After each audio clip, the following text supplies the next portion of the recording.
Theology of Time, June 4, 1972. The reason you must know of the truth today is because the liar must be removed. To keep you from getting confused over the truth and the lie, a plain warner, says the Holy Quran, will be sent to you whose words will be easy for you to understand. He will speak your own language and he will be chosen from among you. There will be no stranger coming out of the east to you. It will be one of yourselves, like God has always done in the past. He raised up a warner or a prophet from among the people he warns, so they will not have no excuse saying that they don't understand that stranger. There were no such plain truths taught to us in the past. We've been shining our eyes looking for somebody to scale the eastern horizon and looking up to see them coming, but the Holy Quran condemns such, because if that man come from the east, he may speak a strange language and you won't be able to understand it. The Holy Quran says that you will say, "Oh, an Arab and an Arabic Holy Quran can't understand either one." He goes into your family and searches for one of your own, take him off aside and teach him what he wants you to know. Then when you hear the word of truth coming from the mouth of those among you or one from among you, you can't have an excuse and say you couldn't understand the language. He speaks the same language that you speak. I want you to listen good today. You have something coming to some of you who have never heard it before. I am that little fellow that he had taken off aside and taught. Why I say, little fellow? The Bible makes him little. He didn't make him a big sheep, he said a little lamb. So I'm very little. I don't know how much is lamb about me, but I know I'm little. It is up to you to listen, and as you listen, read and remember. If God says in the Bible, "Before that dreadful day shall come, I shall send you Elijah," the truth must be made very clear. If I had jumped out of the college or university door of this people to you, I would be speaking their language. The theology, as we call it science, I would have been teaching you theirs since they have never taught you theirs in many things. I was talking in Washington, D.C., back in the middle 30s, to a couple of theology teachers of Christianity. We really had it for a while until my fire outburned theirs.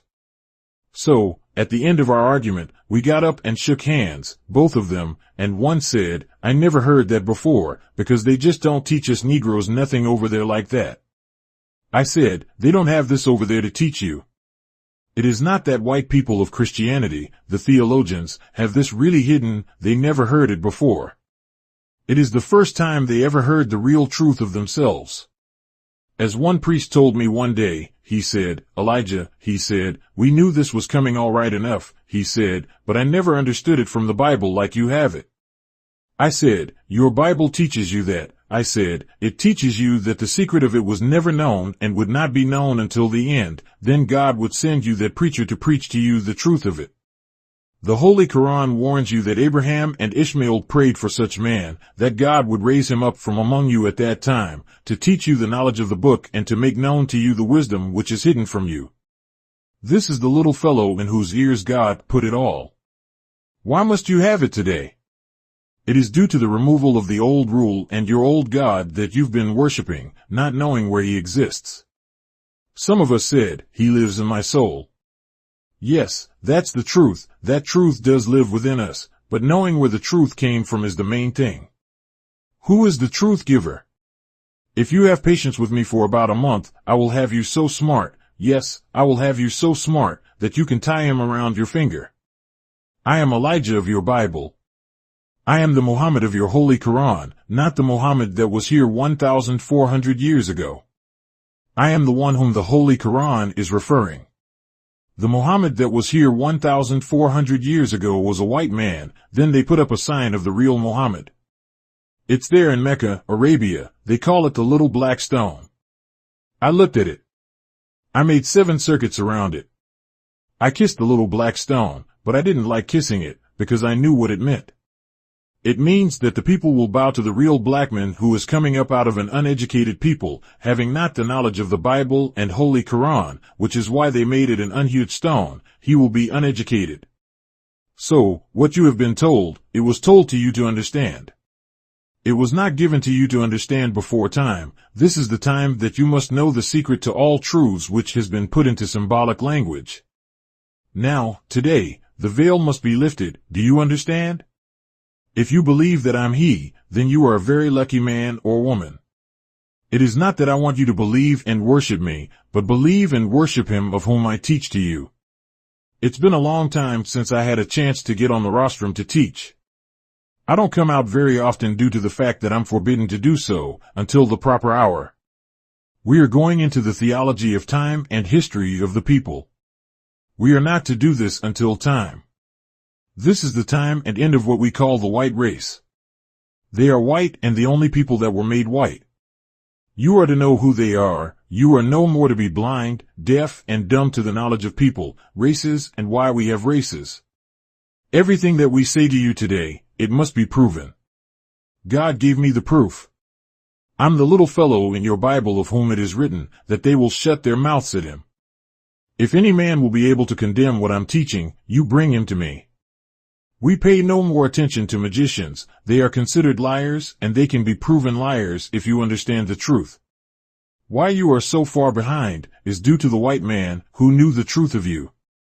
He took it and veiled it, put it in books and into symbolic language so you wouldn't see and understand it until time, and this is the time that you must know the truth regardless to how it hurts. You must know it.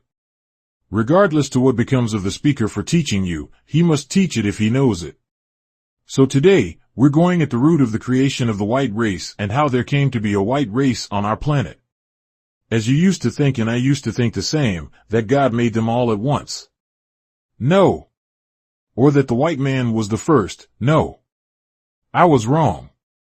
It is not possible for black babies to be born out from white parents. No. That black one has got to come first and let the white one come after it. You can't bring them both here together. Let us make man. Well, if we have to make man, then what were we? Who was the us that must make man?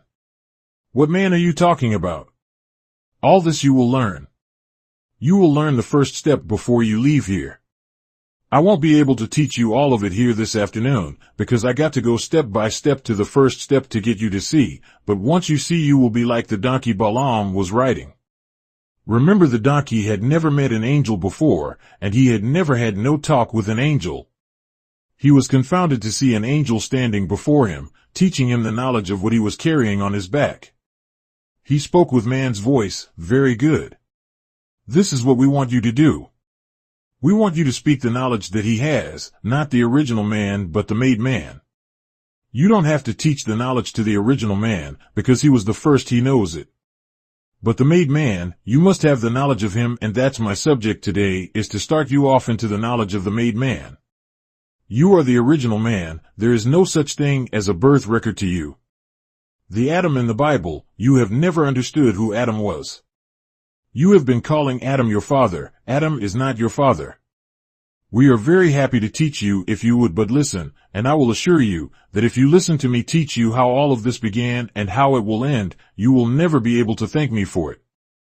In the past, where we found in history when God got tired of people being so wicked and so far off from the love and worship of him, he raised up among them a prophet who began warning the people of a terrible destruction coming upon them. Whereas, if you don't believe what I have received from God, then the same thing is here today. You hear and you see many changes coming to pass throughout the world of man. You have never seen it, nor have you ever heard of any such things going on. Today you can listen to your radio, look at your TVs, and you see things and hear things that you never have seen and heard before. This is due to the removal of a world and setting up a new world on the old foundation of the other which has been removed. We no more can accept the guidance of this world because it is turned down. The people have become so dissatisfied with the white man's world that they too, being white, would like to remove it. This is why they both are going to clash with each other. They are moving towards each other closer and closer every hour. This teaching must come to you to save you from their doom. In the very beginning there was no doom written for the black man unless that black man willfully and knowingly follows the white man to his doom. The doom of the white man was written in the days that he was made. There was never no doom written for you. The end of your world will never come to an end. We can change at times with changes, but we never end. No end written for us. You can't find where the black man will end up one day and have no world. If he ends up one day without a world, then there will be nothing. It will be the same as it was with the first life that was created in darkness to itself. There is no God nowhere to take hold of the black man's wisdom and outstrip him of his own wisdom. Once upon a time, a black man tried to destroy the black man, so Allah taught me, but he failed.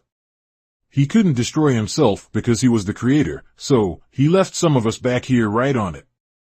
That was a long, long time ago, so God taught me, it was in the making of the moon.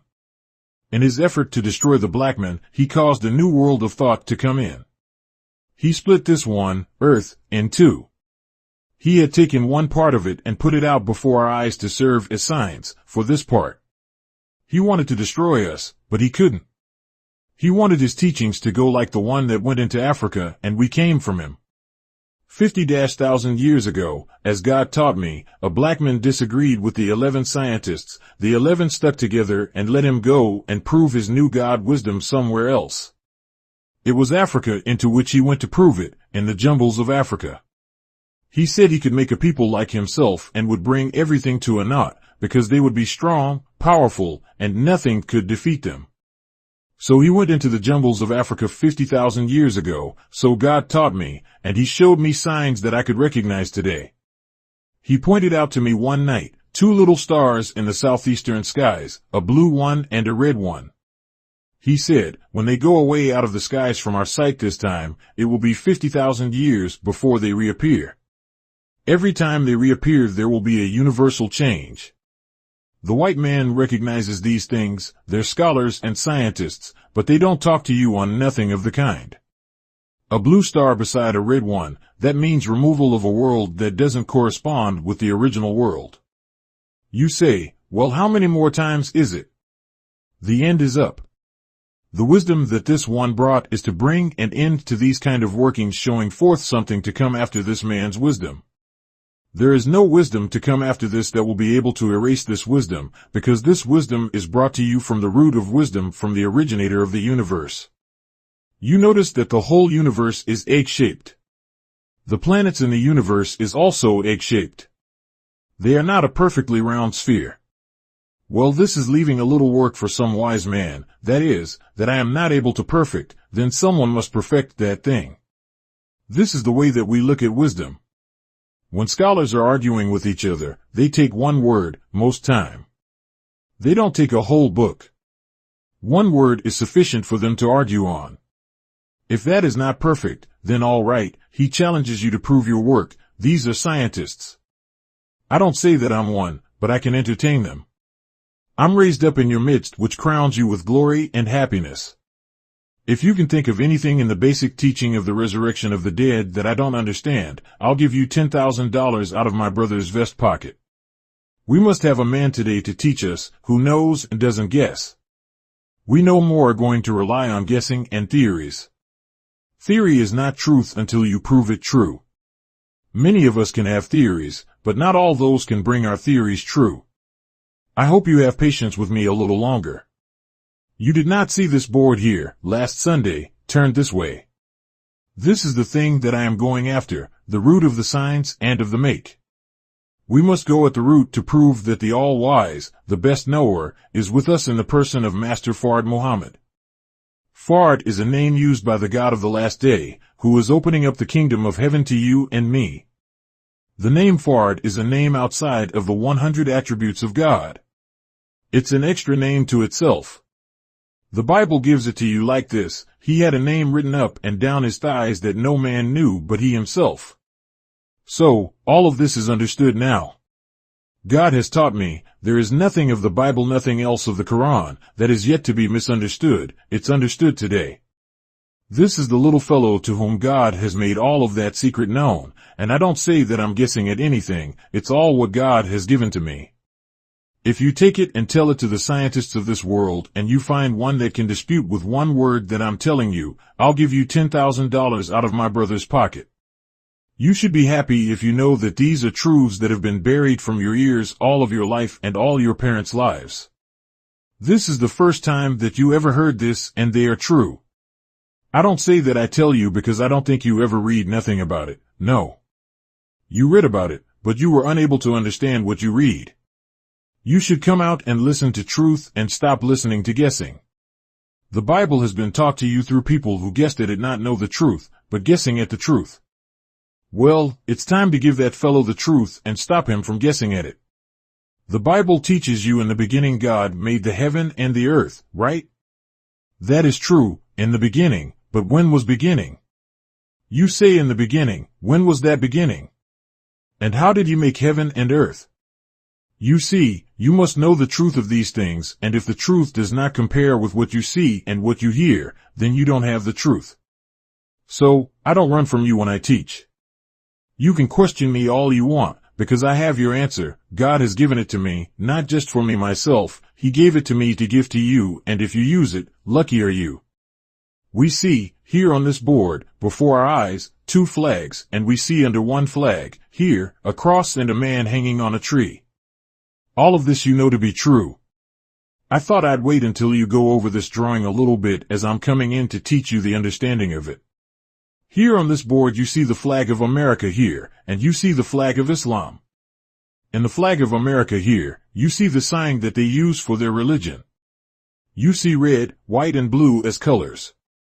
Over here you see white and red only. These are very good teaching that you should know. In between the 2F flag you have these words written, which one will survive the war of Armageddon? When will that be? It's on now. Armageddon is on now.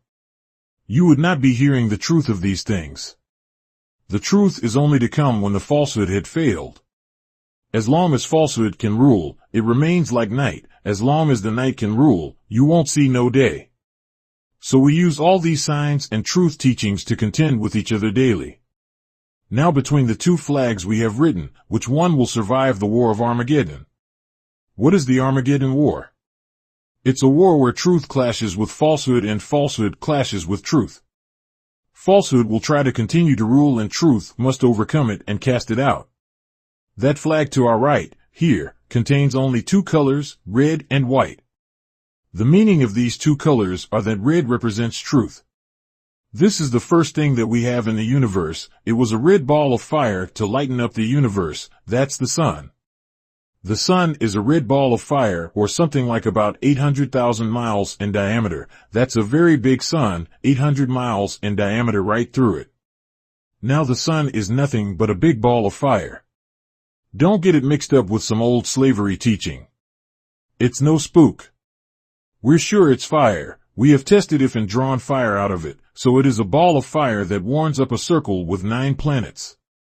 That sun strikes all of these 9 planets, and the farthest of all planets is the one you call Platoon.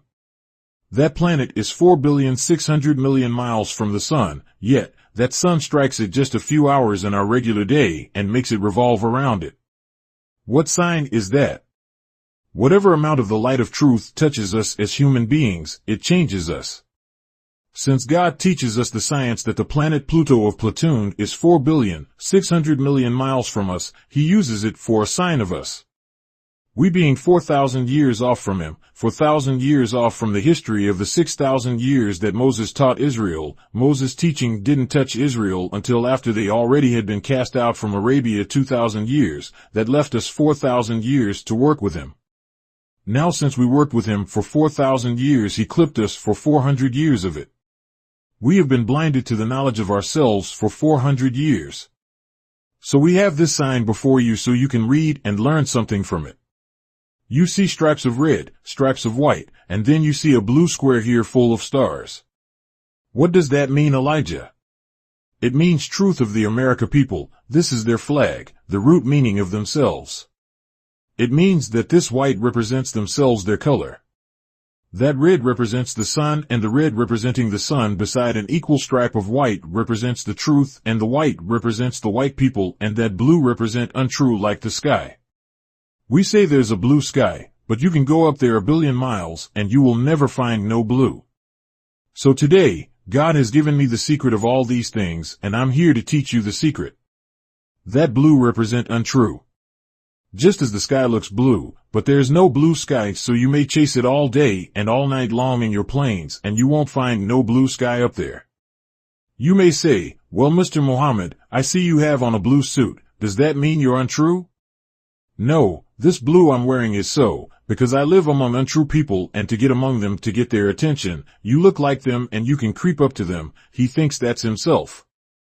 The America flag and its true meanings. When the original scientists designed this for white America, he said, I put the blue in here for you, because you will not be true. Blue represents untrue color. See, there is nothing by nature that is actually true in blue. It always can disappear because that's not the true color of nature or the universe's signs.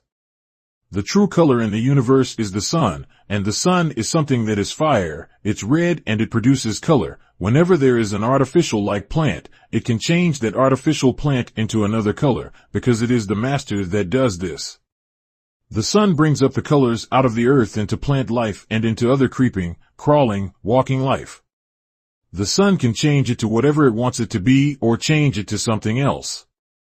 You that have never studied the universe and the planets in the circle of the universe as it's a circle itself, the whole universe is a circle.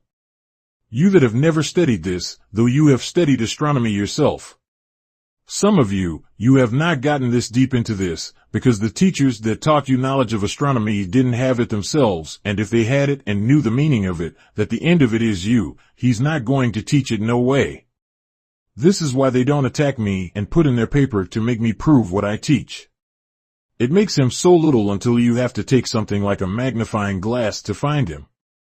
Therefore, he doesn't want to challenge me out here before you. I would love to have him stand here and challenge me. I would give him $20,000 every hour if he would come here and try to contend with me. Well, Mr. Muhammad, I think you're talking too fast. No, I am not.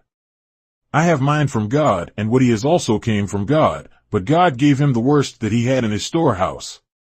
He made the worst man that ever lived in the sun, although we have not gotten to that yet. You will agree with me when I have taught you how he was made and give you the knowledge of how you can test the truth. You don't know how to test real truth, because you have never heard real truth. I can teach you how to test it. I can teach you how to attack me and how I can ward you off. The scientist that gave America a flag was a black man. He didn't know how to make one with science like the black man, because the black man was the maker, so he made America a flag with truth, justice, which will ultimately destroy the falsehood that will come with fire in the sun. He put it there before the white man's face in that color. Don't call it old glory, it's old hell to you. They are fighting the truth and putting other than the truth with truth. You can't call it old glory for you, because you are made of truth.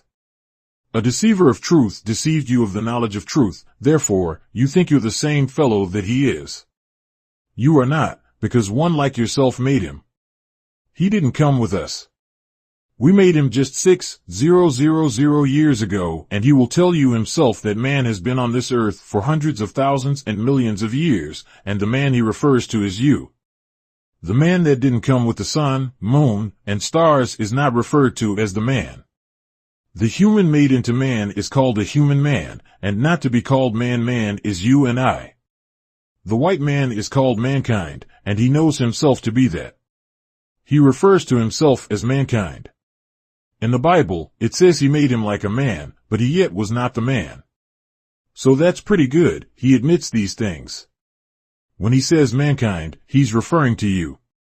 You are not to be called or represent yourselves as mankind. You are not a kind of like man, you are the real man. And the Lord said, let us make man, think over that. You have believed and thought that meant all of us. There was no such thing as God saying, let us make a black man, because no one knows when the first black man was made. There was no diameter measured through the darkness out of which we created ourselves. We can measure it now, but not then. Nothing I will say up here on this platform that God has not given me the root. If you don't believe I'm telling you the truth, just because you don't know it, then you get someone who you think does, ask him to challenge me for you, and you won't find him. The scientists of the Bible and prophets couldn't find him. They prophesied of me in these words there, in Isaiah, I think you'll find it. They will shut their mouth at him. They who? It means the scientist class of the white people. They will not try and dispute with me, and they don't do it. You should have remembered when I went to Washington in 1959, they have great respect for me. The government sent out its soldiers and welcomed me into Washington from the airport, right up and down Pennsylvania Avenue. They respected my knowledge, but you can't even do that. I can hardly get respected in your backyard, because you don't know, they know. Twice they did that. They'll do that tomorrow if I go there. Never have you had a preacher to go to the government's capita, and they escort you from the airport up and down Pennsylvania Avenue, because he don't have that kind of knowledge. They gave the preacher what he knows, but they didn't give me what I know. I'm like it's written in the Bible, put in the name of Jesus, although I'm the one saying it to you. He says there when challenged for the knowledge of his education he answered, mine is from above and yours is from beneath. They didn't question further, because what come up out of their civilization had no equal with that which comes from God. This the meaning of mine from above and yours from beneath. Beneath means that what you know comes from a wicked man of whom we made, but mine come from the man above, man's knowledge, who has no birth record.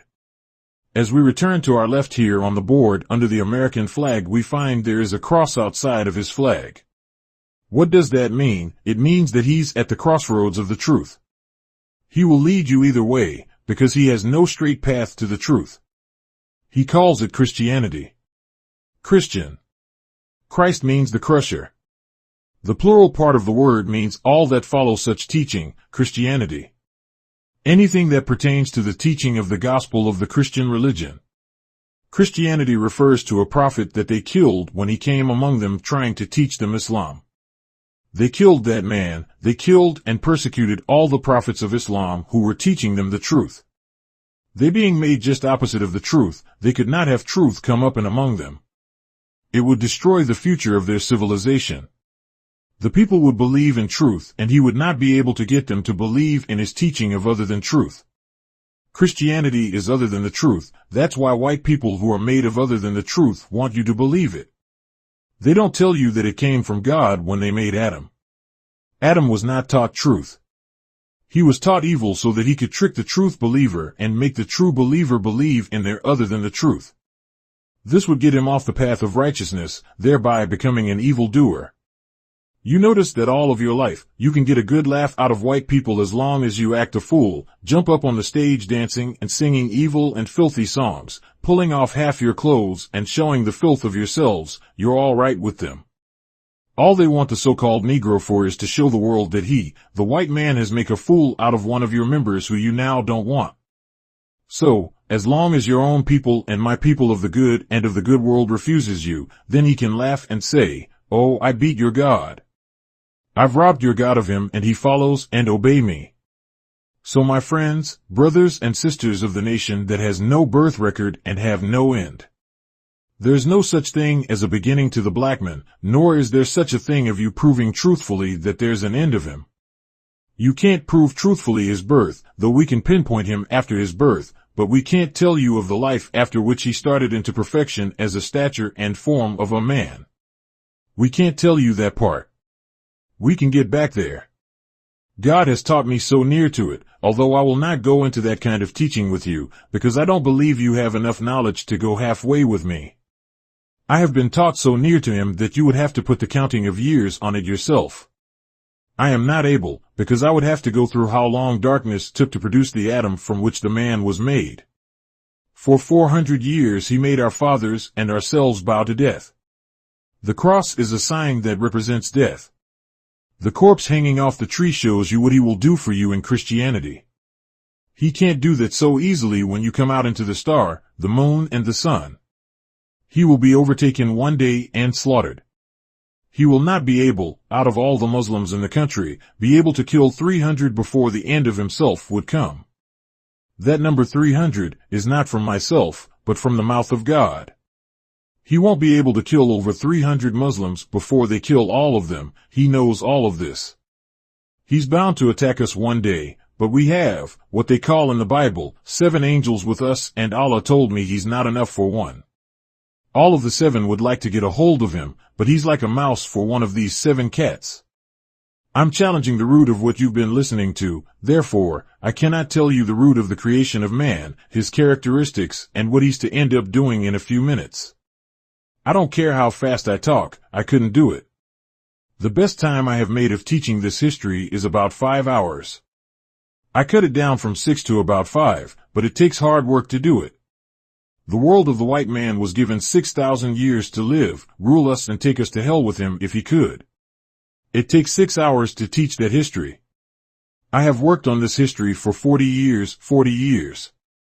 I didn't say 4 years, 40 years I have been teaching this history. I have taught it at times when the Spirit of Allah would get on me until I couldn't hardly lie down when I got home. My wife, if she was here, she would tell you so. Christ my Lord, they say, my Redeemer died for us. When would God be foolish enough to come out and die for the devil? Jesus died for us. Well, if he died for you, how many more Jesus does it take now to free you? We have been mistreated by white people since the death of Jesus more than before. We were not here in North America for the white man to mistreat us in the time of Jesus. We just came here, or brought here rather, 400 years ago. If we had been in the time of Jesus, when Muhammad was born, he would have come and gotten us, so said God. When 2 of his generals got to the ocean, the history teaches us that the horses' hoofs staved at the surf of the sea, and they lifted up soil shaking it at the sea, and said, if it wasn't for this sea, I would keep on to the ends of the earth putting to death every infidel that I find. So, God taught me, he said, Elijah, he said, if you all had been over here at that time.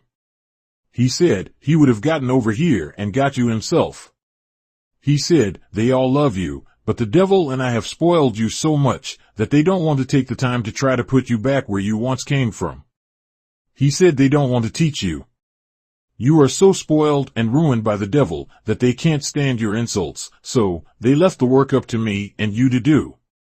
We are not going to miss them. Marcus Garvey made an attempt, he said. He loved you all, but he didn't have the knowledge that he should have had to have brought you out. Noble Drew Ollie. He said, he tried, but he was not able, because he lacked the knowledge. He said now they all left them to us. You and me, there is no one to get them now but you and me. The job is on us, but when I have finished teaching you, you will be able to get them all. I would not be able with whatever teachings he gave me unless he was with it himself. We can't give life to the dead without his help. Even though we may know the key to the knowledge of that which the black man should rise by, we still can't do it unless he's with it. There is much that you shall know in this day and time. I'm so glad and thankful to God for giving us this shelter to teach you the knowledge of yourself, because you are a proud people. You will go to church, and wherever you find the finest one, you will try to get in it. So now this is the finest one there is in the land. The devil will bear me witness. He has already bore witness. He called it the 10 most finest churches in the country. We went to an extreme task of buying it. If we had been white, we probably would have gotten the church for $2 million, but since we are black and haters of white, they doubled it. They charged us $4 million for this church. We have not paid the $4 million, but having true friendship and brotherhood with our people in Africa, they loaned us the $4 million to pay it. We have friendship all over the earth, throughout the islands of the sea we have friends. This was done to let you know that we have friends. For these people of ours in Africa to loan us the money to buy this church, they didn't just give it to us, they loaned it to us. They may give us some part of it later on when they learn of our great work, whereas they too must come by it before they can be saved.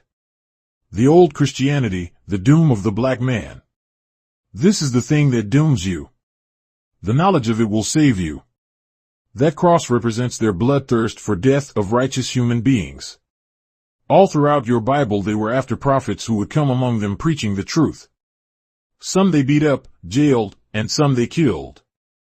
I am the last of those righteous reformers. I'm the last one. Your Bible teaches you that, and I will prove it to you if you come and listen. There is no need for a prophet to come after me. Why? Because I bring you face to face with God and man. He swung the righteous from the cross he made.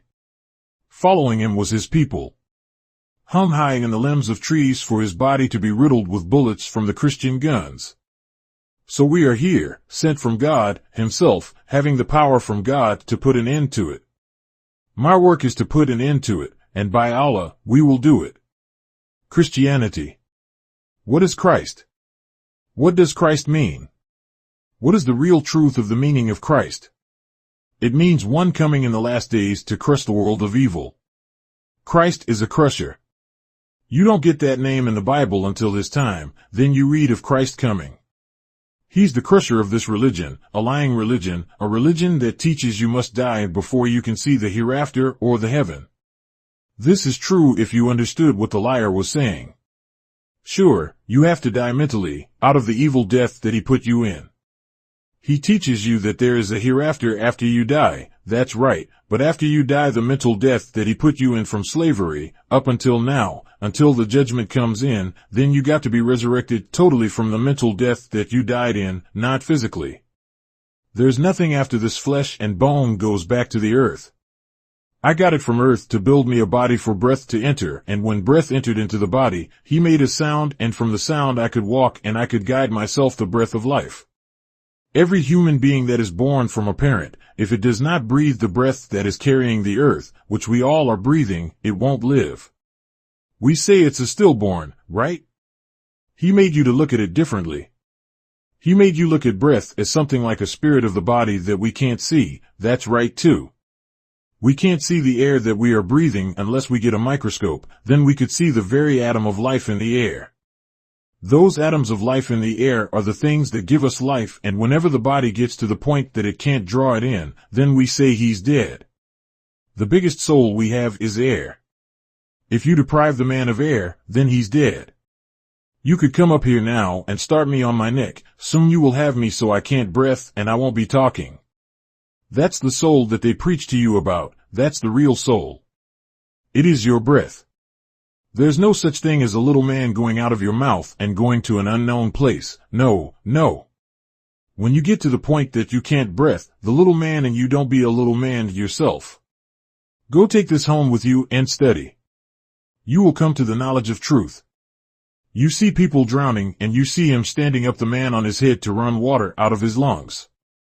If too much water is in the lungs, which brings in the breath of life, then the man will expire, because he has too much of it. That will kill him. There is no such thing as a spirit jumping out of your body going someplace. It's the spirit that can't come in that keeps the man alive. No, we have done a soul going out, it's the spirit that can't come in that keeps the man alive. No, we don't have a soul going out, it's the one we can't keep in. O Christians, he shows you the sign of his great religion that has doomed millions and billions of people to their graves, and they never knowing the truth of it. He says, believe in the cross, that sign.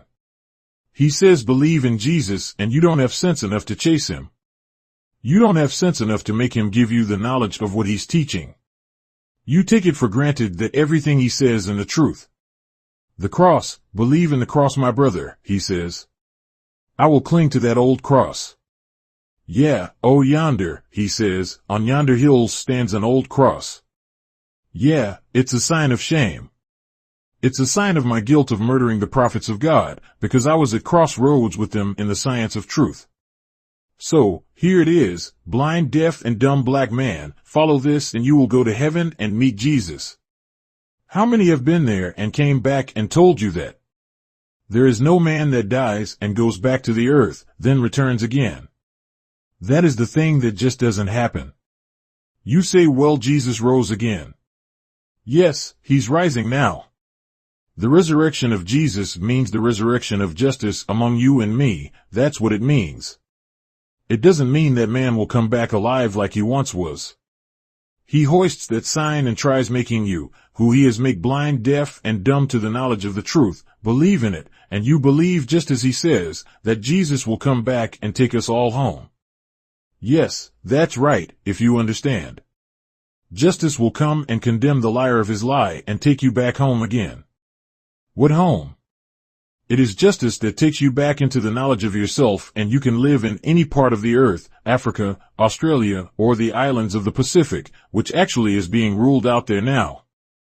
Australia is ours too, and we are bound to have it pretty soon, all of it.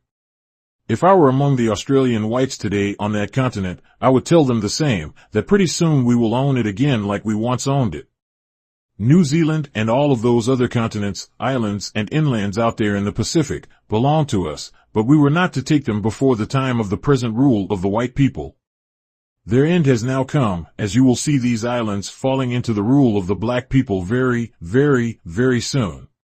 We the little people in North America, called every name but the true names of ourselves, God will soon give you this whole entire earth, and he will begin here in North America. This is the country that he will take and send to its doom, the honor of it, pretty soon. This the first one, because he acted so brave and in mockery of God and his work. So, he will make him his example for Europe. Europe settled far away off, as Revelation teaches you there of John, and the people looked at the smoke of her ascending up forever, and they cried and cast dust on their heads for the loss of her trade they had once had. The Bible said they used to have ships going by sea with shiploads of great valuable merchandise, even to men. They sold us as slaves. They went to our homes and took us, brought us over here and sold us between each other. This is the way our fathers were handled. Now, God wants to deliver you and me and destroy them. He breaks their power to rule. He brings to a naught their trade between each other. That's going on now.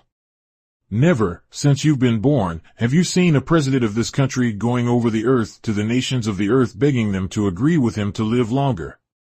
He has everything the other nations have, but he knows the other nations have their weapons trained on him, and that he would not last long if he would train his mighty weapons upon the people that are now against him.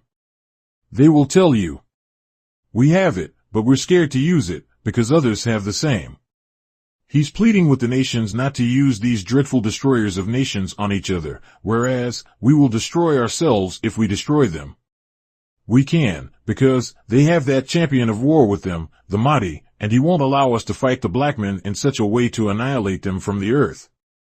He told me and taught me about what they would do, our people, those 7 angels that you read about in Revelations, what they will do when he starts.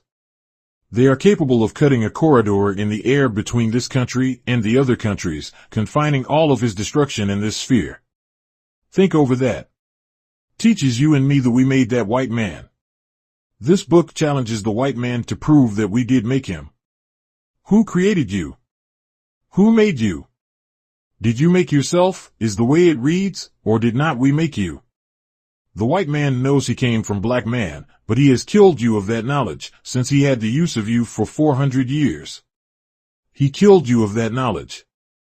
He had translated the Bible and covered his making up so cleverly that you who he had in chains would never be able to understand it, unless God himself came or sent one from himself. So the Holy Quran teaches you here in a prayer that Abraham and Ishmael gave to God for our learning. He says, "Abraham, raise up from among them one from among themselves, and teach him the knowledge of the book and the wisdom that he may teach others, his other people, the knowledge of the book." The book is the Bible, and bring them in the knowledge, the true knowledge of it, because they only use guesses. Well, that's true. The preacher will tell you sometime in his sermon, I fancy. I fancy is the same as saying, I guess it means thus and thus. My brothers and sisters, you and myself are lucky to be living in this day. Seeing the old world go out and the new world come in. God is so powerful, mighty, that he doesn't want to accept living in a house where his enemy has lived. So he threatens a total destruction. He can build a new one. The Bible says, "Behold, I make all things new, old will pass away." He doesn't want to use a lame sheep to eat. Israel was told not to use a lame or affected sheep or a calf, and that they must get a healthy one, one that is not afflicted. This is a picture of the period of the kingdom of the black man. He says in another place, "I don't care anything about your offering to me, your burnt offerings of lambs and calves, because all that is upon 1,000 hills is mine. You don't have to give them to me. I gave them to you. In my day and time, if you cut off a neck of a cow to sacrifice him to me, it would be just the same as cutting off a dog's head. I don't need any of your calves." Think over that.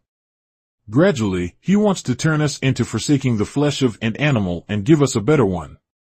He gave Israel better meat, didn't he? It was such meat that they didn't know what it was, but yet it killed desire for meat. They said, "I don't know what it is," so they named it manna. They don't know what it is. If he could bring down meat in a desert to save the hungry and draw water out of a rock to quench their thirst, what can he do more for us? I tell you, my friend, getting acquainted with God is not like getting acquainted with a common fool. Now you see how much time I have spent trying to lead you up to the subject I intend to take. I have led you up near the steps which I wanted to, and now see you walking. I know one thing, you can't go in the common church today and listen to the preacher 3 hours if he takes a text. God told Jonah to go to Nineveh and preach, for in 40 days I will destroy her. What does 40 days means, since the city was not destroyed? And he told Jonah to preach what he bid him. What did he mean by that? Don't deny one truth regardless to how foreign or how strange it looks or even may be the end of your life to tell the people that. Go tell them that. If I gave them an extension of time, don't grieve over that extension of time. You have some people way in the distant future that needs an extension of time, but you don't know them, Jonah. So, today, the time of our enemy was up in 1914, but God could not kill him without killing us, because we as yet had not come into the knowledge of the truth. They must know the truth, and if they know the truth will free them. I don't have to kill them. Think over that. This truth is to give you knowledge of yourself and knowledge of the enemy devil, the blue-eyed Caucasian. My young brothers, do not grab these blue-eyed girls of his. They are doing this today to get you away from the God of your salvation. The girl has been taught a long time, so when this day came, she would sweetheart with you and blind you to the knowledge of the time, so you won't recognize what she's doing. She will make you think that we just now realize that we have to live as one people, and you yet blind, will say, yes, yes, yes, that's right. But no, understand what she means, that the time have arrived now that I will make you to think that I'm in love with you. I will marry you, you will marry me, but you are headed for hell. I will try enticing you, work on the very nature of you. I will go nude in front of you. Think over that. He gives them the woman, corrupting themselves, that's here in your Bible. My beloved brothers, I say flee from her. She is a universal Delilah. That's in your Bible. See how Delilah deceived Samson, the strongest man. You are the strongest man. You are yet the wisest man, but no one has brought you back to the wise wisdom of yourself and the strength you can produce to make others succumb at your feet. This little Adam, God raised up from you to teach you these things. There is nothing secret, now, about them. God has revealed the secret of them, and that secret is in the head of the man that you're looking at now. They are made Una-like to attract you. Their father, Yakub, who made them, he was the founder of Una-like attract and alike repel. The only way he can get his people to attract you is to get them before you, who are made Una-like. This unalikeness will attract you. So, they're using this boldly today to get you to go to hell with them. They know they can't overcome the black God. They know that, because he made them. He tells his women, go now and attract them. Tempt them so they will believe with us and become deserving of hellfire like we are. This is what he's doing. You could never be one of them. You could only believe them and follow them, but you could never be one of them unless you were grafted out of your present self, into what they are in. By your marrying and intermixing with them, that yet will never drive you out. You will become speckled white, but actually, the blood which has the origin of what you are can't be destroyed so easily as that. We'll tell you why, we will tell you. We have the roots of everything. We have the roots of the universe. I don't want you to get excited and throw stones at me, because I speak of that which you never dreamed of hearing. However, it is the truth. I have taught 6 hours, but since the time is helping me make manifest so much of what I am teaching, I want to learn to give it to you in 2 hours or an hour and a half, but I can't do that until I get you on the first step. Allah is making manifest the truth all out in the streets, all around you and above you, so we don't have to go after it like we did 40 years ago. I used to stand 6 hours and teach you what I am trying to teach you up to now. What I've been saying here today is only to shape you for listening to the real thing that I want to give to you. I have just now got up to the steps of what I intend to teach you today, and seeing that you do not know these steps that I am taking, I build them all up, one by one to you. Then when I get you up to the floor, you can take a seat and sit down. We borrowed the money. We were not given the money. We borrowed it. We pay $50,000 a month to borrow the money so that we can keep you into the best. We now look down on the worst. We look forward for the best. We thank you for every dime that you could give us or are able to give us. We know and believe that Allah will restore it all back to you sevenfold and more, because He did us like this. That's why we're up here today. Brother James 8X from Mosque number 25 donated to us today $1,000. The minister of our mosque number 25. Allah blessed me to covert him when we both were in prison, and when we came out of prison, he started teaching our people. The devil got a hold to him and pulled him back into prison, and he came out again preaching to our people. I thank you, Minister James, for your donation from your followers of number 25, Newark, New Jersey. I thank you. I know you, as I myself, think over those days when I was teaching you in the District of Columbia prison. You listened to what I had to say. Everywhere I would go there in the prison house, you were coming up beside me to learn more of what Allah had revealed to me and taught me, therefore, you held fast to it. Now you have a wonderful temple in New Jersey, and the people are flowing to it by the hundreds there. So, I thank Allah for you, Brother Minister James.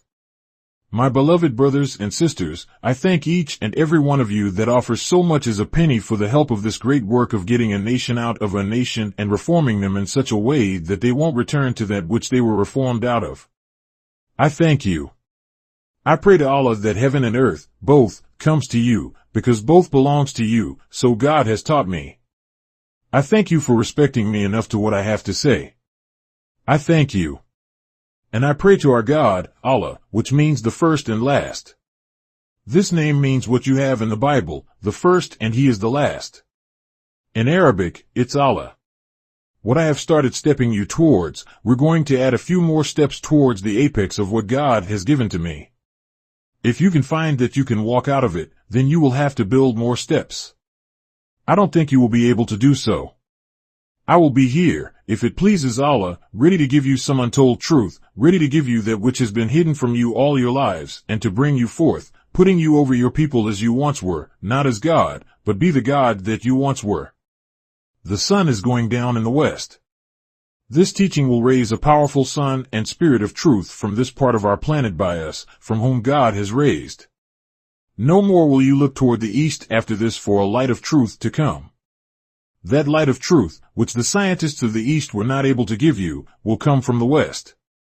That will change the disposition of worship. You won't look to the West, nor to the East, nor North and South for the wisdom. Everywhere you go you will find it. The Bible says and prophesies of the truth in that day. It says you shall no more go out to Jerusalem to the temple or there at Jerusalem seeking God, but wherever you may be, you will be a temple yourself. Therefore, it won't be necessary to go to no certain place, pointing out a house with truth in it, you will be the truth. Theology of Time, June 11, 1972. In the name of Allah, the most merciful. All holy praises is due thee, O Allah, the Lord of the worlds, the most merciful, master of this day of judgment in which we now live. Thee do we serve, thee do we beseech for thine help. O Allah, guide us on the right path, the path of those upon whom thou hast bestowed thy favors, not of those upon whom thy wrath is brought down, nor of those who go astray after they have heard thine teachings. Amen. We have a great time of trouble going on, and it's getting worse and worse every hour, therefore, we should be here to decide on what way we shall take. We have no time to think about trying to correspond with the people of this world. Don't be trying to imitate them. This is the time of separation and the destruction of one and the safety of another. I don't want you to think that I am here before you for fun and foolishness. I'm here like the cabinet officer trying to direct you into the right path or lane or road. No more time for foolishness. The theology of time that I am teaching you is mostly the secret that has been held back on religion. We cannot depend on the road which we have been put on by our enemies. We have to forsake his guidance and his leadership if we want to see the hereafter. We are not any kin to them at all, and they are no kin to us. This is the way you can easily get deceived today, that is, being ignorant to the knowledge of self. You want to be friendly with the same enemy that has brought you to nothing. That you love everybody. Just wait a few days. walking around talking about you love everybody. They have a place to put people that love everybody. You must remember that if you love everybody, you love first your enemies, theirs included, and our enemies are included. So we can't tolerate you if you love everybody, because you're loving your enemies and ours too. We must understand the truth. The Bible doesn't teach you to love your enemies. If so, you throw that Bible in the wastebasket. The enemy put that in there to help himself. You'll be loving the enemy of God and yet claim that you love God. You can't love God and love his enemy and your enemies included. What do you look like loving the devil? Let the devil love devil and not you loving the devil thinking that you are getting friendship with God. You're getting to be an enemy of God. How foolish he has made you by deceiving you into believing and loving everybody. Everybody's not to be loved. We have various kinds of people. You love your brother as you love yourself, but let that brother be one who God loves and one of your blood and flesh. You can't love every kind of flesh. You don't have that understanding. The enemy made you to think that, but you can't love him. No. This is why he declares to God that he would take them all, in the Holy Quran, and deceive you and take you to hell with him by making you to love him. You cannot intermarry with them unless that you want to go to hell with them. I know this doesn't sound so good to you, who have been deceived, so I'm telling you before it's too late. There are people who have nice clean homes, and if you love your dog, then I advise you not to bring him in here. Some of us love dogs and want everybody else to love that dog. You find a people who are classified with the enemy, the devil, who used to use dogs when he lived in the caves. He made friends with the dog to help protect himself and his family. Brothers and sisters, truth is truth. I have been given the knowledge of the devil. This is why they hate me. They don't want me to tell you what God has taught me, the truth of them. The theology of time. We must know the truth that has been hidden from us. Oh, them old folks. They hates white folks. Yeah, we're the people that hate them. We don't love them and they don't love you. Only to get you in trouble or bring you to your end. He was made to destroy us. He was not made to save us, but to destroy us so that his people could rule you and me forever. I want you to listen good, and I'm not afraid. If you're trembling, I'm not trembling. For 40 years I have been teaching what you hear me teaching, only a little addition into the science of it now. But for 40 years, I have been going over this country preaching to you, my kind, that the blue-eyed Caucasian people are devils and that they were made that way. You can't change them unless you take and regraft them back into us, where they came from. You say, oh, well then we're all devil. Oh no. You got it wrong. Because you made a car doesn't mean that you're a car yourself. We are going into that extensively after a while, how we made devil. We are the God that made him, but we didn't intend for him to touch us, no. Well, you know that I'm not a young man flying off at the handle. You see these brothers and sisters sitting in front of me. What these brothers wear on their head represents the universe. They are wearing it because God is now turning over to the slave, black man, the universe, and they are within their right to put it on their heads, because it's theirs. I guess I'd better just bring it on out. If you don't see the white Mason wearing it but once a year, you wonder then why we don't wear it along with them once a year. We are the father of it. So, if the father is going to lay his emblem aside to go along with an honor, then the father is doing this either to make acquaintance with him in his own country, or the father is just laying his down for a certain time. Today, we are supposed to wear our fez, which represents the universe, but white people don't do this. They wear them once a year in some kind of turnout, because this is not his, that's why he doesn't wear it. He's a man put in the universe for a time, and at the end of that time, he gets out of our house. If he doesn't get out, we throw him out. The heavens and the earth belong to black people, and this is why this teaching has come to you. It is to acquaint you with the knowledge of your own. Last we off talking about stripes. There is so much to tell you that I could put it into books after books. There is plenty books wrote on it now, but some of them I don't go for. There are books that are piled up into libraries throughout the world, books after books, mostly to commercialize on. You don't need all of these books. As the Bible teaches you, back there in the last part of it, that he saw God gave a man with a symbolic name a little book, and that little book was enough to take care of all the big books. That is true. Allah gave me a little book, and he's preparing another little book. Well, he got it prepared, but he's waiting for a certain time to give it to me. If we are to know the right way, it cannot be taught by the wrong way teacher. You've got to have the right teacher to teach the right way. Believe it or not. These stripes are to acquaint you with the knowledge of signs. The signs here, as I told to you last on this board, is the American flag and his religion.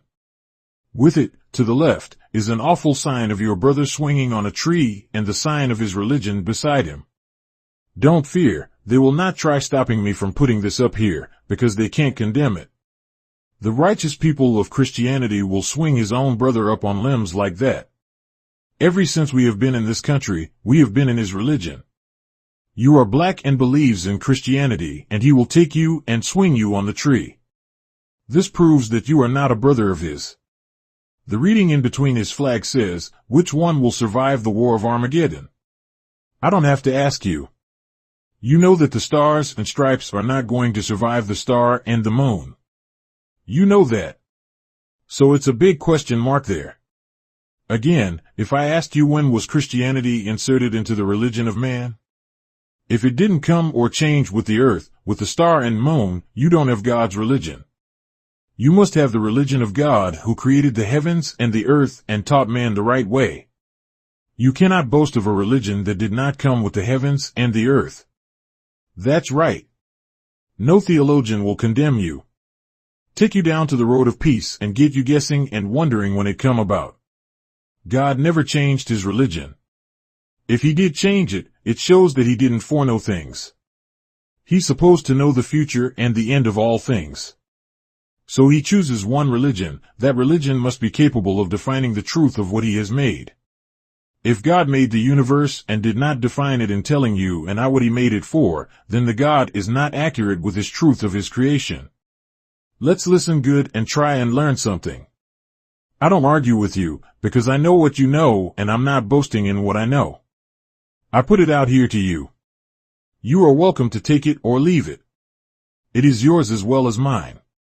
There is a lot of boasting and proud acting among us, but I say, put it down, because the Bible teaches you that God will destroy the proud. He don't like proud people, and I don't either. We like humble people who can recognize the humble humility of us all, and that if we can recognize our own humility, then I think we got something to hold. Not one of us is up from slavery.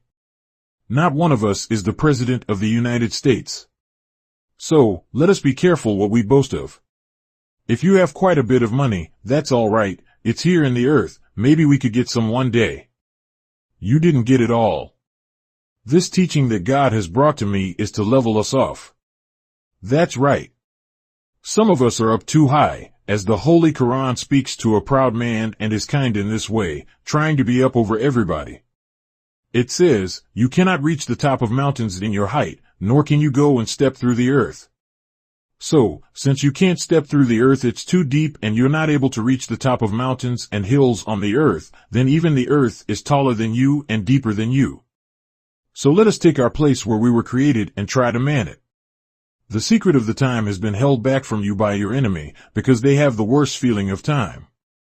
Time is that which has a motion or start and an ending. When it comes to this world, they have a beginning and they have an ending. This why they talk most of time, because they were put on time to go so far and then leave. This forever is bowing out. This is well known to them, but it's not well known to you. You read in the Bible, Revelation, that his time is what's feared by the man whose number is 6. But I'm afraid that you don't know how to understand the time. Let him that reads understand the number of the beast. Just to be named a beast is sufficient for you and me to stay away from that man, a man, now, the prophet calls a beast. He is called a beast, because his characteristics is that of a beast. You never see people kill and delight in killing like these. Beasts don't take sorrow for the beast they kill, if they want to kill him. This is the same kind of nature he has. He don't care nothing about killing, because that's put in his nature. If you think that he has some kind of mercy or a heart, you are headed for his next. He doesn't have no heart, like you and me. You have heard and probably have seen how the black brother pleads to them not to hurt them, and he pays no attention to that. He laughs, because he doesn't have any mercy in him, by nature. The devil gives one of his black servants just a buttered biscuit and he'll go fight you for that, because he was born with the devil and he's not in the knowledge of the devil, though he was born with him. I have 2 books up here, one, the Holy Quran, and one, the Bible. Both books are ours. The white man has never produced a righteous scripture for you. He tampered with that which he got his hands on, to make it correspond with what he has in mind. Now, the Bible says, in the beginning. But it doesn't teach us when the beginning was. It also states that when and God created the heaven and earth and created Adam, okay. Who is Adam? And when did God create the heavens and the earth? They don't exhaust themselves trying to teach you that wisdom. But you're sitting before a little man who has been taught in person by God, and I think I can come just as close as that man can come to it from what he taught me. There's no man that knows exactly when the beginning of the heavens and the earth took place, because there was no one to record the time. There was only one man there, and he didn't have the knowledge of keeping time like we have. He was laying a foundation for you and me to learn how to calculate time. Mathematics is true, if you know how to use it. The religion of Islam is equally as true as mathematics. And mathematics is true as Islam, if you know how to use both of them in the proper place. We only want you to understand that we are here bringing you the truth and that we defy you or any other mathematician to disprove us. If Islam stands out before your eyes as a sign of the universe, and if the universe was made wrong and its truths cannot be found in it, then we live in an awful universe. If the religion of Islam takes for its base the root meaning of the universe for its religion, then I say you have an awful job trying to tangle with that type of people. They'll have you running around looking for something to prove what you say. A religion whose roots is not based upon the universal order of things, you have no religion. Christianity, as you see, is based upon the murder of a man 2,000 years ago. And such sign is not in accord with the universal order of things. It's only in order of a murderer. Here stands his sign, a tree out of which he got his cross. There, he places our brothers on it. Then our poor brothers, having not the understanding of what he's taught to believe in, falls down and worships it. He says he loves Jesus. Well, why? How can you love Jesus and love the murderer of Jesus and his sign? You just can't do it. So, you are blindly wandering in among a people who's yours and my deadly enemy. They make mockery of the righteous by making signs that they murdered him, then hand it over to you for worshiping. This is evil and evil to the eye. We don't want any such religion. What do you think I ought to do for you? In the South, I met a devil who have a piece of a black man's ear in his pocket. He showed it to me to make me fear him, because I am a murderer and a killer of your people. That's what he wanted to let me know. But we are so blindly and ignorantly in love with the enemy, until we forgive him for killing all of our people except ourselves. I say, brothers and sisters, wake up. This is the height of ignorance, a black woman wanting to marry a white man her murderer, or a black man wanting to marry a white woman his murderer. You must remember the parable of Delilah was for her people and not for Samson, because Samson was a strong man that her people didn't like and she only wanted to find out his wisdom of strength. It shows how he tried to shun her, but later gave in, because she was Una-like and she was much smarter than Samson in wisdom, therefore, she could force Samson to give up himself to her. Remember that was put there for us. We are the Samson of the time, but we can destroy ourselves by giving over to the enemy all of our secrets. Some of the brothers call them Uncle Toms. I don't think he should put the uncle there. If we would look into the face of Christianity, as it stands in its Christian practice, I think you ought to put it down, because you don't understand. The first part of it spells Christ. Christ actually means the crusher who's coming in the last day to crush the wicked. It doesn't mean what you think, no. That's the man to rid us of that inanity out there at the end of it. We have been deceived so long and with so little that it shames us to know just how we have been deceived. Over to your right is a blazing red sun with a star and a moon in it, which, upon analyzing it, is right. The star and the moon is in the sun, and the sun is the big master. Down at the bottom of that red and white flag representing sun, moon, and star, it reads, Islam. Islam in the first sense means that which is of peace. I don't care how long you look at the universe out there, you don't hear any noise. On the left is a flag with stars, blue, stripes of white and red. It seems to be confused on what colors to take. That's exactly what I want to do, not preach, but teach. This flag to the right has nothing but a background of red and a star and a moon going in it. The lower heavens, which the scientists refer to as our heaven, the sun family they call it, contains about 9 planets. That red sun rules the 9 planets. And the 9 planets is the kingdom of God, which also represents his godlike wisdom and power. Just those 9 planets. Then he makes a woman to imitate those 9 planets. So, brother, don't take her for nothing. She's something too. You know we always have, since the devil, white man, made us do it, looked upon our woman as nothing. Yet, so many of them can guide some of us men folks. They're not all fools. They're wise too, because you made them wise, and the most beautiful part of them, God made them to comfort us, and that's the best that man wishes for. He wishes for comfort, and that's in a woman. Without our woman, brothers, we would be pretty lonesome creatures. In fact, we would not have nothing to produce ourselves. You've got to have the woman to keep the production of the human nature going. To put her out, kick her around in the street, disgrace yourself and her too, you're doing a very wrongful thing. If she produces us, the likeness of ourselves, and you can't get that production without her, then treat her like you treat yourself. Notice the enemy, the devil himself. He has, all the while we've been among him, respect for his woman. He has had it. Regardless of his evil, he takes time to force you and me to respect her. But he disrespects our black woman, and we, in turn, disrespects her too. I'm trying to force you to see her in the light of respect and honor. This one, with her in a room, a baby crying, she brought it forth, okay, treat her good if she's producing man and woman for you and I. She should be honored and respected to have this kind of power. I studied our women, their actions and the creation of them in regard to the knowledge of the man, what he had in mind. I say, brother, I'm with the Holy Quran. The Holy Quran teaches that she is to be respected as we. The only thing that's different, we are a little greater than her in the power of our creation. We have more powerful brains than she, because we were made to rule. She's a helpmate. She helps him whenever she can. It's wonderful to know thyself. That's the greatest thing you lack. You don't know yourself. We must get away from mistreating our woman folk. We must treat them right with honor, and they will learn to honor you. They will produce you a little baby that will honor you. Even animals are grateful to the mother of their baby. They try to help build homes for them so that they can produce babies of their kind. I say we just have acted a fool. A black man out there beating and kicking your mother up and down the streets, and you stand there. We should commit suicide before we take such steps. Let the white man come over in our yard and beat up our woman, our mother?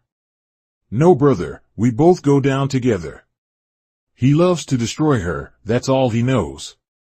He goes into foreign lands of our people, and the first thing he goes looking around for, with his green blue eyes, just to get up to, is the woman, so that he can leave the seed of the devil there. I say to you, my beloved brothers and sisters, turn around and take a new thought for your people. Let the world know that you love self and those that look like yourselves. Don't let people see you hating self. Who are you going to love after you hate yourself? Nothing but your enemy. I saw some chickens one day. These chickens was standing around in the yard acting proud. The rooster was in. He was scanning the skies for his enemies.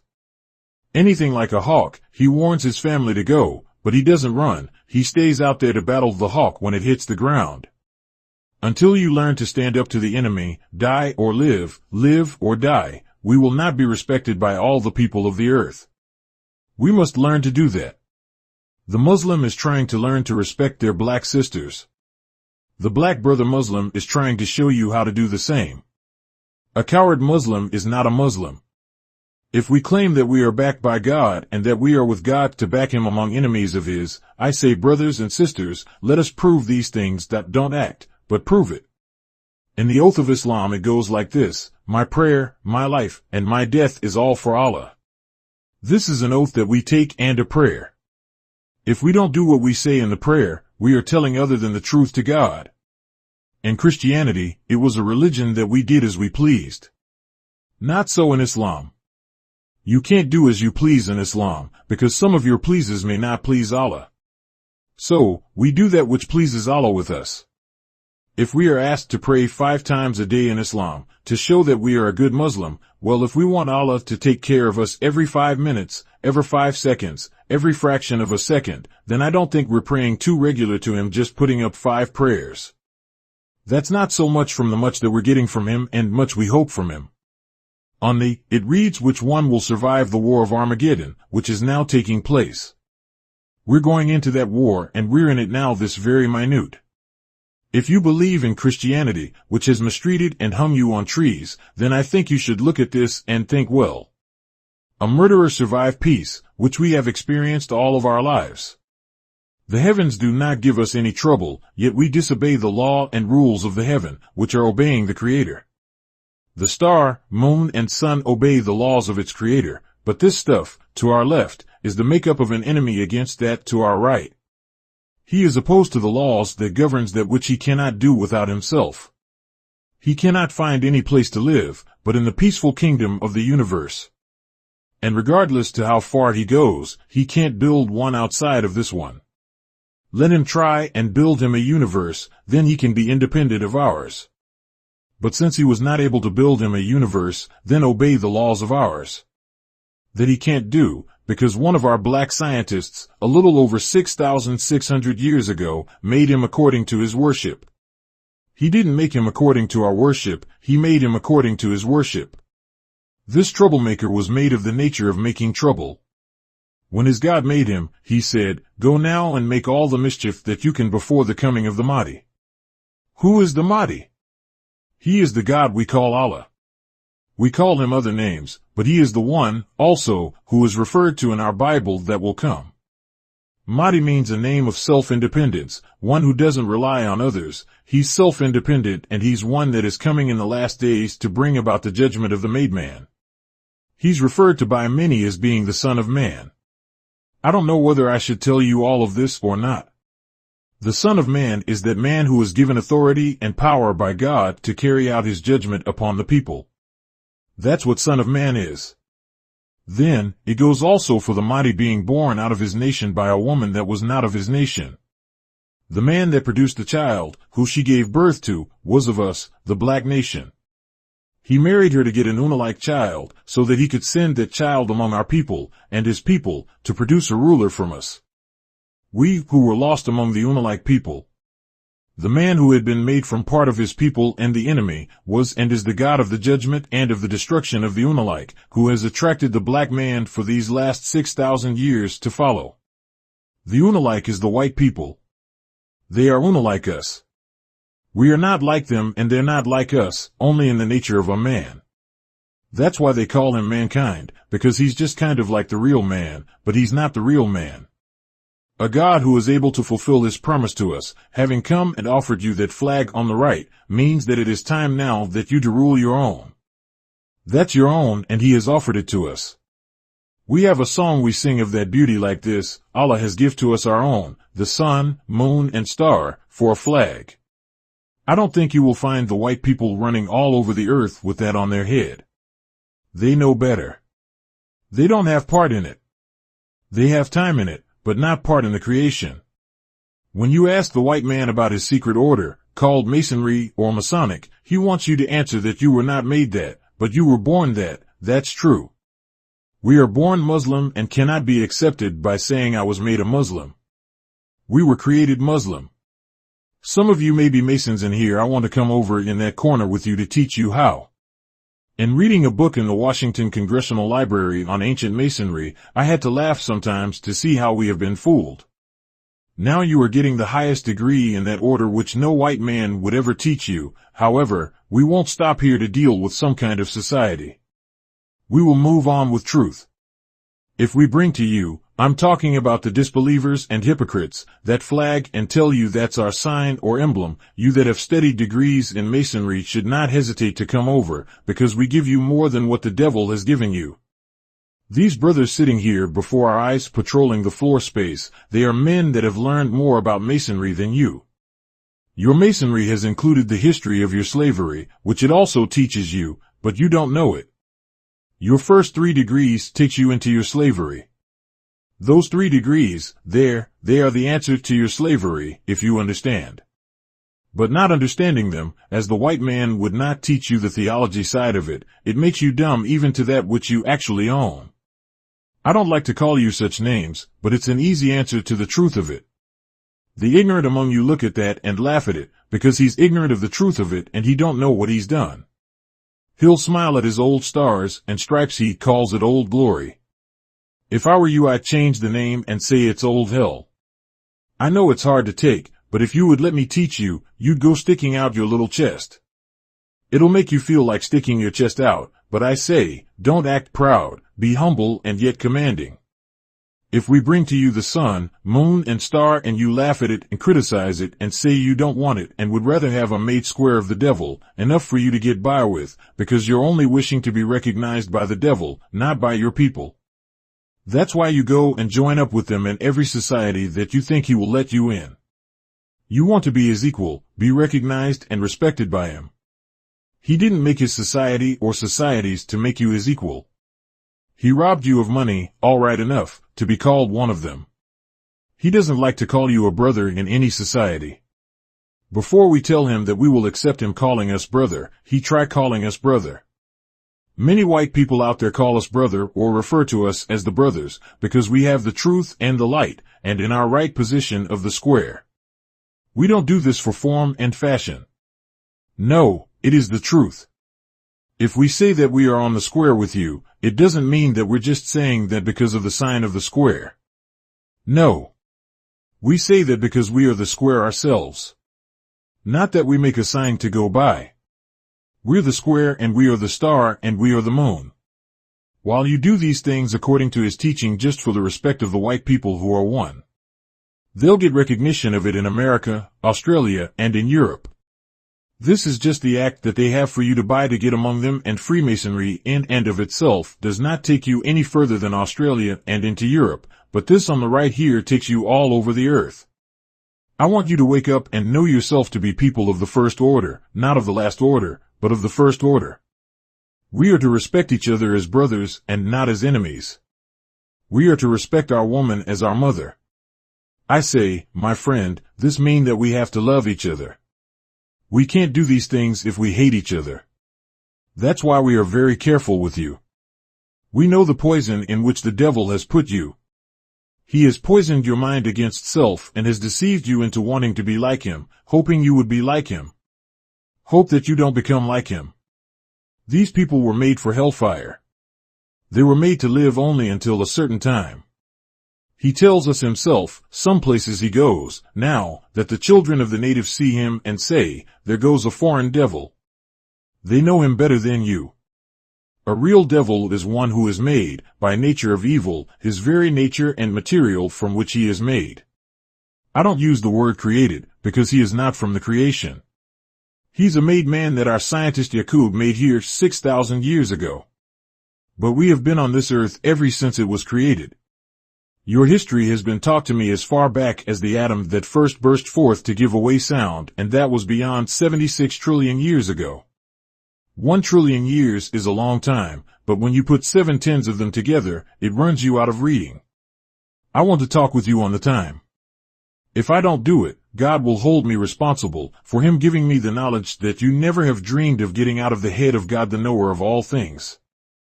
I will be held responsible. I go slow with you, at times, because I know your disbelief. You are a people who were raised by the devil, who hates the truth and loves lies, but I defy him to disprove any word that I teach you. If you could go outside and bring me a white man that says he can prove that I'm lying to you, I will give you $10,000 for every word I have said that is a lie. I defy them every time they're among us and they don't do it. If that door was slung back on its hinges to let them in, you wouldn't have sitting room. They want to be here listening to that which they never knew, because a baby cannot tell mother and father what he's doing when he comes forth. He's got to live long enough for the action of matured brains. He's only a baby to us, and a very young baby at that. He has our number, because he could not have another since we are his father, whereas he was not made of himself. We made him, so says the Bible and Quran. He was made by the black man, the original man, and he's not hard to make. We could produce many of them. I'm quite sure you're asking yourself, when he is going to teach what he said? I am doing it. I'm teaching you what I said I would teach you, but I'm coming in such way up to it so you will be able to master it, if you accept it. It's useless to have something of wisdom that you cannot master. Give that wisdom to another one. The way I'm teaching you, you can learn to master what I'm teaching and you'll be just as big a boy as I am, of which I don't call myself. I hope to make you the big boy, then I get behind the door and peep at how you will react. The truth, the Bible says, will make you free. That is true. If you know the truth, you will be free. Having the knowledge of yourself, others, God, the devil and both of their worlds, it will make you free, that's right. We must take you out of this flag so that we can get going with the Creator and the one that did not create it. The main thing is to know who is the right one that made the creation and the one that didn't make it. This flag, over here to the right, was not made for white people. They can't produce a flag like this. This flag over here we had to use some of the material of ours to make his. If I can get 30 million people to believe, here in America, I can take that 30 million people and rule the whole earth. I don't think that anybody here is so hungry. He can't be any hungrier than I. Theology is not so easily taught, especially to people who do not know theology. In teaching theology of religion, you have a very hard job with people who don't know it and who are wrapped up in the belief of religion which the true theology opposes. What we have to do is bring you out of that which you do not know and into that which you and I can make others believe is true. I love to stand before you and teach you the science of religion and others. If I didn't know and understand the science of other religions other than Islam, I couldn't prove to you that Islam is superior. But I know other religions who boast that they have a place in the sun to rule the people with, and these religions is not worth their name, not even worth the name. As the Holy Quran teaches you and me, that if you come up on the day of resurrection before God with a religion other than Islam, it won't be accepted, because the religion of Islam is over all religions and its work and science proves itself. Not that you have to get somebody to come and prove it, it proves itself, for it is truth without help to make you believe it is the truth. So, brothers and sisters, I see somebody getting white-mouthed around here looking for other food and I better let you go. We must know truth to join and become members in a fully recognized society. We can't become members of recognized societies without having the knowledge of truth. And this is what the America black man needs most of all. He needs to be shaped so that he can be accepted in the best moral and educated society of the people of the earth. We thank Allah for blessing us with this house. We thank Mr. Demet for letting us in here. We shall not forget Mr. Demet. He gave us a nice place, one of the 10 most nicest places in the country for spiritual service, and we like the place. We hope you that are visiting like the place. We'll allow him to be as clean as the building. Its walls are clean. We hope that we can be accepted in the clean societies of the people of earth. All people of the earth will come here. They all will come here if we permit them. You will see every member of every nationality or race or nation on the earth, if we would let them in. Now I will ask you who are thinking to think this over. If you are to rule after other rulers have ruled, they have experience ruling and you have not, you probably could be easily cheated in your freedom to rule by other rulers, so we don't allow them here until we know that you are able to master what you are being taught. It's not open for foreigners, it's open for the new baby who in being born, the little black baby. I have just begun to teach you the history and the secret of the world, the one you're in.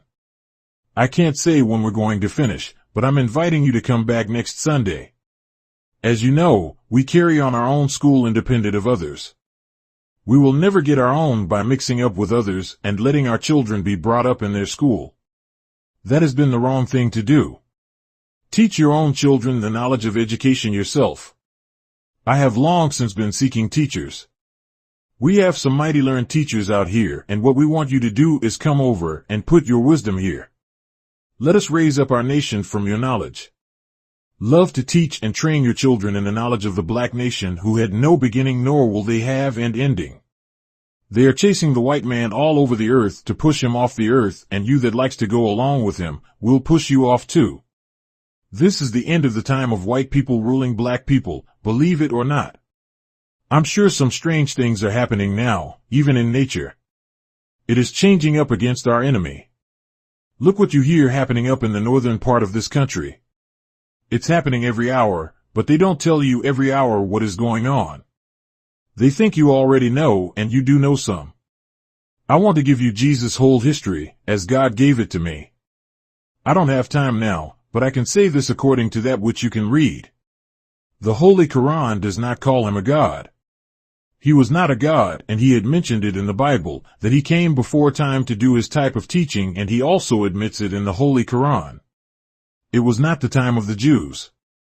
Their time was not up to have judgment teachings taught among them, because they had yet this time to live, and therefore they cut him off like they did many righteous prophets, that he couldn't set the world in righteousness, and they live under wickedness and deceive us and make us do the same. And he was not sent to us at all. Jesus was sent to the Jews, or rather taken himself to the Jews. There is no prophecy in the Bible that Jesus was to come to preach to the Jews salvation, because he was 2,000 years ahead of their time, and so, there's much more we can say, but I think we would be losing time. He admits, himself, that he was ahead of time, and he prophesied of another one in these words, when he comes, he will teach you and lead you into all truths. I can't do it. I'm here for a special thing, but that one will tell you all. Like the one that Moses prophesied of. I bear witness with Moses and his words and his teaching, wherein Moses said, that one will lead you into all truths. I can't do it. So I think it is very good that we are living in this time, a time in which we learn the truth of that which prophets before us couldn't look into. Now the book tells you, when he comes whom the God will send, you will hear from him, that which you have been longing for. I am him, brother. I don't object to you and no one from questioning me. I don't care who it is. Whatever question you want to ask is your privilege. If a teacher who claims to know the truth objects to you asking him questions, then he's not the one. We cannot learn if the teacher won't let us ask questions, because what he teaches we don't know, so we may want to ask questions. If you block me from asking questions, then I'm afraid that you're blocking me from learning what you teach. I don't object to anyone asking questions. I put myself before the world. I don't put myself just before a certain organization. I defy the white theologians and philosophers to ask me anything they want. I don't care what they want to ask me. I am not boasting. I'm just as humble as you. Wisdom doesn't make me proud. It makes me humble. If a man gets proud of his wisdom, he can't teach us. If he gets down here with us and humble himself as nature has created everything in the stage of humbleness.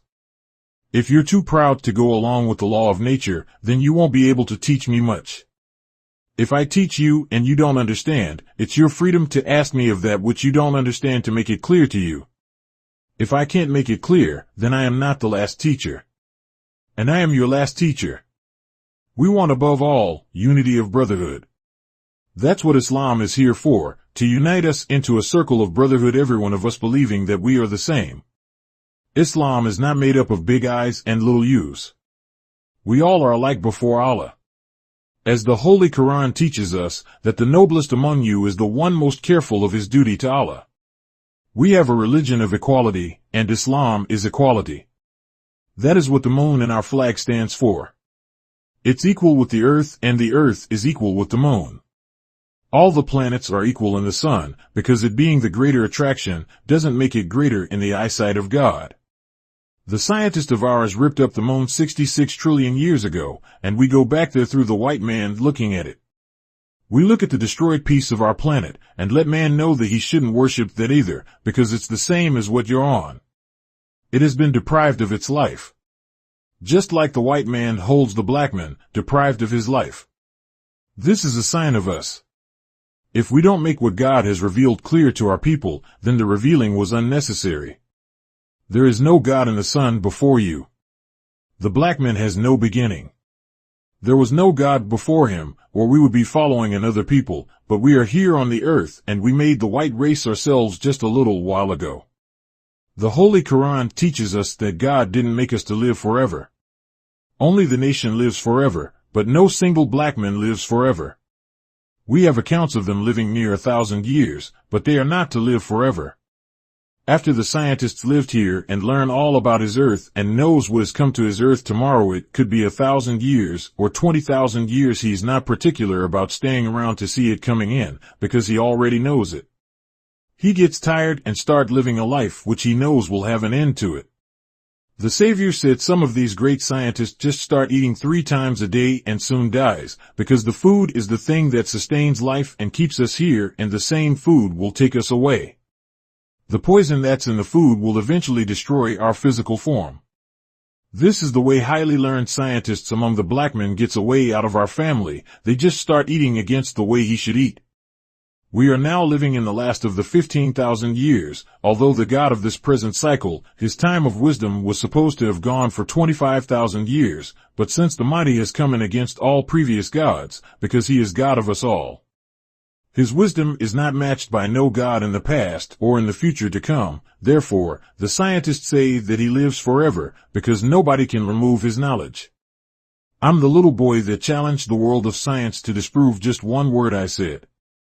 If you are able to condemn me as false on one word that I teach, I'll give you $10,000 out of my brother's vest pocket, and then I'll pay with my life for lying to you. We must not lie in this day, because it's the end of this world. Up, down, top, bottom. Theology of Time, June 18, 1972.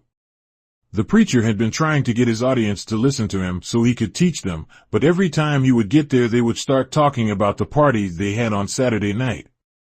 So, the old preacher got tired of that. He studied to come up with a way to get their attention. He put his 45 in his pocket, took his Bible, and he put a bottle of whiskey in his Bible case. He got up before the people and put the Bible down to his left and the 45 over to the right. Then he looked over the people and said, "Brothers and sisters, my text is today. Some of these things will move you. I don't have any of those kind of tools to use. I have to make out with one book up here. We're going back to our subject. What I'm leading you up to is the theology of time, whereas it was written in a way which you didn't understand. If I happen to get a little weak, I didn't eat any breakfast this morning. You know, the preacher, most of them, they eat a little piece of fried chicken when they go out to work. Well, that will strengthen you up a little, but we ministers of Islam do not do that. We don't take on physical food first. It hinders us from getting the spiritual food. What we're teaching here is to bring your mind and your attention to the time. What must be done in such time? This is what we're trying to get your attention on. It is the time. If it is the time, what is time? Time is motion. We can't make time without a motion. Whenever we make a motion, it is registering time. This is the way the universe is made. There was no such thing as time before the creation of God or the whole universe, as we call it now. It was not a universe, it was just a darkened, unlimited amount of space. Darkness is still the limit of space. If we could get out of the light of stars, we will find ourselves again into total darkness. But I don't think you'll be smart enough to do that. You're just not going to get out of the light of the sun and stars. To get out of the sunlight into the starlight, you will have to go a long way. It takes care of what astronomers call a family, the sun does. The sunlight does not go all over the universe, that's why you have stars. Stars pick up and keep the darkness lit throughout the universe. They are like suns, like our sun. They are nothing but balls of fire. Don't look and wonder about what kind of life on a star, none at all, it's a ball of fire. There is no life in all of the great space extending beyond 4,600,000,000 miles. We have the last planet in the sunlight. Some people call it Pluto, and that's pretty good, according to those people who found it. They gave it a name after themselves. A lot of planets are sometimes called by the name of someone else, such as the astronomer who discovered it. I'm going to talk to you about that first man who made them. There was no such thing as going into some great shop carving out a planet to see what it would look like on paper. The gods didn't do that. They just willed in the planet and there it was.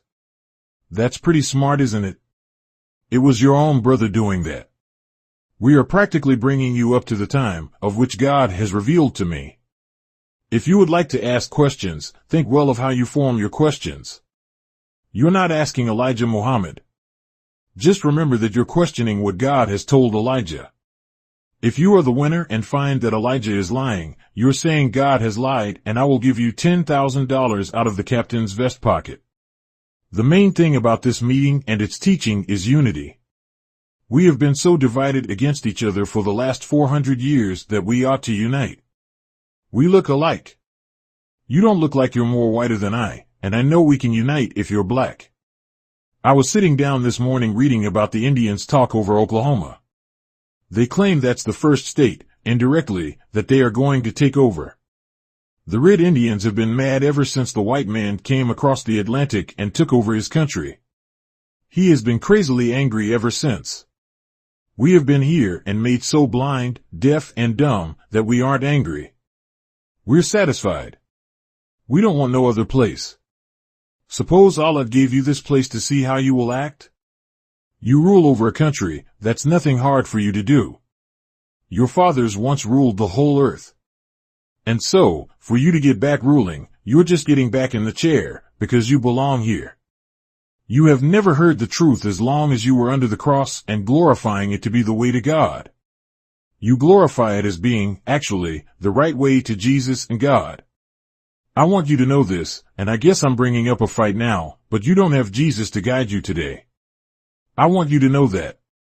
You can tangle with me and all the men I will give to you, but there is no such thing as Jesus that they crucified 2,000 years ago is on the scene. There is no such thing. He said in the Bible, I go away. Right? Nevertheless, the Father will send you one. He did go, but you say, he's still in the way. Brother, you are blind, deaf, and dumb. The Bible tells you he said that he was going away. Going away means he is going to die. Not going to some heaven and listen to you for 2,000 years. Yeah, sometimes I'm very fiery and ready to fight. So, if you happen to find me like that today, I'm ready to fight.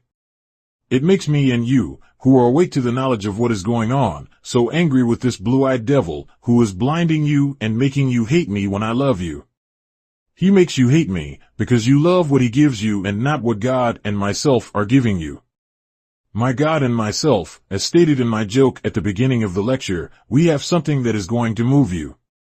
We come before you with the universe on our head or coat lapel, which means that we come to rule. That's what it means and nothing else. You can't produce an argument against us that you could win with. It is not that you know what to argue on that could condemn what I'm teaching you, you can't think it. You can't think the question to ask me that I cannot answer. I still want you to hear me all right, and don't want to lose a word. I want you to hear me, because you don't have next year and the year after next to come out and hear this, you better make up your mind today. The change of the world is going on now. It is not to come, it's in the workings now. On the radio I am sure you have one in TV, they are teaching you that this world's time is now going out. They tell you that. The fight over in Vietnam is not a fight of yours. It is not a fight of mine.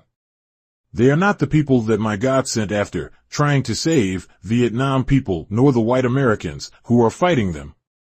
We have nothing to do with that, and I will tell anyone, regardless to who it is, and regardless to how wise he is, I will tell him, you are not wise enough, yet, to tell me to go to Vietnam to fight. I'm trying to go after you today, I'm ready for you.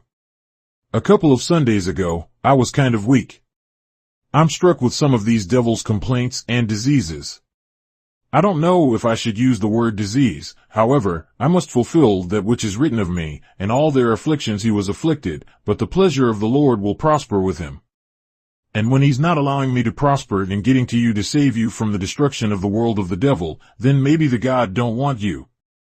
If you are listening, believing what is said, wanting to follow in what is said, which is the teachings of yourself making you to know yourself and to know the devil and God, then I bring these two great gods before you and make you acquainted with both of them. It is up to you to choose whom you will serve. Elijah is not here to force you to accept what he's teaching. It's just his duty that God has sent him with, which he must tell you. Now remember, that's all, and I'm not going to try and force you. I'm not going to spend time arguing with you. I was not raised up among you to argue with you, but to tell you. You can believe it or let it alone. I thank Mr. Demet, who was the president of this church. It was called a church when it was under their authority. In their religion, they call their honorary home a church. We must hear the truth today, like Jesus prophesied, that the truth will make you free. You don't have to look for nothing else to free you but truth. Why would Jesus prophesy that? Because the truth is on your side. You are the truth man. I'm here to contend with the world, not you alone, but the world. I'm not boasting, I'm just trying to get us acquainted, that's all. The scripture is being fulfilled, wherein it teaches you and I that he would raise up one from among the dead and teach that one to teach the other dead, but he willed that we should know. Well, this is him standing up here. I'm not boasting. I'm not trying to be independent in the way boasting of proudness.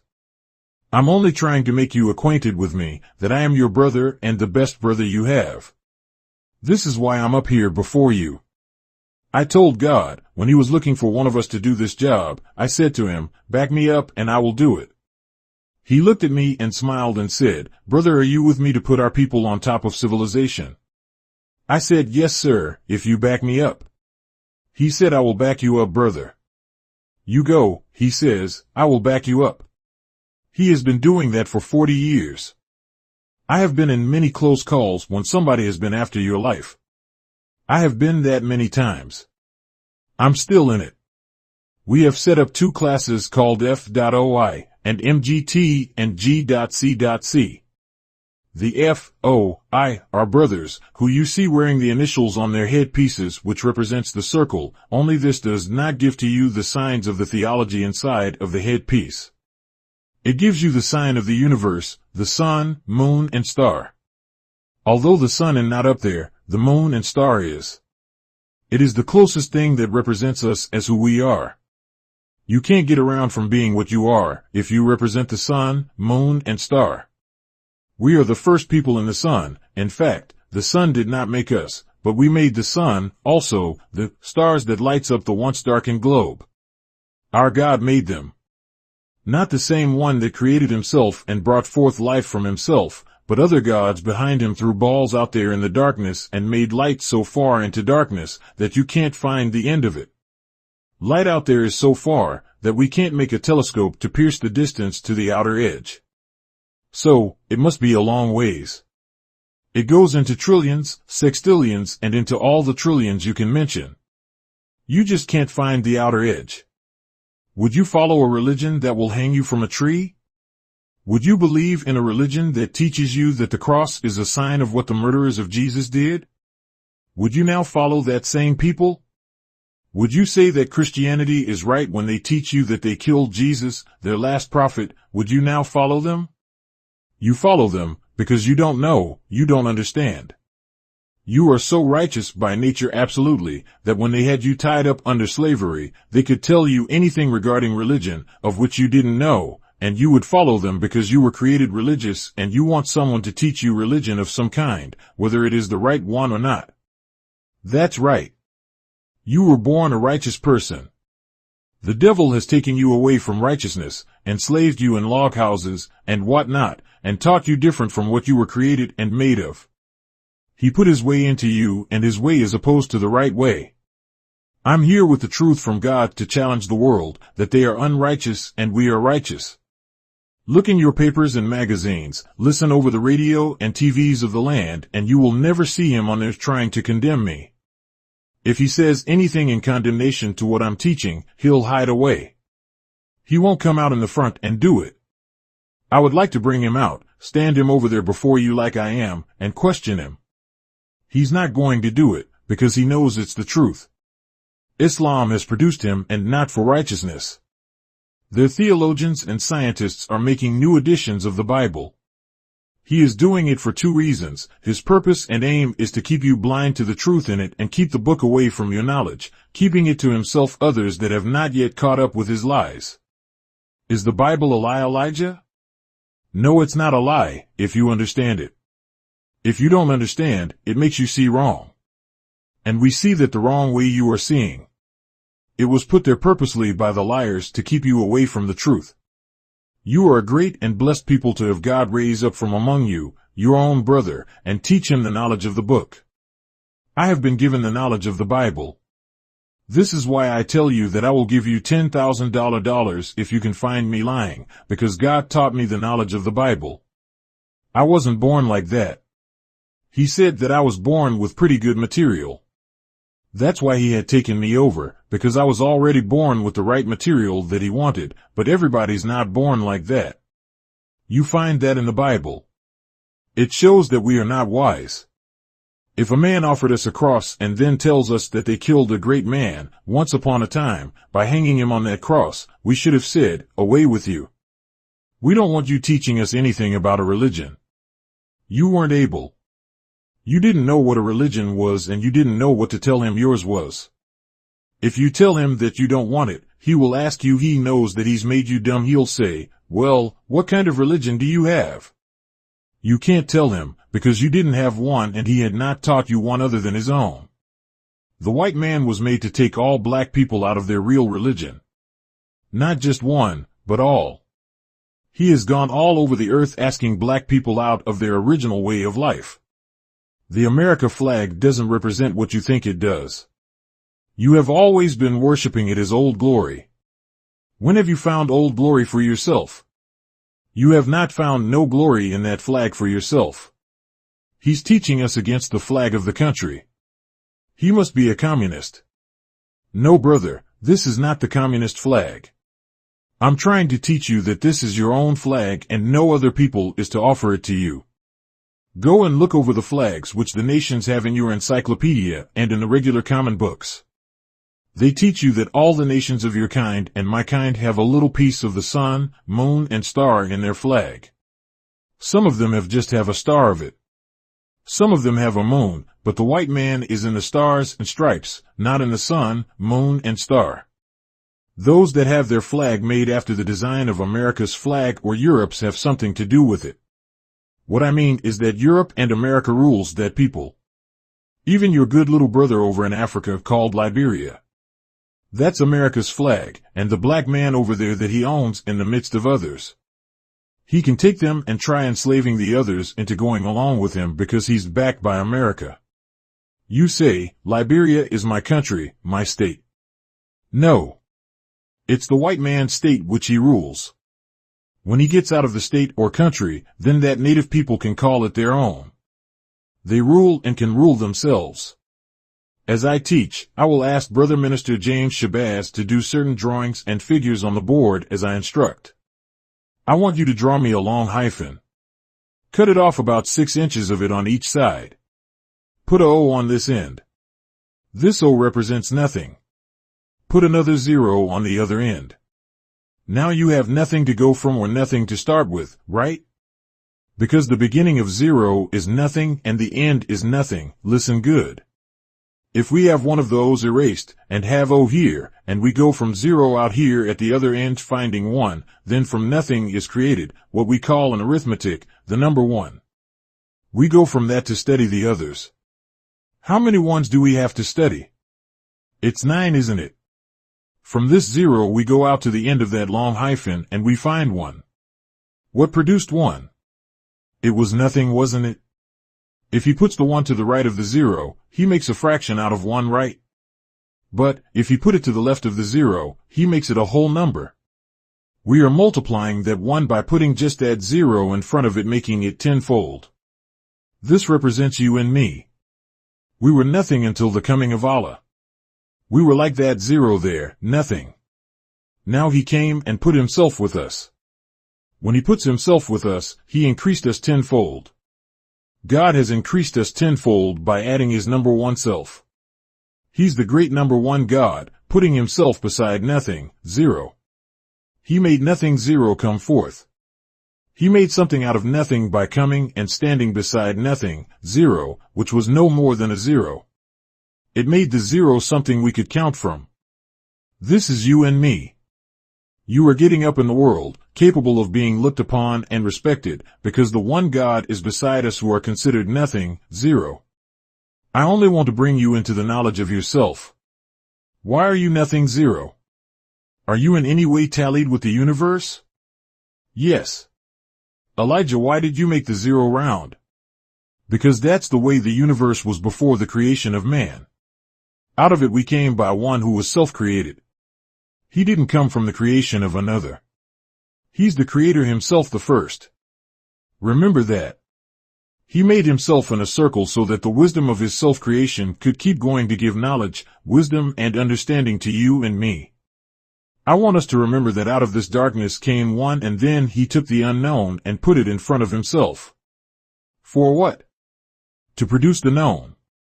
That's why the 00 goes in front.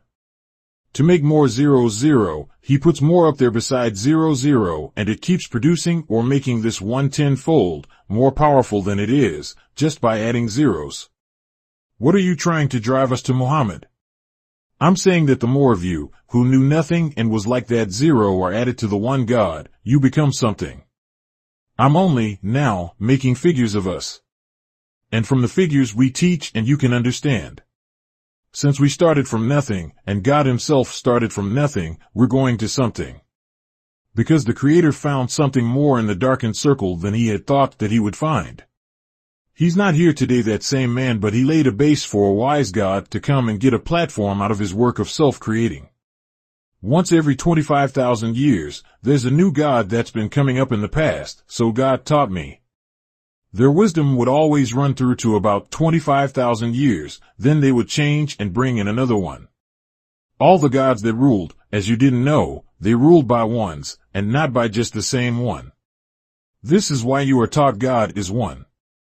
That's right, but it's not the same God with us.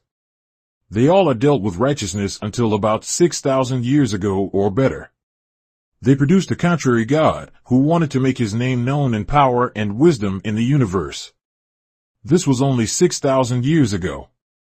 This was taken up by one God to rule the people for 6,000 years. So, for 6,000 years, we had a black God. His name was Yaqub. He was playing with two pieces of steel one day, and there he learned his own work. By watching their reaction, one attracting the other and coming together. He was 6 years old. He was a man born a black scientist with a big head. He had a great big head, and they used to call him, so God told me, the big head Yaqub. Because his big head contained so much wisdom, or brains of wisdom, he was called the big head Yaqub, meaning he had a lot of wisdom.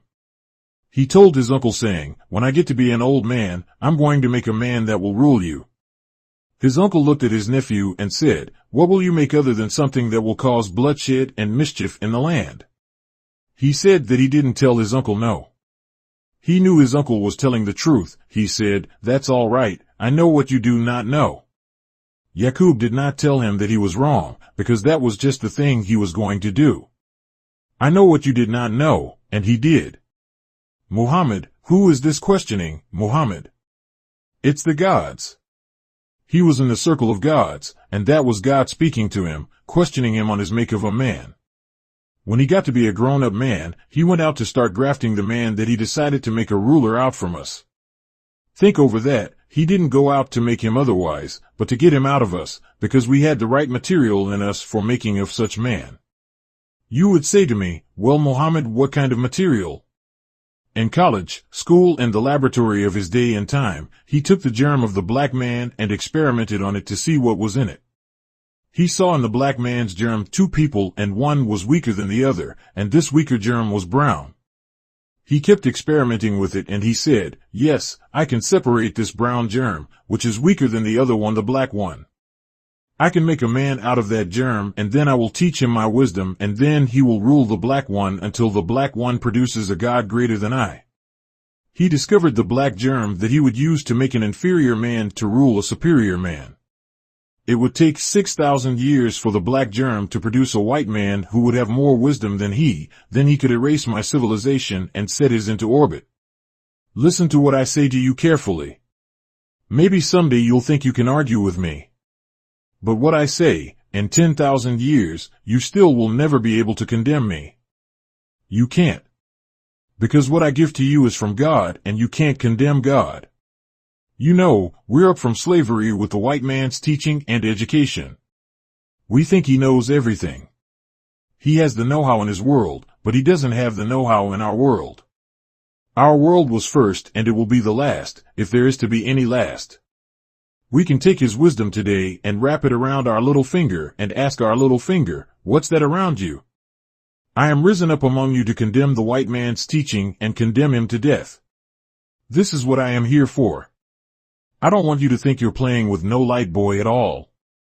My size is very small, that's why they symbolically prophesied of me as being a little lamb instead of a grown-up lamb. No, Christian believer, that doesn't mean that was Jesus and I'm trying to steal him.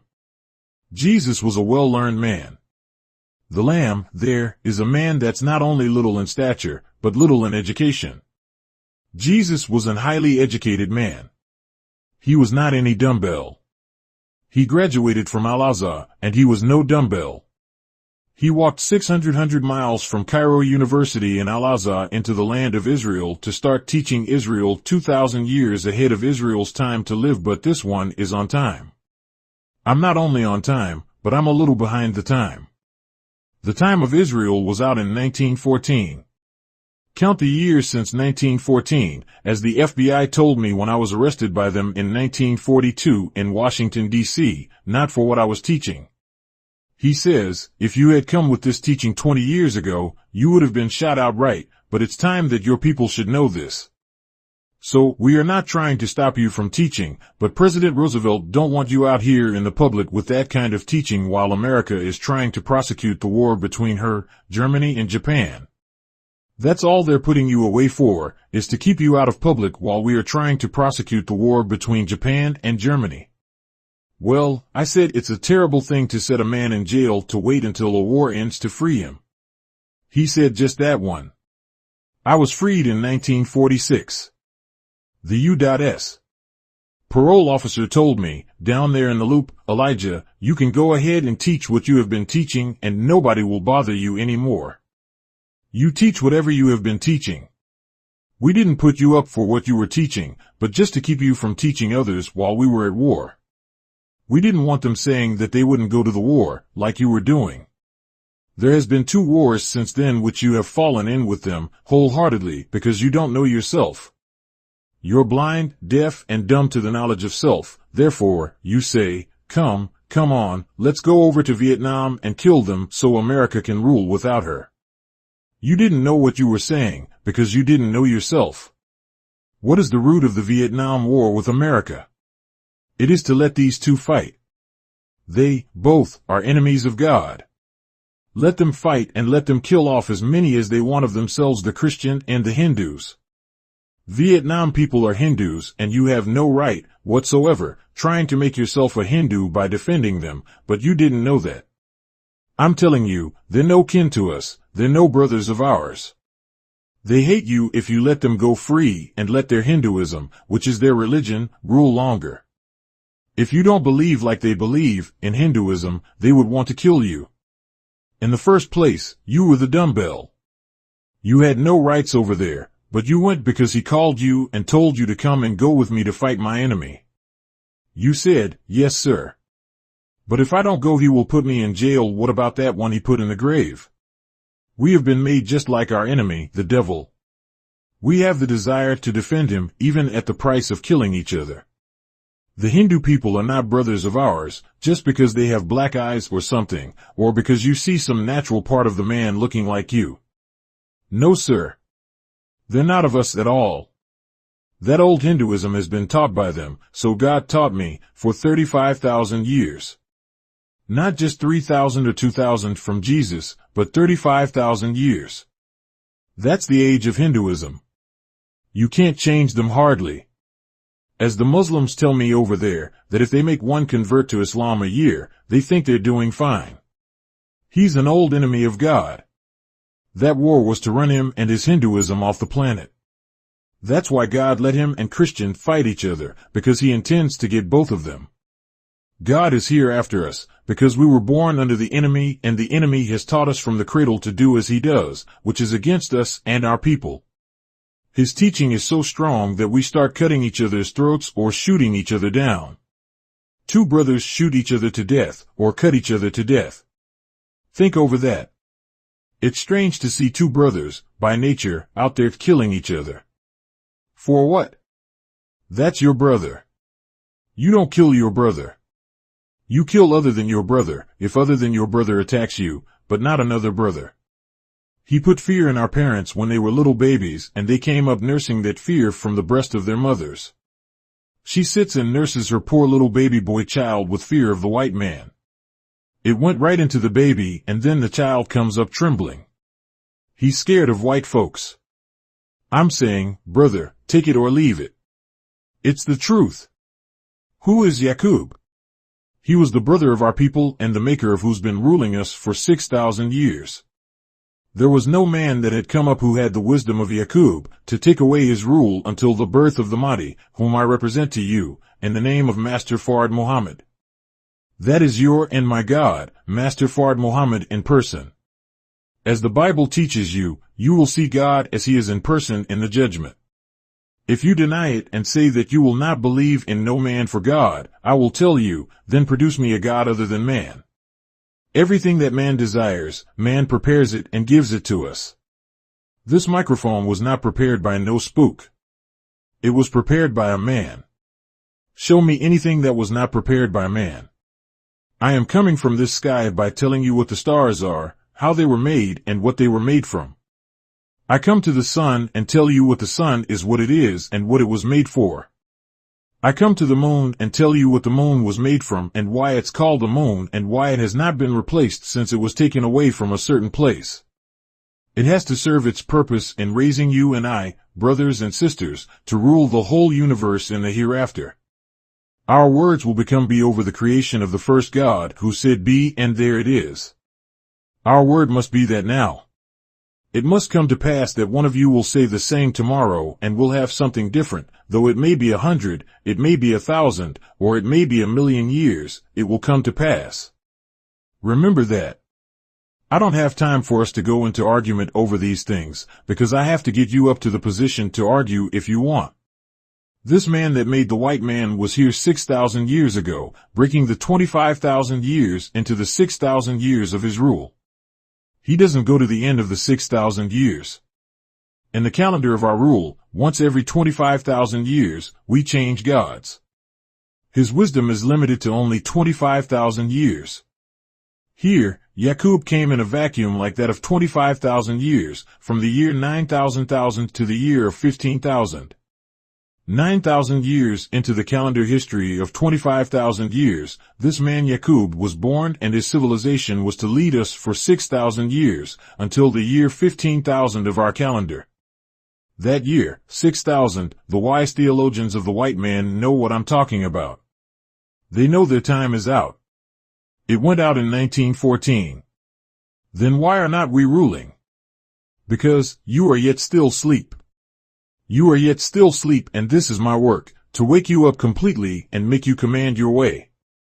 You must lay hold to the rule and rule the people of the earth, the black man of the earth. I'm sorry, black brother who's from abroad, we are raised up to rule the next world, which is only black.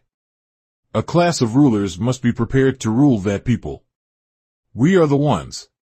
The times that you hear us say, accept your own, it includes that you accept the rule. That's what you are, the ruler. You ruled once upon a time, before the making of the white man, the devil of the earth. You, now, are supposed to run for it now, not to be taught, so to speak, but run for it, because there is no man in the sun that can condemn what Elijah teaches. No. You may feel that you can do it, but those are just your feelings. When I'm through with you, you can rule with what I teach you and get respect and honor throughout the world of man. If you leave America and go in any part of the earth, among any people, and you tell them that you are a follower of mine, they will respect you, immediately. It was 6,000 years ago that Yaqub, the god of the white man, saw his way in making this people by playing with those two pieces of steel. One was attracting the other. He's still playing with steel. This is the base of his knowledge to rule. It is to turn steel into weapons and use the weapons to kill you and me. This is just what he's doing. We did not make a great navy to put on the high seas. We don't need them, as long as we have power over the water that the navy is on. We, the Nation of Islam, our scientists, our gods, they don't need a navy. They're capable of sinking yours which you have made, without a navy. Haven't you read in the Bible wherein it teaches you that they saw one angel on the sea, and he caused the sea to become a corrupted power for anyone to use? He turned it all into poison by dropping something out of the heavens. The Bible teaches he dropped a star in the water from heaven and made it unfit for the people to stay on the water. It said, when they dropped that star, all the people that was in the sea died, right? I want you to know that this is not white people that will drop that star. It will be black people. You are the sons and daughters of gods, of your kind, who rules the whole earth. They can take the earth and move it off from its regular rotation and turn it backwards if they want it, and you won't ever know the difference. To prove it, whatever goes on in the way of a terrific explosions in China or in Vietnam, you don't feel it here, do you? No. It's because the earth is so large that you can cut away half of it on the other side and you'd never feel it. The earth is approximately 8,000 miles through in diameter. Since she's so near to that figure, most scientists just say 8,000 miles. She is so near to being 25,000 miles in circumference, so scientists just say approximately 25,000 miles in circumference. A god was made 9,000 years into our calendar history, and from that 9,000 years they count their time. He was a made man in comparison to the nature of us. We can produce a man in 9 months. So, he's not away from us yet. If he can find one thing that he has done without us, we show it by taking and combing the history and piecing it together, looking for any wisdom that he produced of himself that we didn't give him. The Holy Quran asks the white race to produce what he has created, which we didn't give him, and he can't do it. All that you have, we gave it to you. The white man has nothing that he created. He fashioned something after our creation. We created everything that he got his piece from, to make what he wanted to make. The iron, the steel, was already here in the earth, and he made his rule or kingdom from that which he found in the earth. That which he found in the earth was ours. That is why you find in the Bible, in Isaiah, wherein he cracks down on him to prove to him that he is God and that he has nothing to fight God with. He tells him that, I created the fire that you blow. I created the gold. I created the instrument that you made for a weapon. I created the iron and steel. Show me, Mr. Devil Man, what do you have to fight me with? I have power over my creation. Do you have power over your creation? No. Because your creation is from mine. It was 9,000 years ago, remember this, an enemy was produced to cause all of this trouble that has been coming to the black man for the last 6,000 years, whom we call the white man instead of just saying devil. That's his real name, devil. You go by his color, because you didn't know who was under the color. When Yaqub was making him, he took the brown germ away from the black man. And he took that brown germ, which was weaker than the black germ, and looked into the possibility of making the weaker rule the stronger. This is not out of the order of science. Don't even attack the man that says these things, because you may fail to win. This weak germ in us, the black man, a different color that was brown. Yaqub said, I will take the brown germ away from the black one and make a man of the brown germ, teach him and give him my wisdom, my knowledge, then he can rule the black man, from whom I had taken him, until the black man produces a man that is wiser than I. He, then, will take me and my made man away off the scene to never rise any more. He told his people, the white people, when you live on this earth for 6,000 years, don't try to rule the 7th, because in the 7,000th year, your brother coming from the east and going to eat you up. The white man or devil knows this, which is why he goes over in the east and stocks his artillery over there trying to keep the man from coming out. He starts working on him before he leaves, but they know he is going to do that. As the Holy Current teaches you, we made you and we know what your mind suggests. Whenever he thinks up anything, it already has been known and he can't pull off anything on us, like a surprise. He has no surprise to make on us. We listen to him while he's thinking of it. Think over that, brother. This is what Jesus was equipped with, the knowledge of thought. That's why he could always get out of the way of his enemy before they got there. He had already tuned up on them.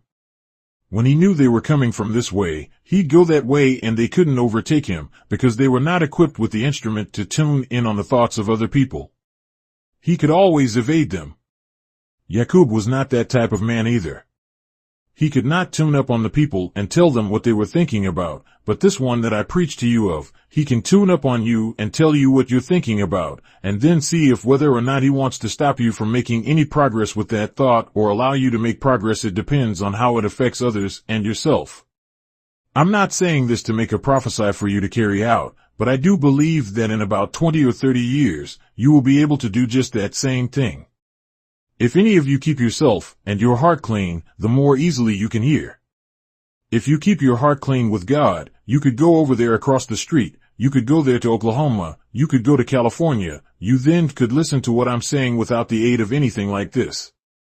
The devil has made us dumb and now Allah intends to unstop our ears so we can hear spiritually. As David teaches you in his Psalms, he has unstopped my ears that I may hear, he has cut loose my stammering that I may speak plainly.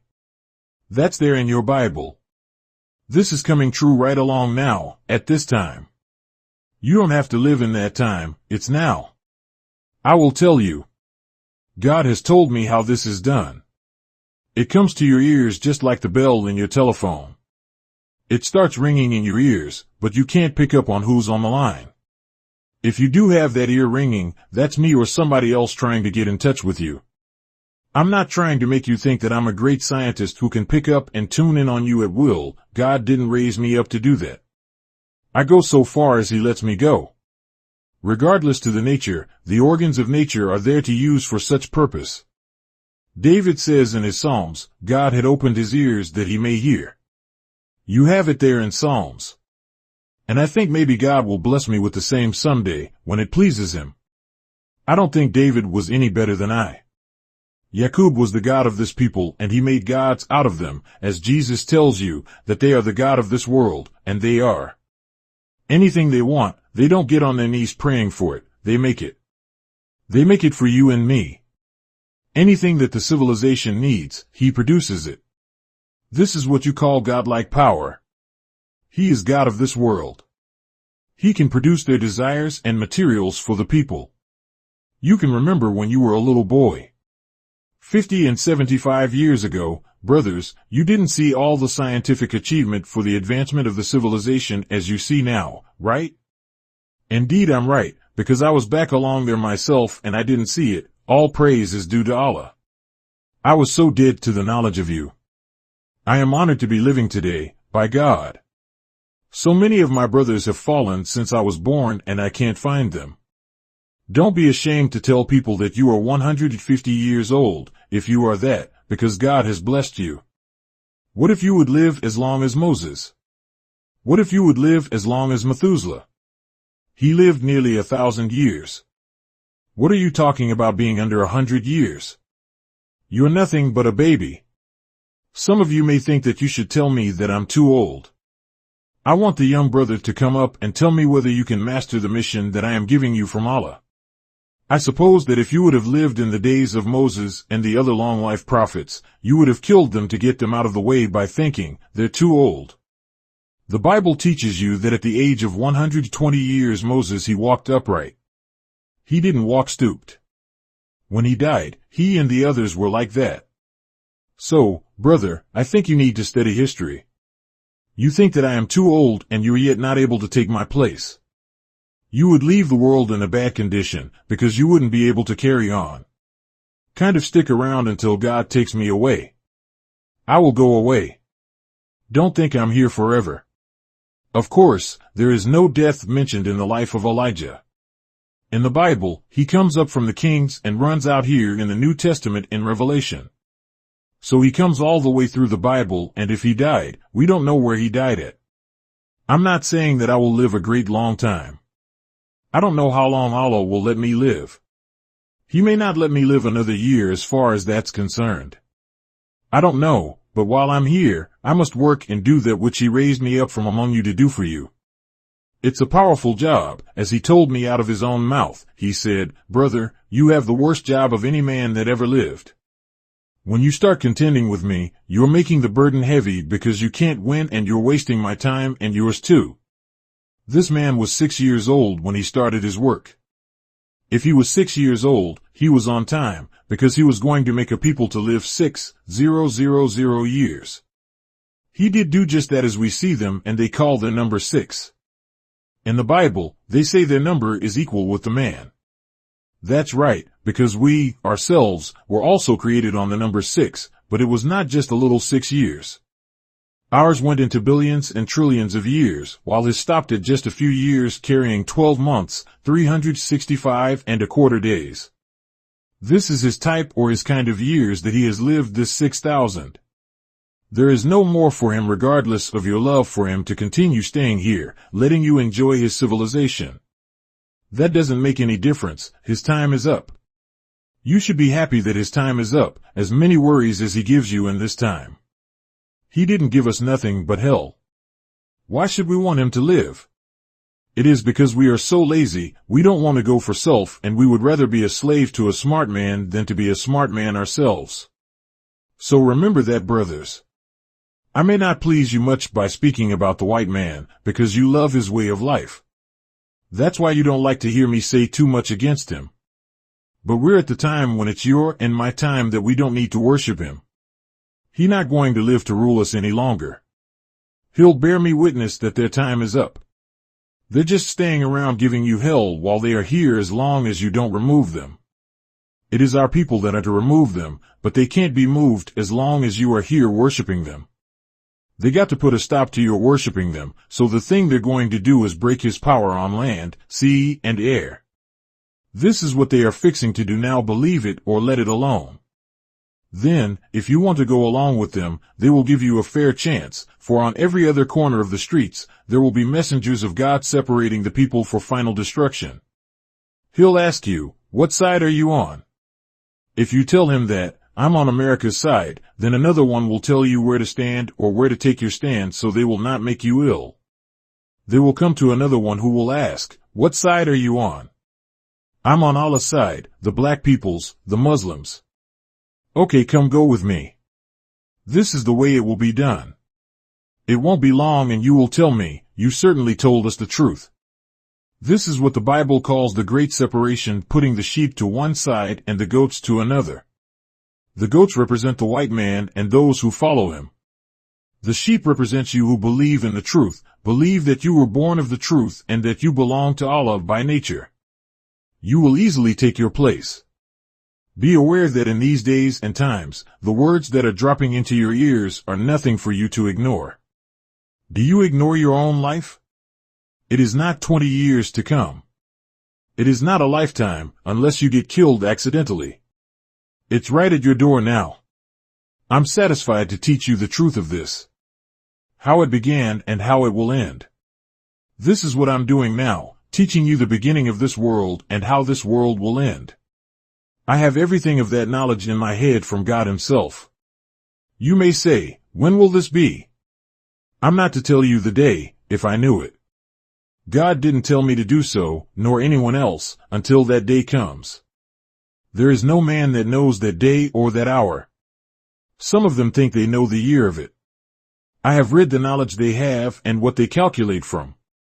I don't say that they are millions of years away from it, according to what I have been taught, but He's not going to tell you, the wise one, if He knows. He won't tell, and nor will I tell you the closeness that God gave me of it. The time that you live in, you will soon know no more. It won't go out this calendar history that we're in now, which reaches up according to the equalization of the Arab calendar. It won't go 10 more years, because they just don't lie. When they point at a thing, it's just that. What you read in the Holy Quran, it's just that. You're not reading a guess and lie book. It tells you the truth. According to the Holy Quran, we are not very far from Gabriel sounding his trumpet. We're at the end of the white man's world. This is beginning of that end, of which I'm talking about. I'm showing you the time he began, up to this time. He has been living according to our calendar history. According to the Islamic calendar history, his time is up and a long ways up. Because of us, God gave him an extension of time around 60 years or more years. If he had been destroyed right on the date of his time, we too would have been destroyed, because we weren't ready, and you are not yet ready. This is why I'm hastening on to you this truth which you didn't know. I know what's about to happen. Allah has told me, and I can read it to you or send it to your address. The time is now, and according to the very prefixed word of the time by God and His prophets. We are overdue. They are ready, but as I suggest that, the extension is due to us being blind, deaf, and dumb to the knowledge of ourselves and being all wrapped up in the belief and faith of white people and their way of life. You love their way of life because they made you to love it by not teaching you the way of yours. We are real righteous people, we don't know it, since the devil robbed us of it. The more you practice the faith of Islam, the more you want to practice it. The reason we teach you is because you are Muslim yourself. You weren't made one and we are not making you one now. We are making you to act on the principles of what by nature you are. You are not what you are practicing now, and never have been. The devil has you doing that which is his way of life. You have not, within 100 years up from slavery, been able to practice his life as perfect as he does, because by nature, he's that, and by nature, you are not. When you get back into the knowledge of yourself and into righteousness, you will love it. You will not want to do the white man's wickedness. That makes you love yourself for the first time. You must learn to love yourself. The names that you hear us going in should not be laughed at or mockery made of them. You should make mock and laugh at the names that you go in of the devil. He doesn't have any names. As the Bible teaches you, he doesn't have any worthwhile names, and his names will be destroyed from the face of the earth. We must learn to create and make a world, a new one over the old world of Satan. We must do this.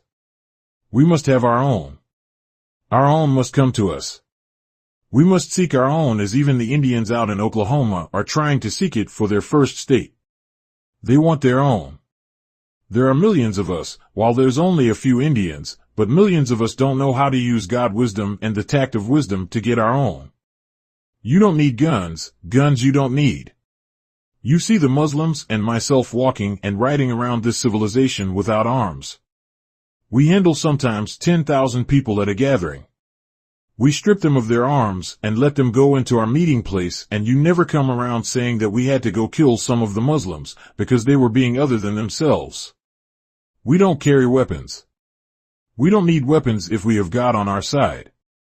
What do we need with weapons for? If he created the heavens and the earth and the iron and steel that you're using for weapons, doesn't he have power over it? Certainly he has power over it. This is why we pay no attention to his weapons building and arms building, which he's trying to stop himself from doing. He sees that we're an example of people who believe in love and unity of the civilized man. Forcing him by force of arms doesn't last any longer than the arms are capable of getting him to submit to the power the arm represent. He came without arms, and I don't carry weapons myself. I go everywhere he asks me to go, for a big crowd with no weapons whatsoever but his. He puts his own power around me and under me and over me, and I come to you and I speak out boldly. The first thought that comes to you when you have a weapon is killing a nigger or a black man, because that's what was in him. He made the weapons with the desire that they help him kill you and his own kind. We don't carry weapons for a God other than the truth. And the power of the truth will protect us, because its author is God. We have gotten to the birth of your worst enemy that ever was on the earth. That's Yaqub. Yaqub, the name, doesn't mean an enemy to us, but the man that had that name made an enemy for us. You can be called Yaqub or I can be called Yaqub, but that don't mean we are devils or a friend to the maker that father of the devil, Yaqub. There are many Muslims who used to hear what I am teaching you. They are used to hearing it 6 hours sometimes or less, but I was not taking it up with them at that time, piecing it apart, showing the ins and outs of it like I am today. That is why I take about 2 hours each time, to pull you up gradually, so when you get up on top, you will know how far you have come to reach the top and that you could master your seat up there on top. God said to me, teach you, and he will set you in heaven. He didn't say run you in heaven. He will set you in heaven. This is similar to what Yaqub taught his people.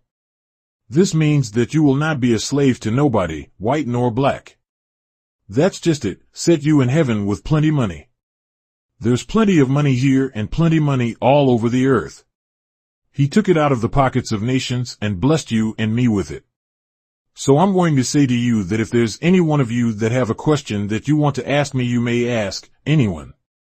If there is no questions, then we're going to dismiss. Question: I wanted to know, was Sarah a white woman? Messenger: really, brother, I don't know if whether she was white or black, but I believe Abraham had a great love for black, and maybe he had a black wife. If Sarah was white or black, her husband was a great prophet, and the time that we are now in was revealed to him, and his prophecy, mostly, was on the base of us and our return to our own. I don't say that she was white and I don't say she was black, because white Arabs were ruling for a long time after our history was taken away from us regarding Abraham, yet, it is true that we are following and fulfilling that which was prophesied by him, and whether Sarah was white or black, it has never been much of a concern to me. I wasn't following up Sarah for no particular prophetic saying in order to bring out some truth of her. Our women who are sitting under guidance into righteousness use Sarah as a very good woman they could pattern after. This is the only reason we bring her history up. You must follow, believe, and practice the truth. If by believing the truth and practicing the truth, it causes your life to be taken from you, then you were willing to die for that which you believed in. If we believe in Christianity and the white man as a leader for us, we go wherever he tells us to go and offer our lives for him and what he teaches. Now your own has come to you, and if you do what you said you intend to do for him, then do it for yourself. I never could have stripped these men of that which they were in when they came to me had it not been for God's power working with me in the way of teaching what I teach them. They would have still remained in that which they were in. So, this is the proof. Islam is not a religion. We call it a religion, but it's not a religion, because it is the nature of us. The nature of us can't be called a religion. That's why the 30th chapter and the 30th verse of the Holy Quran teaches you that Islam is the nature in which we were born. If you go to higher masonry, they will ask you where were you made a mason. You'd better not tell them you were made one. You've got to tell them that you have always been that.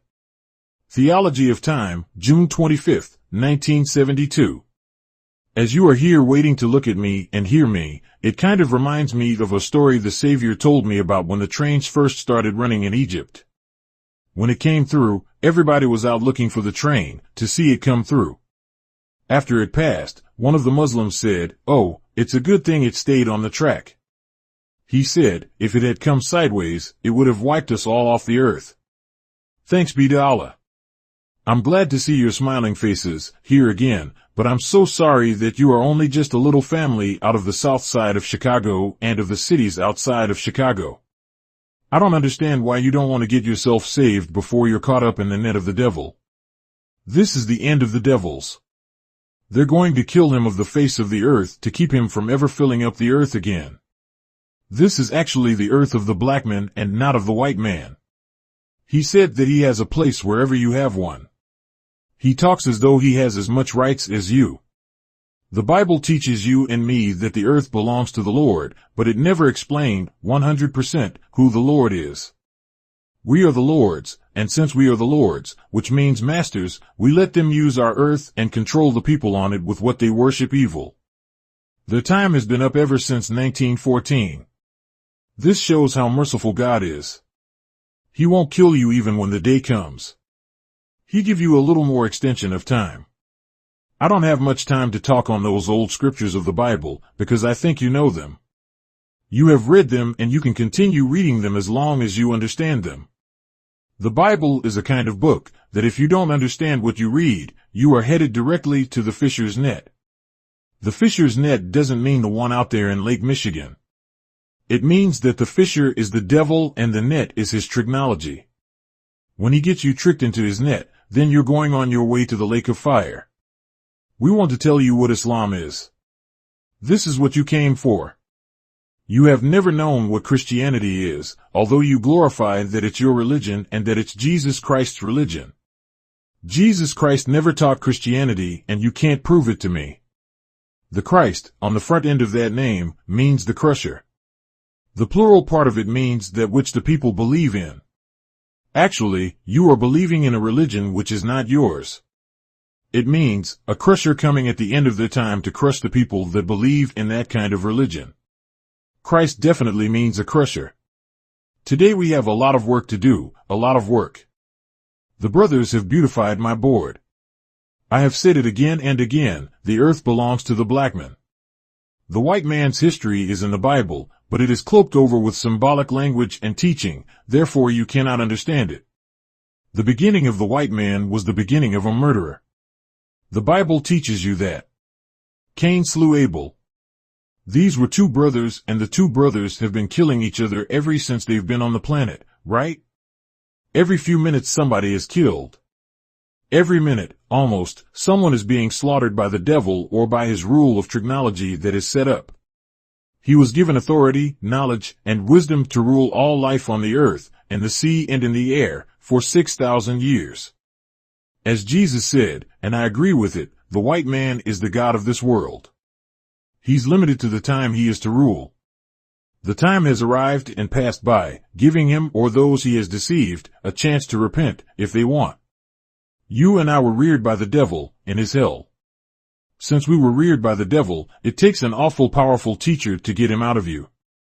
He claims that his number is the same as ours.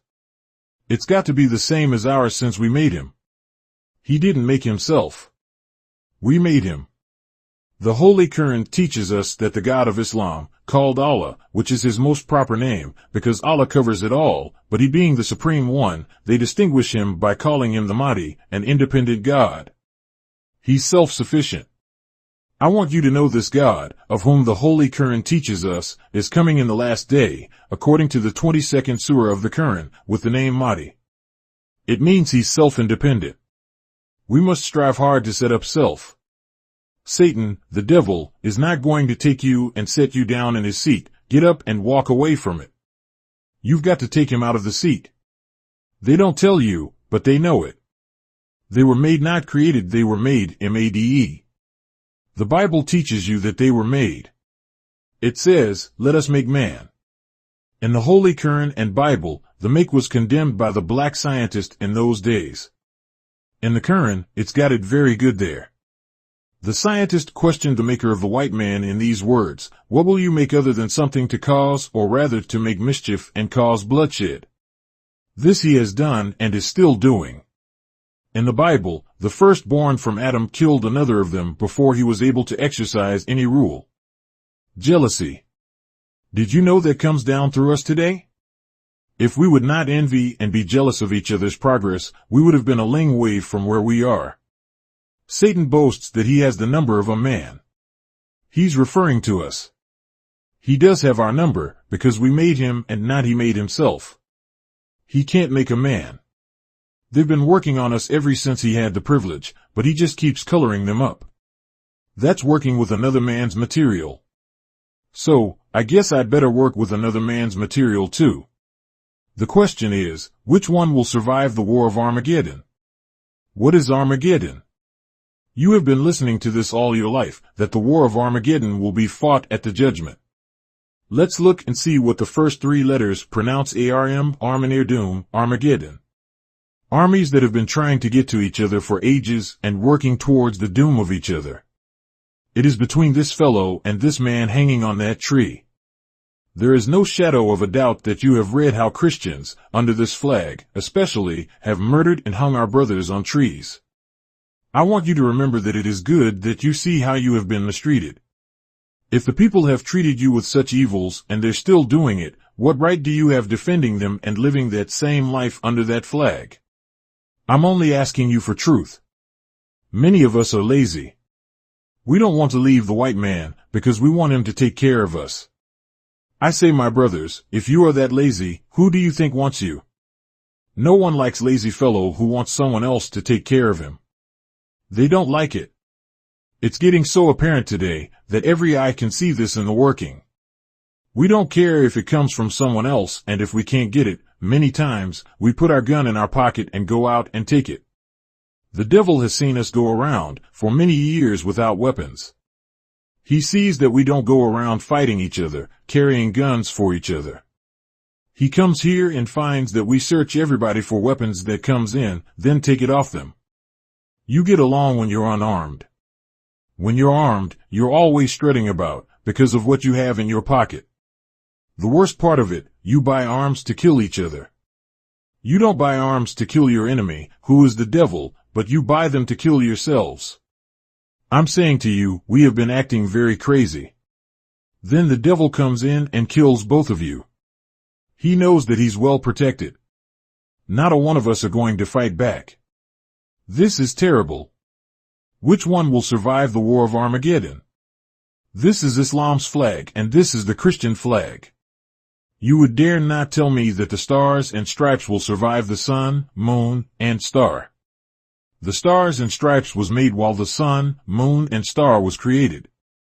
You love that old cross, yet they hang you up on limbs. You fight for that old cross, but they tell you themselves, over yonder stands an old rugged cross. Think over that. They made it up. Over yonder where?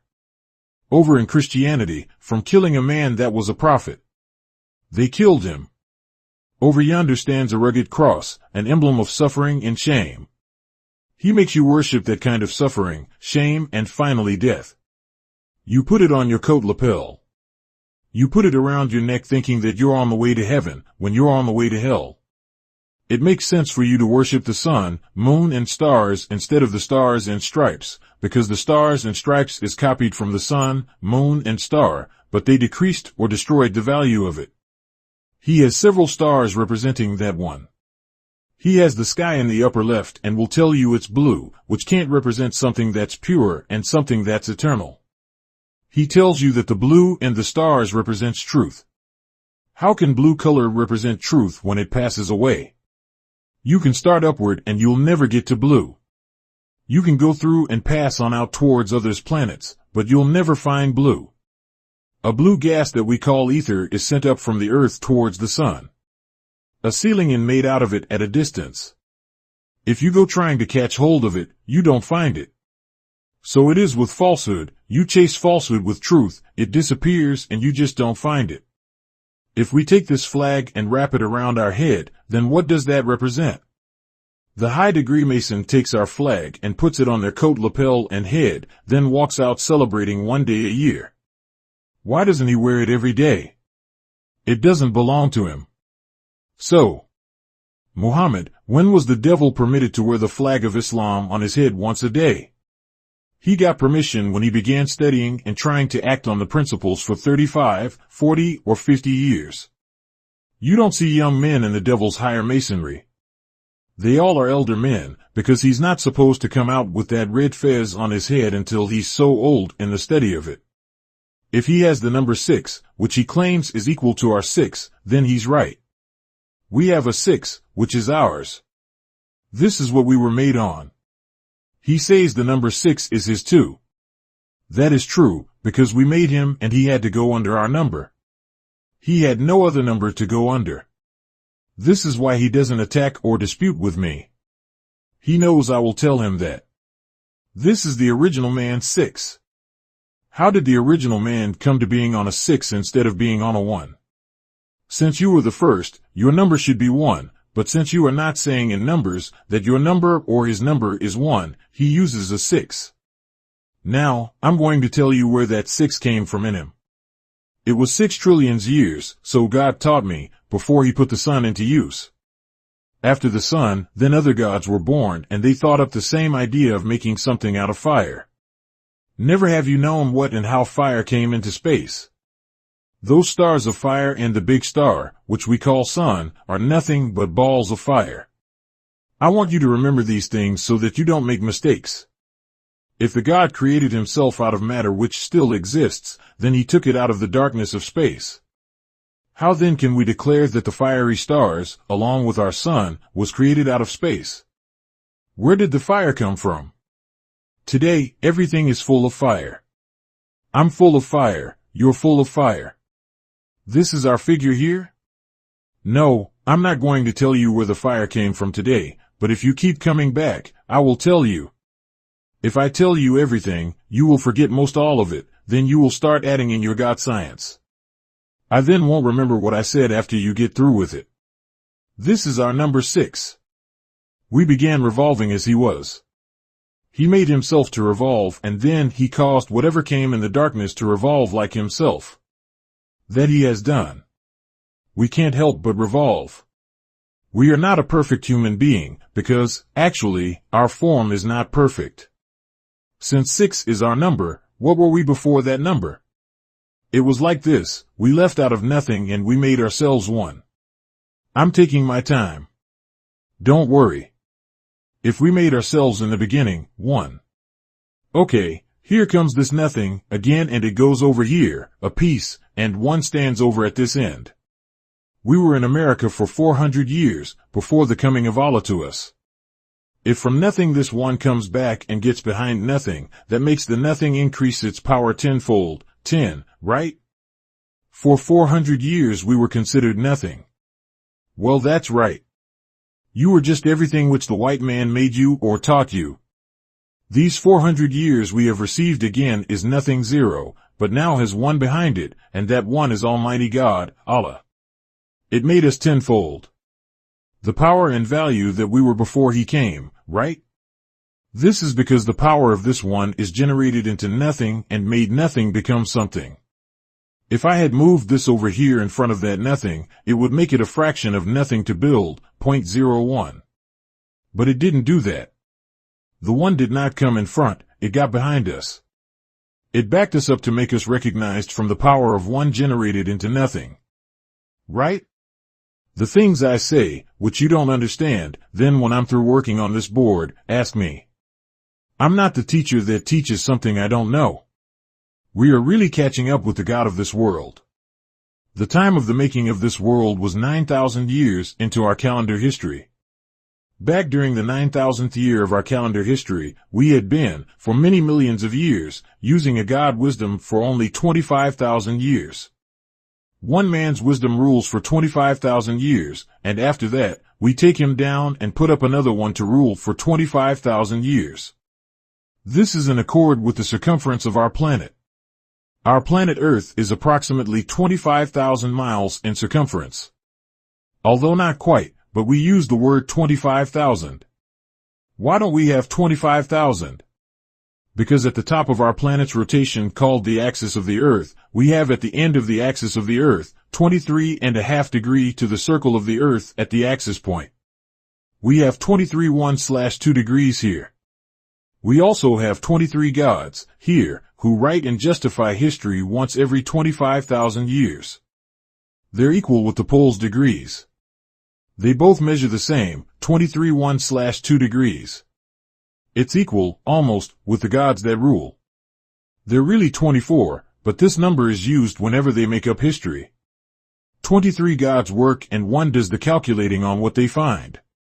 The God of our world taught us of the God of this world. He said that in the year 1 of our calendar time of 25,000 years, before we allowed another God to rule, so God taught me, the scientists said that there will be a man born in the year 9000. His name will be Yaqub, and in that year, he will make a people who will live for 6,000 years.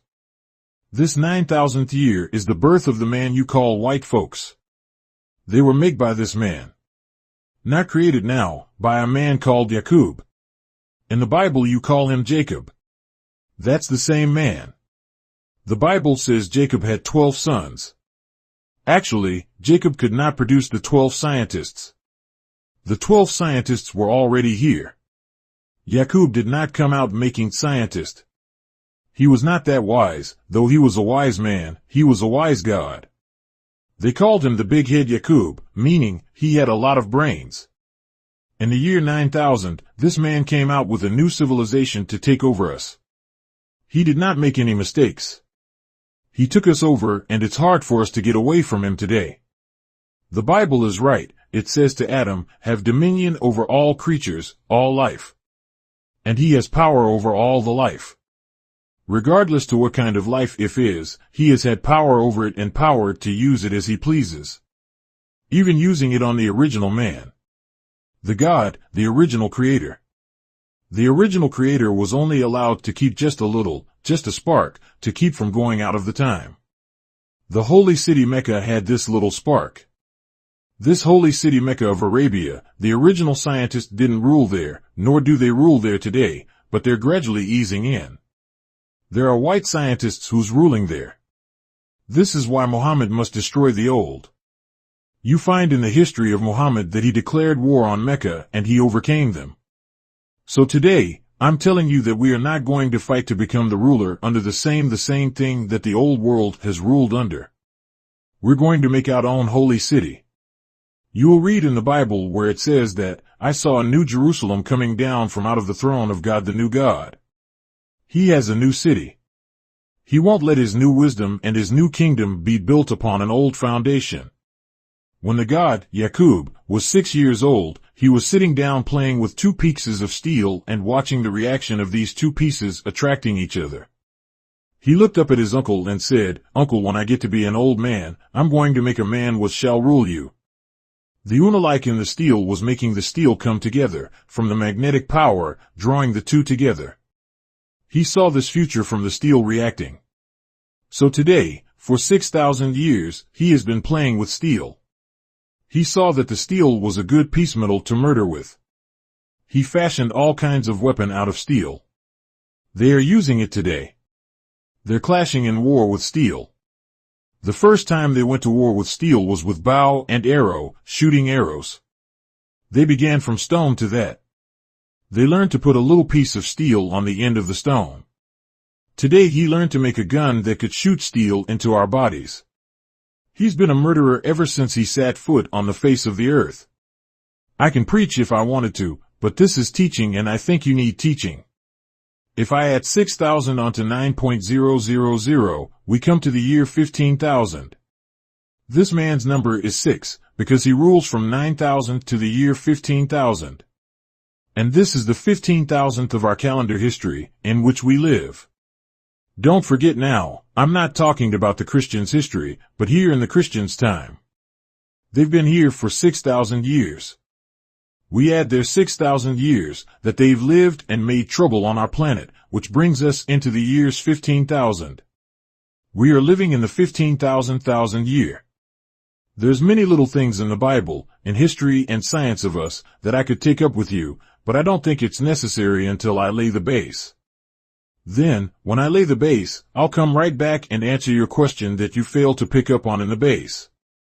15,000 years ago, and a little fractions over, Yaqub made his people and put them on time to rule for 6,000 years.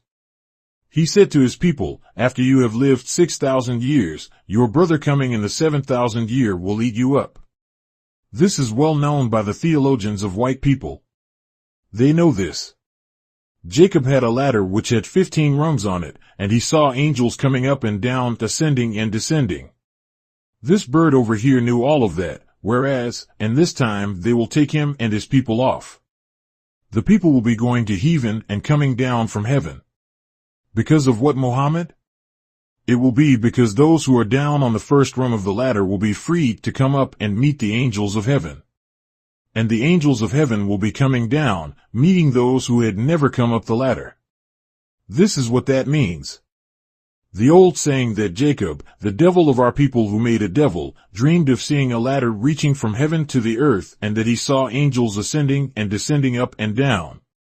He saw the end of his civilization and he saw the beginning of our time. The beginning of our time is here. I'm not through with this. I'll take care of it next time. I'm not through with it. No, not by a long way. I did not tell you how he got here. Jacob got his people here by killing the black baby and saving the brown so that he could graft the brown into its last color, which is white. I will tell you right now, so that you will always know how the races became races. The first race was made from black man. The brown race was the first one to come out from grafting. The first race was brown. This race you call the Japanese people. That's the brown race. Okay, the next is a yellow race. From the yellow, the other race that you see here is white. The first man here was black. Then, when Yaqub started grafting out of him to get to white, he was grafting for 200 years. For 200 years. It took him that length of time to get the brown baby out of the black. Yaqub found that brown germ in us while studying in college. He discovered in the germ of the black man that he had a brown germ in him. He had two babies, one brown and one black. He kept looking at that brown germ and he discovered that he cattle grafted out of the black man. He could take that brown germ, keep it to itself and keep grafting it until he took the brown germ out and replaced it with a different color if he could just keep taking the more lighter brown one that came, keeping it to itself and then killing off the browner and darker ones.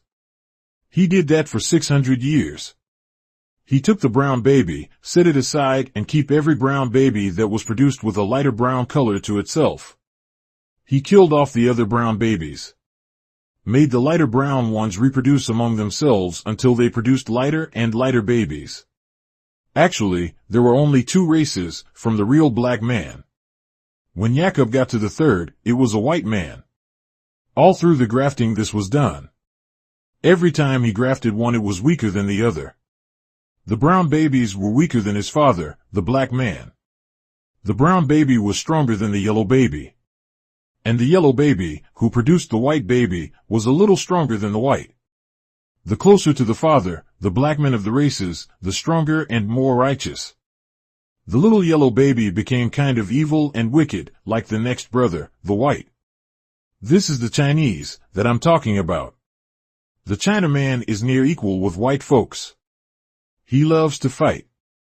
But he's braver than the white.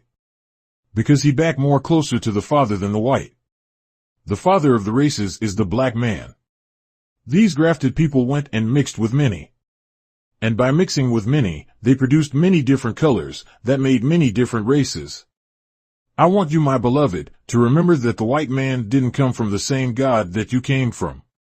I do want you to remember the reason that we are not, and cannot be an equal man with the white man is because we don't know what he knows. God has now had mercy on us, and he has raised up out of nothing that which is now something. I don't count the white man's wisdom. God has made me like that too. Even scorn his wisdom. When you get wisdom from Allah and his servant, you will not think the white man knows anything.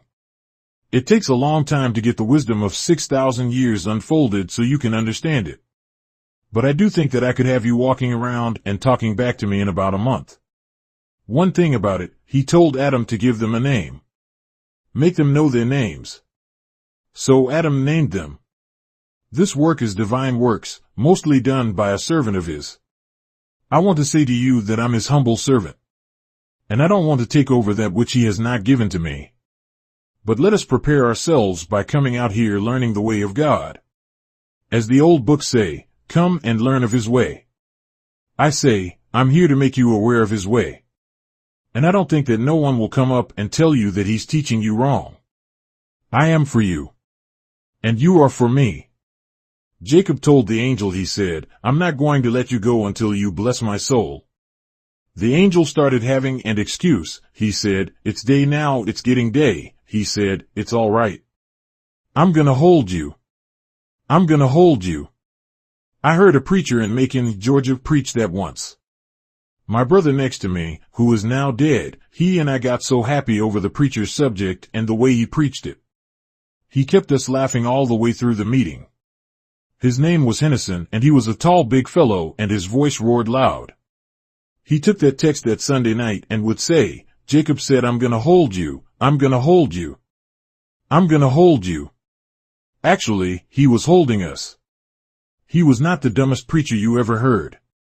Yes, he was a very good preacher of that which he preached.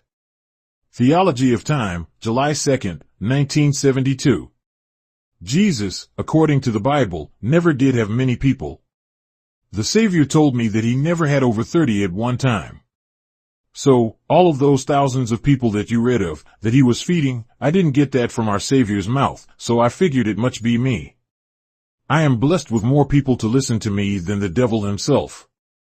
We know the devil always carries the people, but if I keep on being increased by Allah, you'll see us in the soldiers' field pretty soon. We visited New York once and got into the biggest arena they would let us have at that time. We intend to visit New York again. We had, like Jesus, that small Calvary Hill, whereas we would have had to send over someplace else for another hill. It's near the 4th of July and a lot of people are getting off from work to have a big day. It's all right for us to have that big day too. They've been having a big day. What do we would like having a little big day for ourselves? As the Lord said to Abraham, take a look, Abraham, see whether or not you can count the sand down there on the seashore. Look up, Abraham, and see if you can count the stars above your head. He couldn't count either the number nor place. He said, Abraham, that's the way thy seed shall be. You can't count them, so you know what you're looking like to me. I had to stand here a long time trying to count you. Oh yes, I must say this, that my wife, I checked up with her before I left home and she's doing much better.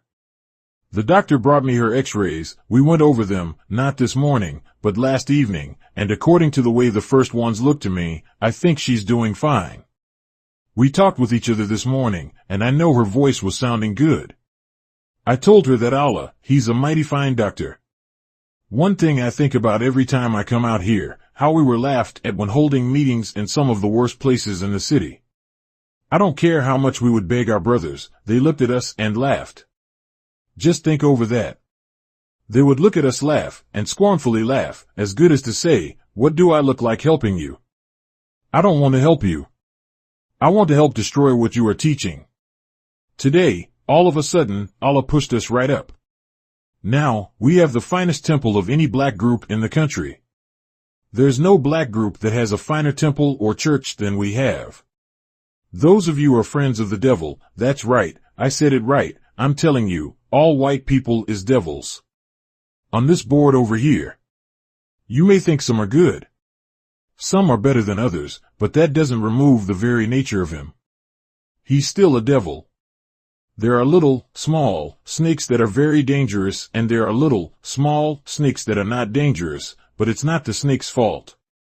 Nature just didn't make him that dangerous, but you can see in Little Eyes and his actions that he wish he was a bad snake. I'm trying to teach you the knowledge of that snake. Do not trust any of them, all of them are bad. They robbed us of our wealth, rob us of our freedom, rob us of our justice, and so after all that robbing, it looks like it should be enough, but no, that wasn't enough for him.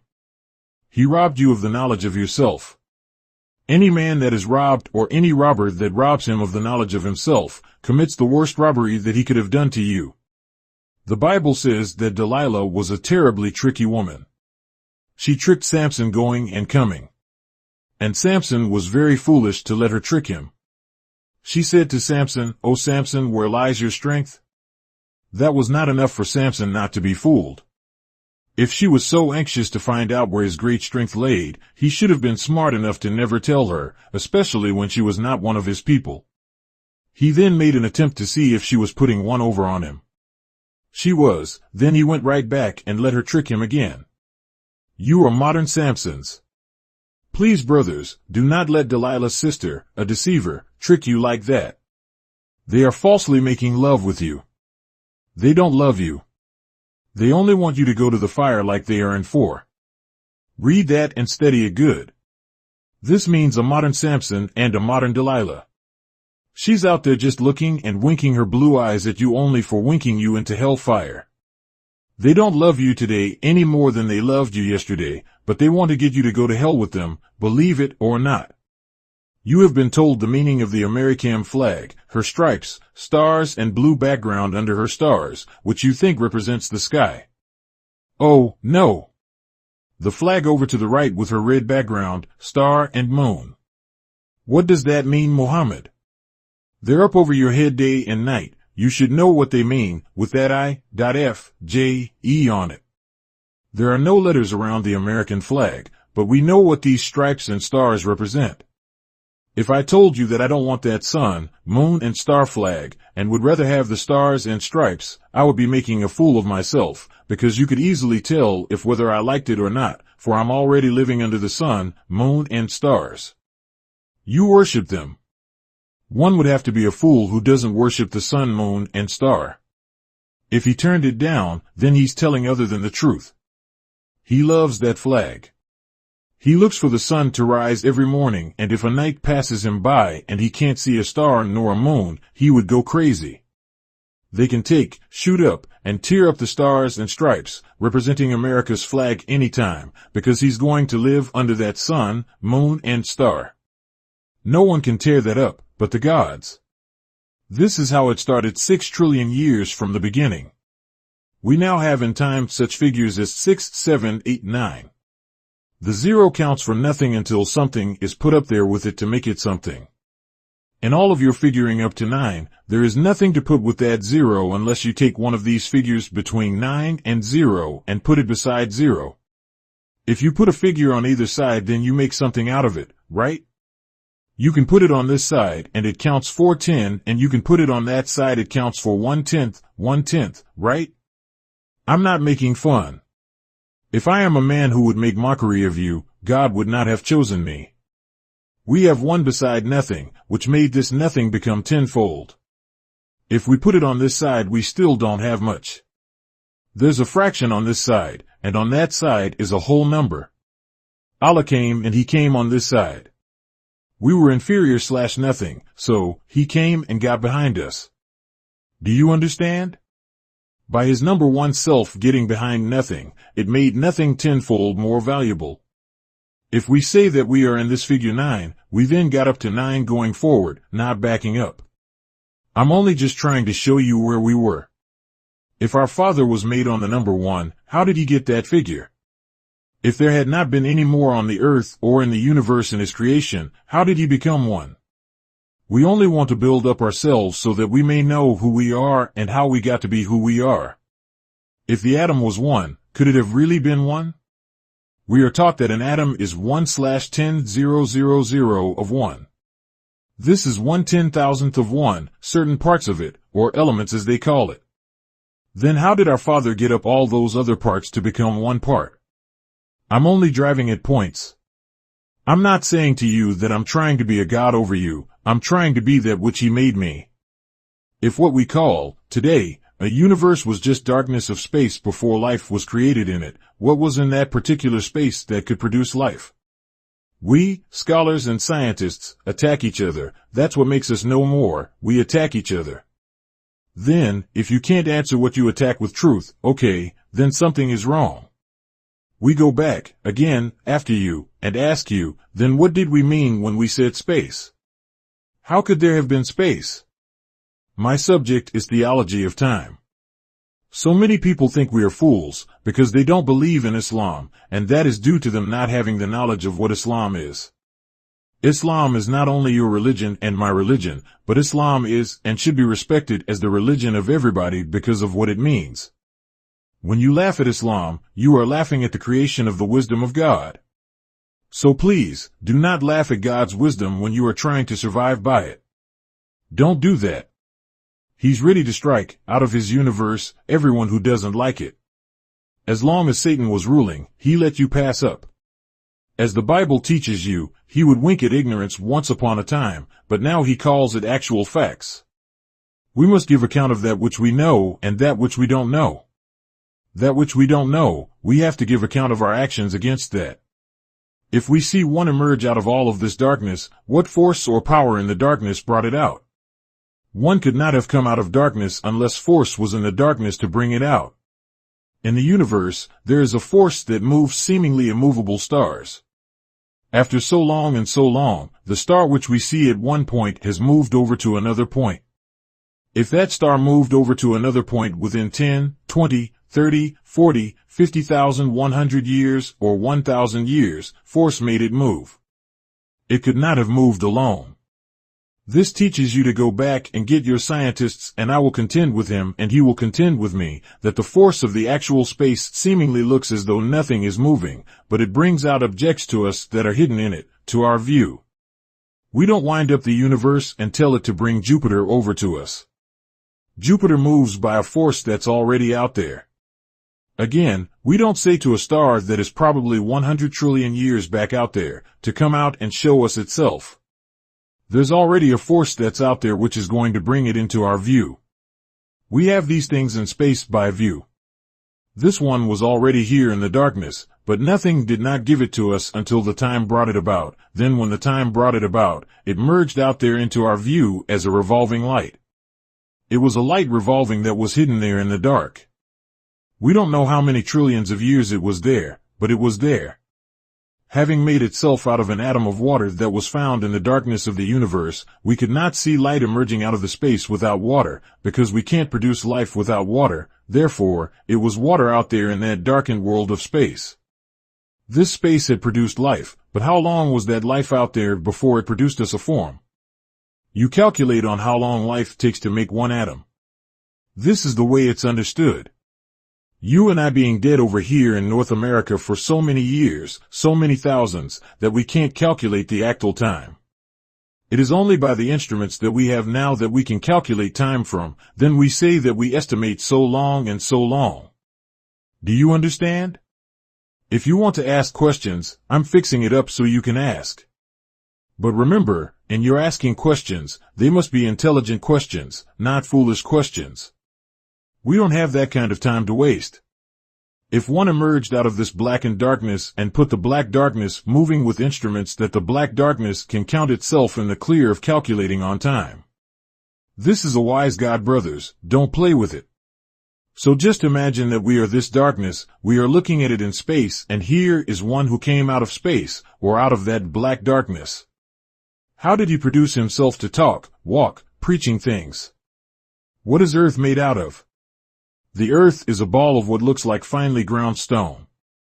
Then it is great stones supporting those little fine stone. What did God mean, other than his people, when he said, "Can you count the grains of sand on the seashores, Abraham?" The number of his people could not be counted, but why did he point out the sand on the seashore? It was not just because Abraham could not the sand, but Abraham must learn whose gigantic mill grinned that sand. Somebody put them down there. They're beautiful, and someone made them. He could have asked Abraham, after he had known the grains of sand were down there, who made them like that. But Abraham was far from being that kind of mathematician, being able to calculate on how many grains of sand had been made down there on the seashore. We are dealing with a figure which will lead us into unimaginable figures, 1 and a 6. These two figures are the outstanding figures that we have. One of them represents the God that created the heavens and the earth, and the other one represents the same, the 6. How is it that done now, Mr. Smarty? Maybe you would say. He didn't stop going. He goes into the scientific knowledge of 6. The 6 came 6 trillion years after this, and we can't even hardly count into 6,000 years. Now we say that we have 6 trillion years from the year 1. You have this 1 and this 6 here dealing with the beginning of creation, and since we are working in the judgment time, we must cover a lot to get you into the knowledge of time. If you will be patient, not like Moses was, while with the man he went in search of knowledge with. The wise man told him he would not be able to go along with him. So, they went traveling down towards the junction of the Nile, and Moses could not go along or agree with him on anything without asking, "Why are you doing that?" Until, finally, he got to the junction and he explained to Moses why he did that. Moses learned from his guide that he was the best guide, had he just kept his mouth shut in trying to teach the guide, instead of the guide teaching him.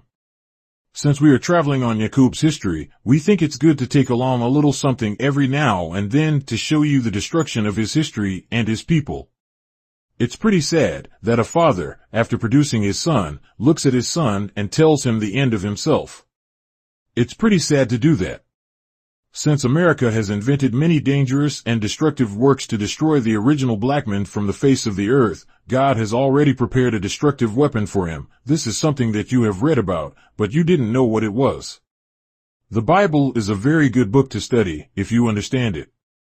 But when you don't understand it, Allah doesn't let you stay into the darkness of ignorance, to the truth that is in it. He raised up a man in that people and gave him the knowledge of that which they don't have the knowledge of. You are lucky. This is the man that loves you so much that he raised up one of you, myself, to teach you that which have been prophesied by prophets, the understanding of it, while you may just be guessing at it. I'm far from being the man that just wants to teach something to be seen and heard. The work is too hard to show off with it. In the Bible, you have a prophesied of a wheel and a wheel in the book Ezekiel.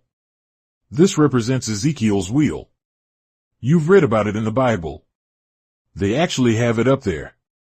It's up there now, and the devil knows it's up there. This is why he is continuing to go up there and make planes that can fly so swift that if he could discover it in the skies, he would be able to shoot a rocket at it before they would know. He's making planes to search the space with the highest speed known to scientists. And this wheel and a wheel that Ezekiel prophesied of goes so high up in the air that it looked dreadful. This wheel is up in the air now. This is what they are now trying to locate from the moon, that is, if they could get a good stationary place on the moon and watch for this plane. It will drop its bombs on the Earth. Its height would be about 20 miles above the Earth when they drop it. They will not get too far out of the atmosphere because they want to use the atmosphere to help guide his bombs. When it strikes the Earth, it will start drilling right into the Earth because it's timed. It has a little motor on the bomb, so when it strikes the Earth, that motor automatically goes off and takes that bomb 1 mile into the Earth before it ever explodes. The explosion sends up a mountain 1 mile high. That's a powerful bomb. Allah taught me that the same type of bomb that God used to make mountains on the Earth, it's the same thing. It goes into the Earth with a very powerful steel motor like an air hammer. The bomb digs out nothing, it just sucks itself right into the Earth like an air hammer. It chisels down into the Earth. Yet, it's timed not to explode until it gets a mile into the Earth. And this bomb is the type of dynamite that they use to bring up the mountains like Mount Everest, mountain range, using very powerful dynamite. It's more powerful than America's using. America uses 30% dynamite, and these people have their bombs equipped with 100% dynamite today to blast just a few mountains across the continent of North America. These mountains coming up out of the Earth, from the blasting of the bombs, will kill people for 50 miles around from the crater and push up a mountain on each side. This will go into action when America starts using her high explosives by dropping them from the air. This thing will come out and get her. This plane carries 1,500 of these small bombing planes. Each one of the bombing planes carries 3 bombs, and will take these bombs over a designated area, dropping them for covering destroying 150 miles where they're dropped. I want you to try and understand this. I want you to be looking out for it any day. I have seen that plane. It's a powerful plane. It can dart in the sky just like what's called flying saucers. The plane measures 1 mile right through it. Allah showed me the plane. If you find me lying on what I tell you of what he said, I'll give you $10,000 out of my brother's vest pocket. If he doesn't happen to have it, I'll ask him to loan it to me and I'll pay you back. I saw this plane. This plane can move about in space so wisely, whereas their way of trying to shoot them out the sky will never catch them because there are 4 or 5 scientists on this plane.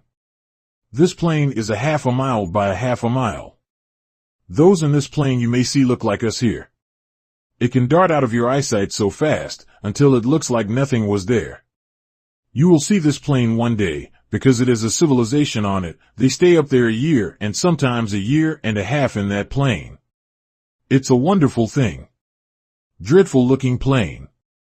I'm not trying to deceive you. I'm trying to show you what you're going to see pretty soon. I stopped drawing this plane for years, but now, I think I should go back to it, because they seem to be up there fixing it up to come near the Earth. When America thinks that she's going after this plane, she admits saw it, those scientists on the plane go to rush in and charge America so that she can't come forward to the plane, then she can't shoot it. Write in the paper if you want and tell the devil what I'm telling you. See if he'll try to deny it. They know it's out there. I sat down and I talked with them years ago about it. They asked me questions. They have the drawing on a blackboard that they'd taken from us when they arrested us, and I had drawn the plane and written explanations on the blackboard, and they took it to the FBI office. They have it there today. They know this to be true and they admit to me that it is true. But I say to you, brothers and sister, on the day when that plane is seen in the sky over America, make haste and run to some place. There'll be 2 scientists on every 2 blocks, and they'll be guiding you, telling you where to go. Everything has been prepared while we were sleeping, to save us. That's a terrible thing though. There are little dots that you see in the circle of the plane represents motors, great giant motors to carry this plane. That plane is like Jesus was. Jesus was a scientist and he could tune in on you and I and tell what we are thinking. He could tell if whether the Jews were planning to come to him. He'd tune up on them and listen to them. If they said they'd go this way, he'd go that way. That's why they never could catch him. He knew what the Jews were thinking about and knew what they were planning. Now they have 1 out of every 100 over there who could tune in on us over here and tell us what we're thinking.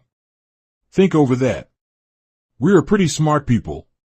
You could do it yourself if you would take time, clear your mind, and then go get into someplace where no one is around you, concentrate on nothing but that wheel or that brother. After a while, you'll hear what that brother is saying yourself, and maybe you'll hear the motors going in the wheel. It is not that we're such people that we have to wait to see everything happen before we know what's going to happen. We would not be gods if we did not know what was going on around us among other than God. There is nothing strange about a few scientists, 1 or 2 maybe in here, but you'd never know it. He'd bear me witness quickly. Yes, that this is true. Ezekiel looked up at it and said, "O wheel, O wheel." The wheel was so powerful to the man's imagination that he cried out, "O wheel." Seeing that dreadful thing up in the sky and so far in the sky, he said it looked dreadful. These things are going into action now pretty soon. The time is up for them to go into action. You and I being brothers, with me walking around you day and night with the knowledge of these things, and don't tell you, you will hold me responsible saying, "Why didn't you tell me?" I'd say, "Well, you wouldn't have believed me no way." "Well, why didn't you tell me anyway? Let us disbelieve, that wouldn't have been your fault." And actually, you would be right. So I'm not going to let you come tell me that. I'm going to tell you these things now. There's 2 certain places on our earth that I'm bound to tell you about, but I was not told to tell you. Since they is here just about to drop that bomb from that plane to deter our enemies, I'm going to soon tell you. There are 2 places on our planet that have been made for the purpose of hiding people, and they can stay there a long, long old time and you will never know they are there. It is not so secret that I shouldn't tell you, but I'm not going to say so this evening, because I'm going home. I will think it and ask Allah if I should say these things, and if I should reveal to them what He has revealed to me. The revelation of the end of the world and what's said of the destruction of the people is here now, and they'll get it in such a way as a surprise. As the Holy Quran refers to it, even the earth will act like a revelation has been received by her. All of these things is to make known to this world that they are not the God over the other world. This is what these things are coming to mean. Try and get out of the name of the white man as fast as you can. God said that the devil's names will be destroyed with him. God will give you and me a name that will live forever. Muhammad, that name will be here 1 billion years to come. We have names, as he taught me, some of them are great long names, which are 3 or 4 inches long, but he said we didn't need all that name. The names he gives to us are much shorter than the old names that our people used to go in. This is where, I think, Jews got some of their long names. We have some long names in the Bible. God and I love you so much that He sent me to tell you that which is to make gods out of you. You say, I know I will never be a god. Yes, you already are a god. I almost tremble when I see you out there fighting the devil and then go tell the devil to heal you. I want a place where your own people can work on you. If you will just follow me and give what you can, we will soon have these things. In fact, if we have 1 million people here in Chicago only give us $1 apiece, we would have $1 million every week, then we could build what we want without begging people for it. If only we give half that much, we soon will have the South Side owned by black people. Elijah don't want nothing personally. He wants something that he can divide. The only thing I want personally is my wife. My friends, there is a lot of trouble on its way to America and I don't want you to be the loser. America, her friends are going away from her and have become enemies. They all are looking towards America with murder. Let's go and take her. Just like the Bible teaches you there in Ezekiel, let us go up and rise up and take hold of her, take her at noonday, any time that she's not expecting us. This is what they're talking about. You thought Pearl Harbor was terrible. Pearl Harbor would be like a gang of boys playing, compared to what the God plans to do to America. I know that, but I can't tell you all of these things lest you go and talk too much. Theology of Time, July 9th, 1972. I looked at a little church once, and from the outside it sounded to me like they may have been talking to at least 300 or 400 people. So I said, let me go in this church. That was in Harrisburg, Pennsylvania. I looked around and I didn't see but about a dozen people or less. What are they making all this noise for? I went in and it was a sanctified church. The pastor, as I realized, was a woman. I sat down and she started patting the tambourines and whatnot, looking right straight at me. After a while, she came back, when she had them all in a high tune, and said, "Are you saved?" I said, "I don't know, that's a mighty big question." I said, "If I'm not saved, I'm in a terrible condition." "Well, you stay right there." She got to preaching. She had a stick in her hand and she started pointing it right at me. She came back later and she said, "How do you feel now? Do you feel like you're saved now?" I said, "I'm not too sure." So, she told me, "You keep coming here and you will be saved." I said, "Thank you." I looked at the poor woman and I said, "What a pitiful thing. Now, our people have been robbed so by the devil that they go along and insult the God of truth and justice, the God of wisdom, the God of understanding, the God of our Savior, our God." This lady, after she got through, asked me, "Will I accept Jesus?" I said, "May I have something to say?" She beckoned to tell me to come on up. I said to myself, going up there, "You think I'm coming up to join your church, but you're mistaken. Tell them whether you are saved or not. Tell them whether you want to join up with us or not." She started just patting her hand, and when they got quiet I said, "That's a great thing to say that you are saved. As long as we are black people." I told her, "We are saved, but as long as we believe in WHTE people's religion we are not saved." So, she told me she wasn't teaching white people religion, and that she was teaching Jesus religion. I said, "Oh, thank you, that's the teaching I'm teaching." So she started patting and beating pans again. She asked me, how long had I been saved? I said, "Ever since I've been born." You can find a lot of things that our people, who have not the knowledge of themselves and others, just don't know. It makes you feel like crying, not laughing at them, but crying over them. We are face to face with the judgment, and if we don't understand that we are face to face with the judgment, we may be the losers. America stands before death. America is doomed to death. America is bound to go to her doom because of the way she has treated us. America have mistreated the black man in America so long that God cannot hardly wait for us to choose our way. You can say yes or no, I don't care. I'm perfectly independent of what you choose. God came to me in 1931, in Detroit, Michigan. He taught me for 3 years and 4 months, in person. I was not dreaming. I was looking at him, in person, for 3 years and 4 months. He taught me night and day. I used to be glad to get a little sleep. When he would tell me, "I will be back," I would say, "I hope it would be long enough for me to get a little sleep." He taught me what you hear me teaching you. 3 years. Night and day. I don't think I would be wise to say that I taught myself, and I taught you thus and thus. No. He taught me thus and thus. I didn't know anything. I didn't know my name. I was calling myself by the white man's name. So, whatever you hear me say here this afternoon, it came from his mouth in the way of divine. Whenever you hear me talk about other than that, it was me, but the divine came from him. He taught me about the non-divine and who the non-divine was. I have been teaching it for 40 years. Think over that. I'm no boy. I've been teaching divine wisdom in America for 40 years. I didn't start when I was a baby. I'm an old man and I'm ready for you.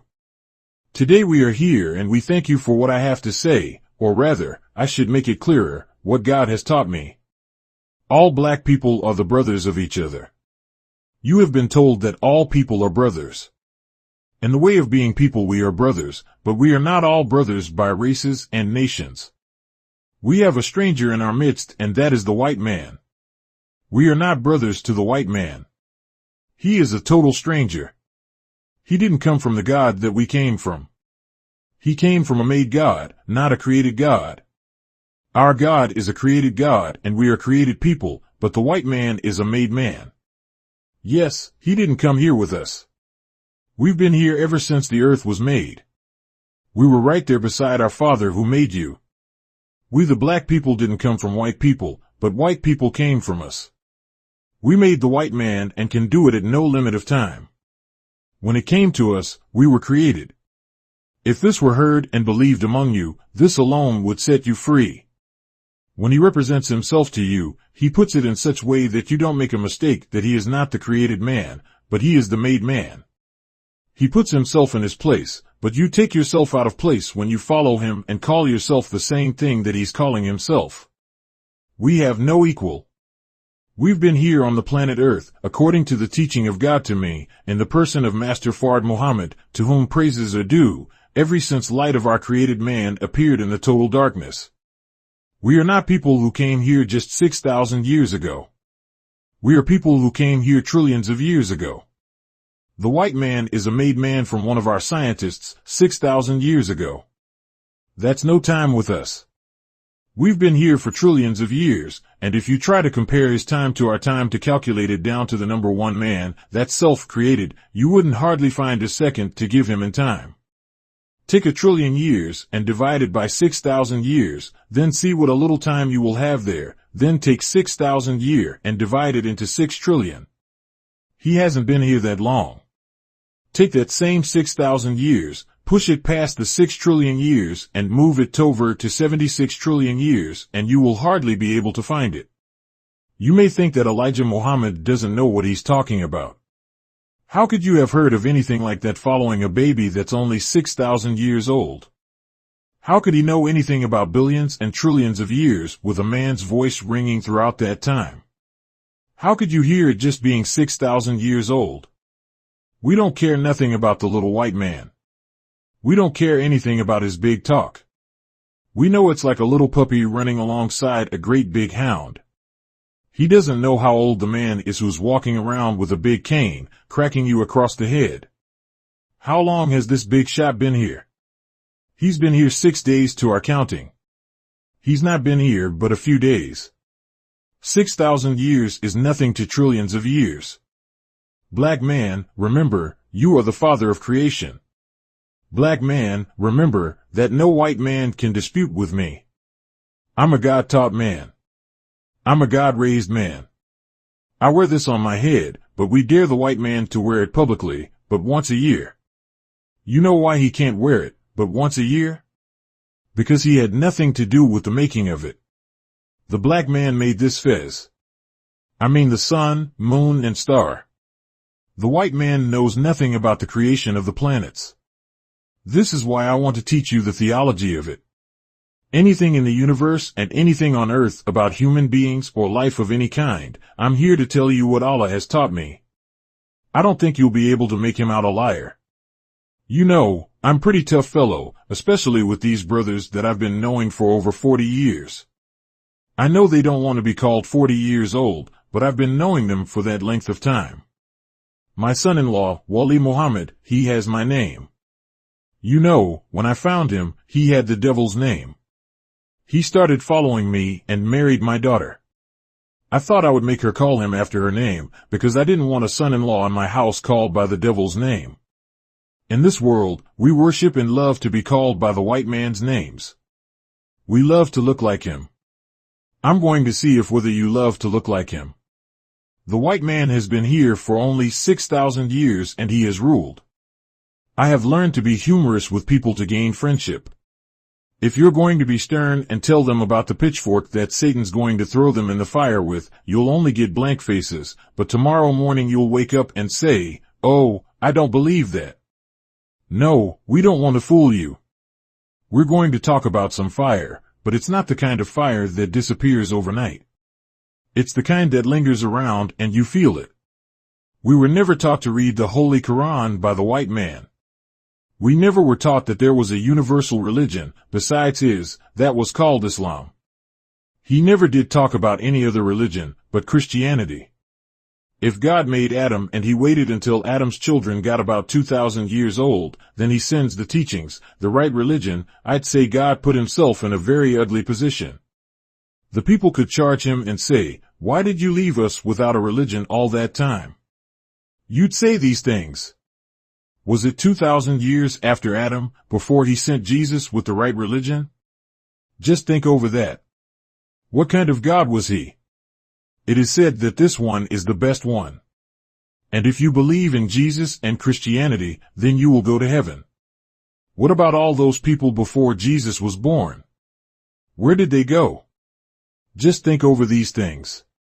What kind of God was that who created the heavens and the earth, then would not create for man a good religion until he gave birth to Jesus? Just think over this. I don't expect for you to just think and reason over it. Would God be so evil that he would let us live here all that time before he would make us a good religion and a good man? You say Enoch was a good man. What religion did Enoch have? You say Moses was a good man. What kind of religion did Moses have? Just think over it for yourself. Moses was so good that he sent him into Egypt to bring Israel from bondage from the house of Pharaoh. Well, then, what religion did he preach to them? He didn't go by no religion. The prophet said that he brought Israel out of Egypt by the hand of the prophet, but what kind of religion did he carry there? They said Pharaoh didn't have no religion. He worshipped cows and whatnot. What did Moses worship and what kind of religion did Moses teach Israel? Have you ever thought of this? We still had to wait 2,000 more years for Jesus to be born. Did Jesus have a religion? Answer to yourself. If he had a religion, what was it? He said that he didn't come to change the law of the prophets, but to fulfill them. What was the law of the prophets? We need to know where we're going, where we're headed. Since the white man has risen up among us and claimed that he has the right religion, I want you to know, Mr. Devil, who do you think you're fooling while blinding the people's eyes to the knowledge of the religion of the prophets? I love to get after this devil. He tells us to believe and follow Jesus, but how about Moses? He don't teach you to follow Moses, he said Jesus. What did God give to Job or Moses? Was Moses' religion different from Jesus? No. You say, well, what was it? Tell us the name of these two great prophets' religion. What about Moses' people? Did they go to hell? Talk back to the devil and you will find that he will run from you. Face him with truth. The God that taught me calls him the skunk of the planet Earth. Don't be afraid. I've been here 40 years teaching this. He is so wicked and so filthy that God calls him the skunk of the planet Earth. Look at him going nude. This just fits him, a skunk. Taking your wives and daughters and stripping them, then parading them up and down the street. All of your knowledge is spent trying to make and model a nice respectable daughter, and he goes out there and makes her disrespectful, pulling off her clothes, showing her shame up and down in the public. The Holy Quran says, he pulls off their clothes and shows the nation their shame. Believe it or not, but you can walk out the door and see they're out there doing that, or maybe she may come in your own house. You don't have to walk anywhere. Just look what he did to your daughters, your wives. He made them pull off their clothes and made them to like it.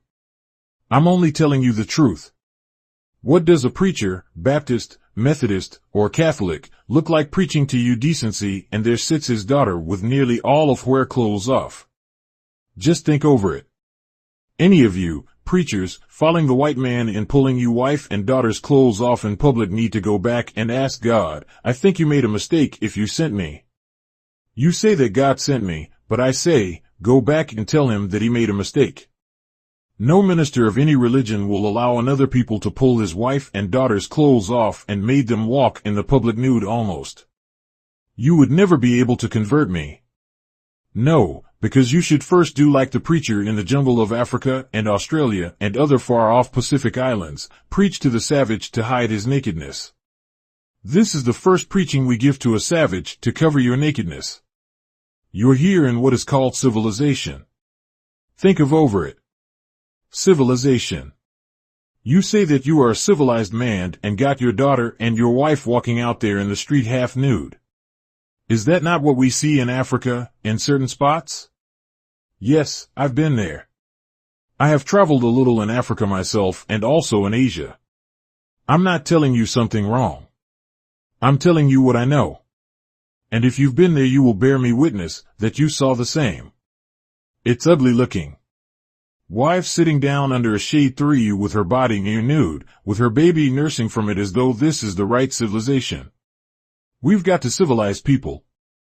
We've got to go to Africa. We don't consider Africa's people of the jungles anything for us to follow or be taught by. If you're not civilized, you can't lead a civilized person. Talk back if you are ignorant. I've been around a little myself. And I know what you have. I'm not guessing. I know from actually seeing. If you tell me to go to Africa, I will go there. But don't tell me to go there to be civilized. I'm already civilized and I'm ready to civilize Africa. Some of us rise up boasting of Africa. I say, first get civilized and go there and civilize Africa. Then we all are together in civilization. As you see the drawing at the head of our paper, Muhammad speaks, he speaks too. We love African people like we love you, in a way.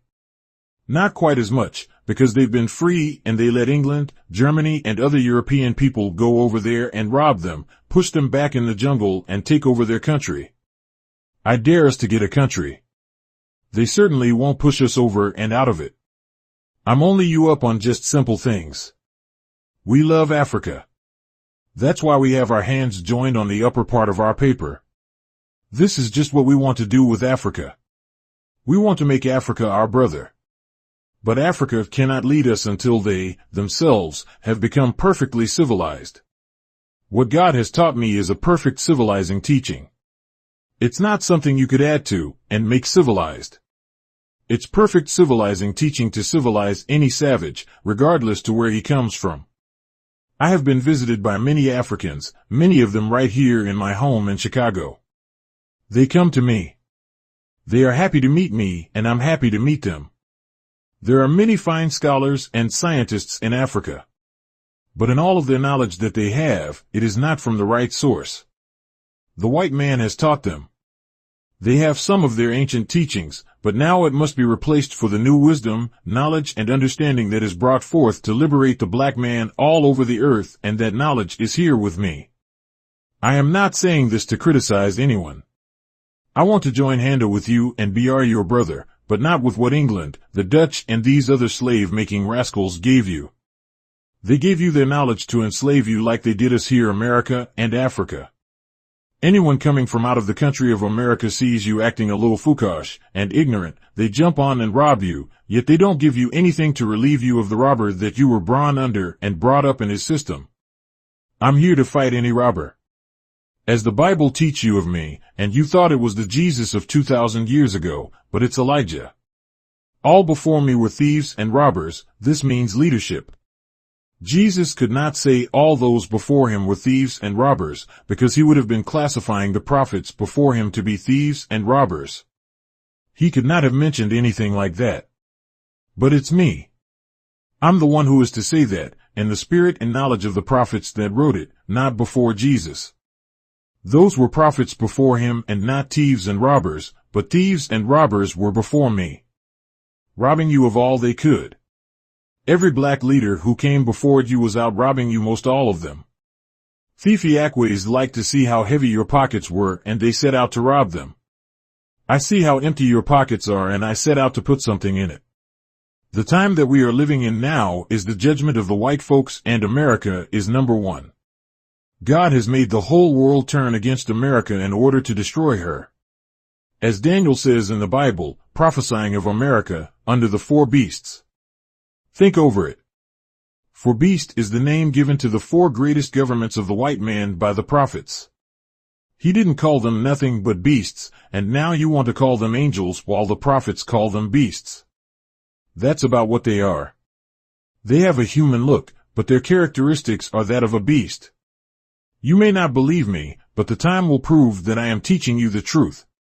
The drawings of the wheel is found in the 1st and 10th chapter of Ezekiel. He said he saw, in a vision, a wheel and a wheel. It didn't come down to the earth. He said he saw it rise up from the earth. I want you to listen to me good. I thought that it would have been best if I talked about this wheel. Ezekiel said that he saw in a vision of a wheel and a wheel. Now you see, not only the outer part of the great wheel did he say he saw, but he said he saw a wheel and a wheel. Where is the other wheel, Ezekiel? If Ezekiel say any vision, he wasn't seeing visions of lies. Whenever they have a vision, it's the truth. He said he a wheel and that this wheel rose up from the earth. He didn't say nothing about where it was made it on the earth, but he said a wheel rose up from the earth and that it got so high that it looked dreadful. He said when he looked at it, he said, "Oh wheel, wheel, wheel." So it must have been a great thing for Ezekiel to behold. A wheel, he said, got so high that it looked dreadful. Out of that wheel, he said, he saw something come down from it. He called them cherubims. We thought that he was talking about angels, but that was not angels, that was another plane coming out of this plane. This is a plane here that measures, according to what Almighty God taught me, a half mile by a half mile. That's a mighty wheel. When it flies over the place where it's going to drop bombs out of it, he sends one of the small planes. Then it drops a bomb out of that plane onto the earth. That bomb that he drops has a bomb inside of it. He has in that bomb a thing made like an earth drill, like you see people drilling out here in the streets. He has that type, but it's so much more powerful. It comes down from this plane, drops it on the earth, and when it strikes the earth, a motor goes off in it which takes this bomb into the earth a mile before she explodes. That bomb has a steel drill that batters and won't stop until it drills a mile. At that depth, the explosion goes off.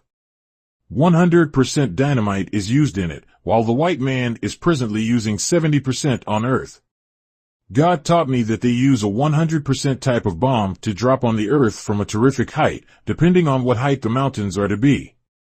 If it is to be a 2-mile high mountain, they drop a bomb in the earth to go down 2 miles into the depth of the earth. It, then, will blow up a mountain 2 miles high. The wheel does not have the dreadful bombs. These bombs would only go into the earth 1 mile, he said. They will blow up a mile-high mountain. This wheel has 1,500 little planes. It has 1,500 of them on it to drop off on America. They will go a height over North America and will drop off these bombs. They will save 3 of these bombs to drop on England. It will only take just 3 of them to rip England apart. I'm not trying to frighten you to believe, that's immaterial to me. I'm only telling you what was told to me by God to tell you, before these things take place. The plane will make 1 trip across America and drop her bombs, and when she drops 1, she knows the distance of which the explosion will take effect. Then 3 of these planes will be sent to the British island to take care of England. Believe in what I'm saying or wait around a few days. This plane will go above the earth, 40 miles, to unload those bombs on America. She'll get up 40 miles. Oh, we have jets that fly that. Right. Brother, when this plane unloads here deadly destruction, you won't have no planes up there. No. They won't fly up there with your jets. They're going to get rid of you jets on the ground first. How are they going to do that, Mr. Muhammad? They'll do it like this. First thing they will do is destroy all of America's airplane bases. They will also destroy her planes that you see flying at the speed of sound. They will get rid of them first. How are they going to get rid of them? They're going to make her and her enemies get rid of them. She has enemies who have the same thing that America has. They will be made to fight first to rid each other of the other, just about. They will almost kill each other. This is what they're being driven to now, to do away with each other. As one scientist said, America, the white man, would not be successful using no such high explosions on him, it wouldn't work. They will do them like the Muslims did to the people who live over there in Turkey. The Turks almost annihilated them when they thought the last was had started. They all but annihilated them, but some of them are still around, the Armenians. That's who they are, Armenian Christians. They first thought that it was time to get rid of the Christians, so they went out and slaughtered Armenians like nothing, until they were told it was not time to kill off white people. That's just what we're going to do, get rid of all white people who are the devils of black people. You will see. They will bear me witness, if they were in here. I could make them bear me witness that the war that is breaking out now, the war of Armageddon, has already begun. This is to get rid of white folks. You didn't need to go over to Vietnam to fight. No. What are you going to fight for? If America wins, you still will be her slave nigger, and she will have Vietnam besides you. You won't win. Those old ancient Hindus who are fighting over there against American Christianity, Allah put them to fighting, because He doesn't want either one. So, He let America, the Christians, kill Hindus all they want, and then the Hindu will be killing her too, but they probably will not win. However, let them kill each other, because we don't want either one. Notice how quiet the Muslims act in this war. You never hear him telling no Muslim to go to war to defend either side, because they don't want either one of them, Christian nor Hindu. A Hindu is one of the oldest enemies of God or man. You're running away talking about, our people or kill our people, just because he looks like you. They've been on this planet for 35,000 years trying to destroy God and the religion Islam. Do you see a Muslim in the work of my God that I could get to take one of these bombs and one of these planes, then fly over their territory? I will show you how long they will be here. There may be some Hindu believers in here, but I don't care. Yes, I'd fly over your territory and kill every one of you, if I could. If you are here, I don't love you myself. I don't care if America kills all of you and you kill them too. I don't love either one of you. Oh wheel, wheel, wheel. Think over the prophesy looking at it. Oh wheel, wheel, wheel, looking dreadful while loaded up with bombs to rain on America. God told me that He makes one swoop across America and America will be all but finished off. Just 3 of these bombing planes are to go to England. That'll be the end of England. Just one of these bombs will take care of her islands, that's all. It will go in the earth 1 mile, which should bring up a mountain for a mile high and kill the civilization for 50 square miles around it. Oh brother, don't come trying to make war with God. It's a dangerous thing to do. Today, every kind of deadly weapon is being manufactured to destroy man from the face of the earth. They all are angry with each other as the Bible prophesies. And the nations were angry, God, Himself, is angry, but the time had come for the dead, that they should rise up and be judged according to justice.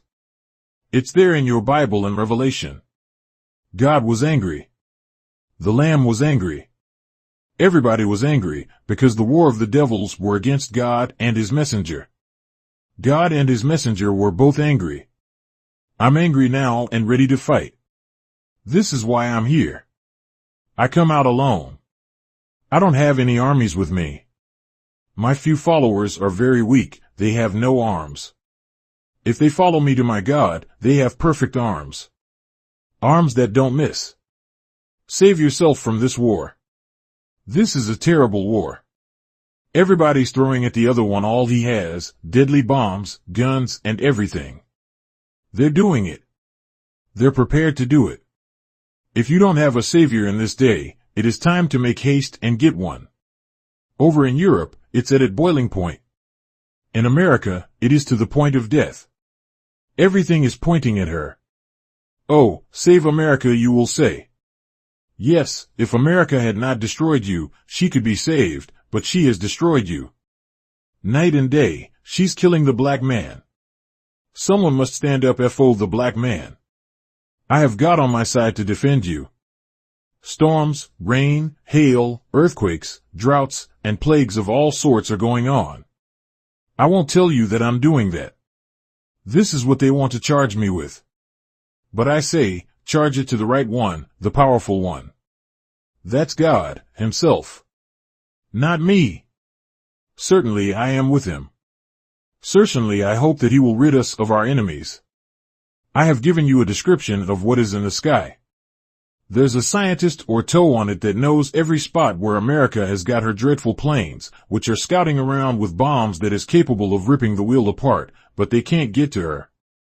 If America's bombers are over California, the scientist on the wheel just sneaks away into another place. He has seen it. The white man admitted to me they have seen it. But they can't get to her. They are like the Jesus was when he was here. He had the knowledge of tuning in, hearing what you're thinking about. If the Jews started in on him on one side of town, he would go on the other side, because he heard them in his ears when they were planning to come near him. 1 out of every 180 of the righteous can hear you thinking over here and tell you what you're thinking about. There was 2 of that type of people visiting my home. They both look like brothers. Wherever there is a God-raised man or prophet to do a big job, these type of scientists visits him to assure him of their friendship, that whenever the right time comes, they will be with him. We will take care of you. These are the type of scientists that you read of in the Bible who wanted to go forth and do this and another one do that. These are the ones I'm telling you about, who visited me at my home. They have orders, by Allah, to do a certain job. Each one is to do a certain job. Like you read of it in the Bible, that one scientist went out, and his job was to send a plague of wind, or send a plague of storms, or send a plague of fire, or something like that. These are the type of men I'm speaking of. I know them and they know me, and every one of them has a job to do. It's 7 of them. Allah says that the job is not enough for one, but 7 of them will be ordered to do it. And think over it. These are not spooks. They are men. Last of all, is that dreadful angel which places 1 foot on land and 1 on sea. That's the dreadful one. That's the 7th one. The book says, and Allah affirmed it, he lifted up his right hand and his left hand to heaven. This is way Muslims pray. They lift up their hands and they pray like that, both hands. He said in his words, time know it now, will soon know no more. He then cuts a shortage into gravity and sets the nation on fire. This cutting a shortage means cutting a shortage into the atom of the gravity of Earth and make the atom over the Earth explode. When they explode, they set all the atmosphere into a flame of fire, and there is no people that can live on the earth, because it all will be in a flame of fire. This is the way the heavens and the earth will be displayed, as the judgment of the Bible teaches you. The flame will only go up 12 miles high, but it will most certainly get you who are on the earth if you don't get with Allah. Our people have never been taught about Allah. They've been taught of God. Well, in fact, that's one of the attributes of Allah, God, and Allah is God. And He has 99 of such names. Each one means something of Himself, and of His power and wisdom. Don't sleep. This is what the book said happened with the 5 wise and the 5 foolish. The foolish went to sleep and judgment was called before they could wake up. Theology of Time, July 16, 1972. Let us look at the theology of time. What is time? The main thing we should know is what do we mean when we say time. We mean the distance of one point taking us so long and so long to get to other point. We're counting the time that's between the 2 objects. So, it means that we have motion, and motion makes time. We cannot have any reading of time until we set up motion. When we read how long it takes between this motion and that motion to reach each other, we can say it like this for further understanding. If motion is made, we calculate how long that motion takes to meet with another motion or object. If we are going to free you with the time, when did the time start? We cannot count on time unless we know when time began. We don't want you coming out here saying we're talking on something which we don't know anything about. We know you, and if we know you, we know you're talking about something. Time, when did it start? It started way back, a long ways back. It started when the first motion of an atom moved out of darkness. When that atom moves, it's still time. That was, according to the teachings of Allah to me, was something around about 76 trillion years ago. If you're a mathematician, you will tell me what a trillion years is. I'm not going to fool around here, since you're a mathematician. I might get tangled up. It was 76 trillion years ago when these things took place. What things? The motion of time. If I move my hand from one point to another, you can see me making some kind of time. I'm making motion. To calculate the motion, which is what I want you to do, I must calculate how long this hand comes from here to the other or go back to its original position. That's time. As I hold my hand straight up without moving, it's making no time. In other words, nothing is going on. It's just a hand being held up. As we all are original black people here in North America, we have not been making time ourselves. It's due to us not knowing how to make time. Time is made for motion, but it's no time if it's lost. We don't want that kind of time. We want time that will produce something. God is a production made by the actions of time. As long as we have no production in the time in what we are making, we have to sit down. Let somebody else come in and make time. We have been sitting down here, now, ever since the slave master said, "You are free, nigger." We sit down and ask him for something to do. When a man has become so dead to the knowledge of the things in which he should be doing, and the knowledge of himself, erased in the time, that man is in bad condition. After 100 years, up from slavery, we have not made any effort in trying to produce something out of the time that the divine has given to us. We want to remember these things and put them in your mind to continually keep you calculating on it. If we calculate from the number 1, who is God himself, then I think that we could get a starting point, and a starting point points out what you need. In the present time that we are now living in, all over the world and especially in the country of America, it's time for the dead to wake up. If the dead are to wake up, how are they to wake up? If we have nothing to wake them up with or by, then we should teach someone to wake him up. If you do not have someone to align some kind of instrument to make the dead wake up, I say get after them yourself. Get out there. All the talk that we hear night and day on each is spelling war. All that you hear now has some warring in it or at the end of it. He's talking war. The theology of time took place and we have been teaching it as far back as 76 trillion years ago.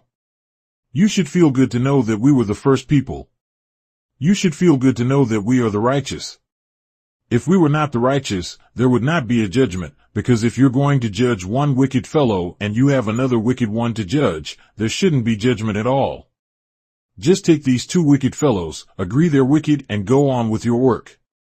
But there are righteous in the midst of wicked people who must be heard out and given a chance to learn of themselves, and while they're learning themselves, you could take care of the wicked. It is true about the sheep on one side and goats on the other. The symbolic sheep represents the righteous. Why did they choose this animal to represent the righteous people? Because the characteristic is similar. That's why they choose the sheep? Sheep are very humble animals and a very, very tough fellow, therefore, I mentioned the symbol between the two. They choose two animals that really represent the people. One animal means right and one animal means wrong. You know what somebody told me when I was at home? That you didn't have hardly that many people down here. I can't hardly tell the difference myself. I see everywhere is filled with people. I think they were trying to get me to stay in. I had some brothers who think that I'm always making a noise if someone's sick. I'm not like that. They're putting one over on you. They're fooling you, wanting me to stay home and rest. They're telling me, rest, rest. I don't want to lose you. If I stay home and rest, the devil will come get you. If they keep on fooling me, I'm going to come down to the temple every Sunday. Yaqub is the father of the white race, and name of the God who make the white man. We used to think that the black man and the white man were made at the same time. My God came and told me the time, and gave us the knowledge of what was made in the time. I was so surprised until I actually wanted to go back and beat up all the preachers. What will I make, says his uncle, but something that will make mischief in the land and cause bloodshed.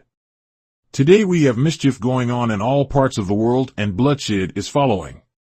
This is the white race, made to start us killing each other, while he, himself, kills. Today it is the idea of the white race, the devil, to kill all black people. That is what they want to do, get rid of the righteous. They will go to work and deceive you. make you go along with them, of whom your God will kill. They like all of this. I was listening to one talking about black people and what they should do. What are you going to do?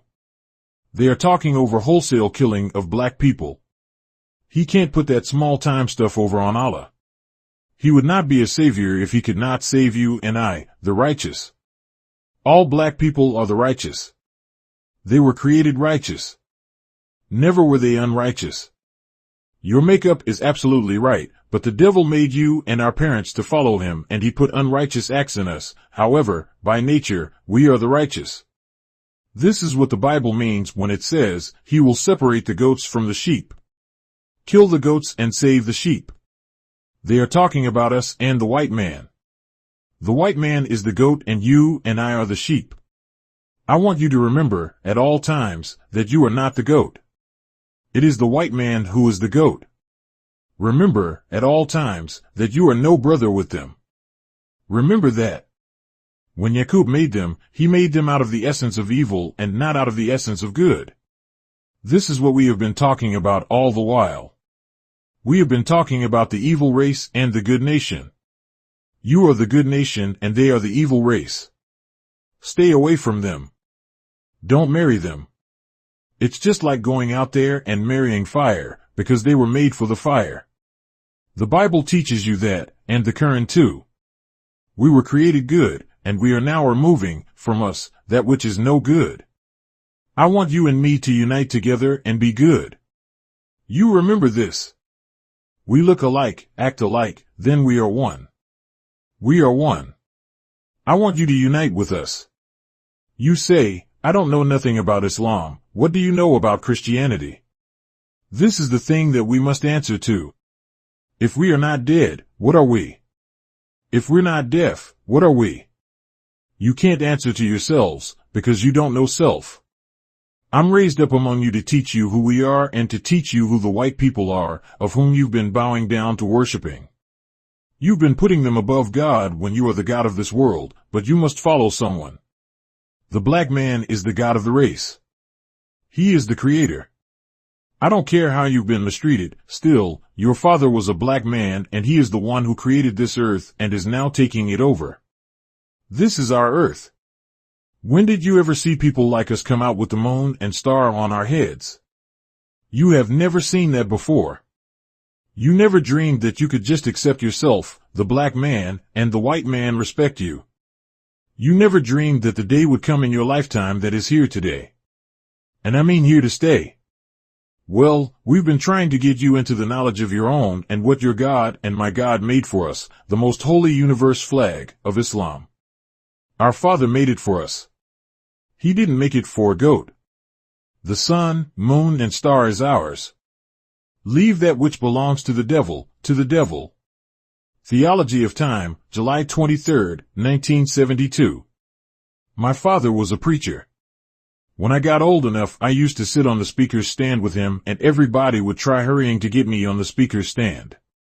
Those days are much different from these days. My father was poor and he never could buy me a good suit of clothes.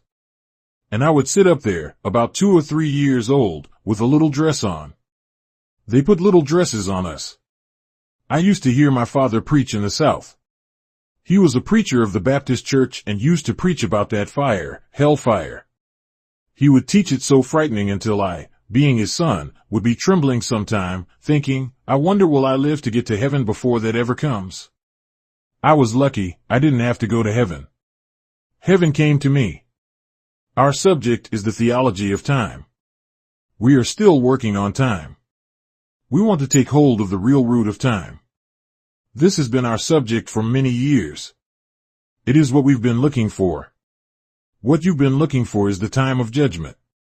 If you've been looking for the time of judgment, this is just what we are preaching to the time. We must remember, as the Holy Quran teaches us, we just cannot be so proud that can reach the height of a mountain or a hill. Since we cannot even teach the height of trees and hills and mountains, why should we be so proud when these things are higher than we are? So, if we cannot reach the height of mountains, hills, and even some of our animals that are walking around by us are much taller than we are, why should we feel proud? I think that we should relax, take a seat and sit down, then look and see around us all the things which are really higher than we are. We cannot step through the earth, not by any means. The earth is approximately 8,000 miles in diameter, through it. Our legs don't measure that. I'm only asking you to not be proud. We can't reach the top of the mountains and we can't step through the earth, so why shouldn't we be on the level on the earth? This is what has ruined the black man in North America.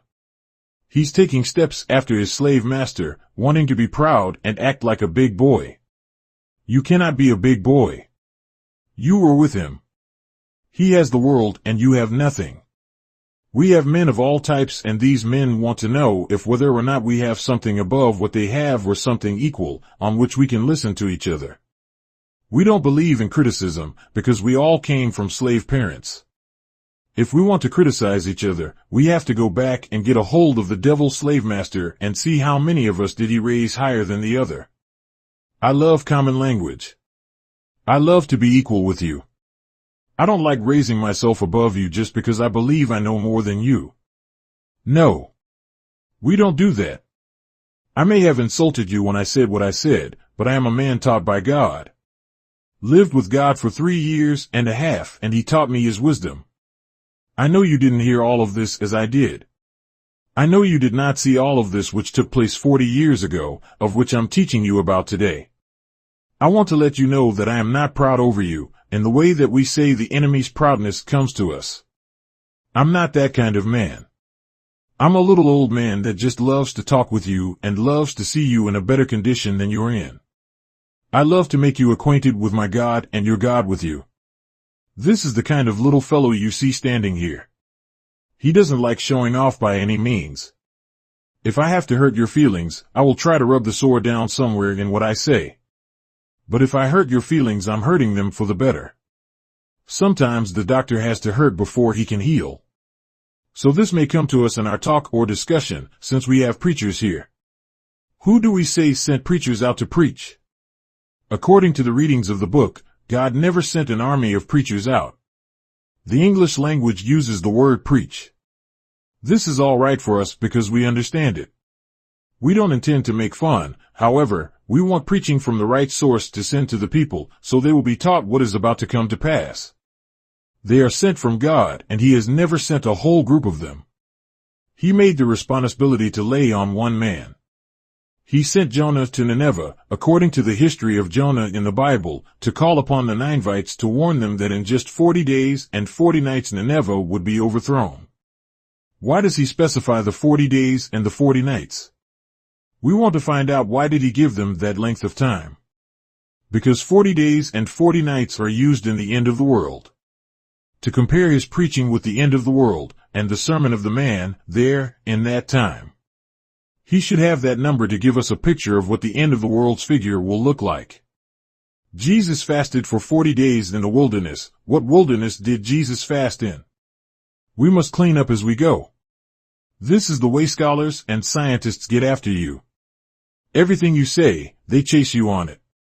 I've been chased by scientists, scholars, and are still being chased, but not much now, because they're starting to see me as part of something new. I just want to teach you science. I'm just grieved over that. I want to teach you the science which you should know. I want you to learn about the presence of God and the presence of his messenger. I want you to learn them, then you can battle if you want. There's no messenger of God that comes to bully people that he's sent to teach.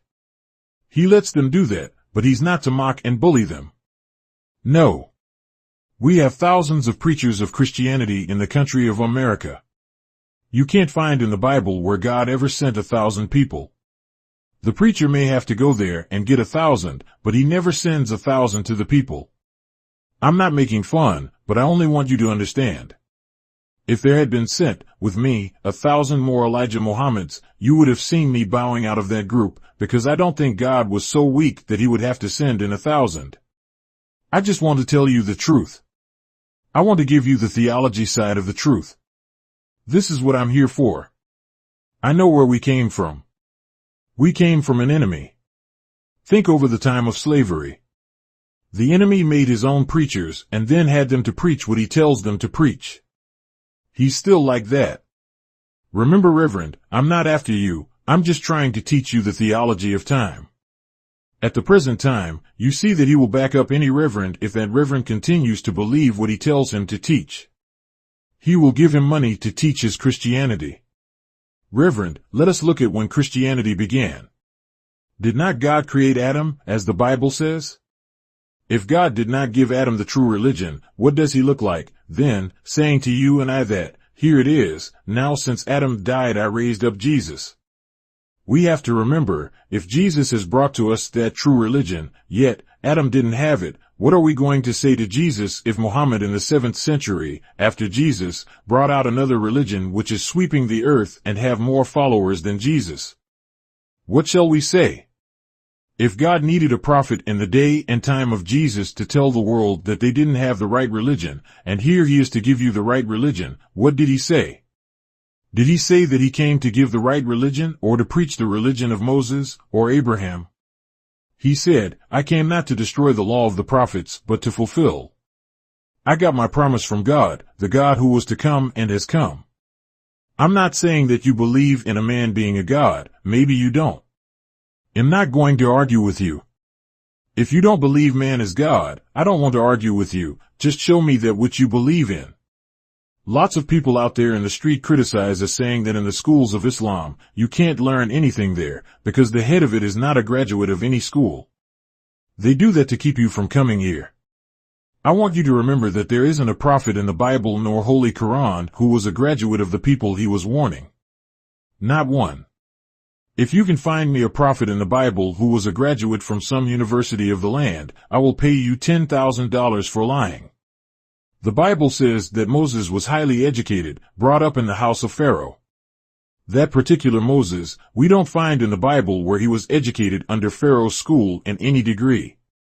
We find that Moses, whom they say was well educated, was educated out away from Pharaoh. When Allah called him to go to Pharaoh, he was not in Egypt. It was out of Egypt where he was taught. We talk a little too much on that which we know very little about. Moses was educated, but he did not boast of his education to Pharaoh. If he had, he would have been talking to Pharaoh in his own language. But he didn't do that. The argument they had between each other was about his non-expert language. Pharaoh didn't argue with him about giving him an education, but he condemned Moses for not having an education capable of talking with him. We want to be right in these things. Some of these places where you find Pharaoh and Moses exchanging arguments takes place in this time, not in their time. I won't go too far with it, because we don't have much more time. Question: you mentioned that the 10,000 angels were here in this country, and I wanted to ask, would they be from among the dead? Messenger: yes, brother. Yes, they are here. They are not to be pointed out to people who will point them out like in the day of Sodom and Gomorrah's destruction. There was the angel there with Lot that was going to do the job, but they couldn't tell the people before the day that they was going to do it, then the people would have tried to kill them before. The same way it is today. You can't point out the destroyers of the world to no one. You are pointing them out to the enemy to take attack on them at once, because they are human beings like you and I. And we can be killed. And if we have power to keep you from killing us, well then, we may bring about the total thing before time that the others get right and get ready to go out. These things is used by wise people and not by people who just would like to tempt God or tempt his messenger for just yourself. You got millions of people in America and they may all not be ready, and God wants to save us all. Not to do something just to please someone who would like to tempt God. You can't tempt God, brother. This is dangerous to try. And to satisfy one person and his desire, you can't do that. We have millions here to please, or rather to try to save, and we hope they'll be pleased with our safety.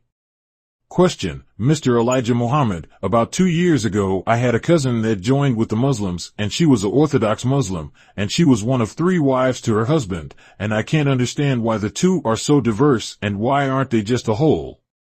Messenger: I'm not up here to go over the laws of the Islamic world with you. If you read these things, you read them.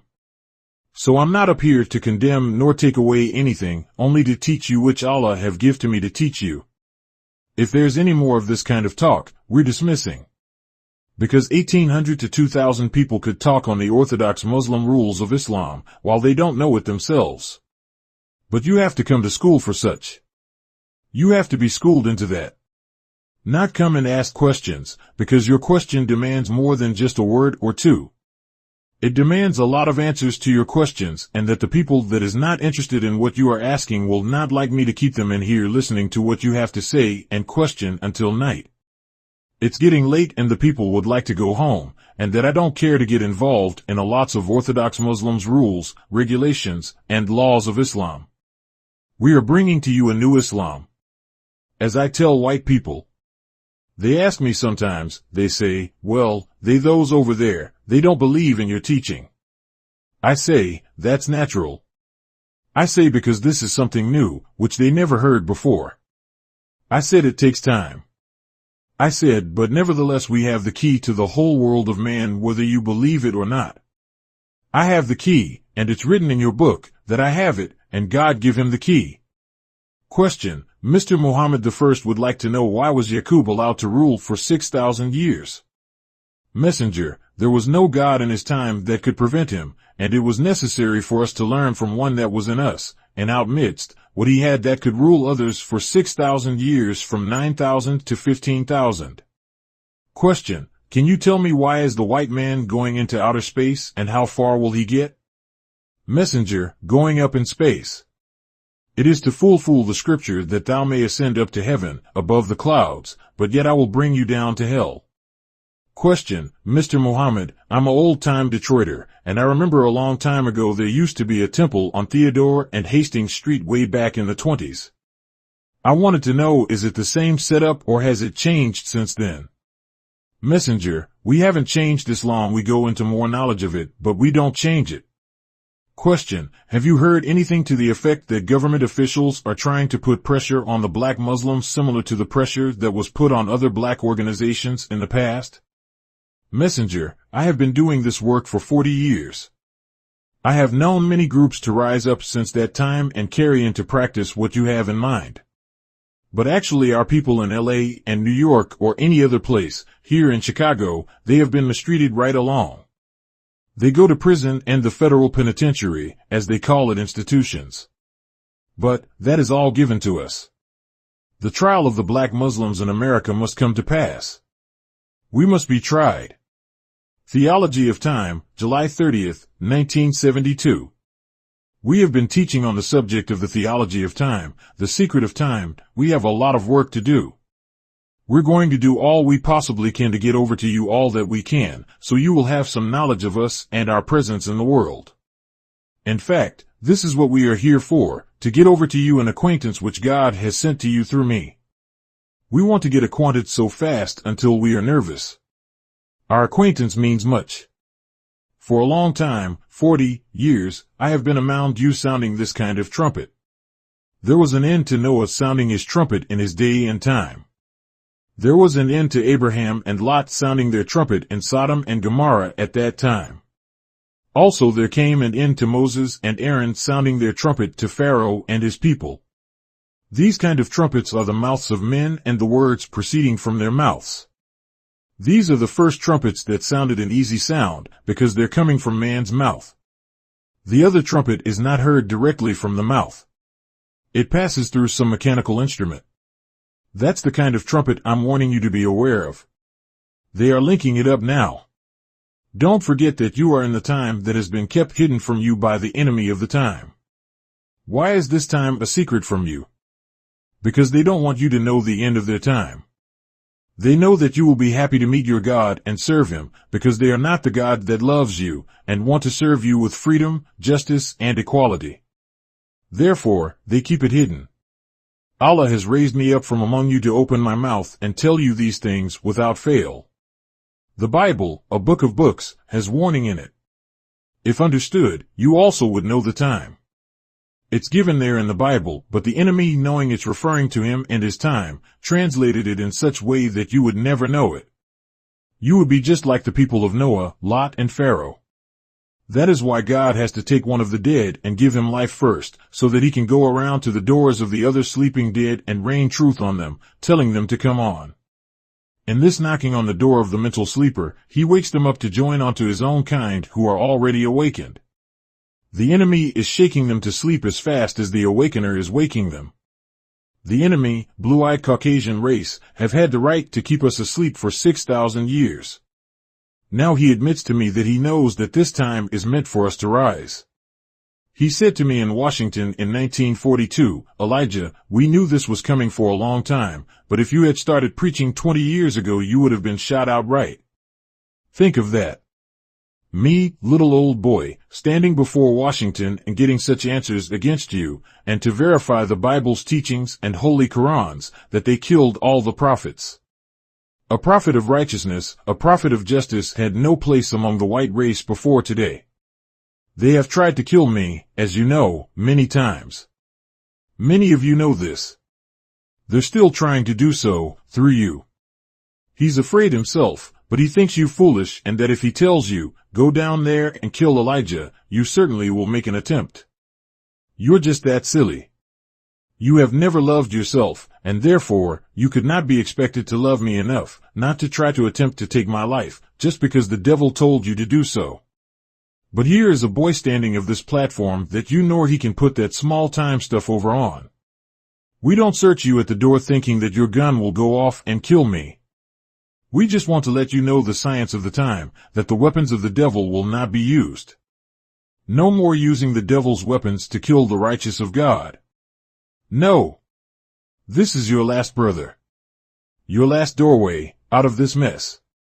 I'm not here to show off. I'm here to show you something, but not to show off. The secret of the time has been kept from the black man of America so long, that he, himself, don't believe in time. We, the first to rise from among the sleeping dead to instruct you, teach you, the knowledge of the day and time you are living in. This is your day and my day. The white man don't have nothing in this day but death. We can be proud, if we want to, just because we may have a few dollars that is dying, a natural death. The stock market tells you, hourly almost, what your money's doing. It's dying. I begged you last year, year before last, to loan me your money and that I would pay you 10 cents on the dollar, but you think your great God, the devil, has plenty of money and I will give it to him and let him pay me interest on it. Pretty soon, he won't be getting any himself, nor you. But there will come a time, I want you to remember I'm not dumb to it, that he will come out making you to believe that he has a great future. God will fool him like that, to get you like he did all the other great strong people that he destroyed. He gave them a little break before their actual death. He made them think that they were going to live a long time.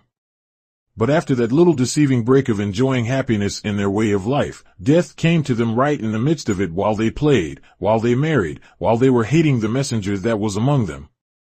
All of a sudden the call came. We have it written in the book that, as it was in the day of Noah, so shall it be in the day of the Son of Man. Who is the Son of Man, Mr. Muhammad? We all are sons of men, brother, but this Son of Man is different from all of the other sons. The God that I call your attention to today is the Son of a Man. You used to hear this from the Christian pulpit and you had many imagination about that Son of Man. What that actually means is that the God who has the power to bring in the judgment over the made man also is a made man and is the son of the real man. I know, if I was in the church, they'd throw me out because they don't understand. The Son of Man to usher in the judgment and judge man is a made man too. The original man went and made him out of the made man and out of the original man. For what? He wanted to get part of each so that he could come and get you and me. And divide us from the made man, put us back where we belong. The original man actually was not made, but self-created. We are from a self-created God, not a made God. I hope you understand. You are a great people, a great people. Just think over, you are not a made person, but a created person. We can make something from others or from that which is created. We can make all we want, but now let us create something. You can't do that. This temple here is from the material that was created in the earth when the earth was created. So the material is old and old and old, because it's made out of the material that was created. The devil has not created nothing. If there be one of you that can prove to me that the devil has created something, I will give you $10,000 out of my brother's vest pocket for lying. The white man has not created nothing. Everything he wants to build his world with, he found it here that our Father had created. Who is your father, Mr. Muhammad? That is not the father of the white man. My father is not a made father. My father is a created father. After his self-creation, he began creating others. He is able to produce out of nothing something. I want to say to you, the theology of time/the time that we are living in, the secret of the time was made so that you would not be able to know exactly when the time man is going off. For he will have you so full of fire against him, if you knew, you would probably take him off before ever the time expired. Who would not be angry with a person that was not satisfied in taking away our valuable labor, but took away from us the knowledge of self? That is the worst robbery you can do, to go and deprive a man of the knowledge of himself. You can't be robbed any worse. I'm not so powerfully late. We have been teaching on many things. We have also, and is today, teaching you how to eat and what to eat, how to eat to live. Why? Because it takes eating to live. You can't live without eating, but you must know what to eat and when to eat. Oh, doctor, I'm not after you. I know you still want to make a few more nickels.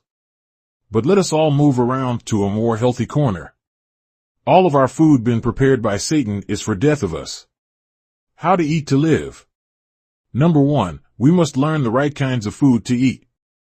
Second, we must know what time to partake of that food. And then, after we correct these errors that we have been making in food, we will start living.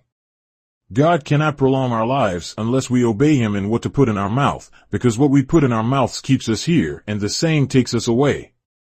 You say, well, Mr. Muhammad, you get sick. Yes, I get sick. Maybe I'm sick now, but it's not because of Muhammad's ignorance that he's sick. He's well aware of his cause. How can I fulfill the scriptures if I don't suffer like you? We, today, must learn the mistake that our fathers made for following this devil out of Africa to come to the West. But it was for a good purpose. We learned something for following an enemy to his kingdom. An enemy was made to rule for a limited time, not forever, but for a limited time. God wanted us to get a thorough knowledge of the enemy, then make us, the most wisest and best people, to use to build the kingdom of heaven, as they call it, on earth. The prodigal son. He had went off and went astray in a far-off country, following the enemies of himself and his people. The poor man, he had no friends among them, and the Bible says that no one gave unto him. But after the God went out at the time when he knows he would be seeking a friend met him and escorted him back home to his family of kin people. He knew that this man was without the knowledge of self and the knowledge of the people that he had been serving and the knowledge of his people back home. He had lost knowledge of all. But God foreknew this, so he came out and met his son. Just at the time, his son had decided, in his heart, he would go home. He went out and met him. This is a beautiful parable. At last there arose a famine in that land to make that prodigal son come to himself. A famine arose there. The famine became so forceful that it took the bread away from the prodigal son and all the money he had. He became in want. We like to talk on it to show you where you are. He became in want, and the want fell upon him so hard that he began to think over his own home, looking around himself, seeing horses getting fat off the corn, and he getting lean from eating nothing. He began to think over his father, wondering could he return to him after being such devil of a boy. He said, in my father's house. Think over those words, he has bread to spare, where, this enemy of mine doesn't have bread for himself nor me. I will arise. He began to fix up his story of what he would tell his father. He was going to say unto him, I'm not worthy. He began to think over the things he went through with, taking an enemy for my friend, and now he himself had nothing. I don't have no job. I can't get a decent job. He want to give me a job feeding hogs. I'm not supposed to be around hogs. His family's Muslim, and the idea that I got to go around a forbidden animal that I should not touch. I've got to get out of here. Father, I don't want you to recognize me as a son of yours. You are too great for that. I will insult your whole house, for I have lived among strangers. Where have you been? I've been astray. What did you find there? Famine. They don't have nothing to eat, Father, but you have bread to spare, and I'm here, as I asked the stranger for a job. I didn't ask to be a guest of his. I just asked him to let me have a job, and he soon had no jobs for me. America soon will not be able to give you a job. You are of the non-American. You are not the white man's kin, nor are you his friend. Regardless to how you claim that you are his friend and will do good by him, you can't do it by nature. You, both, are different people altogether. He can't be your friend, nor can you be his friend. By nature you are different. As the Holy Quran says in 30:30, that you are created by the nature that calls you to righteousness. The devil is created by the nature which calls him to oppose you. And he's doing it. And you want to have your parties and your conferences to get together to see can't we form some kind of way of telling the white man that he's mistreating you. He knows that. He wasn't made to treat you right, and he will tell you that. He listens to me every minute of the hour. He has his mechanical instruments set upon me all the time. He hears every word I'm saying now, but he cannot condemn the words that I'm saying through this mic, that they are other than the truth. You will never see him out trying to face me to condemn what I say. Never. You can go tell him, come on down here, Elijah's talking about you. He'll say, I don't want to see Elijah. No. He doesn't want to come down here to try to tangle with me in the truth. It's just like the Bible teaches you, they will shut their mouth at him. I am the him the book is talking about. They will hear me raging at them sometimes. They'll ask some of my boys who stay around near his house, was he mad with us? If I am angry with you, what do you want to do about it? My voice is getting a little, kind of old, and it's got to have a little rest every now and then. I take a little drink of water. Every now and then. I have a very good grandson. That's my grandson that you see pouring water in me. He can't pour the words in me. He pours the water in me. The time, what time? The time of a race of people who were made on time to serve a certain limit of time. What is time? We know time as a motion. We calculate from one motion to another motion, or from one movable thing to another movable thing. The Caucasian race, the white man, was made by one of our gods who looked into the germ of the original man. He found in the original man, while in his laboratory, that the black man's germ had two men in it or two people. He learned from that knowledge how to separate the two germs. The brown germ could be separated from the black germ is what he learned. He could deprive one of its life and make the one he saved rule that which he deprived of life. That's what happened 6,000 years ago, wherein you find it written in the Bible, let us make man, and in the Holy Quran, we made man. Let us make man. Who were the us? The us were black people. That is who the us were. Let us make man and give him dominion over all life, then at the end of 6,000 years, we will remove them with death and set the original man back as ruler. Well now, Mr. Muhammad, come on, we have that something we could ask you here. Yes. I am producing an argument. Also, I am producing the material to refute the argument. What's that the fellow said in the book? He said this, Mr. Muhammad, in the volumes of the books he comes. You can't single out a single book for him. If he comes in the volume of the book, why? He answers himself, because they are written of me. Then he challenges the reader. He says, you read the scripture and in them you think that there is your salvation, but they only speak of me. I don't want you to think that I'm boasting, but look at what is written. Which one is his firstborn? Firstborn from what? There's plenty of men on this earth, mister. Who are you to say that you are the firstborn? He's my first spiritual born from the spiritual dead. I don't want to get rashy at you, because you don't have the argument to come back challenging me.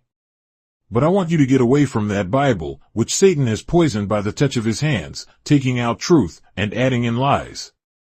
He took the truth and make it ununderstandable to you by putting truth into various types or forms, making forms for you to understand. In so doing, he halts your understanding, using symbols you were never able to read and understand the truth of them. So, God loved you so well that he took one of you off aside, opened the book and said, "Son, read it. I will analyze it." For 3 years and 3 nights and a half, I would just sit beside him. For 3 years and a half, he was teaching me, night and day, that which had been hidden from us for 6,000 years. It was so poisonous that it just absolutely put us to sleep for the last 400 years. I thank Allah that I have been sent by him and he's backing me up to bring the enemy to his well-doomed hell. You are looking for God to come. What God? You don't know and never was taught to know. You were taught, he. Where is he? You looked up in the sky asking, where is he up there?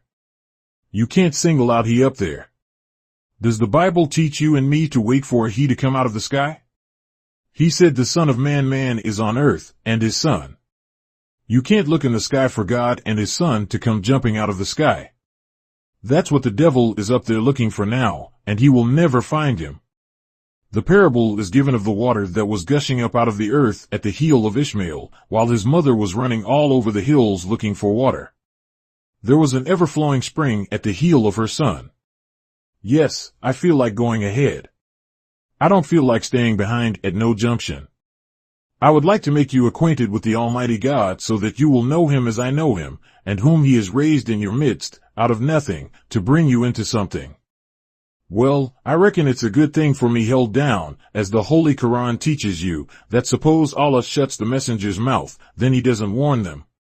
Well, that's right. Because he knows that I'm so over-anxious to tell you what he has told me, and if he didn't shut my mouth, every now and then, I certainly would keep it open. Speaking to you here who numbers around about 2,000 people, I want to tell you what God has told me. The secret is for me to tell, after God tells me in my ear. I jump up on the housetop and tell it to you. He told me, brother, when I tell you, you can get up on top of the house and yell out your wisdom. But I'm so anxious to tell you, he has to pull my coat. The time, the book says, tell them that that time is up, the time shall be no more. God gave him extra time, but nevertheless, the time that was set for the white race is now up. They are constantly telling you about their disagreements that they are having with each nation. I'm not going into the politics of the nation, because I have declared to him that I would take nothing to do with his politics. I was not raised up to be a political man and do that kind of service. I'm not going to take part in it as long as his lives. He's got a corrupted political world. Let us stand and look at his die, then when we build one, it will be one to live forever. Let him die the natural death of an enemy. As you may hear daily, like I hear, oh, that's our people concerning the white people. We must do this and we must have that. We must have schools. We want this and that. He's wasting time. Get out. Go out and do something for self. Stop wasting time, sitting around.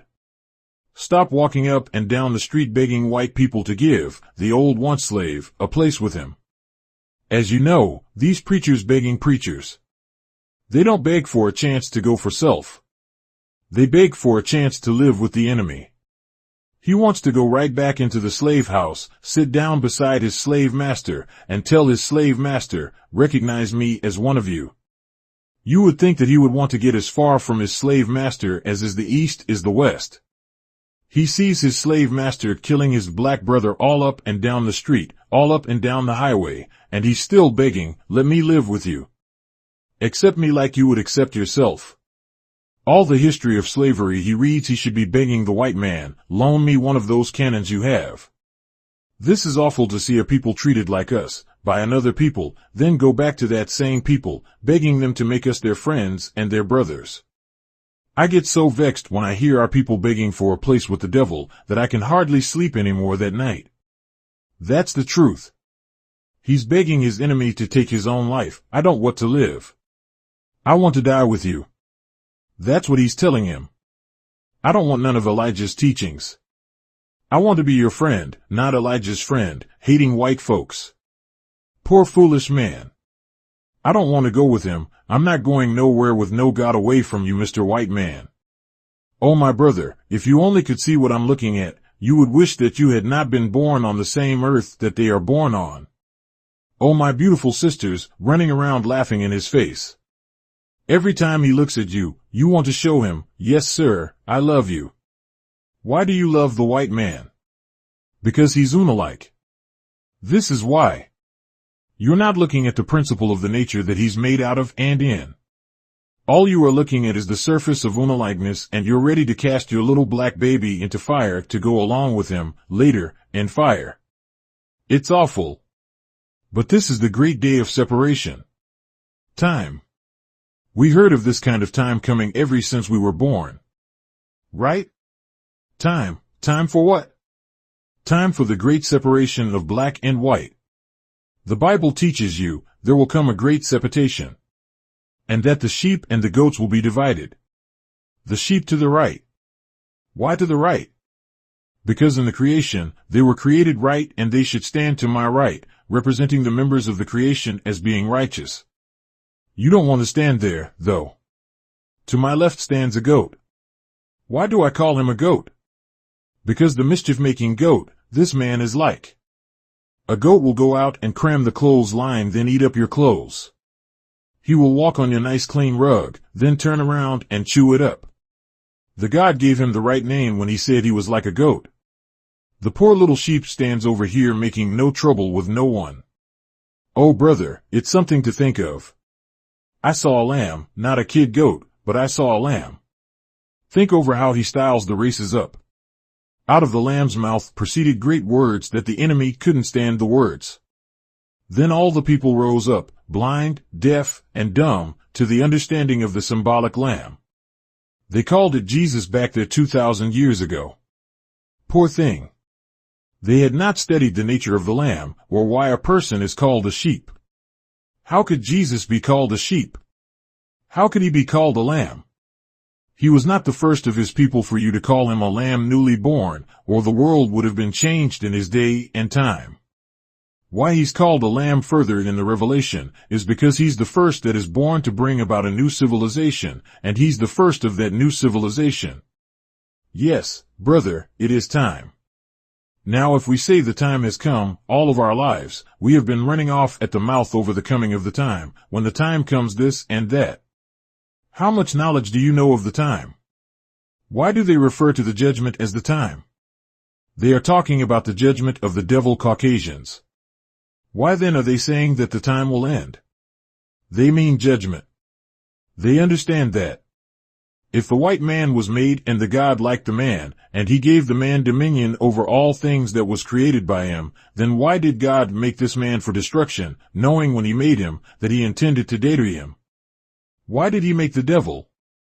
He made the devil, brother, to show you and me how much wisdom was locked up in the black man that had never been made clear to the black man. The wisdom that was in him. So, if God made a man to kill, why? He made this man and shaped him and formed him like he made himself. In the same form, did he make this man? That's why he says that he's made like unto his God. I guess you would like that I hush. But since mankind, not the man, but mankind, must be destroyed because of his affects on the man. Therefore, we must remove from the man that which affects man. Mankind is affecting the original man. Read the devil, blue-eyed Caucasian's history. From start to finish, he has been an enemy of the black man all the while. He poisoned everything that comes to us. He laid his hands to poison it. Now you're getting books to read of how he has destroyed and continues to destroy you. You have lots of books teaching you today. He's putting them out himself, of how he poisoned the black man in his food, and in his water, and in his medicine. He's poisoned it. He especially doesn't want to leave his black slaves here whom he taught from the cradle. Now, for God to take that same man, of whom it is written that the devil taught, he will teach him the wisdom of how to rid the earth of him. This is what you must remember. Bear in mind, at all the times, that Jehovah did not drown Pharaoh, he made Moses to do the job. And run on over here to the last of the book. He did not sound the trumpet himself, but he made an angel. He told the angel where to go and how to stand. You must remember how to understand the theology of God's teaching. You must understand. I'm teaching to you how to eat to live. Now, after you eat, I can tell you, Abbott, how long you will live if you eat like that. I can't tell you if you eat your good meal, then spoil it with a poison meal after it. God cannot lengthen our lives unless He take control over what we eat, because what we eat keeps us here and what takes us away. Eat the right food and at the right time. You say, well, Mr. Muhammad, are you doing all of that? No, I have to live a period among you like yourselves, then after living the same life that you are living, then God brings me out of that life that you are living, then still gives me life to live the life that He wants me to live. He picked up Job and he turned him over to the devil. He told the devil, there he is. Do all you want, but save his life. I didn't give you his life, but I gave his life for you to do as you pleased with it. But yet, after you do as you please, he'll be back to me. You think, probably, as Job's friends. You must have done something, Elijah, that got to afflict you like that. Yeah, I did something. I did the same thing you did, that's why you're afflicted. But don't think I don't know how to be wise and healthy. I already have the knowledge with me. But I want to show you that I can live your life for a certain time and then come out of it. As you know, the past 6 or 7 weeks, I was up here. Yes, brother, that's right, brother. But today, you hear me speaking. The Bible did not give the secret of the mule and Baal. The donkey asked Baal, why did you beat me these 3 times? Baal said, because you mocked me. He never said why and what mockery that the donkey was mocking him with. He never did say that the mockery was due to the nature in which he was made. The donkey had learned that by the nature in which his master was made in, that he shouldn't be carrying him on his back. So, he looked around, stopped, and he said, get down, man. He was saying, get off of my back, you are not such that should ride me. I should be riding you. We must, from this day on, remember that you have been the donkey for the white man, remember that. Yes. I feel pretty well. Doctors won't tell you to stop eating hog, because they want a job. It's not that they don't know that the hog is a poisoned animal, which should not be touched by man's flesh. Well, when a man wants a job, you can't fault him for trying to find him one. Tell your doctor don't eat hog. He'll be a doctor for you a long time. Those little pork worms weave through our flesh, and it keeps weaving and weaving until it gets into the spinal cord. It keeps weaving and building up a family into millions everywhere it goes. They are not the kind of worms that will prolong your lives. It will shorten your lives. Don't eat hog. Don't eat any kind of meat, if you can help it. But if you will eat meat, eat the best of the meats. Sheep meat is not a glorified meat, but it's better meat than the rest of the meat. Don't eat either kind if you can help it. There is no meat that is good to eat, so God taught me. If you just must have a piece of meat, go take that little young pigeon that's never flown away from its nest, eat him. But after it leave the nest, don't eat it. When I went to Egypt for the first time, I saw so many pigeons one morning. There were squabs coming in for ovens to Cairo. They looked like little caged birds that we cage up here. I went down to the market in Cairo to look at them there, and I saw all of these little birds.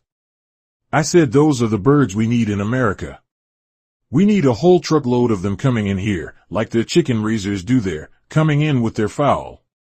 I want to say again, I didn't see a piece of hog coming in. I want to say again, you don't go in among Muslims asking for no hog or they'll show you the way out. This dirty, no good animal lives off filth. You can't offer a hog anything that is too filthy for him to eat. He'll eat anything. He is a dirty rascal. He's so dumb, if you feed him he'll never look up to see where it's coming from until you stop dropping it down to him. He will run all over looking for another mouthful with his nose in the ground. When he gets through, he drives his nose in the ground looking to see if anything went down in the earth. He'll turn up the earth for it. He's a no-good animal. He's got ugly eyes. Don't eat the hog. When you eat him, your born children will have some of its characteristics, such as going along with their head hung down, having muddy and reddish-looking eyes. Don't eat that animal, please. You'll never see the hereafter if you keep saucing your hands and mouth in that flesh. They won't let you live near to them. No. They are wise. God said to Moses, don't eat that animal, don't touch that animal. Don't touch its carcass. He a forbidden animal for you to eat. The devil comes along and says, what's wrong with it? I don't see nothing wrong with that hog. His meat is good to me. Tell him, say devil, you go ahead, that's what it was made for. Well, if God made it, he made it for us all to accept what he made. What he makes is good and very good. Brother, you haven't learned the truth. He made the hog to cure the white man's disease. It is medicine. The hog is a medicinal animal. In the South, when I had a boil on me, I'd go and cut off a piece of that salted pork and apply it to that boil. It would help bring it to an end by bringing up all the poison to the surface. Then I'd burst it, and the poison that was making me sick started running out. Just think, I'd go and eat that thing? Let us never eat another piece of hog as long as we live. Even if we 20,000 years apiece, you won't be classified as a good member of a first-class society, and you won't see the kingdom of God. Not one hog eater will enter the kingdom of heaven unless you stop eating the hog. This is one teaching God gave to me, especially, and that is, don't you eat the hog. Over there in the dominant society of Islam, if you mention the name of it, they don't want you in their society. Don't even talk about a hog in their presence. I had experience. I've been over there. I visited both holy cities, Mecca and Medina, and all the other cities in what they call the Near East, Holy Land. So, you're not listening to a man that doesn't have some knowledge of what he's talking about. The people living there have been observing it all their lives. I am a man that has visited the people of Mecca and Medina and what you call the Near East, around in Egypt and the northern part of Africa. I'm not saying things about which I have no knowledge. I have a captain here who has visited all these places herself, and that's why I choose her for our captain, because she has experience of the people of Islam and of other than Islam. She can help me with my women folk in teaching them the knowledge and characteristics of the Muslim woman. Then if she doesn't carry it into practice herself, I got a big lake over here. How to Eat to Live. I'm bringing out to you a very beautiful book on that. It will be a hardback, and you're going to like it. I'm not going to try to get rich off you in price. I don't want that, because I want to give you the truth. What it costs me to get the book in shape to be published, I have to pay. He won't just give it to me. So, I have to charge you a little something. You'll have that nice little hardback book with golden letters on it, How to Eat to Live, which means how to live and have life, with which you're satisfied and loving to live that life, because you get something from that life. You can make life faster than you can remake it. I hope you understand. How to Eat to Live. Did not you know that man has been studying this all of man's history, throughout his history, that is, how to live longer? His life became so short after the devil was made. The black man, the original man, following after him and shorting his life, has been praying to God all the while, night and day, for knowledge of how to live, how to prolong his life. This has been the study of our scientists for many years. How to lengthen man's life. It's simple, but the enemy makes it a very puzzling study. But it's simple. In the hereafter there will be no doctors, only for such things as bruises and broken limbs, but not for the physical care of the physical body. There are people over there right now, I ran into them, who are ashamed to tell you if they feel sick, because they know they should stay well. Go over there and meet them for yourself. If they are sick, they are ashamed to tell you, because they made themselves sick. Sickness comes from yourselves and from another man. It is not that God created sickness for you. He didn't create death for you. We kill ourselves by not knowing how to live. You can and I can live as long as we want. You can live as long as you want if you know how to eat to live.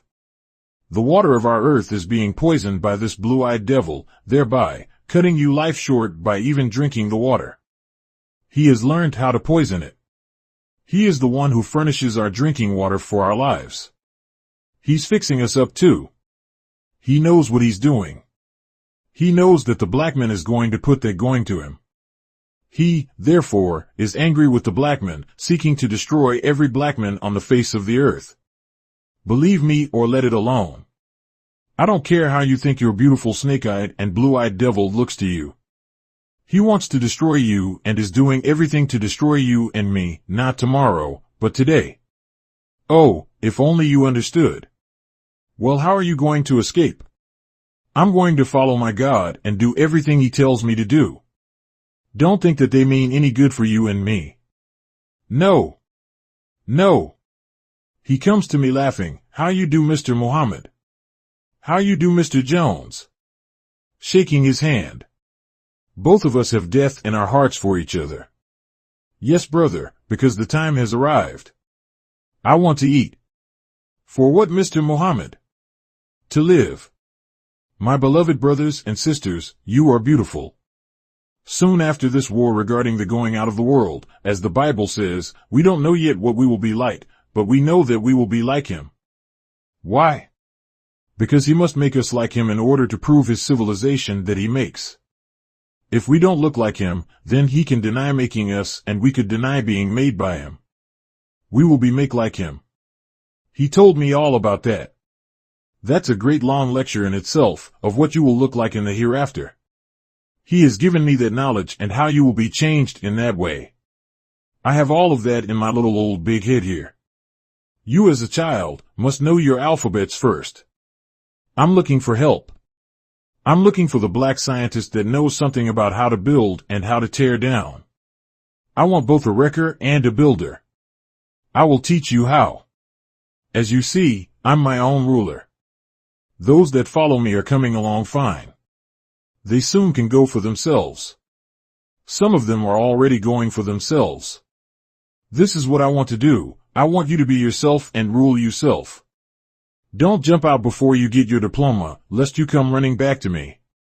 Wait until I tell you that you can go for self. Don't try before you get the diploma or your degree. If you have already gotten a diploma from part of this work or on some part of this work, now get your degree. I want you to remember, today I have one of my greatest teachers here. We have with us today our great national preacher. The preacher who don't mind going into Harlem, New York, one of worst towns in our nation or cities. He is our brother in Detroit or Chicago or New York. I want you to remember, every week he's on the air helping me reach those people that I can't get out of the house. I want you to pay good attention to his preaching.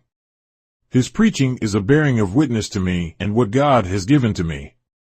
This is one of the strongest national preachers that I have in the bounds of North America. Everywhere you hear him, listen to him. Everywhere you see him, look at him. Everywhere he advises you to go, go. Everywhere he advises you to stay from, stay from. So, we are thankful to Allah for this great helper of mine, Minister Farrakhan. He's not a proud man. He's a very humble man. If he can carry you across the lake without dropping you in, he doesn't say when he gets on the other side, "See what I have done." He tells you, "See what Allah has done." He doesn't take it upon himself. He's a mighty fine preacher. We hear him every week and I say, continue to hear our Minister Farrakhan. We want to unite together for the sake of God who wants to save us. We can't be saved from the destruction of the enemy by making friends with the enemy and believing in him more than we believe in God. Come out of her, your Bible says. Come out of her. Be not partakers with her and her destruction. Come out of her. I'll tell you what I'm going to do. I'm going to keep running to keep from getting back in her. All the scientists that you read of, who fasted and prayed, they were eating people.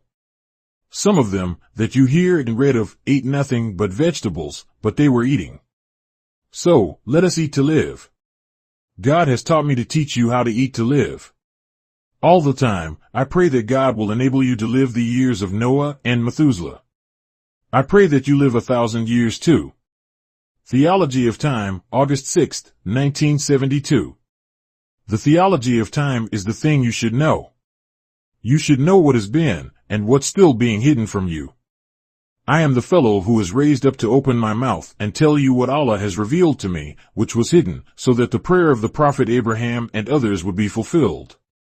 God has raised up a teacher from among ourselves, taught us the truth of this world and the truth of ourselves, of which this world has deprived us. I am the little boy that you read of, there in the Bible. If you take note of the name Elijah in the Bible, it comes in the Old Testament and leaves out in the New Testament. He's followed by many witnesses of the prophets and the local prophets. Some of the local prophets don't have too much to say, we call them minor prophets, but he goes directly to the point. He doesn't miss nothing of what has been revealed to him. He tells it right out. In the past, we find where the messengers of God had people claiming an excuse, but this messenger is to make it so plain that you can't claim an excuse. If you said, in the beginning, which was about so long and so long, or it was so long and so long, don't say about, because it had a beginning. There is nothing before us nor behind us that didn't have a beginning. We used to say, nobody knows, and that was right, but there was a beginning, you see. If God was not before the beginning of what account you have, then who was it before him? He was the beginning himself. Listen to it good. The beginning of time was made by the beginning of God. We had no beginning before he made himself. We could not calculate on time, because there was no motion making time until after he made himself. He made a motion, and we've been reading time ever since. Understand me good. Let me go back over it. In the beginning, that was when God was making himself from an atom of life. The motion of the atom was counting time, but we didn't know how to count it. He, who was being made, didn't. So, we had to wait until his complete make was complete, and then set up a time clock for it. His motion of coming out as the atom was making time, but there was no one to calculate it. He couldn't calculate it himself, because he had not yet become material enough in his brains to calculate his own movement. Dealing with the subject of time, meaning myself, God has taught me, in the person of Master Fard Muhammad, how these things began working. I'm teaching you so that no man can deceive you as the Bible teaches. No man can argue with you and win his side of the argument unless he's on your side. We're very happy to be living in such a glorious time of the coming of God, of whom the Christians call God, which is one of his attributes. It's a glorious time, because you are being accepted for something that you thought you were not, a righteous person and not as a wicked person. Think over all the sin that Satan caused us to commit. We are not guilty of it. Allah declares that he will not charge us with the sins of Satan before he arrived. Some of us have done quite a bit of sin, and we are certainly happy to know that the book won't be shown to us. The devil has poisoned the world. I don't mean a spirit. I mean that blue-eyed Caucasian walking out there where you can see him. You never do anything like shunning the devil after you're dead. You won't meet him. No, because death takes away everything. There is no coming back. I don't know whether you Christian believers are ready to believe it right now or not, but go home and think it over. You will come back and tell me if there is any coming back. If you say, Muhammad, you told other than the truth. You see, I'm here. Then I will say, it's a great day in the morning. There are so many people that don't like coming to listen to Muhammad, because he says there is no heaven or hell for us after we die, and that when we die, that's the end of us. I say, brother, if there was a second end coming to us and there was another chance, I would be a greater believer in it than you, because that would convince me that I'm preaching wrong. I would come back. I would like to have a chance, if there was anything like coming back. If you put the cold chilling hands of death on me and then wake me up and warm them up again, I would not feel like getting up. I would be afraid something else is going to happen.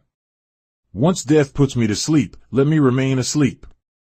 I would be conscious of the fact that I'm asleep, and I don't want to be conscious of that sleep if I got to come back again to that same grave like the Bible teaches you.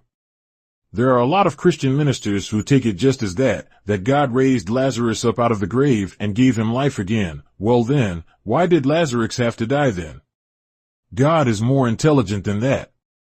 He would not have raised Lazarus up and then let him die again a physical death. He would have been mistreating Lazarus, but that's the misunderstanding of the preacher. The death there doesn't mean a physical death. He declared that himself when he told the people to come to the grave. He told them that he's not dead, he's just asleep, meaning that he's not physically dead. Show me where you have laid him. He went and looked at Lazarus, while still declaring he's not dead, and then he called on his Lord. He was not trying the God, for he was well aware that God knew what he wanted. He said in words, I'm not trying to tempt you, but for the sake of these disbelievers that stand by, answer my prayers for what I am asking. I know you can raise him, but for the sake of these disbelieving Jews. I'd change that today and say for the sake of disbelieving black people, let him rise. The white people, the devils, have so thoroughly killed us of the knowledge of self that they don't think that no man could take you out of what he has put us in. An agent of the FBI told me one day, while asking me about some of my followers, he said, Elijah, you have a hard job. I said, you made it hard. He looked at me and smiled and said, oh, Elijah, I was not here 300 or 400 years ago. I said, but you are from those that were here 300 or 400 years ago with the same mind. He laughed again. He said, you just want to accuse us anyway, right? And we wasn't here. That was our fathers. I said, show me whether you have changed your father's teachings toward our people, which is now a more higher way of making a man mentally dead. I said, you know more of how to now apply your father's work to such a higher degree that the man don't know he's dead. So, my beloved listeners, we are here with the truth. Whether you believe it or not, you are hearing it. Believe it or let it alone. I'm not forcing you to believe, but I'm condemning that which you believe in so much so that you won't be able to condemn me in what I believe, because we make it so plain. You want to make the Holy Quran something that is not worthy of being respected as the Bible. We make the Holy Quran more respected because the people that translated the Holy Quran were not liars. But the people who translated the Bible added into the truth. It's not that the Bible doesn't contain truth, it contains plenty of it, if you understand. They make it hard for you to understand by putting the truth in symbolic language, then you cannot understand that which they have translated symbolically. So, Allah has raised up an interpreter of the Bible and an interpreter of the Quran for you, which He has given to me to rely on when teaching you the truth of Islam. The religion of Christianity does not make it clear enough for you to know the truth. You will say, oh man, go on. Yeah, I'm going on, but I'm going on with the truth to you. In the Bible, as I said, the truth is covered up by symbolism and you don't know what the symbolism is. Look at those horses in the Bible that are being spoken of. The Holy Quran does not use no such imagery, but the Bible uses all of this to blind you to the knowledge of the truth. And I saw another horse come out and on him was such and such type of rider. These are governments that he's referring to of his own civilization. He don't want you to know the truth that it's referring to him because the picture of it looks ugly. And I saw another horse, a black horse, and his rider had a pair of balances in his hand. This is you and me in our time of the control of the world. We have been robbed of the truth of this by them. This rider is your people on that black horse.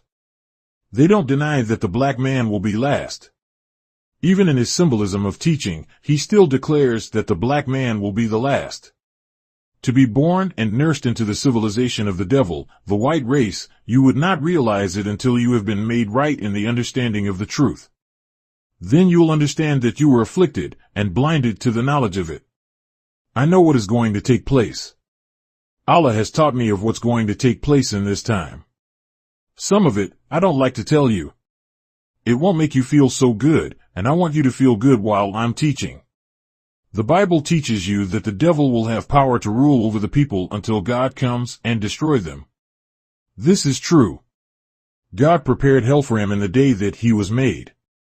Think over that. Before the man was ever made, hell was prepared for him. If the Bible teaches you that, Christian believers, why do you want to go along with him, since his destination is hell?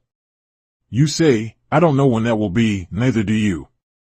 No one is given that hour but God himself, and then he passes it over to that angel that you read of in the Revelation that places 1 foot on water and 1 on land. The preachers used to use their imagination in that. Of course, they didn't get too far from the truth. They used to say that the angel would ask God, how loud was the sound? He'd make it a little imaginary. I used to hear my father preach it, and he'd put his imagination to it, because he didn't know.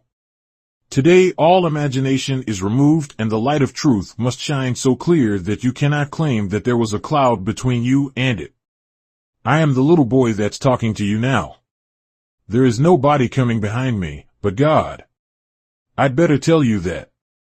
I'm like it's written in the Bible, wherein it says that, before that great and dreadful day, I will send you Elijah, and he shall prepare the way.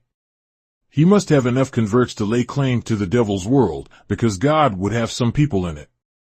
We can't execute judgment on the enemy until we separate them. We must separate the enemy from the righteous. The first thing he did is call all us righteous. How did he do that? You follow Satan, and all that you do of evil, you've gotten it from Satan.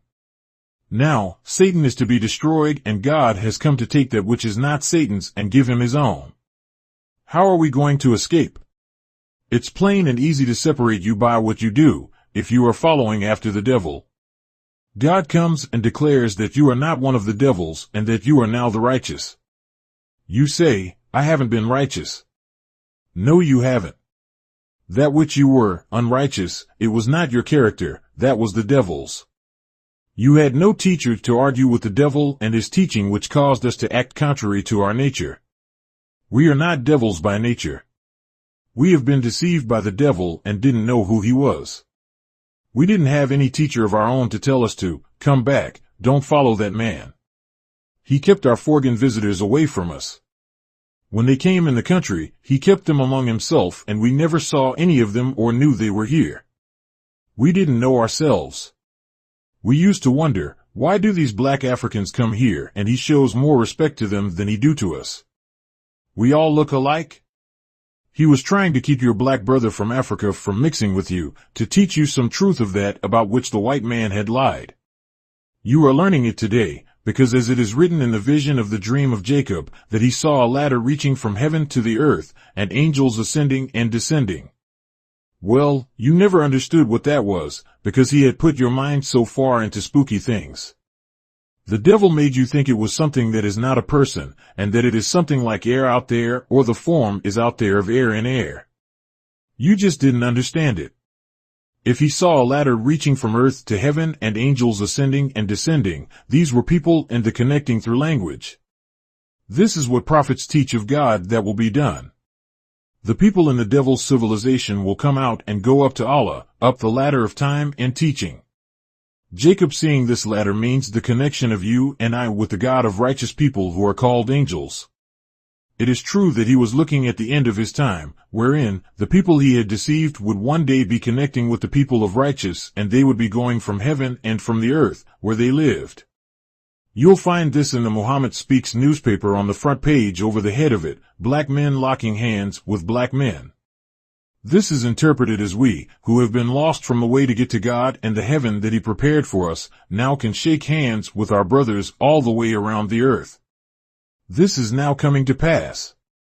He will respect you and highly respect you, if you say that, I'm a follower of Elijah or believe in Elijah. He recognizes the fact that, this man is the man who we've been looking for to join us together again. There are scientists coming to me sometimes, almost weekly, because they recognize what I mean. This is the day of uniting. Africa is uniting with us, because as the Holy Quran teaches, they heard a caller calling to the right way, therefore they are here among you today and plentiful. There are scientists walking around with their mouths shut, waiting for assertion time to open it. The time given to the white man is up and he doesn't deny it. He doesn't deny that his time is now up. He preaches it himself. In the Holy Quran, it is said that where he tries to clear himself of misleading you, he says, I did not cause them to go astray. I just called them and they come. He says, I'm not responsible, they are responsible. He tries to show things he has done to open your eyes, but he knows you are not going to open them up. He couldn't tell it strongly like a God-sent messenger, because by nature, he was made to hide the truth. When you go sit down with the white man for him to teach you the truth, he misleads you, because the truth is against him and the truth is his doom. Never go to him looking for no truth. He's not made of that material. When he was made a liar, made to oppose truth, and to oppose you who believe in it. I was looking at lip profession, how it is taught in the Holy Quran. I don't think you should be worried about that, and neither should I. We go a little closer to the teaching of truth and how the enemy, white man, hates it. The greatness of man is the subject in chapter 2 of the Holy Quran, under the name the cow. It's the name of the chapter, because it teaches about the devils worshipping a cow, therefore they took the cow for their subject. In chapter 2, 34th and 35th verses, it reads like this, "And when we said to the angels, be submissive to Adam, they submitted, but Iblis did not. He refused and was proud." This is the devil, white man. And he was one of the disbelievers. Here, he was one of the disbelievers, means that there is stronger opposition by us here in this time than there was in the days of Adam. And when we said, O Adam, dwell thou and thy wife in the garden and eat from it plenty of food. Listen to what it says here now, and approach not this tree. This tree is the devil, lest you be of the unjust. We have already experienced this. For many years, we have followed the devil, thinking what he said was the truth, and therefore took his advice. We are now being brought up to the knowledge of the truth of this man. The next verse reads like this, "And as to those who disbelieve in and rejection of our messages, they are the companions of the fire, and in it they will abide." What fire will they abide in? You can't abide in literal fire, but the fire he's referring to is the punishment of what you will get in this life for not accepting the truth. You will be unsuccessful in carrying out that which you think of. If it's not of Allah and the message that he gave his servant, you cannot be successful. The Holy Quran teaches us that if you want to know the successful ones, they are those who believe in Allah and his messenger. They are the successful ones. Over in the 45th verse of the same second chapter it reads like this, "And seek assistance through patience and prayer." Think over that. Some of us never pray at all, and if we do it's only when we get in trouble, then we are like a man sinking at sea. He never believes that Allah will help him until he's going down in the water of Allah. That water, Allah made. It can sink us as good as it can make us feel joyful while riding on its back. And seek assistance through patience and prayer, and this is hard except for the humble ones, because they don't pray. When they need to pray in their most troublesome times of life's disaster, they don't know how to pray. They didn't believe in Allah in the beginning, but he will call on Allah or any God that is powerful enough to hold back the power of the water to keep him from drowning.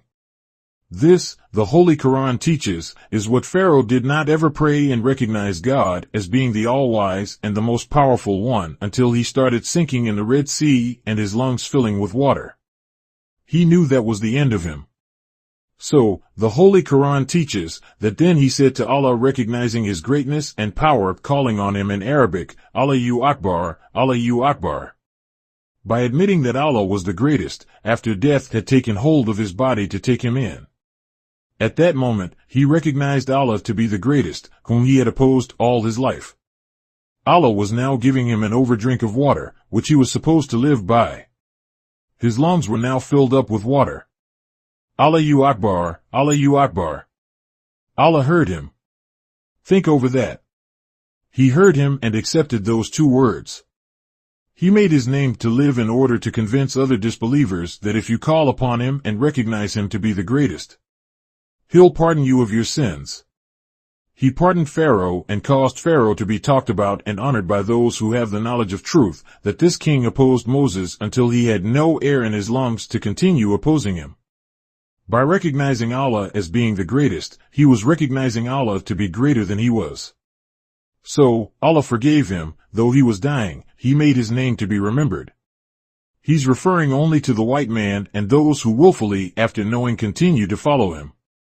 Though they had a chance, God forgives them if they would leave the devil and come to him and go back to the people. They are not guilty of the devil's sins, and he has declared them to be free of the devil's sins. The angel is a very beautiful sight. He puts one foot on water and one on land, so the Bible says. Since this is true, universally, out of both books, here is the secret of it. The man was raised off of the food and water of the earth and food out of the water. He eats food to survive. So, the angel is cutting him off from both. He puts his foot on land and on water too, because without either one of these, you can't exist. The book teaches us that it was his left foot and his left hand, and his right foot and his right hand. The right hand and the right foot were on water, and the left foot was on both water and land. There must be a division made now. Since you've gotten your life out of both, I have to declare that the time that you were to feed from both is up. Time as you know it now, you will soon know no more. The time given to the enemy is up and it won't be known anymore. God is declaring that the white man won't exist in no form, nor will his way of teaching the people exist. He's got to go, he and all his work. The 45th verse says, seek assistance through patience and prayer. You need to have both. You need to say your prayers and you need to be patient. Wait on the Lord and don't try to run ahead, because you can't be the head runner. You'll run into something that you cannot put out of your way.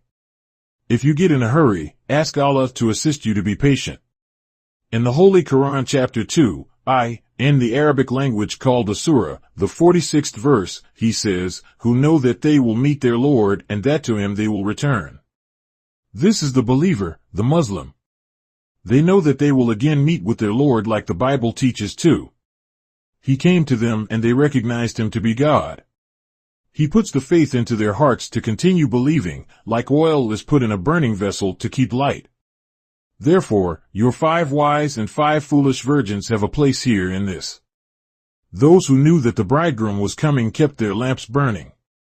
Those who didn't believe it, they let their oil burn out. When the bridegroom came, the noise was made, here is the bridegroom, go out to meet him.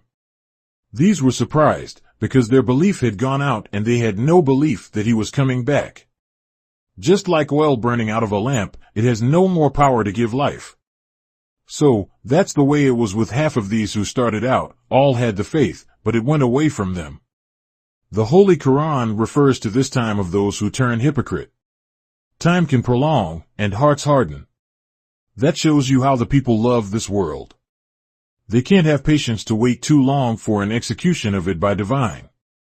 They get unhappy and restless and they say something similar to what we find over here in the Bible. In Paul's epistle, he says they would say, why have we worked mournfully and the wicked, meaning those that are not doing this, they are happy. Here we're going around mournful looking, but the Lord heard this, and the Bible said he took account of the people who were afraid to turn back into the world. He said, those will be his. These will be mine. When a man isn't afraid to break the law of God, which isn't good, then he's defying God to bring about his execution to him for breaking the law, because he's disregarding it. He doesn't like it and he goes back to the enemy of God to join up with him again. When he sees the approaching doom, he will want to go back, then, and join up with God, but Allah is not cheap. He's self-independent. He so loved the world that he gave his only begotten Son to save the world. Wrong. God never was so foolish to give his best angel to save the wicked. This only begotten Son means he is the only one that was raised from mental death and prepared and taught how, by God, to teach the people and bring them back to mental life. So, I'm here calling you to return to your own. What's so wrong with your own, that you don't like it? You are the beginning and the end of this world. You begin this world from making it from you and me. Yaqub, the father of the Caucasian race, he made the Caucasians from out of a weak germ of us. He didn't go out and get something that was not already in existence to make him a man. He came right back to himself and looked into the germ of the black man and found a man. Therefore, it is true that you are the first and will be the last. No man can produce another man equal to the black man without going to the black man. Allah warns us here in the 44th verse of the 2nd surah or chapter. He says, do you enjoin men to be good? Do you teach other men to do good and neglect your own life? Do you enjoin men to be good and neglect your own souls while you read the book? You read the books, Bible and Holy Quran, and they teach you to be good. Then if you don't be good while teaching others to be good, you will be the loser and they will be the winner.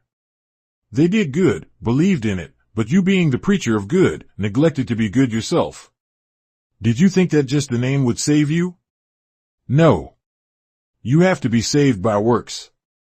Your work will save you, but not the telling others and you not acting on your own teaching yourself. Allah draws our attention to acts of Israel.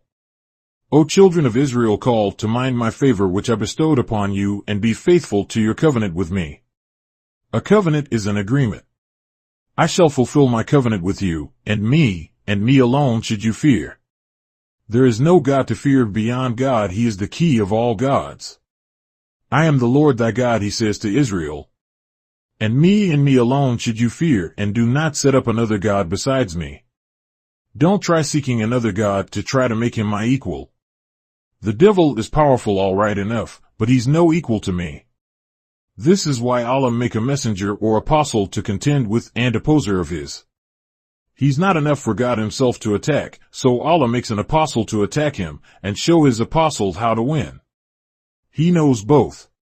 He knows the devil and he knows the apostle. His apostle is from God himself, the beginning of man. From this, he makes the apostle aware of all the arts and all the attacks of Satan. He makes him aware of all of his arguments, then gives him the knowledge of how to refute the enemy's arguments. He gives him the knowledge of how to make the enemy bow to him. This is true, the enemy bows to me. I'm going to tell you this, as the time is up. I'm put here in answer to what you read in the Bible, as Jesus said of himself, that he would get done whatever Allah willed. They both were together in the wills. What little you think of it, I'm just like that. Whatever I will, Allah will make it to come to pass. Since Jesus recognized the fact that he was not that man, not that prophet or the one who was to come in the last days, he had to die for his mistake. What was the mistake? The mistake was that he thought that he was on time, but he learned that he was not on time, to usher in the judgment of this world. Therefore, he prophesied and admitted that he was ahead of time. He was not on time for it.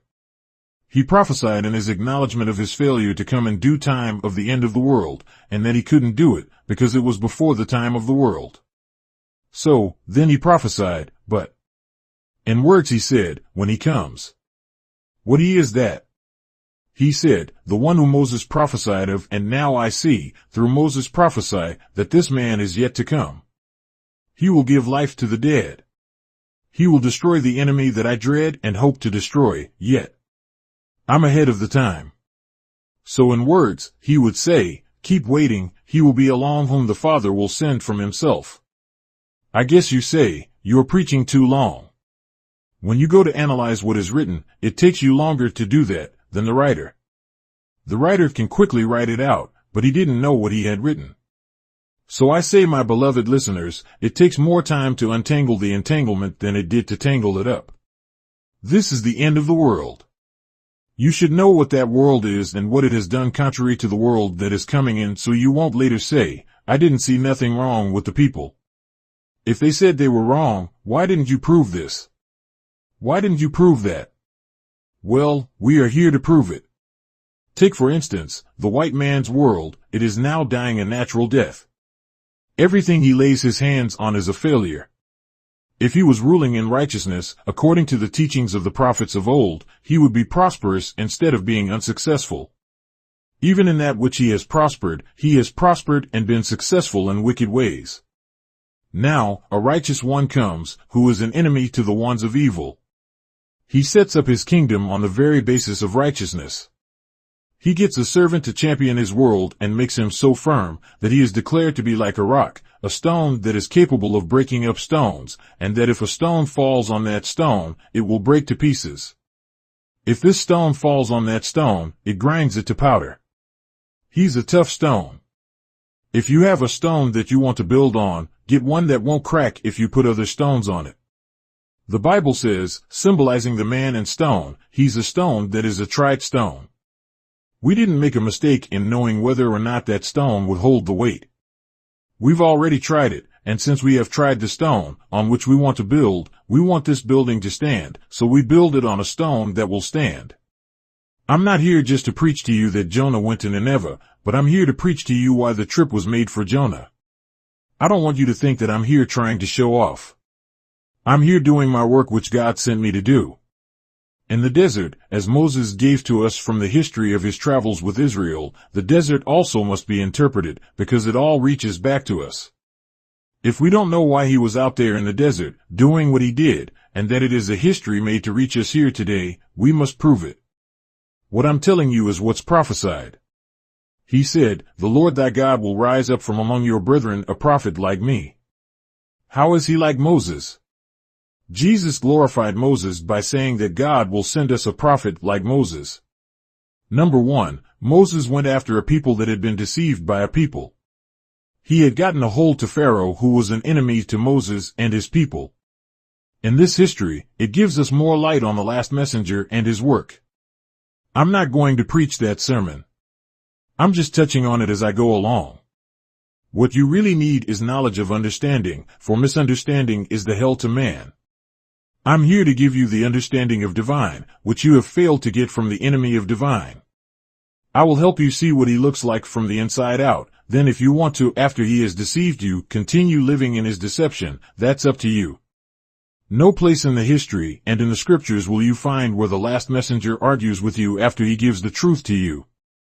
He leaves you to later ponder over it, or you can go on disbelieving it until the truth, bearing witness to the truth of the messenger coming from God and his actions, starts coming against you.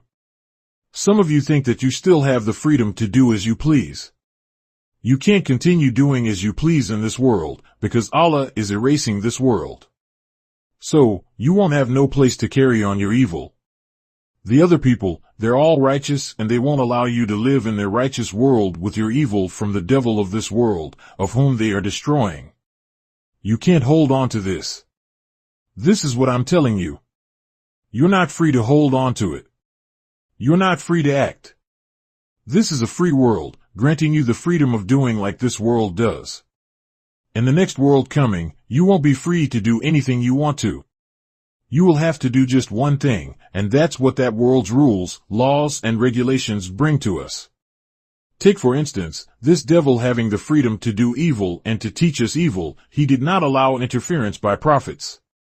He worked against them, so says the Bible. He beat, enslaved, and imprisoned them, and then killed them, because they were not wanted in his world. He was to rule the people with wickedness and not by righteousness.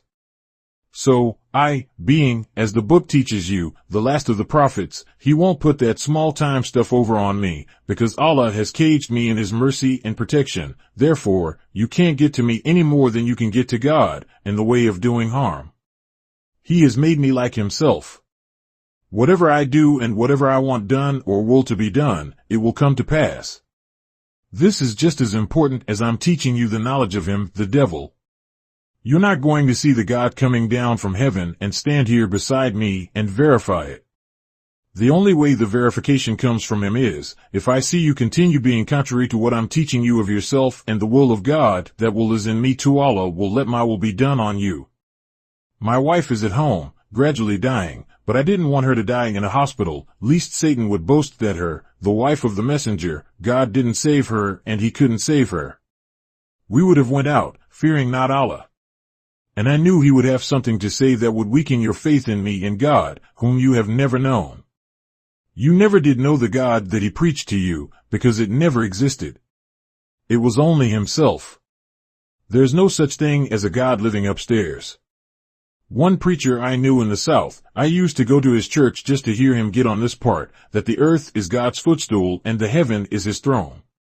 So I kept listening at that preacher and kept listening at him, and I said, he's got something right there, and he did have something right. The earth is his footstool. This planet that we're on is the first planet that was made with life on it, from the sun. Regardless to the scientists saying that Mercury was the first planet. Mercury was not the first planet made. Mercury is a sign. It's a sign of Allah's messenger. The planet Mercury is so close to the sun that the astronomers think that no life could exist there, that it's too hot. Suppose we would be drawn through the atmosphere of the earth to the sun and drawn through cold so terrific that we couldn't live in it. The cold is always near and surrounding a planet of life. When it gets where there is no such thing as the planet saturating the atmosphere with water, you are getting into an altogether different universe than the one you came out of, because you come out of a universe around your Earth which is saturated with water. When you get into dry space, where there is no water to fill the space, you can't tell what that space feels like. Since you are made of water, you have to put on something to shield yourself from being destroyed by dry space. I'm not going to teach astronomy to you. God has taught me almost everything I see and hear. He has taught me that. Do you not remember reading in the Bible, Psalms, where David said that God has opened his ears to make him to hear, and his eyes to make him to see? These are two factors of man which David picked up on. God taught it to him, even to the knowledge of birds and their language. He told me that he went into Africa, in the jungles, and learned the language of the birds. So, I thought about David and I smiled and said to myself, when are you going to teach me the language of the birds? Why didn't he say the beast? Because there is a finer characteristic about a bird than there is about a beast. The Revelator refers to this devil as a beast because of his characteristics are similar to a wild beast. Well, I guess you say, you're getting away from your subject. No, I'm teaching my subject. If you don't know the messenger who brought the message from God, how can you learn of the sender? You got to learn the messenger and his message, which he has brought to you and is all but forcing you to listen so you can learn of the sender, who is God himself. You think that I'm stepping out of the way when I say that I am sent from God. The people of earth have been hearing that ever since they made an enemy to man 6,000 years ago. I'm only verifying what the others said. I verify them and they have verified me before I was born, and after they prophesied that Elijah will come and must come, then he must come. Why? He must come and make a new path for his people. They're in the wrong path. The path they're in is a crooked path. The people don't live upright in that path, because it's so crooked, which is like the snake or serpent. The snake is so crooked that you have to follow his trail around to find out where he went. You couldn't stand at the end of the line and look straight down the trail or the track that he made while he was crawling. You have to follow it, because the curve is subject to turn in any way. If you don't follow the curves he's making, you won't overtake him. So Allah have made me to follow the curve and catch him. The theology of time. What time? The devil's time, not our time. They didn't put up a clock for us. The timepiece given to us never runs down. We all want to live, says the Bible and Quran. We have history of prophets and non-prophets living a long time.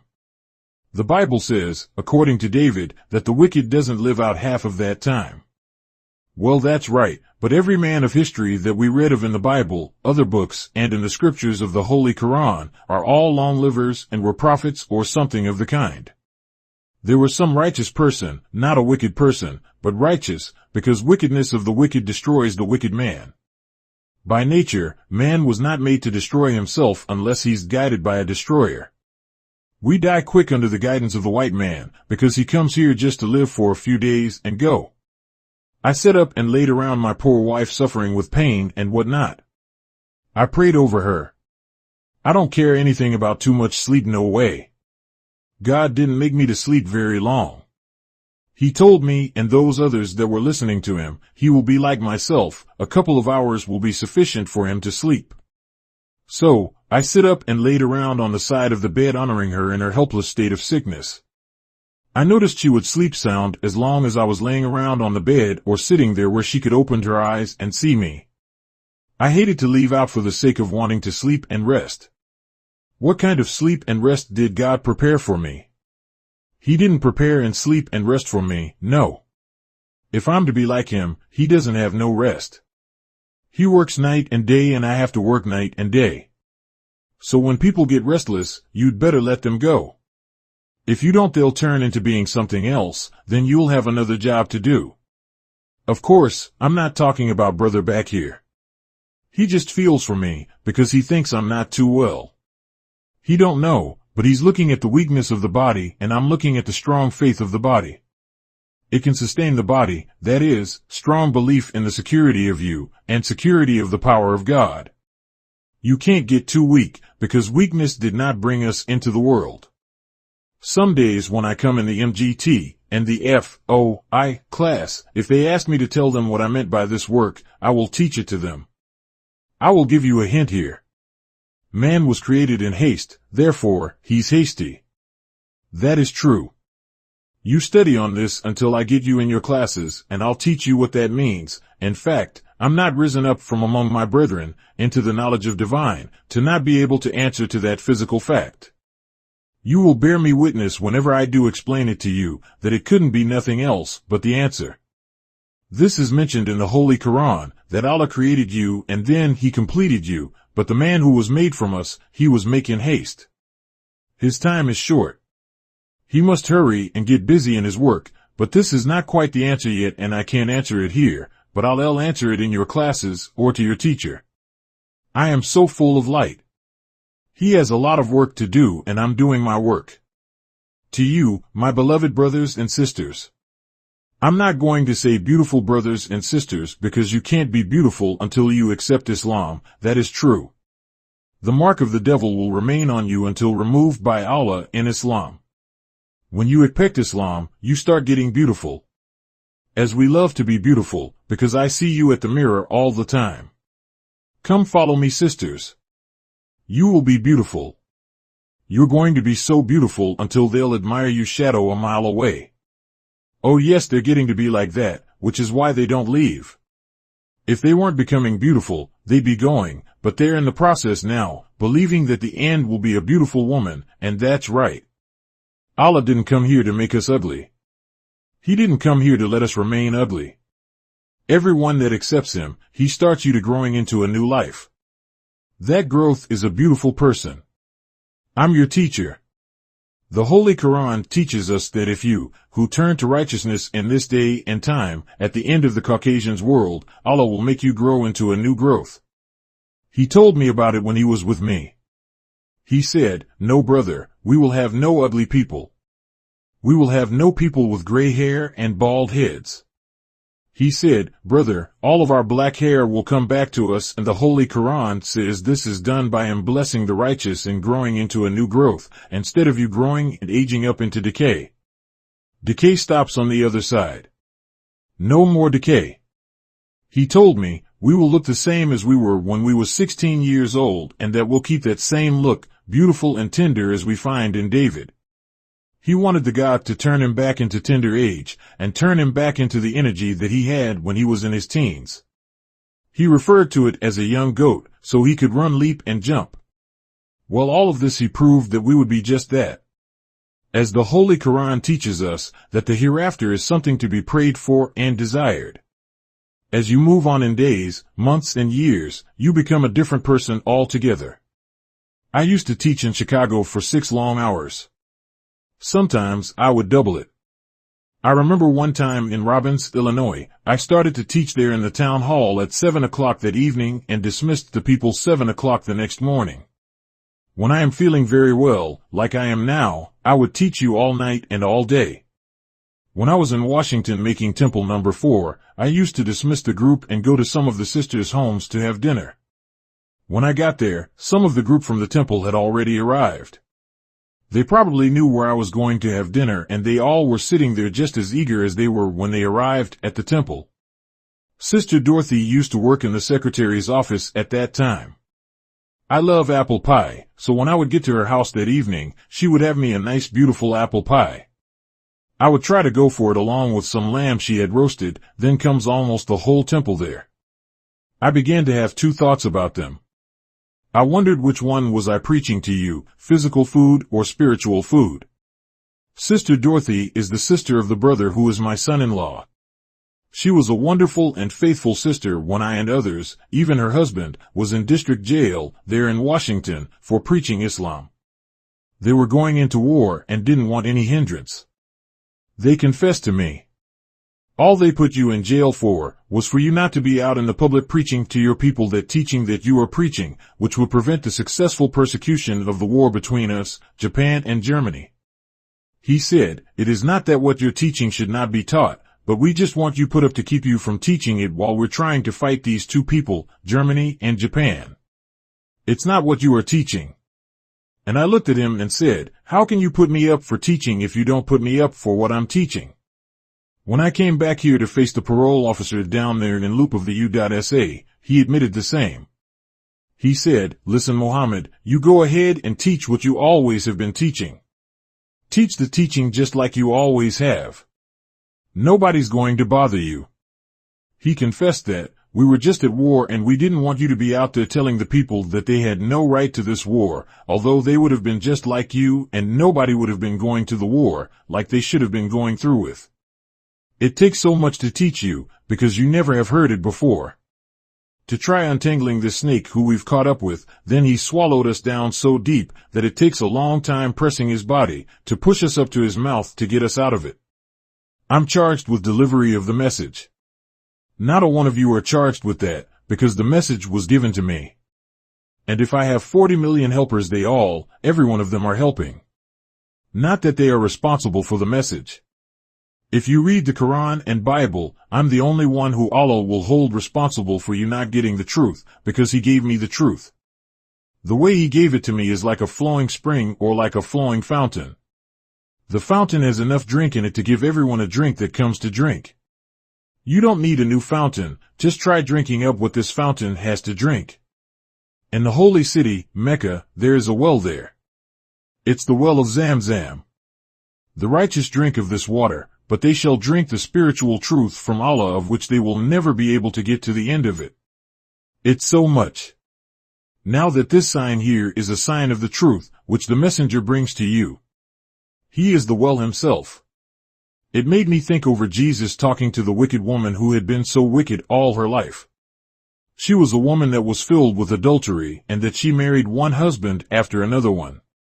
Of course, she would not compare to anything today. If she was here, she'd laugh at her 7 husbands being a small beginning. I'm not going to go into the interpretation of that, but I will someday when I have more time. I drank out of that well of Zamzam myself. Its water is very light and easy to digest in your body and my body. I tried it. Little boys came around serving you with it, and they expect you to give them a little something. So I kept reaching for another cup. I wanted to know whether or not this water was healthy water and would not have any effect on your body. I kept drinking cupful after cupful. When I left from them, my stomach felt just as light as it did when I came. I said that must be the well you drink out from, where you don't need to be thirsty, because you can drink plenty of that water and it doesn't lay heavy on your stomach. Of course, the teaching side of the well that never goes dry, and the Bible and Holy Quran both, is referring to the spiritual well of God. We go so far in a thing, then we begin to settle down in it. We don't need to be called to come to it. We're already in it. I love you so well that if I had a table for each one of you, I would tell the brothers to put the food on it. I can, by the help of Allah, feed every one of you that's here and won't be in the bread line tomorrow begging for me some bread. I did feed 10,000 once, and I still can feed 10,000. Not that I'm boasting that I have lots of money to do so, nor am I boasting that I will cause some miraculous thing, like the Bible said happened to Jesus, to feed 7,000 people.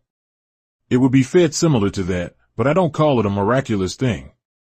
I could feed 20,000 of you, that is, eat all you want, and this is no exaggeration. After you eat all you want, Allah makes it appear to me that I am not giving away nothing, because I don't miss it. I don't go home and sit down and say, if I had not given all them people that food, I'd had something. This is true. I never miss nothing I give you, nothing. Shah. That name is from one of the 7, who were 3 of the scientists from Muhammad's teachings. This Shah or Shada, as you may find it in some places of that language, wrote. There were scientists on Islam and helped in the building up of the Holy Quran that Muhammad said he saw and was given. Well, to not say he saw it, but the words that were given to him from Allah, they put them in a book called Holy Quran. The Holy Quran is one of the most finest names to us. It is a book of healing. It means healing, and it is healing us of the wounds of Satan. Theology of Time, August 20th, 1972. In the name of Allah, the most merciful. All holy praises is due thee Allah, the Lord of the worlds. the most merciful, master of the day of judgment in which we now live. Thee do we serve, and thee do we beseech for divine help. Guide us on the right path, thee of those upon whom thou hast bestowed favors, not upon those whom thy wrath has been brought down, nor of those who go astray after they have heard thy teaching. Amen. I think every believer of Islam who's on the face of the earth, whether they're in America or elsewhere, should be happy to see the day and time that you and I are witnessing here in North America. Because in the past, there lived prophets and wise men who only read that this day was to come. If they could have lived to see just half a day that you are looking at today and living in, they would have been happy. We are living in the changed worlds. The old world is going out and the new world is coming in. This is something that we all should be happy and thankful to Allah for. We should glorify His name for allowing us to live to bear witness of the change of worlds. It is a wonderful thing to bear witness of and to see your world, the new world of Islam, coming in. Not the old world of Islam, but a new world of Islam. Behold, I make all things new. This is what the scripture prophesied of God, that for the first time, you will witness seeing Him in person. All in the past, except with Moses, the God was not seen in person, because it would bring about a change. The change was not to come in those days, that would have been a permanent change. Therefore, you and I are lucky to be living here today to see the God that will set up the kingdom of Islam to live forever without any future interference. There never will be an enemy openly attacking Islam, the religion of truth and righteousness, anymore. There is no future prophesy of any. This is the end of opposition and attacks against the righteous and their religion of Islam. Islam has a beautiful name corresponding with the principles and beliefs. It is very beautiful. It is doing away with so many gods that have cropped up in our midst and before our face since the making of Yaqub's world. Yaqub is the name of the God who made the white race, and he made them for the purpose of destroying Islam. But he missed. And I think that should be a warning forever, that a man can work hard for 6,000 years trying to destroy the religion of Allah, but missed. We are still here. Now take the Pakistani Muslim who also translates the Holy Quran. This man's name also is Ali. They both, Maulana Muhammad Ali and Yusuf Ali of Egypt, mean good, but being a Muslim myself, I want Allah to have all the credit that we can give Him without mistake. I love saying Allah. I love to read the Holy Quran, saying Allah, and teaching me of Allah. Allah is a great name for the Divine Supreme Being, because it covers everything. It means all. Everywhere God is mentioned, He is there. He's all in all. So, I like that name. He says in the 5th chapter, 119th verse of the Holy Quran, they use the word surah. Since we're not so familiar with the Arab language, we use the word verse, which we can understand. Allah will say, this is a day when the truth will profit the truthful ones. This is a day on which the truthful will prosper from his truth. Being truthful in the midst of falsehood and get no credit for being truthful, then God will have to defend your truth and yourself too, because you are in the midst of people who love untruth and not truth. There is a day, He says here in the 5th surah of the Holy Quran, that it will come when the truthful's truth will benefit the truthful. If we have served God all of our lives, and then a day comes for checking out from those who are against our way of belief, then if the author of truth, of which we have been believing in, will not defend us, then we are lost forever, and the author of wickedness and liars will prosper. It would have been better if we believed in lying, if the liar is going to triumph over the truthful. We have been told all of our lives that a judgment would come and that God will judge both truthful and untruthful. We find in the Holy Quran where the author of other than truth would try denying misleading us, and that he will declare himself a believer in what Allah has brought to us like crazy Pharaoh. He waited until he was near drowning to death before he would admit Allah was the greatest. That didn't help him much. He had to drown just the same. But to show you that Allah is all merciful, He gave him a break, just for saying he was the greatest, because Pharaoh had tried to make himself the greatest. When he had no mastery over the water, that was taking his life from him, he said, Allahu Akbar. Allahu Akbar. You are the greatest. You are the greatest. Allah gave him credit for admitting he was the greatest. There are many followers who would like to wait until they see the showdown, then they will admit to you and me that Allah is the greatest.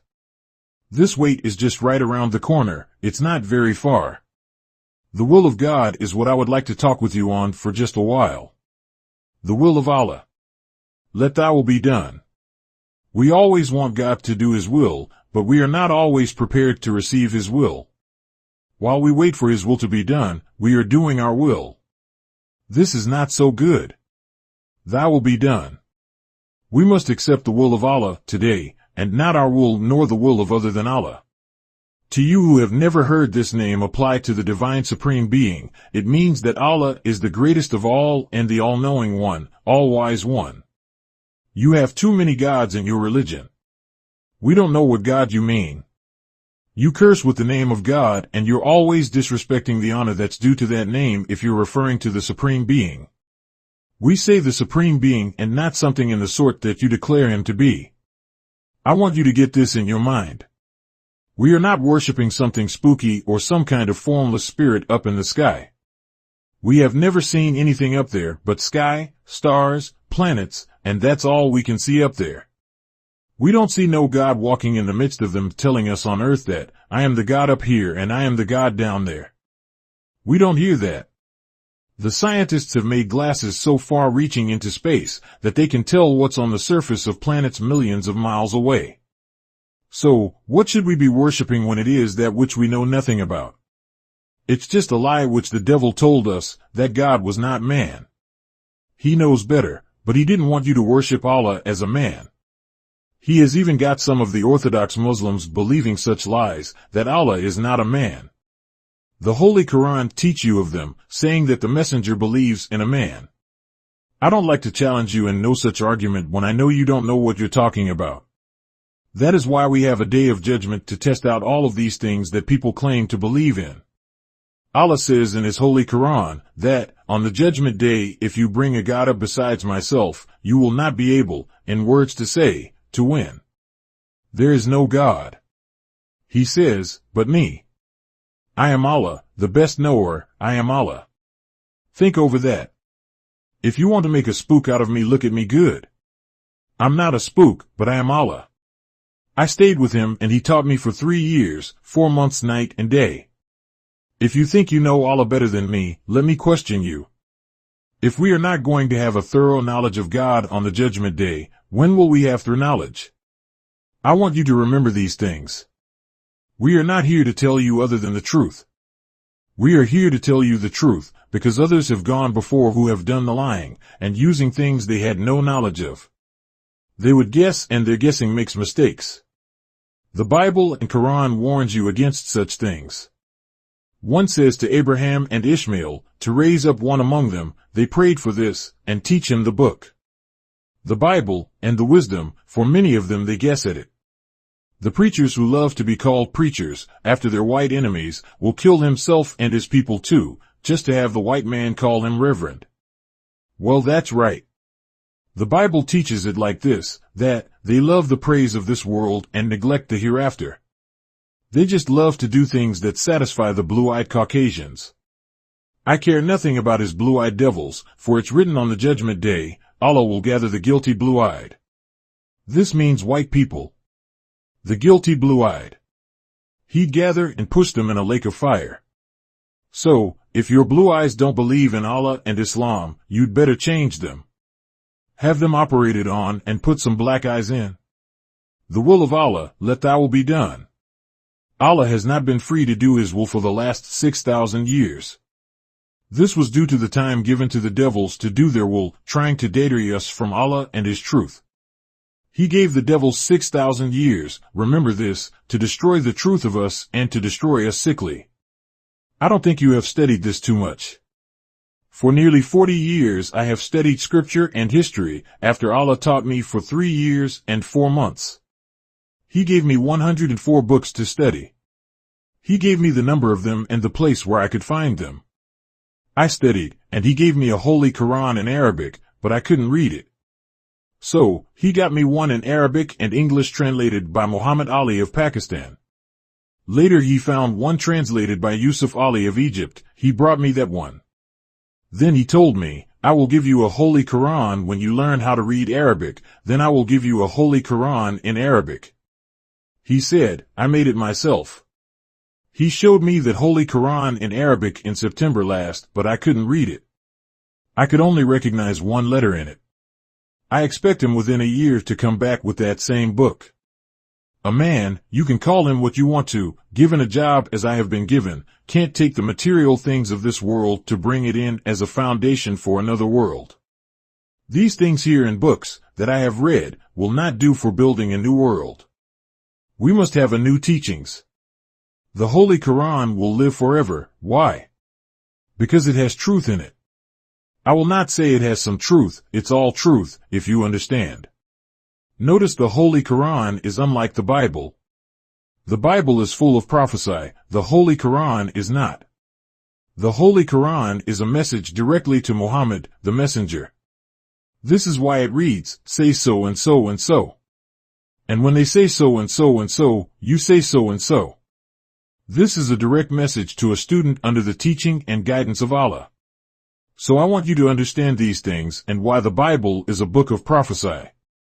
The will of Allah, let thy will be done. Allah's will could not be done until the will of him that was given a certain time to rule us on the planet Earth was done. This God must have the freedom, and the right of that freedom, to rule according to his God. This is the white race of whom I'm referring. There has been many attempts made by prophets to put a stop to the will of the devil, to rule the people, but he was the winner. His will had to be done, because God and the scientists of God in the world, as we call them, prophets, they could nor overcome the devil. He was given 6,000 years to force us under his rule, if he could. Such people as prophets, he killed them, and imprisoned them to keep them from interfering with the right of his rule. Up until today, he went after everyone. He is after me day and night. I don't say that I'm a prophet, because it's the end of prophets. I'm a messenger of God and not a prophet.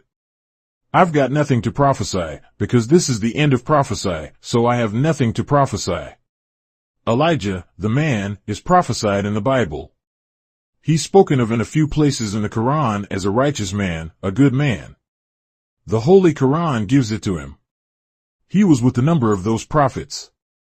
But it is not exactly referring to him as a prophet. Because Elijah is not to come to prophesy, but to deliver the final message to the people and join with God. That's why you don't find his grave in the Bible nor Holy Quran. You don't find where they buried Elijah. He must go as it is written of him, not that he lives forever, but Elijah's under several other names. The Bible calls this name as meaning one with God. It says that this man's name means, God is with us. That is also a true interpretation. God is with us today and I am with you. The Bible teaches you and me that this Elijah must first come. He doesn't come after God. He goes before God, and this is what the book means. He must first come, but right behind him God will appear. The will of God. Let thy will be done. The Christians pray, on earth as it is in heaven. But, you and me never did get the true meaning of what he meant. How can thy will, meaning Allah's will, be done as long as the will of the devil is practiced? You cannot set up the will of God, universally, as long as he has a free enemy to attack his will. We must rid the people of the open enemy, as the Holy Quran teaches, from attacking the truth and from attacking the truthful ones. We must rid the earth of such opponents, who are not secret. They are open opponents. We must rid the earth of open enemies and secret enemies. Let thy will be done. As it is in heaven, let it be done of earth. Your will shall not be hindered, by no means and by no one. Therefore, God raises up himself to fight the final war for truth, peace, and security for the righteous. He comes out himself to be the champion, and leads the righteous to victory. It is a great thing to know that his will comes into practice and use, in the last days. Wherein, God only wills it and there it is. This is the way it began at the beginning. After God created himself, he then willed that the heavens and that which we see above, beneath, and around us, come to pass. He just willed that.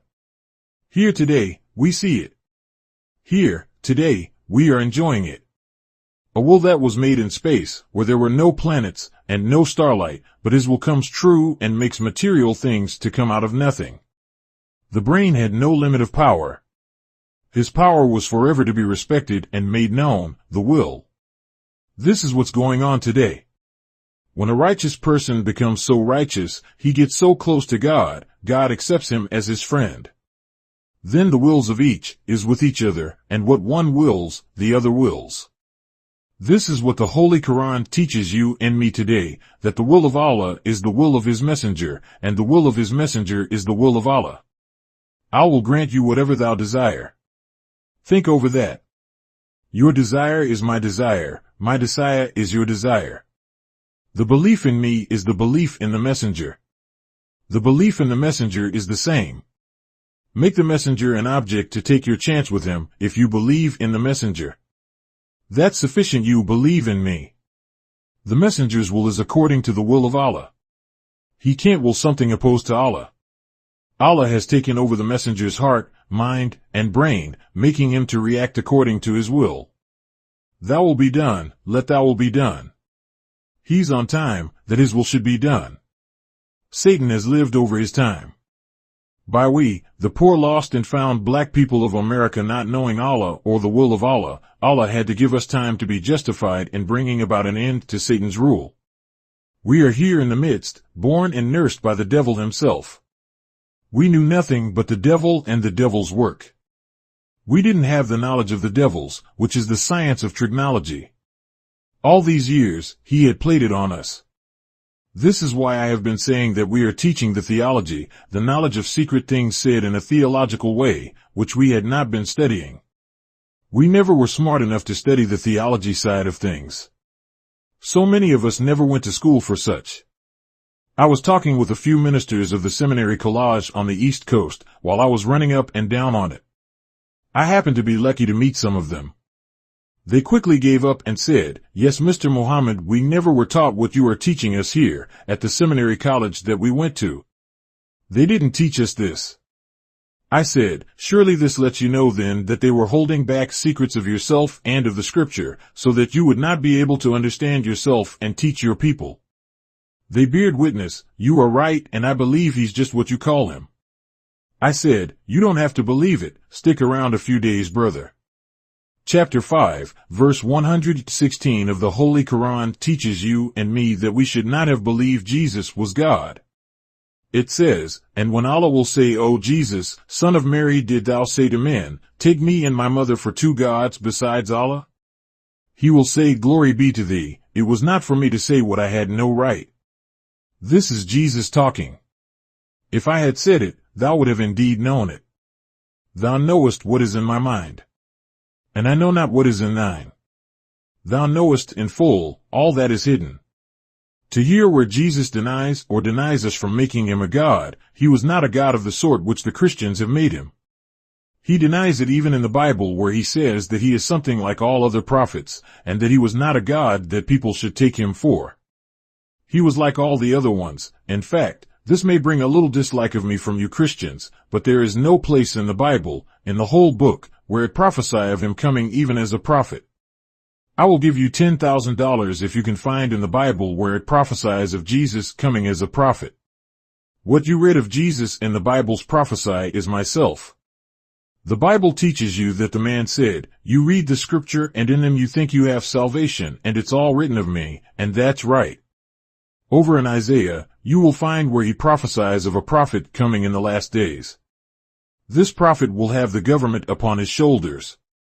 Jesus did not have a government upon his shoulders, of which is much needed for a prophet that is going to attack and destroy the Jews' great Christian authority over good religion. He needs to have that knowledge and power. If he had a government upon his shoulders, what government? I am not trying to go over the whole entire Bible and Holy Quran with you. I'm only telling you things that I know you believe in the opposite direction. The belief you have is without knowing whether you believe rightly or not. When a man believes a thing and doesn't have nothing but belief, whether it's right or wrong, and has no proof, he only just believes. He can be stopped with knowledge. Knowledge and belief are different. I can believe that there's an airplane out there on our doorsteps, but that may be just a belief. There is no airplanes out there. There are many people who believe angels and gods appear in the air someplace, but if they're up there, we could see them. There is no such thing as formless spirits flying around in space, unless you want to declare such as the righteous mind.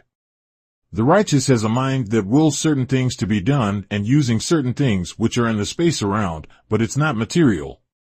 We are going after the trigonology taught to the world by our enemy, the devil, and bringing to you reality. Without reality, we can't change a world wherein God and all of his prophets are believed to be of immaterial things instead of material things. You cannot do that. We've got to do away with such teaching and beliefs and get the people off the heavens and the earth and into looking forward to reality, not spooky ideas. The devil has poisoned the people's mind into believing in spooks, spirits, and hearing voices. We can hear each other's voice if we are good enough. We can tune up on each other and talk with each other if we are good enough, but if you are not good enough, you may hear a voice, but you can't answer it. You can't converse with the voice. There are many men on our earth, today, who are real righteous. They can tune up on us and tell us what we're thinking about from Asia, Africa, and other spots on our earth that has such people among them. This is not impossible for you to do, however, you will have to get right. Our brains are kind of rusty and kinky, the spiritual part of it, from listening to and being guided and led by the enemy. They have our brain a little rusty. If you believe in Islam, do the things which are right, take away the cancerous disease of wickedness out of your brains, you too will hear. In the Bible, you find where David said that the Lord opened up his ears and caused him to hear. This is referring to us here. We can do wonders, and will do wonders, if we obey Allah and carry the principles of truth into practice. We will do wondrous things. Allah raised me up in your midst to do an unbelieving thing that men of science will wonder, how did it happen? I'm not bragging on myself, I brags on Allah. Let thy will be done. In the creation of Almighty God, Himself, I tell you of the reasonable and possible things. I was not there and have not had any teacher to tell me they were there. I have not had a teacher to teach me, except Master Fard Muhammad, of how things came about and how the things, which man has never known, happened. All we know is that it happened, but how? That is the question.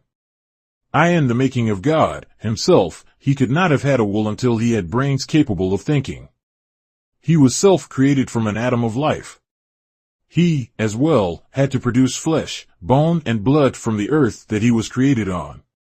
I want you to know this well, and I will repeat it time and again. I will go to no limit of an argument with you, that He was made on the very earth that we are on now. It was not exactly as it is today. It was only an atom itself. Let the will of God be done. As I said previously, His will could not be done as long as He had an enemy powerful enough to force His will against the will of God, until a certain time. Now is that certain time in which He can't force His will against the will of Allah. The day and time of having power to force His will against Allah's and against the representatives of Allah, the prophets, is up now. He can no more force His will against the righteous, because the God of the righteous has now appeared in His time and now His will is being done. We all are just not understanding what we should understand. We've been carried away with the devil's teaching of imaginary and formless things. We must get away from that now and come into reality. I don't blame the devil for trying to hide himself as long as he could. He even goes so far as to say in the Holy Quran, referring to you who believe in righteousness, that he had no authorities over you. He just called you and you came. You were scared to disobey, but the little man speaking to you from this rostrum don't fear to disobey him. If he invites me to that which is other than truth and righteousness, I will disobey him, and then tell him, make me to obey you. God has taught me, so thorough, about the knowledge of the devil, that I'm not afraid to tell him to go jump in the lake. A very fiery lake is being built for him, not a lake of water, but a lake of fire. According to the teaching of Allah to me, North America is that lake of fire. Not Lake Michigan, but the lake is on the earth of North America. The atoms will be exploded and set afire. Everything that is on this earth of North America. He said to me that it will burn for 390 years, close to the time that they have kept us here. It was near 400 years that they kept us in servitude slavery. So, Allah will burn them for that length of time. He's just that angry with them for destroying us, and then making enemies of his people against him. If you only knew these great words, you would be happier than you are. The will of God is the same today as it was when he first made himself known to us trillions of years ago. Your will to do something other than righteous is not your will. That's the will of the devil. The will of the Davies is a foreign enemy's will to you and me. He didn't come with us. He came here late, just 6,000 years ago. The devil was made, not created. He didn't come with the creation. This people that we are so disgusted with, and given the runaround by, had just came here 6,000 years ago. That's a very short time in comparison to our being on earth. A man who says that he doesn't like being a Muslim and he's a black man, must know that it's the very nature of the black man being a Muslim. He doesn't have to ask Allah to make him a Muslim, but must ask Allah to help him rid himself of the actions and principles of Satan. He must then ask Allah to give him his actions and principles of self, which he was made and created in. The Holy Quran teaches us that by nature we were made or created righteous, but Satan made us according to his rearing, which is other than righteous. He made us with the mind of doing as he does. This is why it is so hard to teach and lead our black people of America into the knowledge of themselves. They were reared by the devil himself. The devil is a murderer from the beginning. He taught you to murder, but to murder yourselves, and he helps you do that. Get away from wanting to murder each other. You look alike. You are alike. Why should you want to kill each other? You should want to see each other live. In just a few days, you will learn that Elijah Muhammad is teaching you the truth. You can prolong your lives by doing righteousness. You can prolong your lives by eating the right foods and eating it only when necessary. I have another edition of How to Eat to Live coming on to you. You will soon have it in your hands. God teaches and leads me, meaning Allah in the person of Master Fard Muhammad, teaches me how to teach you how to live and be happy. When a man has no sickness in his body, we call him happy. He is happy. He doesn't feel no pain, then his body is happy. My beloved brothers and sisters, this is the life that Allah wants you to enjoy, a life of happiness. This is known to the Orthodox Muslim world, so much so, that they will hide their own sickness if they are a little sick. They won't tell you, because they know they have no right to be sick. They made themselves sick. It is not the will of God that you get sick. You make yourselves sick. It is not God that makes you die, you kill yourselves. He doesn't have a set time for you and me to die. We kill ourselves by the way we live. Let thy will be done, as it is in heaven, so says the Christians. He is the one to let them do his will without being hindered from doing his will. The Christians are so full of spooky ideas that they cannot see the reality of God nor his angels. Angels will walk all around them and eat with them, and they would never know it's an angel. This is true. This is because of the far-drawn idea that all of these things are immaterial or beings without flesh. Nothing comes from us that is not flesh. We can see it. We can hear it. We can talk with it, then, it can't be something other than flesh. This is the trigonology which the devil taught our fathers to believe in. All these things are just the opposite of what they really are. Let thy will be done. We want the people of earth to be separated. The people deserve the will of Allah to be done. Let them go to Allah and obey him. Let them believe in the people of Allah, especially in that last messenger whom he has chosen, because I am that man. There's one thing I would like to say to you, that we means my followers and self, are planning on many great things for the south side of Chicago. This is where the greatest number of us live. We have decided on making the south side of Chicago a very beautiful place for us to live in. We have decided on building from 7800 block on Cottage Grove to 87th Street on the east side stores and warehouses. We're going to put in these stores merchandise of which the price will be unbelievable. So much less than what you have been paying the devil for. I was talking with a Pakistani merchant who came to my home a couple of days ago.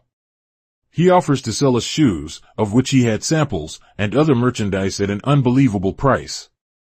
It was so low that you will have money to carry home to your wife. My idea is to send my people of ours around to various people of our kind to order merchandise or wearing apparel from them. You're going to be surprised. It's almost unbelievable. We are robbed to the very marrow of our bone by our enemies, who robbed us of our labor for 400 years. Now he wants to rob us with high prices to keep you a slave, but I think I have you lined up for a great surprise with everything that you want, coming from the Muslim world. Why should we spend our money on high-priced merchandise of the Christians, when more of us are on the planet than they? We have country after country filled with Muslims, and they have merchandise that we need to wear. Why should we waste our money with enemies, when our brothers will let us have it at a third of the price of what we are paying here now? I'm going to order a few thousand shoes and a few thousand other necessary things that you do wear. I will pay for them myself if you don't want to buy them. I will pay for them and give them to you, to show you how you have been robbed, while calling yourselves Christians. If you would come over to what you really are, which are Muslims, believers in Allah and Islam, you can keep about a third of the money you're spending and live good. I'm ordering a few loads of good fish at a very reasonable price. You can eat them, and walk the streets with a full stomach of good fresh fish of the good type, then keep the other part of your money in your pocket. I can get fish out of all waters of our earth at any quantity that I want. We want to get started living inexpensively. We can now try anything we want from any nation of the earth. We can buy from Russia if we wanted, but I think China and the other people are better. You can buy from China. You can buy from Korea. You can buy from Japan, and you can from all the Muslim governments of the earth. This is open to you now. Doors of salvation have been opened to you and to me. Let us avail ourselves of such a great opportunity so that these doors do not close on us. We are up from slavery with nothing, so let us be wise as Allah is teaching us and His people, and try getting on top with the world. Borrowing money is very hard to do, especially from your enemies. They want to hold you down. You're going too fast for them anyway. Promises after promises have been made, but very little money has been materialized. As you heard about the Muslim countries loaning us around near $3 million, that's true. They are promising us much more. It takes lots of money to build a nation. When you hear us telling of someone giving $3 or $4 million or loaning us $3 or $4 million, it's just like someone loaning you $3 or $4 when you really needed $100. The people will regret that they were non-helpers to us soon. I tell you of a truth that is bound to materialize. Allah has promised me millions and billions and hundreds of millions and billions of dollars, but I have to wait until it's time. He will release it certainly on time. He doesn't have to go somewhere and borrow it. It's here in America. In past history, you will find when Allah was angry with the people, He always destroyed that people and took their wealth and gave it to the poor. So, don't be surprised if you're given wealth. I'm talking with people that want to see themselves upgraded. I don't want it for myself, I want it for you. I don't need anything but some clothes to cover my nakedness and a house to sleep under the roof when I'm able to sleep. I want to thank you for your honor and respect to my wife's dead body. I never seen a person's body honored as you did my wife. You greatly honored it. I was told that there were somewhat around 500 cars out in the parade. I do think that I couldn't ask you for more respect and honor than you gave to my wife's body. I hope and pray to Allah that the honor that you gave her will always be remembered. This is all we can do for a dead body, that is, to respect it for what it did for us when it was alive. These things come by the will of Allah, and we shall quickly forget it, because we are also on the same road. Not a one of us is on a road that won't lead to the same destination, death. Let us not forget that. Prepare ourselves so we will not unless we die as a Muslim. It is not mentioned as Muslim in the Bible, but it means the same. He says there in the prayer, "Let me die the death of the righteous." We glory in Allah to guide us even through death, that we show the world that we die the death of the righteous. This you find with the prophets. Some of them in the Bible pray for the same thing, that they wanted to die the death of the righteous, and they did do so. Although some of them were slain and murdered, yet they died a righteous person in the mind and heart, according to God. They could not have died any better at the hands of an enemy, who violently destroyed some of them. In this day and time, you can die the death of the righteous if you live a righteous life. Allah will let you die the death of the righteous. What is meant here is that you are not supposed to suffer. A Muslim told me once of a Muslim dying in the mosque over in Asia. He said he died on his knees saying his prayers. I said that's a mighty good death. I was told about many righteous people and how they sleep. Allah takes them out of life and they are gone to the life of the unknown, wherein it has never been known to have any life there. What I'm saying to you is let us pray to Allah, do righteousness, and try and die the death of the righteous. I pray that each and every one of you will not die unless you are Muslim. Everybody wants to die easy, this is true and that's natural. We don't want to know it, because that's the end of us. To be like that, be righteous. This is true of our teaching and the Bible bears us witness, for you to hurry, and get out of the name of white people. Hurry and claim the name of Allah and your people. When we say Allah, many times we are referring to the Supreme One among us, Allah. His name is Allah, the Supreme Being. We call him Supreme because no other being is his equal. We don't mean that he's a spook.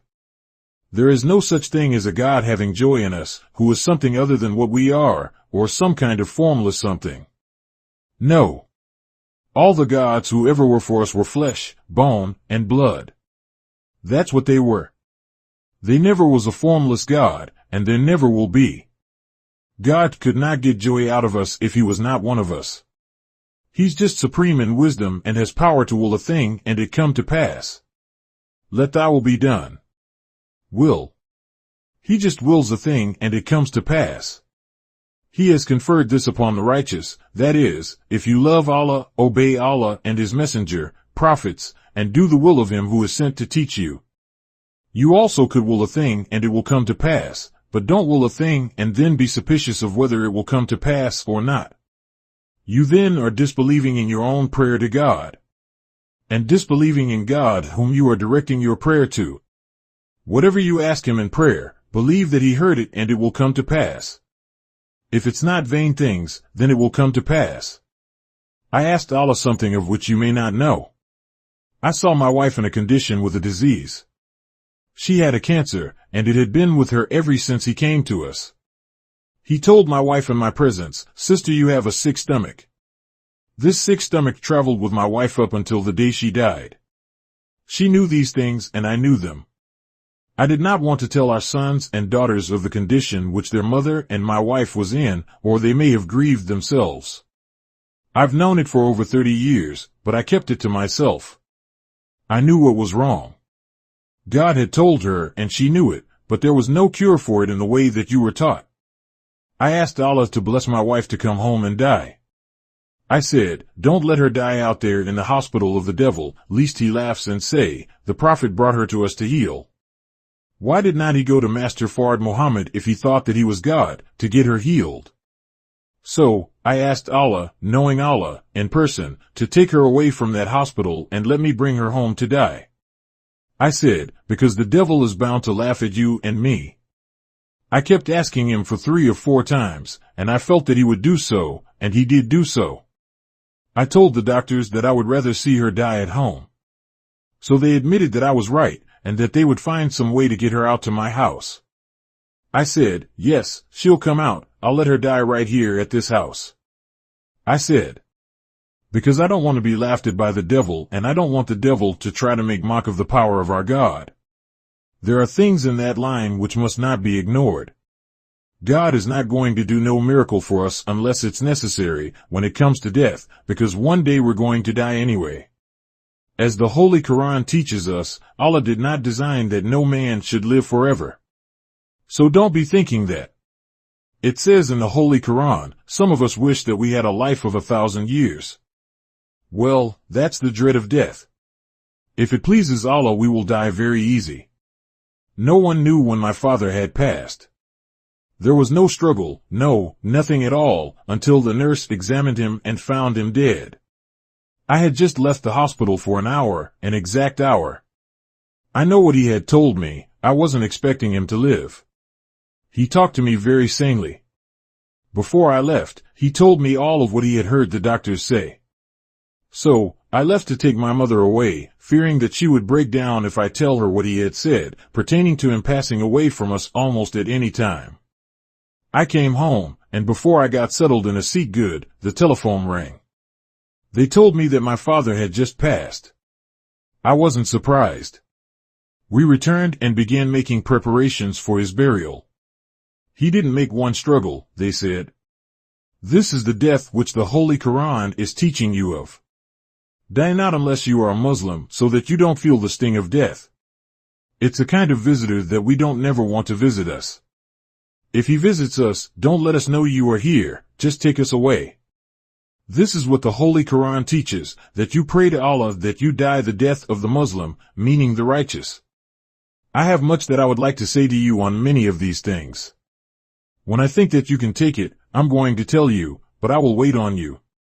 This makes an intelligent person out of you when you come and accept your own. You have already accepted the devil, what you have is the devil's, and if you want to go along with the devil, there's no objection.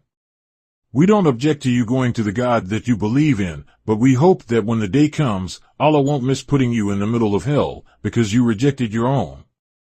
Not on the outskirts of it, but drop you right over in the middle of the lake of fire, because salvation came to you and you rejected it for the fire. You won't make no mistake, if it be the will of Allah.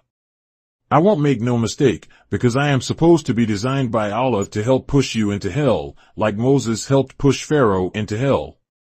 I'm in the same position as that man that you find in the Bible. When you turn me down, I'm going to be all but satisfied. I will be just like your Bible teach you, and the Lamb was angry. I've worked for you over 40 years trying to get you into heaven, and then you turn me down. I wish then to put you in the middle of hell. Theology of Time, August 27, 1972. We are continuing on our subject, the theology of time. We are never off of that subject. I don't care what we are preaching, it is still our subject. I don't know what you think about us or what we have to say, but we have plenty. We just want to know where to start. People have been preaching Christianity, the religion of Satan, all their lives. You may be thinking, oh, listen to what he said. That's just what I said, brother. There is a devil whom you see every hour, moreover, he stays before you. He deceives you while he knows you, but you don't know him. He made up a religion, however, he knows you are born righteous and created righteous, but he knows that he has deceived you, making you think that you and he is the same before God, and that God thinks as much of him as he does you. He's mistaken and you have been deceived. You are all right if you will accept your own religion and stop getting on our knees asking for forgiveness of your past. All of that is forgiven. God has told me to tell you that he will forgive us all of the past. Just accept your own now, and go from here. Stop thinking about what happened in the past. You did not know who you were, nor did you know the enemy. It is right and just that you should be forgiven for that of which you had no knowledge. This is what he told me to tell you. Since we don't have to go down on our knees for yesterday's actions, he shows that we go our knees for today. We are a people who have done everything that the devil did, and tried to beat him at some of it, but we are forgiven for all of that evil. You certainly should be happy, because I, myself, was not Elijah Muhammad in those days. I thank him for forgiving me of the evil things I did, while I was under the devil, though he said he forgave me, I thank him for forgiving me. We have no time until motion is made, then we calculate the time for motion. The sun is so powerful that it makes everything in its circle move. There, we calculate time, from the sun. The sun being the greatest in our sun family, we can never understand just why we don't understand the sun. That is one planet you can't understand. It was written that you can't understand. God didn't make it to be understood by you and me, because it is a divine life put up there for you and I to read. We are to not only read the sun, but read what it looks like and what it's for. What are we to learn from God putting the sun up there? It's a shining light that doesn't rotate around nothing but God himself. No planet is attractive enough to force the sun to bow, but she is attractive enough to force every planet within her reach to bow. We have not learned what we should have learned because of our enemy. The sun is a symbol of the work of God. That is why you can't understand it. You don't know where she's getting her fuel from, but she's shining. I would like to bring you into the knowledge of that, but I can't do it in a few minutes. When I asked Allah, in the person of Master Fard Muhammad, to whom praise is due forever, to teach me of sun, he got up, stood, and looked at me, and said, "If you ask me again, I won't visit you no more." I wondered why couldn't I ask him about that. The next day he came to me and looked as though he was saying to himself, "The poor boy asked a question and I'm God. I'm supposed to answer what he asks me." He then started teaching me a little about the sun, not much though. Oh no. Don't be getting your ears tuned up. I can say we have a mighty sun. Well, I'll tell you one thing. A man who is given a world to challenge and bring it to its knees to Almighty God, he needs to know something. He actually cannot do his work without plenty knowledge. Take for instance, all I teach, you challenge it, but you never did challenge Christianity. You just took for granted that Christianity was right. That's because you was born in it. You didn't know any better. I would like for you to think while I teach. The enemy who made your and my fathers a slave to the knowledge of self, do you think he would have given you the knowledge of Almighty God when he had robbed you of that knowledge? Do you think he would have been so kind to teach you of God and his good religion, knowing that you are directly from God? That's what he brought us here for, to take you away from God. Not to teach you of God. He did what he did to take you out of the knowledge of God. And out of the knowledge of yourself too. He did this so that he could get you to follow him to the hell, which your God and my God has promised him. He knows that he was not going to rule forever. Why should he enlighten you to the day you are to be awakened? You'll be the first one desiring to push him into hellfire. He knows all of that. Don't try telling him nothing, he knows it. It's you who need to be told something. He has a world full of our people called Reverend Jones, Reverend Jackson, and Reverend whatnot, all after his name. They feel happy for him to call them reverends. That's all he has to call them. He just says Reverend, and he feels big not before God, and the devil laughs at him under his sleeves. No Reverend, he thinks nothing of you. He loves to see you loving him for honor, but he knows his honor will not stand before those who are honored by God. You are nothing before Allah. He only wants you to be Reverend Nebuchadnezzar. I'm not calling you out of your name. That was the name of a king. He's there in the Bible. He was not, as you would say, a good king. As much work as I'm doing, which stands out in the light of divine, the reverends would rather listen to the devil and have his praise than to have the praise of divine. This is written in the Bible that they love the praise of this world, and this we see. As long as they have seen me at this divine work and making progress all over the world with it, not here in Chicago alone, I have credit and honor all over the world, while Reverend don't have honor in Chicago. If you are here, Reverend, I'm glad you're hearing this. In some places, they don't even want to see you. When you talk about Christianity, they want to kill you. Once upon a time, you loved talking about going to Africa to preach the devil's Christianity.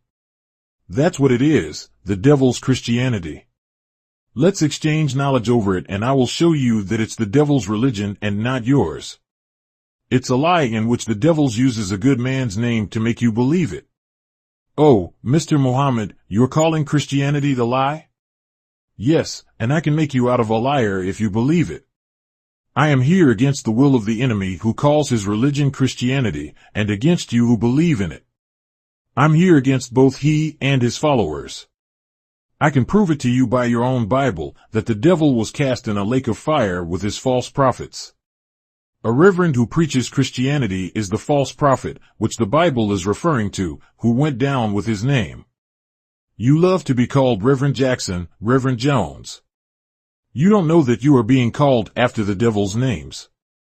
Reverend is the devil's name, by which you are being called. Reverend, you will be dumped into a lake of fire with him, if you don't come on and go along with Elijah Muhammad. When the professional class of people visit us, we want you to know that we honor you and respect you. We need you. We are not the people who knows all. We are the people who would like to learn and let learn. This is the type of people that we now need to help us. We want all the professional class of people to come join up with us and help put the job over. You have the type of help that we need, and we are working for you. Come in and help us to work for you.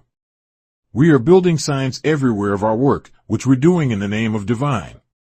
People of the professional type, you are the ones I want to talk with, because the man who has no learning and no profession cannot help me. He can only just believe, but he can't do the work necessary to be done. So, I am thankful for you, and I will assure you that if you represent yourself with us, the devil himself will turn and honor you. One reason why the professional class of our people don't come and visit us, to see what we are saying and doing, is due to the fact that they think the enemy will not give them, as the common saying goes, a break. You don't need the enemy to give you a break. If you do for self, you'll give your own self a break. We have been beggars of the blue-eyed devil so long, until we don't think we're getting any place unless we get his respect. I say, brother, he's going down and we're going up. He's going down to dishonor and disrespect, and you are going up in honor and respect. I am you teacher of the enemy, and you see me stand here and tell you the truth of them, but they have greater respect for me than they have for you. Whether you believe it or not, they have respect for me. Did you hear about how they respected me in 1959, when I visited Washington? They came out and met me. They stayed around me to protect me from some would-be, silly-acting person like yourself. They were not going to have it said that they were not trying to protect me from you. They, themselves, were not going to do anything to me, but they were afraid of what you may have done. Let us praise the coming of Allah, for taking us out of the hell of the blue-eyed devil, and destroying him, while saving us from his destruction. That's the God you've been praying for. Now he's here, and I've proved that he's here. I walk up and down the street, or ride up and down the street alone or with you. Nobody bothers me. I'm not out there afraid that he's going to get me for what I said here today about him. He's afraid that I'm here to get him. I have power with God to do my will on them, and you too. I don't want to do nothing to you but good. You are my brothers and my sisters. You can say, to hell with you, Muhammad, if you want to, but I know a day that's coming when you will say heaven to Muhammad. I hope you brothers hear this. Do not be trying to force anyone to sell Muhammad speaks. If they don't want to sell them, leave them alone. No brother who has not been registered up with us has an obligation whatsoever to help you and me do anything unless it's his will. Stop this or you're going to be dismissed for a long time. I don't know where you get such a foolish idea. People go off and laugh at you. We don't force anybody to do anything for us. We don't force you who are registered up with us to do anything for us. You do according to your will. We are not people who are forced to have people beg for us.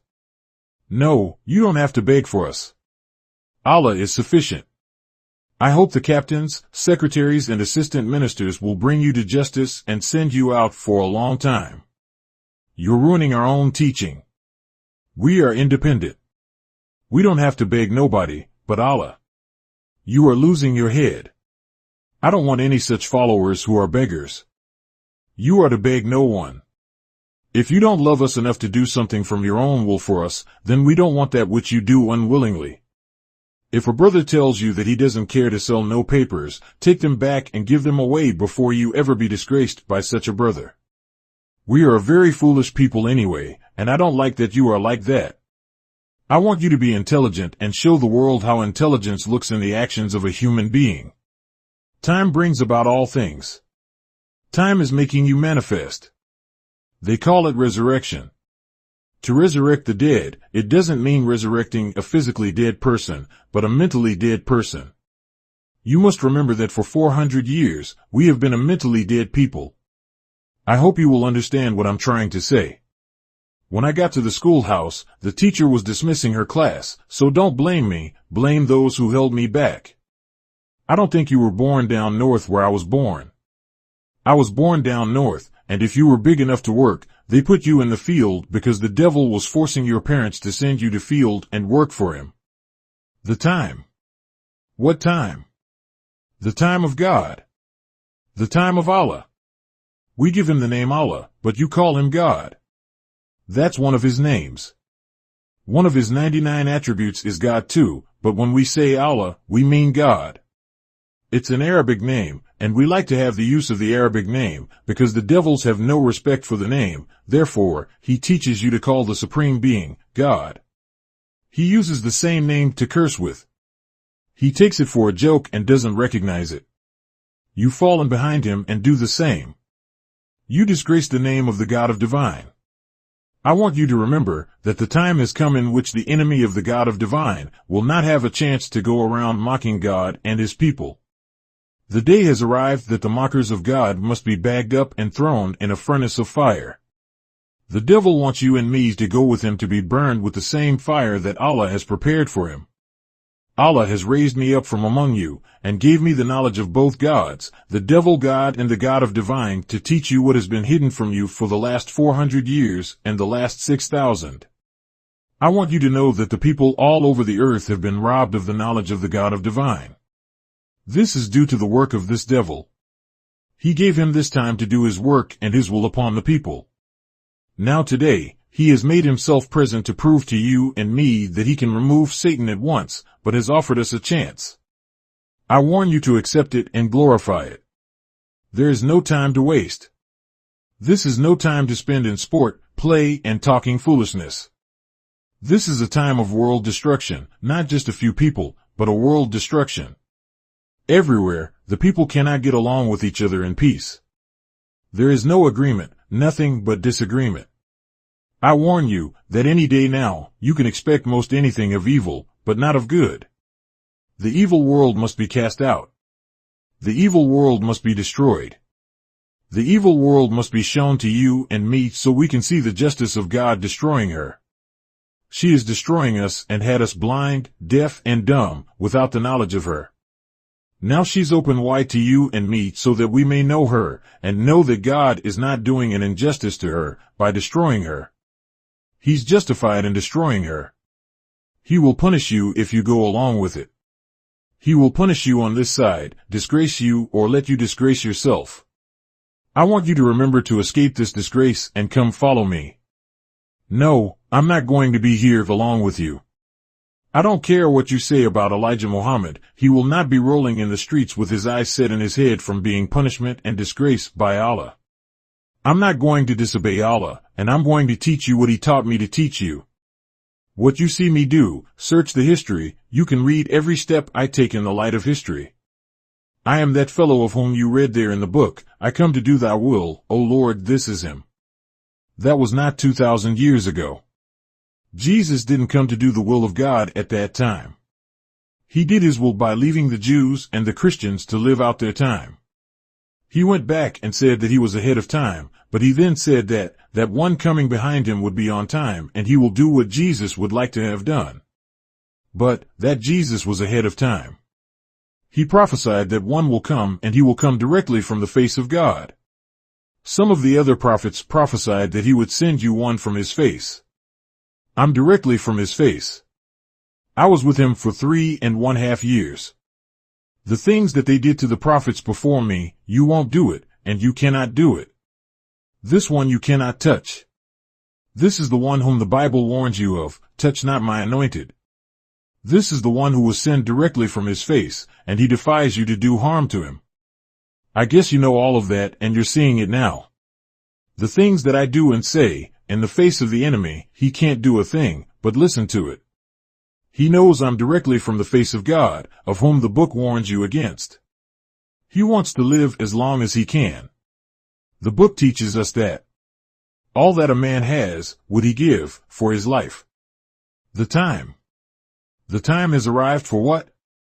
What time are you talking about, Muhammad? The end of Satan, in whom you believed. Now push the clock back and give him some more time if you can, but his time has arrived. You have, with your ignorance of self and of the devil, kept him living around 60 years over his time, but Allah and myself are standing here before you and have agreed that time has been given long enough. If I don't tell you these truths, you will blame me for it, but I'm not going to have nothing to be blamed for. I'm going to do the will of God who sent me, and it is His will that I tell you of. Your rejection and your disbelief is up to Him. I'm not forced to make you to believe in that which you don't. Ministers, if you and I would get together, we could have our people in heaven overnight. In the Bible, it prophesies that, behold, I will send you Elijah, Reverend. The book did not put Reverend to his name. I'm only saying, Reverend, that this is the preaching you ought to be preaching so you can get your great name. The name Reverend is of the organization of Satan. You'll never get any credit with the people of God. We are the people of God. I'll tell the devil in Rome, the Pope, that he's lying to you. They have made you to go astray, as plain as you can read this, before what great and dreadful day of the Lord I will send you Elijah. Not Reverend. Elijah. If you say you disbelieve that I am that man who will be sent just before that great and dreadful day of the Lord, go read it again. Then study what's going on in the world. Everybody's looking for the great day of destruction to happen. Elijah is preaching and warning you. I am he. All of the churches of America, put into one church, cannot save the people of the church from the great disasters that are now befalling America, and the worst is yet to come. You cannot find a God in your church. I don't care what you say you have. I'm asking Him to do something to put a stop to the destruction that is befalling America today. Even the president doesn't warn you to pray to the church's God for help.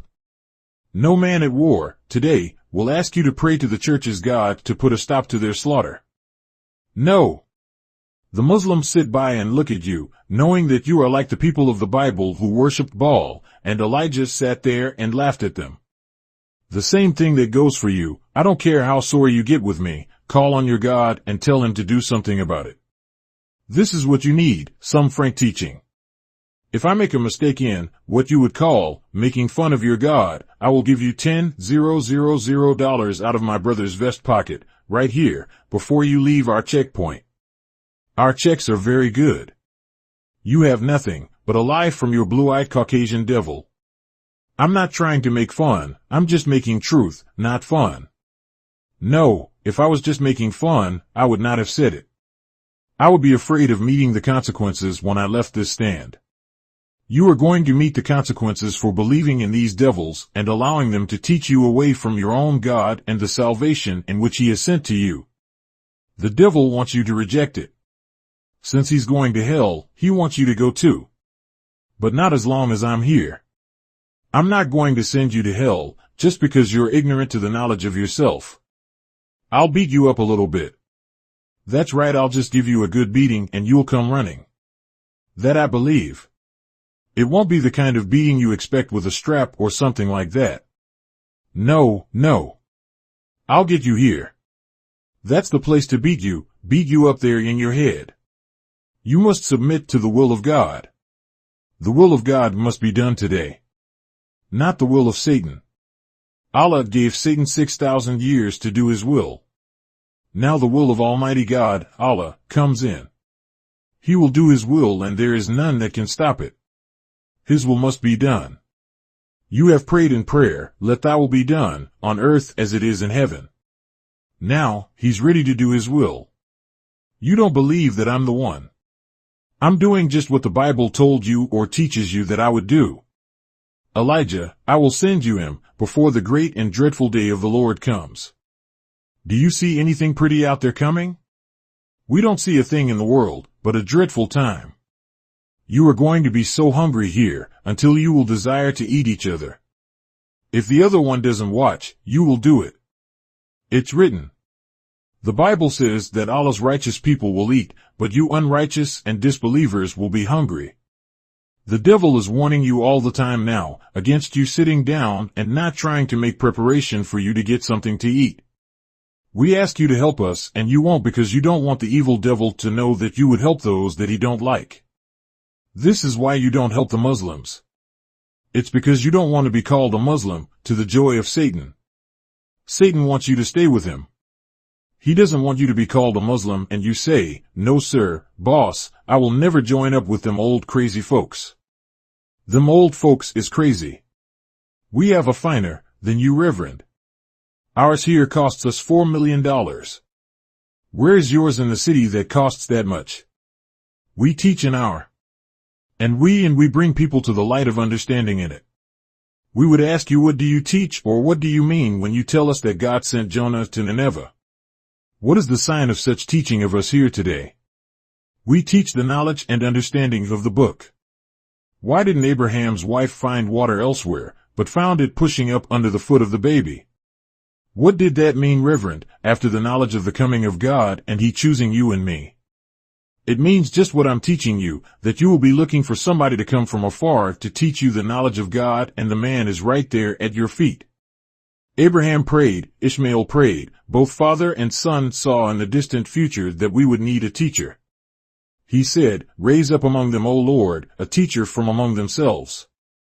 Teach him the book, the Bible, and the wisdom, for they do not understanding, they're only guessing." How many times, Reverend, have we heard you say, "I teach it the way I see it"? We cannot take God's word and teach it as we see it. We have to teach it as He gave it to us. The way He wants us to see it, and not the way we want to see it. I'll tell you, Reverend, that you are the hindrance to the kingdom of heaven of your people, like the Bible teaches you called Sadducees and Pharisees there. You stand in the way of the kingdom of heaven. Won't go in yourself and won't let others go in. Teach against them coming in. This is the kingdom of heaven which He's referring to, and this is it that I'm preaching. The time has arrived that we must tell you the truth. Though you will come to us and say, "If you told me, I would have believed, but you didn't tell me." Now, when I find myself before God, today, He's asking me if I heard. I would have to say, I didn't hear, because I stopped up your ears to keep from hearing. That's what your Bible said you were going to do. Preachers going out putting up a little church in storefronts and everywhere, fulfilling Isaiah's prophecy of you. Everyone wanted a little place of his own, or to get a little meat, bread, and money for self. These things, I say to you, Reverend, you should cut it out. I put my life against every reverend of Christianity in the land, that they don't have no God at all, but the actual devil. You don't have to go on empty Carmel. This is empty Carmel enough. Come up here and see if you can get your God. My father preached Christianity for 40 years until Allah sent me to preach truth. Then he joined with me, after I had criticized what he had been preaching in the church. He was very honest about it. He wanted to be on God's side, so when I began to teach, he'd say, "Son, you are right, that is the truth." We preachers didn't know what we were preaching. We only knew what we were told by this devil, as God has made you to know. He said, "I'm with you, son." He died in the temple. At the age of 81, death struck him while he was in the temple. He was applauding me, and he got up and threw up his hands at me for the last time, then he walked out and never returned anymore. He died the next day at 6 o'clock, and this was 6 o'clock at that time. Nobody never knew he was dead until the nurse went to see, and then, when the nurse felt him, she was the first one to announce that he was dead. He made no struggle at all. Just slept away, just like that. This is why the Bible and the Holy Quran says, "Die not unless you are a Muslim." Some of us don't have a good death conferred on us, but if you're a Muslim, the Bible says, "Let me die the death of the righteous." So, let us who believe do that. The will of God is that you and me do His will, do His bidding, so He can bless us for our good work and not our evil work. We have arrived at the time that, whether you believe it or not, the will of God will be done now. The will of Satan has been done for the last 6,000 years. His time is now up, and the will of him, of whom it's prophesied, would come after him, is now building a kingdom of peace and righteousness, and it's here at work now. I'm what they call, some of them, a forerunner. I am he that I call myself, that last messenger from God, to direct you in a path that will lead you to Him. You will be saved from the destruction that is out there knocking on the door. You're going to have a terrible time getting out of the way of this enemy of yours. Yes, it's awful to talk about. You're going to have people killing each other out there in the streets, and their blood will be running down in the gutter of the streets. It could happen tonight, because the time is here. Be careful. Don't forget that it is time that you go to your God. He doesn't ask you nothing of the past, just accept your own and he will forget our past. Our past was because of our enemy, therefore, we were forgiven of what the enemy blinded us to, and now he's opening our eyes to see what the enemy looks like. Listen and see what he's saying. He doesn't invite you to know righteousness, he invites you to evil. They play evil and filthy music, day and night, to attract your attention to that. He knows that he has misled you. He wants to keep you with him until Allah destroys him, so you can be destroyed with him. I'm referring only to the blue-eyed Caucasian, the open and real enemy, devil, against black people. He doesn't love you and he hates me to the utmost, but he can't do anything about it. He's took the Bible and mixed truth and falsehood in it, so you would not understand it. The book teaches you that they would shut their mouths at him, meaning me. You don't hear them arguing with me on what I say. They know I'm telling you the truth, and if he does anything, he will tell you that you had better follow him. He writes me. My secretary will bear me witness that they are trying to join up with me. They can show you plenty of letters that the devil is writing to me, wanting to join up, saying in his writing, "Is not there some white people that are not devils?" I don't know of any. Isn't some of us better than other? Yes, but that doesn't make you any lesser than a devil, though. I know you are from Missouri. You want to be shown, but we are not here to lie. We don't tell lies, we tell you the truth. If you find me lying, then I'm a liar and not the messenger of Allah. Allah doesn't want a liar for his messenger. We find it in the Holy Quran. When Pharaoh called Moses a liar, his senator told him that if he's a liar, then on him will be his lying. Allah does not appoint such a one as a liar for him. These prophets must be 100% true. If a man comes to you and presents signs with warning in them for you, you better listen to him. What does that mean? He's defying any world, outside of the world of Allah God, to tangle with him on the truth of what he has. You cannot take the writings on the actual facts board and use them unless you are a believer. Regardless of the wisdom that's in it, you can't use it and be successful unless you are a believer in it. Night and day you listen to the radio and see on TV, he's chasing a poor black man to take his life away from him. Under the beautiful flag of the sun, moon and star, no Islamic people are chasing each other. When you believe in Islam, all the world of Islam will recognize and respect you. They will fight for you. They will die for you. The sun, moon and star, what does that represent? The sun is a ball of fire and light, which we all live in and respect. Out of the sun comes our food. Out of the sun comes our direction. I say to you, my believing brothers and my disbelieving brothers, take a look at it. That's our flag.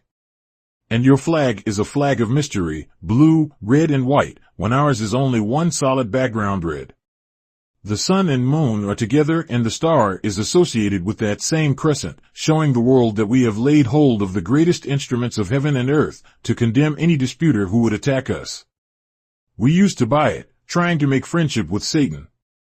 We would go and buy the regalia and put it on our coat, laugh and look at him when he was passing, as to say to him, "See, I have the crescent on me, you should take me for your brother." We gave him that after he had shown us that he could act like us between 35, 40, 50 years. We let him wear our crescent, that's ours. The red and the crescent is ours. He can take his mystery for himself, but if he wears that over there, look at him again.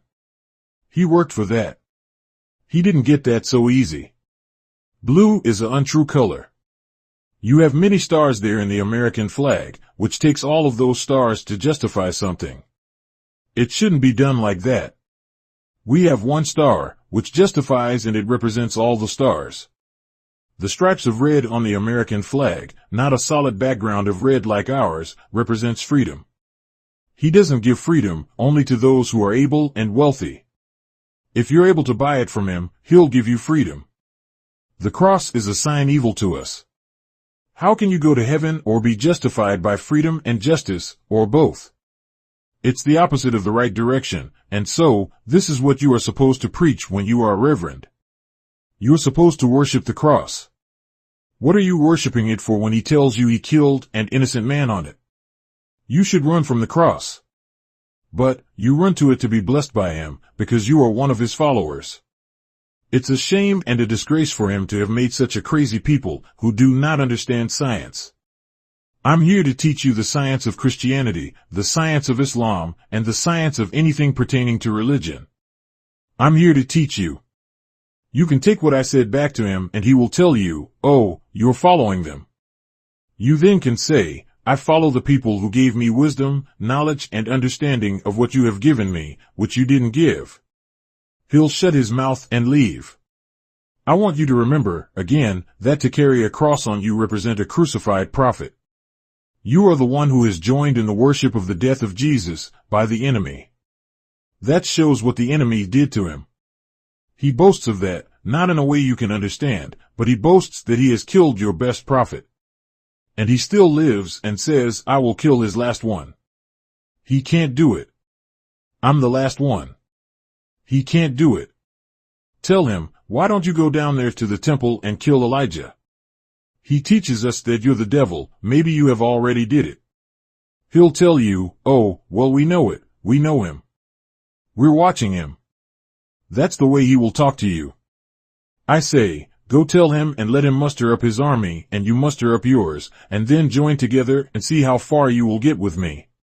He has no chance to win against me. I have as my friend, my guide, my protection, Almighty God, Allah, himself. He's not very far from me. He's right here with me now. You need to know God. You need to come to God, but not the God that Satan bids you, because he just naturally can't do anything with my God. My God is your God. I say, believe in him and come follow me. Heaven is yours while you live. You don't have to go no place to enjoy heaven.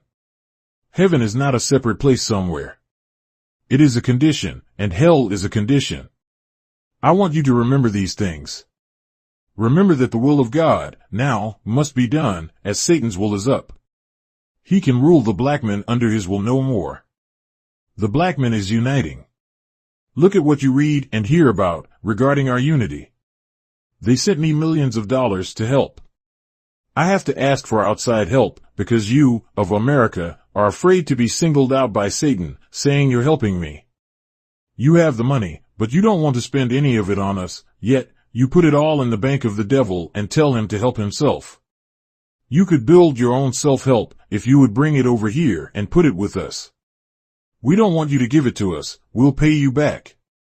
We are sure, by Allah, that He, Himself, will give us all the money we want at the time that He has set. He will give you money, if you would believe. This is what He promised. Money, that's the first thing, good homes, and friendship in all walks of life. This is what He offers to you for just believing in that which is of yourself. Okay then, why didn't He give it to you then? He did give it to us. Regardless of where it comes from, if Asia, that's all right, He gave it to us. I didn't say He'd walk up with a pocket full of millions, hand them over out of His hand. He causes other people to do that. We are getting it. We are not falling down by failing to do His will and what He wants us to do here. We're not failing, we're doing it. We got this. That's all right about where the money came from. He's doing it. Where did you find any Elijahs, any Jonahs, or any Daniels who are trying to do something for you in the city of Chicago, other than myself? Where do you find any equal to Elijah Muhammad? Take Reverend Jackson, poor boy. Making a fool out of himself to be called Reverend Jackson by the devil. He knows I'm here. He's been to my house a few times. Why shouldn't he and I get together, if he's working for the black man? I'm working for the black man, so let us work together. All of us who's working for the black man could unite and work will be stronger if we unite together and do the work together. But, he likes his blue-eyed devil, because they call him Reverend Jackson. Jackson is the name of devils. If he'd come over to me, I'd give him an honorable name, and he could take it and go around the world with it and be honored by the nations of the earth. He wants to be called Reverend Jackson and trying to run politics and preaching Christianity too. So, the poor boy's just in a mess. I hate to see the devil Whiteman make fun of our people. I hate it. This man could have been made a fine man for the black man. We talked together a few times, but he just loves to be called Reverend by the blue-eyed devil. He doesn't want any black eyes honoring him. We will honor him for what he's worth, but not in the way of devil worship. They will dump him after a while, like they do all who follow them. The devil acts as though he's worshiping Martin Luther King. After Martin Luther King visited my house, he sat out there in his car and tuned up on what we were talking about. I guess they heard him say that he agreed with me, that he is the devil. He saw that Elijah was winning their disciple over, so they shot him and set up a hypocrite for Elijah, and that was Malcolm. They get you to worship Malcolm, then go build a collage after him in his name to pull you away from me. He knows Malcolm was not with me, so he gets you to worship hypocrites of Elijah Muhammad, so that you'll go to hell with them. My God has not struck out after you 100%. When he does, you won't go to hell with them. You're going to remember this talk, and you're going to come back to Elijah and shake my hand and say, Mr. Muhammad, I'm with you. I know you're going to do that. I don't care what you believe in now. You can believe in Buddhism. It doesn't make any difference to me. There's a time up when Allah's going to force you to believe in what I teach. You are not to get away with running away to some other god, no. Allah's going to make you to bow to him. The brother said I've been teaching 2 hours. Well, I asked him who cares. I just told the brother that I used to teach 6 hours. This is only 1/3 of the time. I can have people just as interested of hear me teach 4 more hours as I did in those days. Believers in Allah and His Islam love to congregate together and talk. He forgot that I have a timepiece on my arm too. If a man has been teaching hard-headed people for 40 years and one is converted and he wants to tell him how long he should teach him, that's wrong. They all got to hear his voice. That is not referring to something in a particular place. The actual God himself, in person, is talking to you. That means his voice through another you must hear, before the end comes. You don't tire so fast with me, because I keep you busy trying to think over what I just said. When speaking to people and they tire, that's a teacher who's not giving them nothing to think over. But if you give the people something to think over, they don't care how long you teach. They all are mine. They will come. Whenever they are, if they hear his voice, think over that. They hear my voice and they follow me wherever I go. How many reverends could get 16 buses coming from one city and going back that evening just to hear him teach for a few hours? You can't do that, because the voice of the reverend is not appealing to them. It is the voice of the shepherd of Allah, Elijah Muhammad, and is making the way straight for him to come to his people. You could not call this number of people all the year. They wouldn't spend that kind of money to go listen at a reverend, because they've listened to reverends all their lives, and reverend has never gotten them no place other than the hard disrespect and dishonor by the people of the earth. Reverend can't go to Egypt and be honored. He can't go to Africa and be honored. They want Elijah over in Africa. I'm not making fun of the preachers. They're making fun of themselves with the kind of preaching they're doing. They want to go to heaven after they're dead, that's right. I'm trying to get you after you are dead to go to heaven. Dead mentally, to the knowledge of self. God and the devil. I'm trying to get you to go to heaven now, on that same subject, after you are dead. We are living the time that God's will must be done. Satan's will is going out. Nobody will obey Satan, but Satan, and our book teaches us that. He will also admit God's will, because he's getting into conditions which he would not want to remain in. It is like Pharaoh was. He stood up against Allah until his lungs started filling with water from the Red Sea. He saw he was going and he had no power to fight Allah with, so he gave up while he was sinking and gave Allah the credit that Allah was the greatest. He went down being forgiven for just admitting that Allah was the greatest. Allah gave him credit for saying he was the greatest while drowning in the Red Sea. He saved his name, and some of the scientists went out and pulled his body out of the sea and embalmed him to show these great wonders. We are not put here to live forever, no man.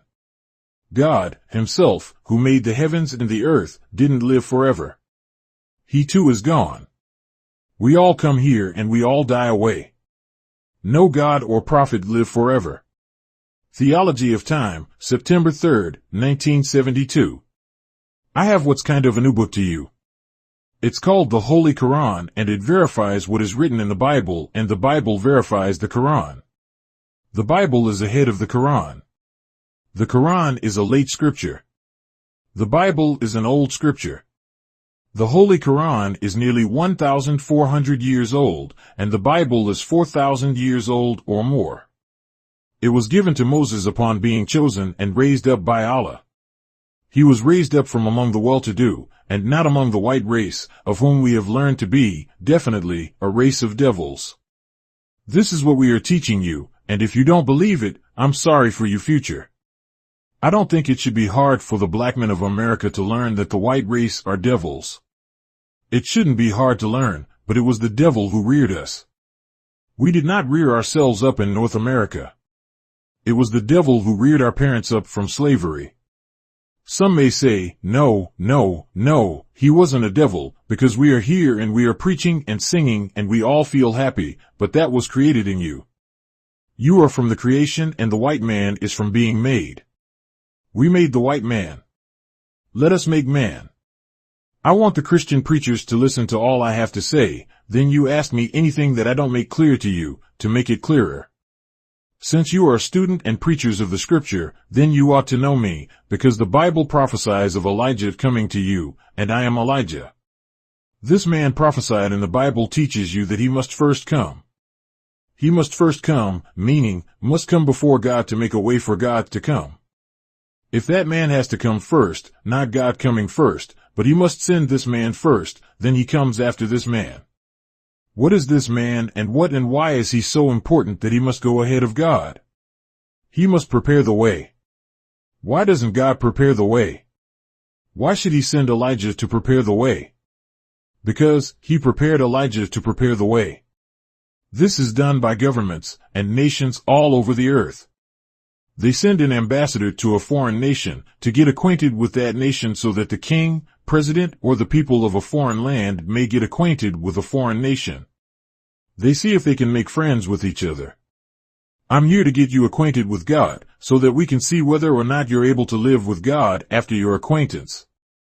It is impossible for an enemy of God to make people friends or establish a friendship between the two. That's impossible, unless you change their nature. We cannot recognize a preacher sent from the devil to lead us to God, because he will try acquainting us with the true God, but according to his training by the enemy of the true God. I'm not trying to make enemies between us. I'm trying to make friendships. The thing that has happened between our black Christian preachers and the preachers of Islam is that the black Christian preachers actually believe what the blue-eyed devils have taught them is right.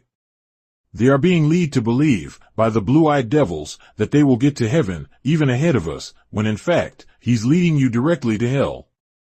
This is what I'm raised up in your midst to put a stop to, you following an enemy of God when you think he's a friend. To stop you from going to his hell which he has made, because by nature, he was made to make hell for the righteous. We are here with truth. We are here to be attacked by the world of the devil and win over them. Christianity is dying a natural death. Everybody who's awakening to the root of the white race's Christianity is turning it down. Reverend, your whole church is getting chilly. I just want you and I to take our place as brothers. I'm going against you, because pretty soon, you will surely come over to Elijah Muhammad. I read in the Bible, Revelation, that last book, where it prophesies that the devil and his followers, his representatives, will be going down in a lake of fire, and I know who this is. This is the preachers of Christianity of black men and women. Due to the lack of knowledge of their enemy and his religion, he deceives them. I want to show you that I have the key to the knowledge of the devil and the knowledge of you. I'm here in the midst of the devil and I dare not to bite my tongue. I'm going to keep the teeth off of my tongue, so I can use it to speak the plain truth. We are living in a time called resurrection. Resurrection means to rise up. Resurrection means that everybody comes to the knowledge of the truth on the rise. I am one who was also dead. Allah, the God of the universe, raised me to come and raise you up. This is also written in your book, that this man whom he choose would be his messenger or his apostle. Although the Bible said prophet, I am not sent as a prophet. I'm the end of prophets.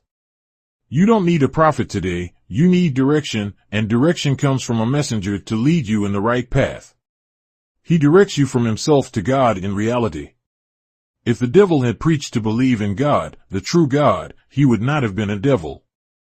They're out there with the cities filled with houses.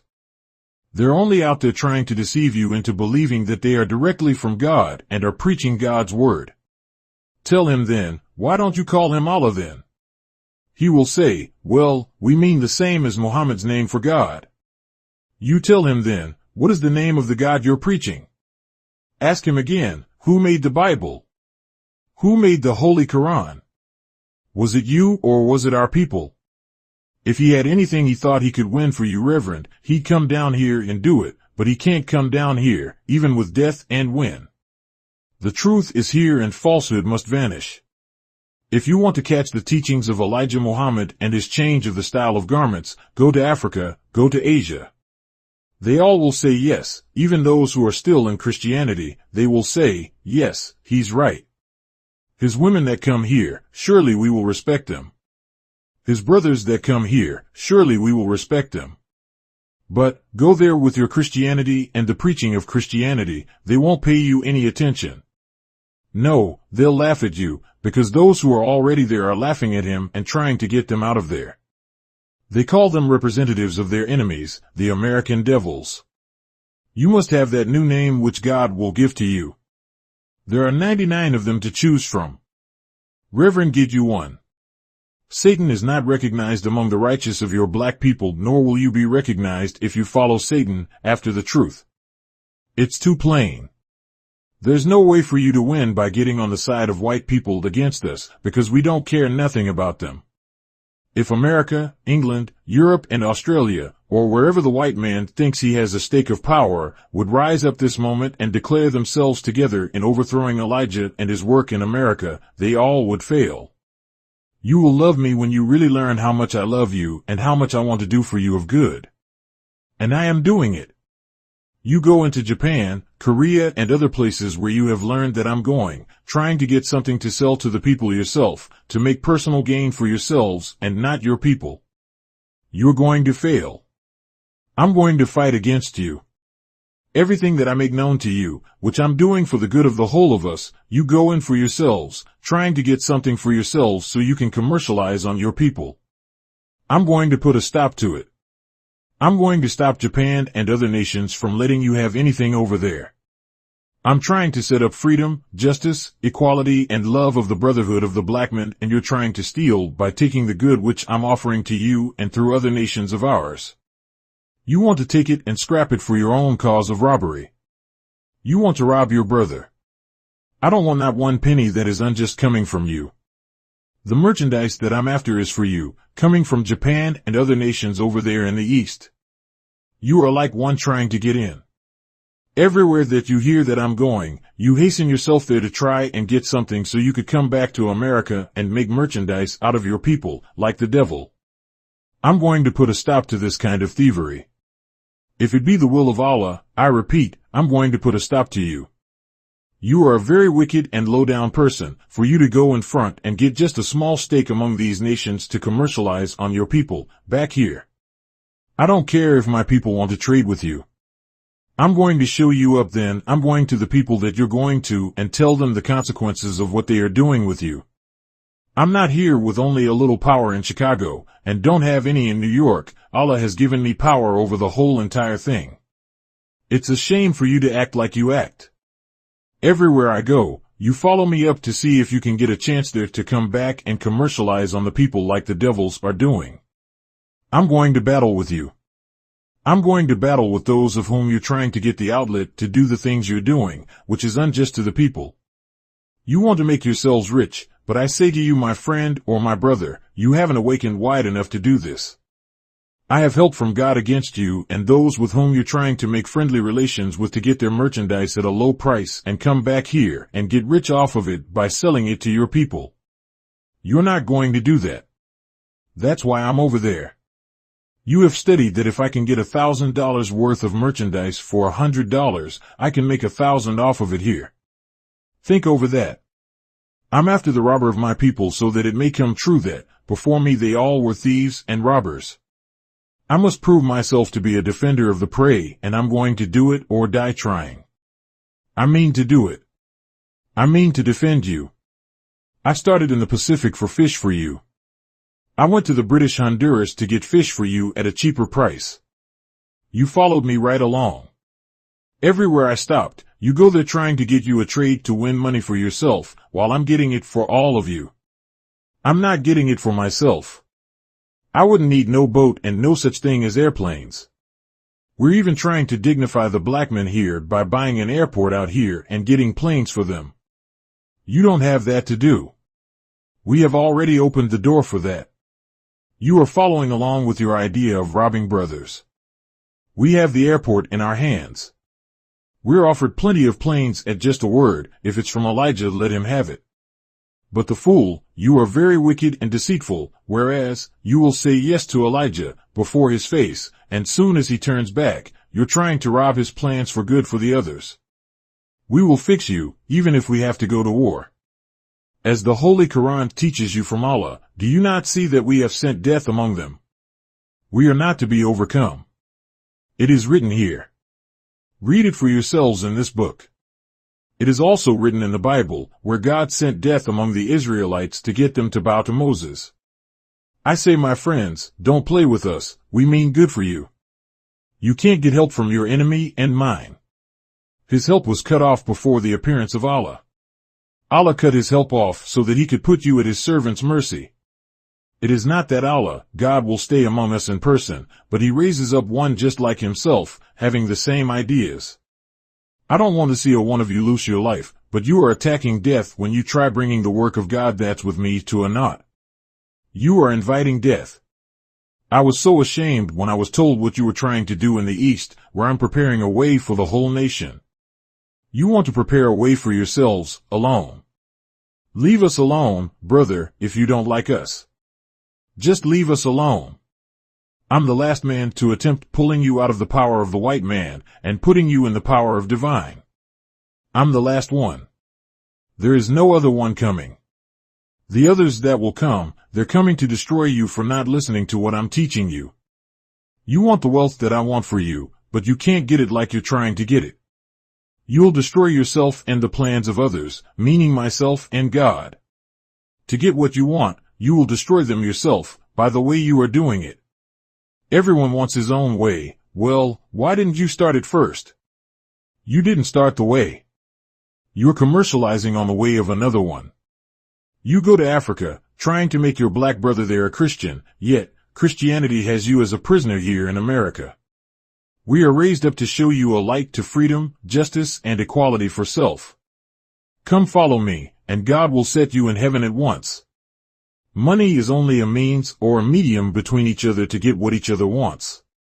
Come preach the preaching of truth, Reverend, which is Islam. Come preachers, if you don't know it, I will teach you. Let's be brothers in that which is good for the brotherhood of the original man, the black man. Let's join together and not follow the ways of our enemies. Forsake his ways. He has no church that will take you to heaven. They are for hell. That's the deceiving house, which the white man built for you. Believe the truth of Islam when it comes to you. Of the people of yours in the East and in the West, join to them who say are Muslim, and respect and honor will join on to you. Theology of Time, September 10, 1972. We are living in the day of judgment and we are forever on that subject. We are not taking any subject that we don't add the judgment to.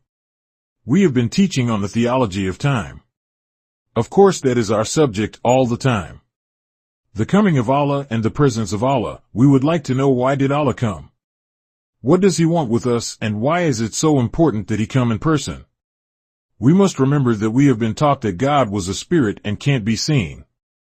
A lot of our people believe it the way the enemy has written it, that you can't see God and live. The God of freedom, justice, and equality is who we want to see, to live. The God that we can't see is the God that won't let us live. We enjoyed our visitor yesterday, the Sultan of Ethiopia. He had dinner with us and we really had a good time. He was laughing when he came in and he was laughing when he left. Oh, he is a great man. He and his company of interpreters of the English language. He was really happy. I'm going to try visiting him again. I have been to Ethiopia, Addis Ababa, which they call it. I'm going to his mosque there. I looked at it when I was there, but I didn't go in. If I go back to Ethiopia, I'm going to visit that mosque. It is the most beautiful building there in the city. I told him that next time I go to Ethiopia, I was going to visit that mosque of his. After you get the new Islam that Allah is teaching us, in the person of Master Fard Muhammad, you're not going to be too particular about going to hear Islam anywhere, but among yourselves. We have been here in America a long time. Our brothers didn't know from where we were kidnapped. Today, we want to get acquainted with our old brother, from whom our enemies kidnapped, to bring us here in this wild part of the earth. Of all the wild places, this is the most wildest country and people who live on earth. We may say the jungle holds the wildest people, however, they're naturally wild, but this is a country who's supposed to be civilized and is yet wild.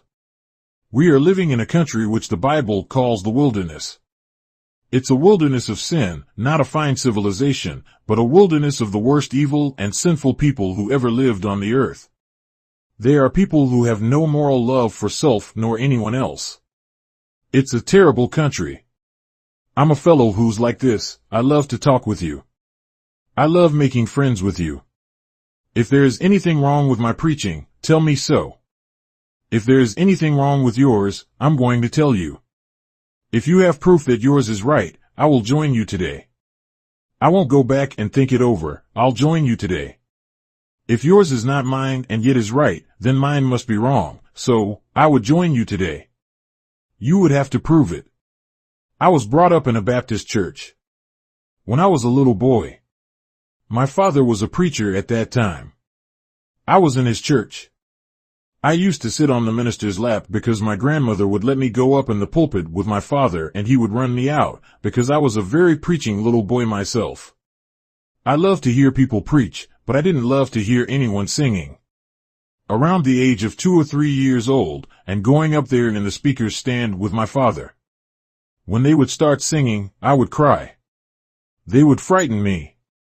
My grandmother would take me out and give me a spanking a couple of times. I learned to keep my mouth shut. I guess that's why I don't have no singing in my temple. The coming in the presence of God. What is the idea of God in coming? What is he coming here for? Since we didn't invite him, why does he want to come to us? We have never invited God to come to us other than in the wrong way. We wanted him to come to us in our heart. How do we know that he's going in our hearts if we never seen God? We don't know God if he doesn't come to us. How could he get to us if we don't recognize his presence? We have not been taught to look for a God coming in person. We have been taught to look for God coming in a spirit form. That's the kind of form we have been receiving. We had never seen God before, in person. We have always been praying, singing, and preaching for him to come to us in the spirit, but not in the person. Would we recognize him if he comes in person? No. We don't know him like that. How about praying for him to come in the spirit? That's a feeling. You can't name what God feels like. He tells us in Psalms to feel for him. I'm a fellow that likes to go to the root of things. The majority of us have been praying for God to come. We pray that, you come to me. If we did not believe he would come in person, then what are we praying for? It's a feeling. I want him to hear my prayers so I can feel him in my soul. If someone comes to you in person and tells you, I have heard your prayer and I'm here to answer it, then what? Now, you would say no. I didn't send for you. You look like me. Well then, who would you accept?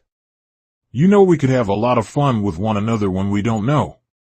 I used to go to church and the preacher would preach that hellfire. To me, it seemed to be so plain, I would be afraid to go home. I mean, they could preach it in those days. Now, the day has come for the fire to light upon those who are not the righteous. Today, you don't preach it much, because you're a little guilty. You think that you also would be one of them for the fire. Well, that's right. The older we get, the wiser we get in this civilization, and the more understanding of that which we used to believe. The presence of God. How do we know when God is present? What is the idea of God coming? He is represented by the prophets as coming to seek his own. Who is his own? We used to believe this wrongly. We thought it meant anybody that had been forgiven for their sins. That's the way we used to believe it. His own, biblically and Quranically, represents a people who are his own people and had went astray from him. So many parables are spoken of in the Bible to give us an idea of what the people would look like and their characteristics. We have been told in parables that we are like a man who had 2 sons. The younger son wanted to go leave his father and go into a far country, live to himself out of the law of the family's life. His father, willingly, let him go, for he knew the country and the people of that country. He knew that, one day, the son would want to get back. Jesus put the parable so clearly. He said, "Alas, in that land a famine arose, and the son, who did not want to live under the good law of his family, became in want. He could not get a job. He could not get bread and meat, so he lifted up his eyes towards his father's house. He said, I will arise and go to my father. He has bread to spare. Why should I suffer here?" He made up his words he intended to use when asking for forgiveness. "I will say unto him that I am not worthy to be called your son. Make me a servant. Don't tell them whom I am." In words he was saying, that I was one of your sons. You are too great for a man, like me, to come in reaching out for the respect of the family and other people by saying that I am your son. These are very beautiful scriptures, very beautiful. I am not worthy to be called your son. Make me a servant of your own, not a son. I'm not fit for that kind of honor. The father said, "Oh, come on, son, I will represent you." So, he got near the house and he still felt too cheap to go in the family's home. His brother looked out and saw his father coming up with this very bad and contrary son, his brother. He said, "Come on in, let's make merry, for your brother has come home." He scorned the presence of his brother, because he had lived with rough and scandalous people. He said, "As long as I've been here with you, you're telling me now to kill the fattest calf we got to make merry over this man who has been out among strangers committing all the acts these strangers have committed, and now I'm to represent and recognize him as being my equal. I have not been any place. I have been here with you always. Come on in, son." He could not accept his brother, making him his equal in the house. "No, I will not come in." Then the father said, "Stay out there, son, I'm taking him in the house." He took this son in the house and represented him to the family. All the members of the family that would not bow to their brother were made servants of their brother, who had been away a long time. When the father saw that they would not respect his word, and he being the power of the family, he said, "Sit him down over there. Put a crown on his head and make him the ruler of the house." This parable represents you and me who had been away from our native land and people for a long time. The enemy has destroyed us and made us act like himself and look like himself, as near as possible, so that our people would not want to mix with us. But a God of ours has come out to meet us. The enemy has just about destroyed us and have taken away our identity. Nevertheless, our father said, "I will go out and meet him." He looked and he saw his son coming a long way off. 400 years is a long way off. He said, "This is my son. This is your brother, my son. I can't mix with that kind of brother." He said, "Listen, son, you're all right, but this is your brother that went astray among strangers. I'll admit, son, he went astray, but I went out and met him." He recognizes himself now. He was lost from himself, but now I have found him. He was dead to the knowledge of self, but now I met him and I gave him life. Before we knew anything, God was here with us. We didn't go out looking for him, he came seeking us. Who loves the other one the most? I will search the earth, he says, until I have him, and I will bring him again. Tell Abraham that I will go and bring them again, right here in this same place, where they left from. This is the prophecy he made to Abraham. He'll go astray, but I will go after him and I will bring him back again. He must have that which was promised to you, Abraham, that I would give. I want to give him the earth. Strangers are ruling the earth. I want to give it to him. It's his earth.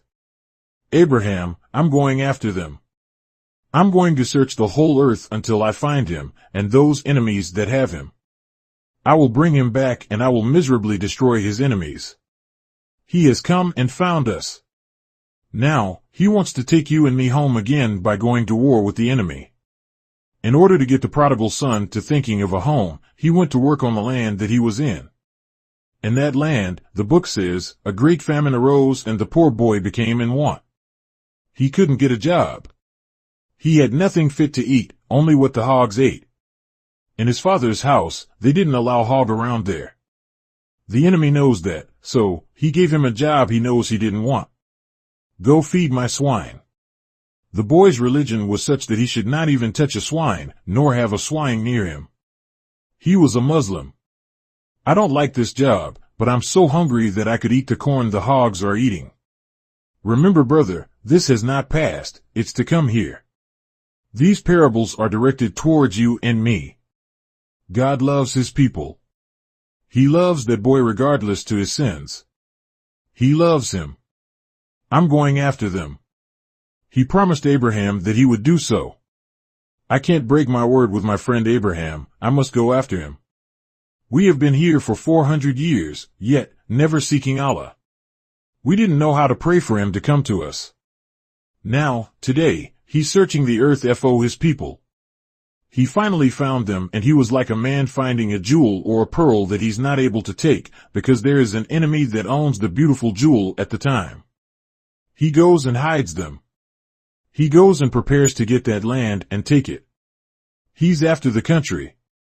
He's so powerful and well able to make war with the enemy and overcome him.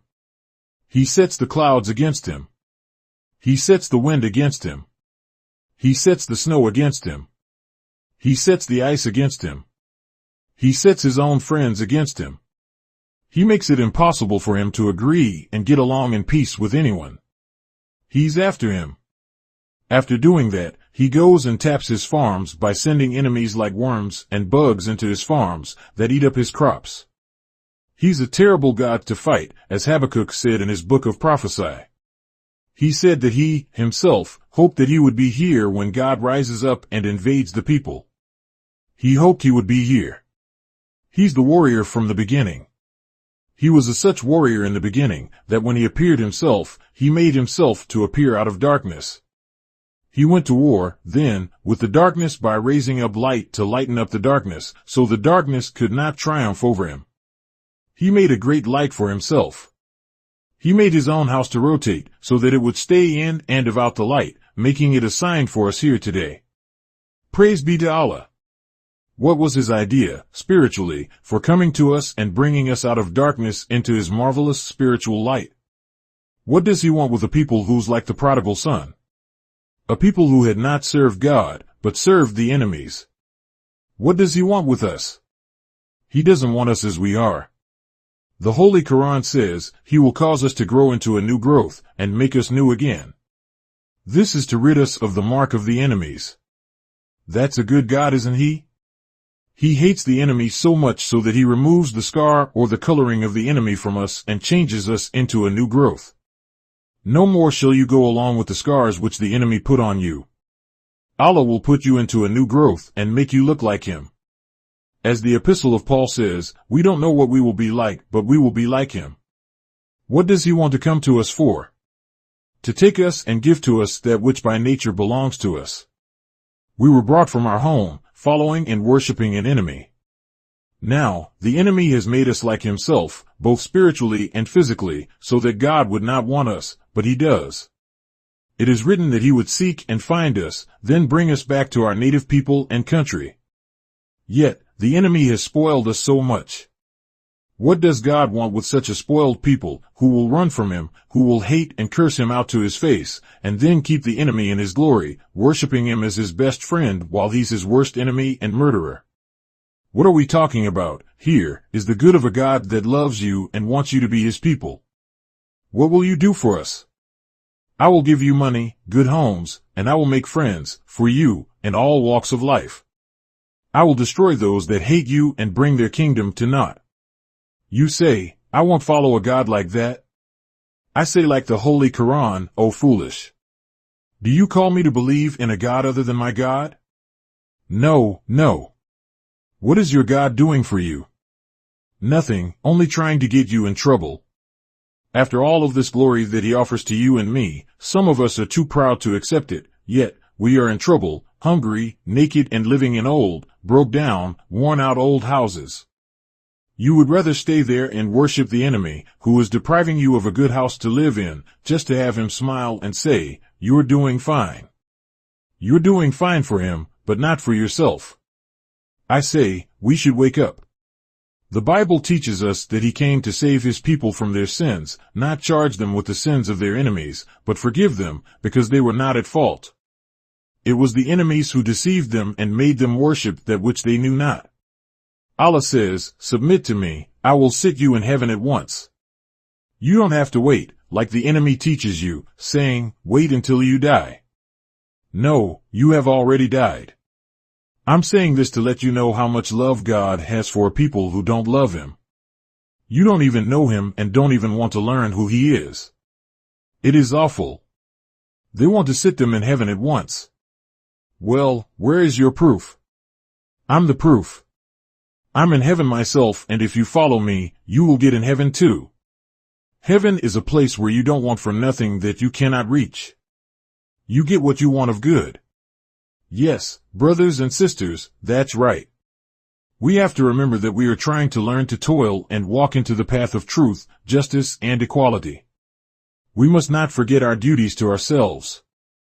If we see a brother or sister sick who are trying to recuperate, try and help them.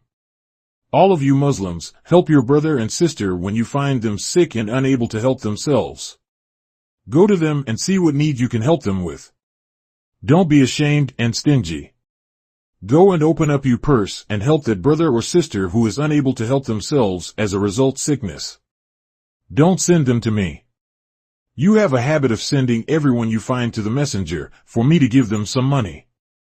You have money like the messenger. Where do you think I get mine? You give me mine. Now when the poor brothers and sisters are sick, you give them some of that same help then. This has been coming to me too much. I had the secretary to write it down so I would not forget it. You go and learn that the brother or sister is sick, and you come directly back to me and tell me indirectly, help that one, they're sick. Why don't you help them? I want you to remember, when you go to your sick brother or sister's home, give them something yourself and don't come hurrying to get back to my home, telling me, so and so is sick, go help them. You didn't help them. Do unto others as you desire done unto you. I had intended to tell you about this. I'm the first one, like a physical doctor, you notify, so and so is sick, you go help, 'cause I need my money. You stop that or we're going to lead you out of the presence of us. When you were in the church, I remember sitting there watching you take up a contribution for your sick. Continue to do that for your helpless people. Let the brother know, so and so is sick. They won't say another word, because they know he'll give them something and I won't have to give them something. You go give brother something and come tell me, brother so and so is sick and I left all I could, there with him, to help them until he's well.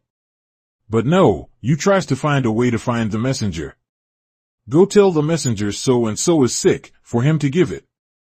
All I have to give is what you give to me. If you're going to give it to me and want me to give it to the sick one who gets sick, then where is your charity for the sick? You go and help them yourself, like you did when you were over there in the church. Do that, and don't be looking up the messenger. You know I will do so, but you do so first. We are a people who are so backwards in that which we should be doing for self, that it makes it hard for a leader to lead you. We want you to know that when coming into Islam, we're coming into being a people that do what the law of righteousness teaches us to do. It teaches us to never forget your brother or sister. We're sneaking around and going around the other block to keep from passing by a person's home, afraid that you'll have to give him something. That's what righteousness and justice will do for you. It will remind you of the good things you should be doing and the evil things which you should be leaving off.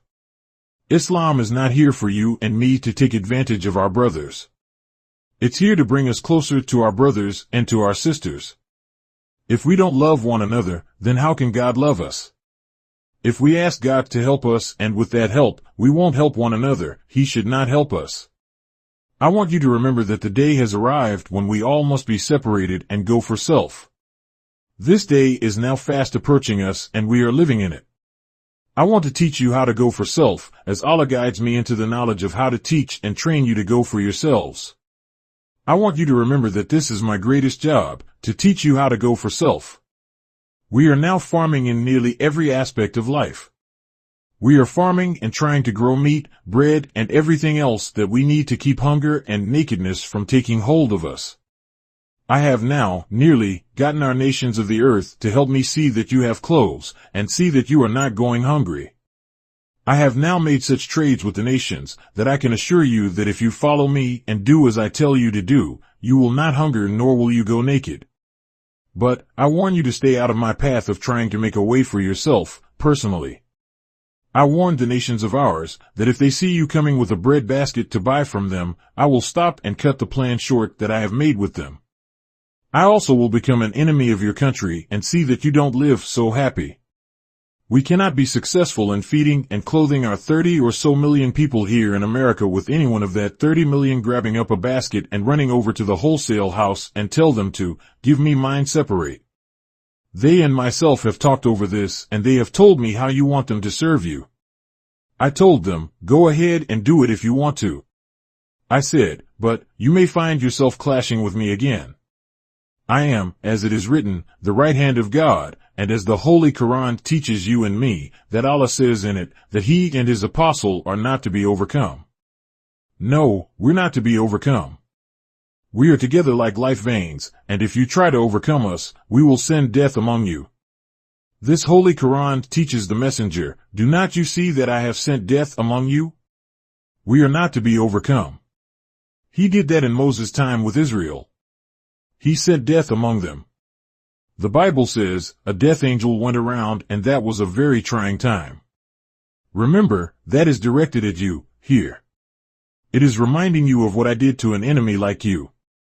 It is a warning that I will do the same to you. Go to them, Son of Man, and call upon them to hear the word of the Lord. They're not going to hear you, because they would not hear me. But call on the winds. Tell the winds to come and blow on these plains that they may live. This means war, fighting, revolution, and bloodshed. Don't lose your sane way of thinking in these trying times.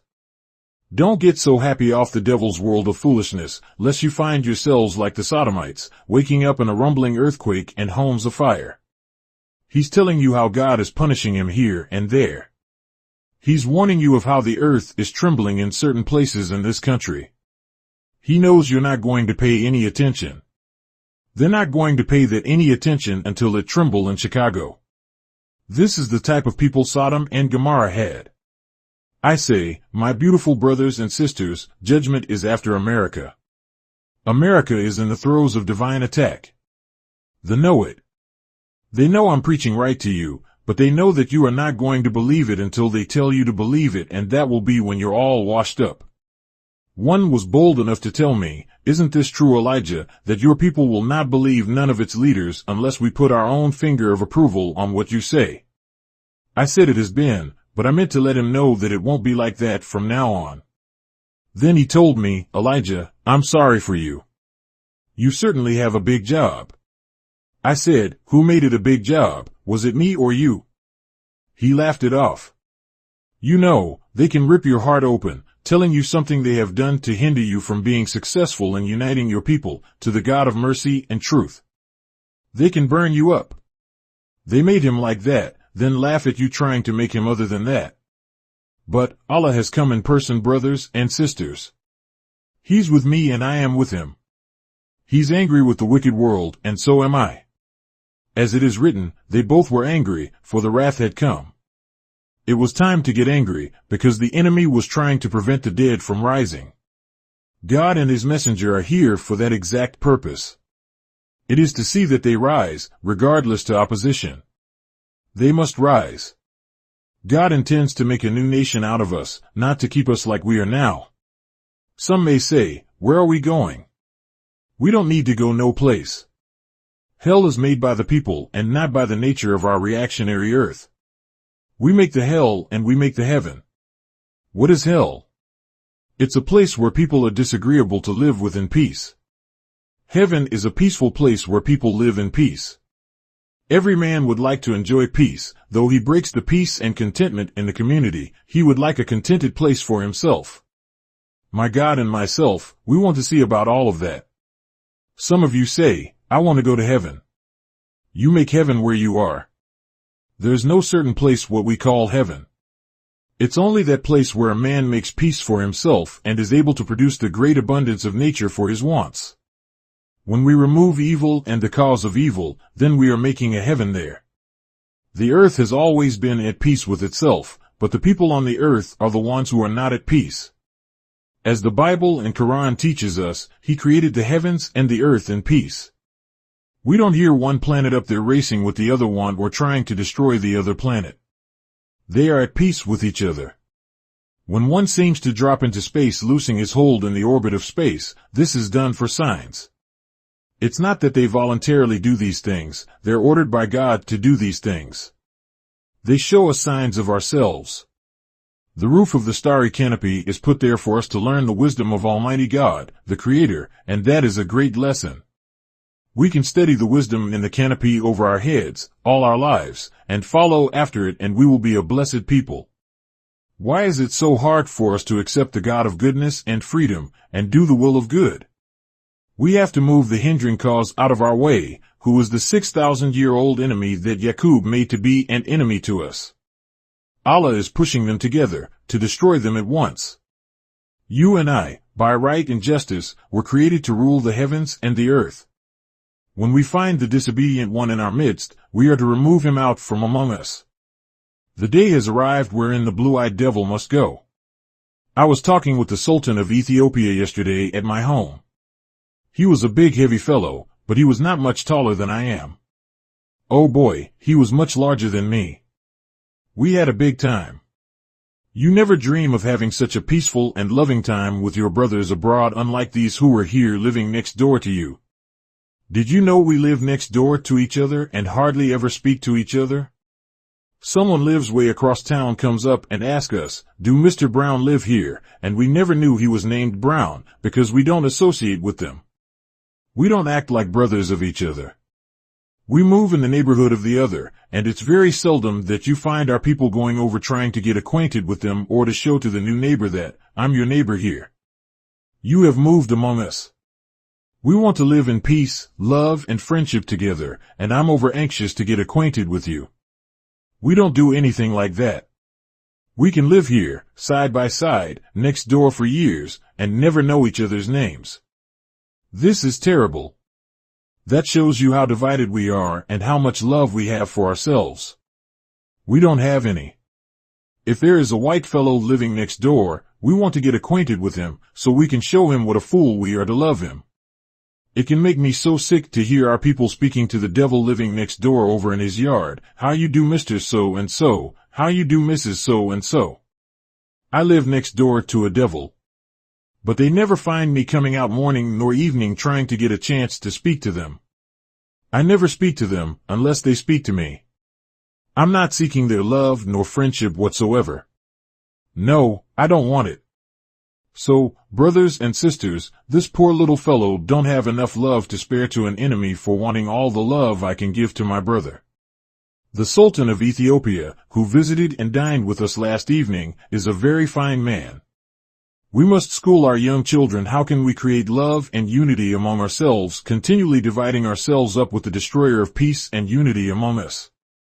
When we accept Islam, put your children in the Islamic school. We will never teach our people to love and respect self as long as we send them to a troublesome devil school. The schools of the land are at war with schools which are of Islam. They try to break us up, but they were babies at the game. Allah's showing them how to break the people up. They have not had no peace since they tried to destroy our school. They can't get money enough to pay off the teachers, even with our help and taxes.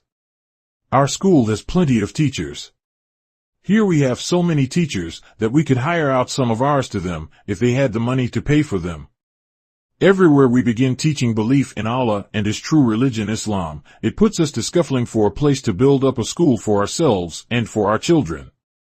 I want to get fine merchandise for you and me, not for wealth, but to save you from giving your wealth away to your enemies for his high-priced merchandise.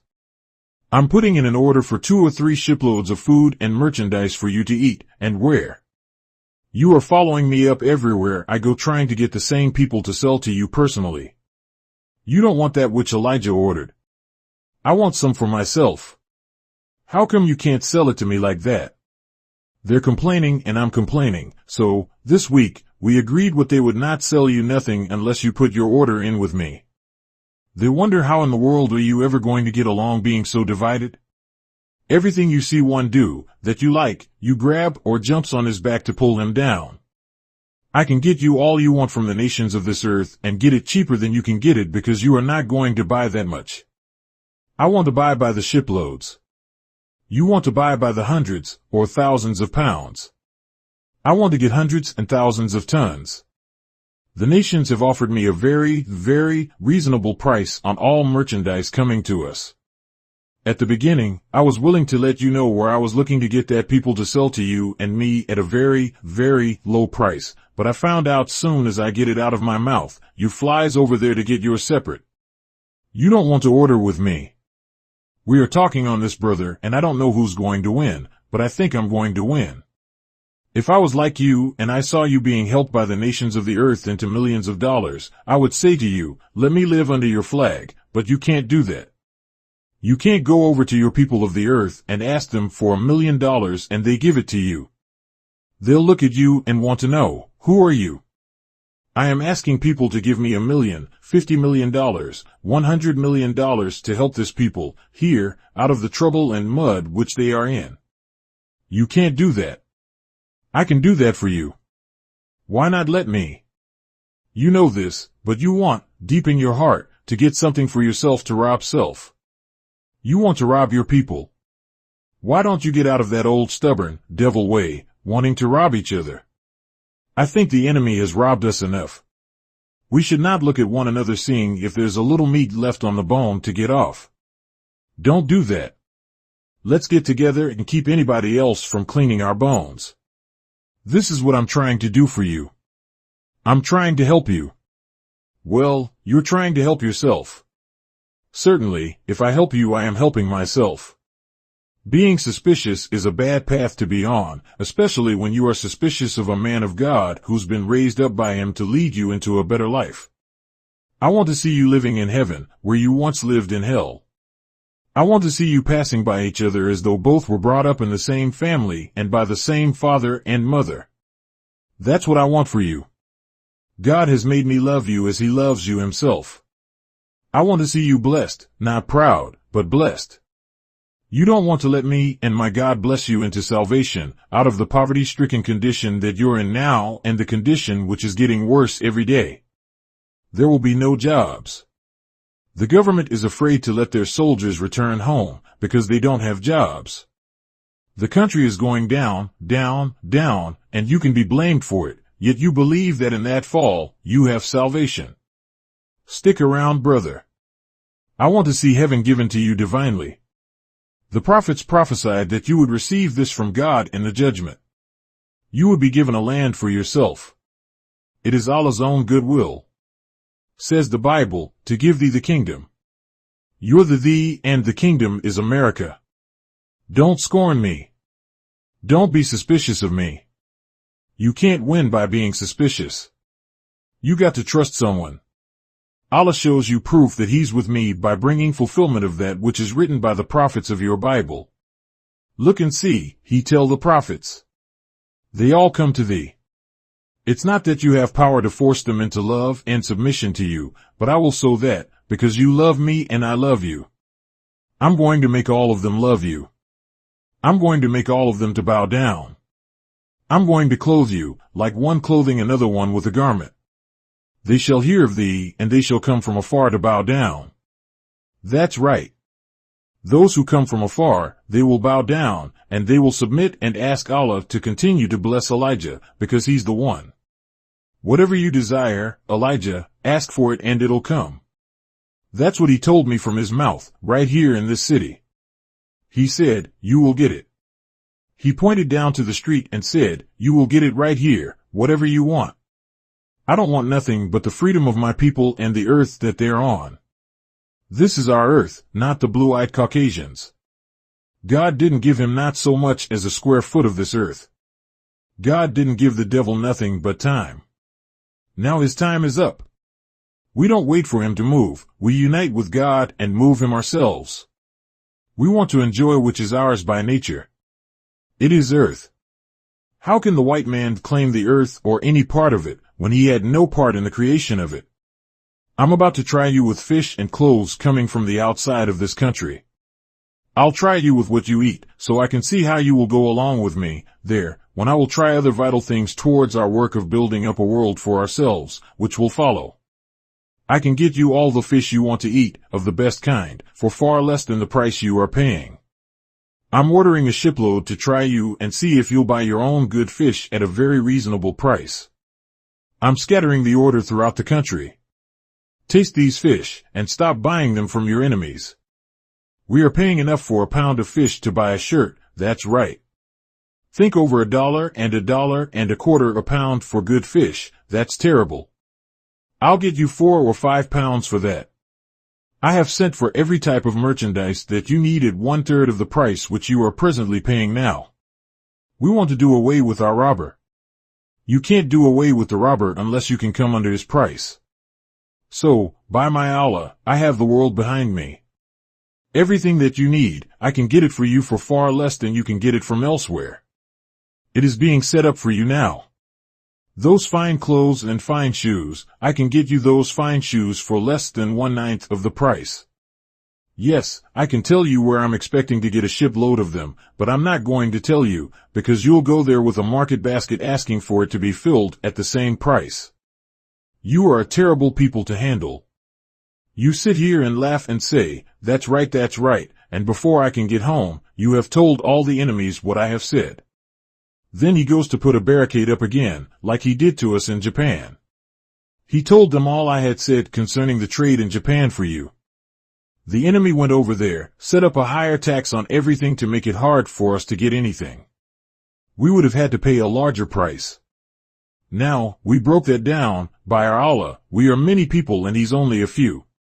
We broke it up, yet we didn't have to go to Japan. We have lots of people, and they all have ports. Most of them are in a position, put there by God, to help you. I am now in that position, I can help you, not to rob you, but help you to live easier. From the Atlantic to the Pacific we are gathering your necessities at such a reasonable price, that you'd be frightened. It would make you think you're buying inferior goods, but you are not buying inferior goods. It's just people who would like to do justice by you. Yes, we have some great things in store for you, but we are afraid to tell you everything, because you will tell the enemy as soon as we tell you what we are trying to do for you. You got to take it over to the enemy and see what he thinks of it. We'll put a stop to that one of these days. We are tired of trying to help self and you're jumping up destroying that self. Envy and jealousy is the worst enemy that you could house.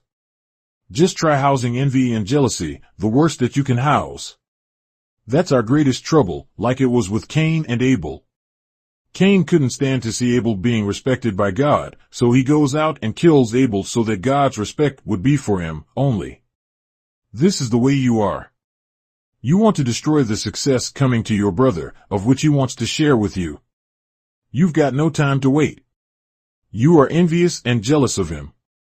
If I can't get it now for myself, I will destroy what he's getting. We are well aware of your intentions, and with the help of Allah, we intend to beat being jealous and envious of each other out of our people's heart. I've got to have that he has. I can't wait for it.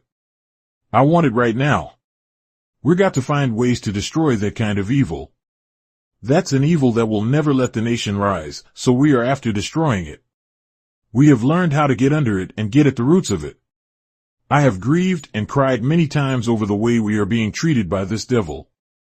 Allah has spared me to live, so I could lay hold to the handle that won't break off. Good eating fish, caught in good clean water, not in poisoned water of the devil, but in good clean healthy water, where the fish can grow healthy. We are chasing them to give you the best, so that the Bible may be fulfilled wherein it says that, because of Joseph being thrown into the well by his brethren and into the hands of stranger, let all good things come to Joseph. Everybody wants to see us enjoying the good things of the earth, but ourselves. We would rather let the enemy rob us, destroy us, and take our lives from us, day and night, than to turn and go to our God, his religion, and to our people of whom we are true brothers. We would rather die at the hands of our enemies, be mistreated by them, and then help them destroy us. I say, you are going to be a loser. I'm with Allah for you, and I will fight you if you fight against him. With the help of Allah, I'm going to stop you from opposing each other. Unite. The Sultan from Ethiopia was so happy to learn what I am teaching you, that the man was just almost shouting, yeah, I was there to see him. These people want to see the Western black man get up out from under the feet of his enemy, go for himself and unite with them so they can unite with you. Get into your own holy nation's name and get out of the name of the devil. Stop calling yourself by his name. We will give you a name. My God and myself, as he taught me, is the we I'm referring to. I can give you a name and it will be recognized all over the world, but I don't want to try making you think that I'm God myself. I can do that and he will recognize that which I give to you, because he has taught me. Theology of Time, September 17, 1972. We have to import much of what we are after, because here in America we deal with our enemies and they don't want to give us the price that we can get elsewhere. America is still America. We are a nation growing up in America to become an independent nation within an independent nation. We have our flag to go forward in making a move for self. We have brothers all over the earth. We are a people that outnumber our enemies 11-1. We are a people who are not going to make an attempt. We are going to do what we attempt to do. We want people, from out of our own people, to help us, but let us teach you how to help us. We don't want you to be like the fellow in the book, wherein it said he was told by one of the officers to help Jesus bury his crop and he barely knew where to dig a hole. He took hold of the little part, which was too heavy for him. I don't want you picking no parts. I will tell you where to lay your hands. I don't like to criticize anyone, because this is not what we are after today. We don't want to criticize each other. We can get together and squash that thing called criticizing. In fact, that's what Islam has come for, to put a stop to black men making fun of black men. Islam is here to make us brothers, and if we can't be brothers, we're here to push him out of the circle. God, himself, is here for the purpose of showing you and me that which will help us and do for us. If we can't, he's here to push us in the lake, and not a lake of water, it's a lake of fire. That's what he's ready to do for us. The world has lingered around too many years over the righteous time. They are over time doing this to us all, because you would not be on time to wake up and join onto your own kind. If we had been swift and eager with our ears open to hear the trumpet of self-blowing, we would have been a long ways toward the gate of heaven. We want to get together here in America first of all, and build us something of our own that the world will recognize. There is no work going on in America that you can compare with our workers. No worker has the progress as our workers. They don't enjoy progress. I don't care where you're from, brother and sister, you are the best. We are able to get the confidence of the nations of the earth. They will help us in every way that we call on them. They will do it. God will make them do it. We are with God and God is with us. If you are so proud, feeling that you can make a way or can get anything on this side and make the same progress without going on your knees and submitting to a superior supreme being of righteous, truth and justice, then go and try it. We care nothing about the rulers of evil who want to keep you and me down, so that we cannot progress in our efforts to do something worthwhile of ourselves. We care nothing about their dislike and their attack of trying to halt, stop, or injure our progress. We care nothing about their effort. If we have God with us, who is it that can interfere with our progress and win? We don't preach like the average preacher, whereas, you don't get, God told Jonah to go to Nineveh with little twang to it. We tell you why God told Jonah to go to Nineveh, what his aim and purpose was. That's the way we preach. I know you'd like to probably hear me come out with, oh yeah, but you see, I can't preach like that. My father used to preach like that. We used to sometimes have to run up in the stand and pick him up, carry him out, then pour some cool water over him. I can't preach like that. I'm not that type of preacher, I'm a teacher. In these days and times we are living, we'd better not look at the clock as much as we look at our feet to see if they are prepared to run. I don't want you to be like the people of Noah, Lot, or like the slowness of Israel in getting out of Egypt. They had to go around that night and put up a blood sign over the door to warn them to flee. We're up 4,000 years from that time. We should have more knowledge and wisdom to do a better job. With the world of Christianity crumbling under your feet and falling out of the sky and falling on the battlefield of nations, if you cannot wake up and get prepared to fly for self, what will wake you to flying to yourselves if the time we're living in will not awaken you? I don't know what could come. The Holy Quran teaches us to fly for refuge in Allah. We can try playing with this warning like the people of Noah, like the people of Lot, but we will meet with grave consequences. Let us try to shun all of the mishaps that we possibly can. We want to build for self. You say, we're going to be destroyed. The cities of the nations are going to be shaken from their foundation. That's right, but if you look in the book, you will find that it's prophesied that you must rise up and rebuild the wasted cities. You have it there. If we got to rebuild the wasted cities, let us go practice now how to build for ourselves. You cannot boast that you have your own if you don't know how to build and master your own. We cannot get together haphazardly. We cannot get together hating one brother and loving another. We've got to wholly love all the brothers. I cannot give you reverence too much sympathy because the church is what we want to destroy. Christianity is our slave masters. Just remember that. It's our slave masters. It is the tool which the slave masters handed over to us when he considered himself freeing us. He gave you something to enslave your brains. That is where you are tied up at. It's in your brains, from the slave master. You boast and fight for Christianity more than the founder of Christianity. They have just about given up. They know they're fighting a losing battle. Allah will remove the modern-made religion called Christianity. The very foundation of that religion is murder. Take a look at the cross. It's the sign of a murderer. If you will follow a murderer for life, what life could he give you if he's a murderer? He put up his sign for you and I to worship. If we're going to worship a sign of a murderer or worship a murderer, then what are we looking for? Death. We are looking for death. Oh, Reverend, it's a shame that he deceived you like this. I'm not coming to make fun of you, but I'm coming here to make you wise to the murderer. It's up to you to believe it or let it alone. He says to you and me that, I've taken Jesus and I killed him. I've hung him up on a cross. Now, nigger, come on and worship it, because I'm going to do you the same way. He's doing it. I don't want to argue with you. I just want to tell you outright that you see any man or woman worshiping the cross, calling it the sign that leads them to their salvation, they should be taken and put in the insane asylum. That's no sign of life, that's a sign of death. See how far you're off. You are off from the knowledge of what you are given. If a man gives you that cross and then tells you that you're following Jesus to heaven, you ought to bust his face open. The enemy has molded you into death.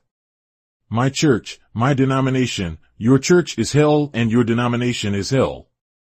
They do not have any respect over in that church for the members, nor anyone that will visit.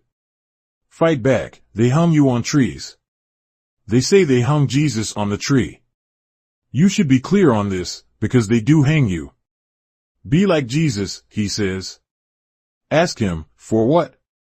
For you to hang me and nail me to the cross like you did him? But, no. He has made you love death and worship the murderer. When you tell him about us, are you one of them? That's what he will say, or you done left the church? You should not have never been in it. Oh, slave house with a cross, a sign of imprisonment, suffering, and finally death. The church now is getting hungry. The Muslim is getting fat. That's right. You have the Bible, wherein it teaches you that, but you didn't know who it was talking about. We shall eat, but ye shall be hungry. Christians, I'm so sorry for you. The worst of all, Christianity leads you to seek a heaven in the sky, off the earth. Where are your food and clothes at? Where is your shelter at? They teach you to look in the sky for yours. Tell him, I'm already sheltered by that canopy. I don't need to pray to go to it. It was built for our service. What can you do with his religion, to aid you in getting for yourself that which he has gotten of this earth for himself, which is good homes, money, friendship? How are you going to get it now, when the trumpet of life is sounding and it doesn't carry a cross? It's against the cross. It has come to destroy the cross. This is exactly what Islam is here for, to give you a sign that is worthwhile. Look at our sign, the sun, moon, and star. It corresponds with what you live under daily and nightly. Your sign, the cross, corresponds with that which we find over it in the grave. There are so many graves expensively built, and putting a cross on it. Have you ever studied the cross? If the cross means that we are at crossroads with each other, that's right. That means that the cross is at the crossroads with the crescent, yet the cross cannot get along without our crescent. They must have the sun, moon, and star. If you remove that away from them, they all will go crazy at once. Remove that cross from us and we'll all be free at once. It was made to enslave people. That's the sign of physical enslavement and death.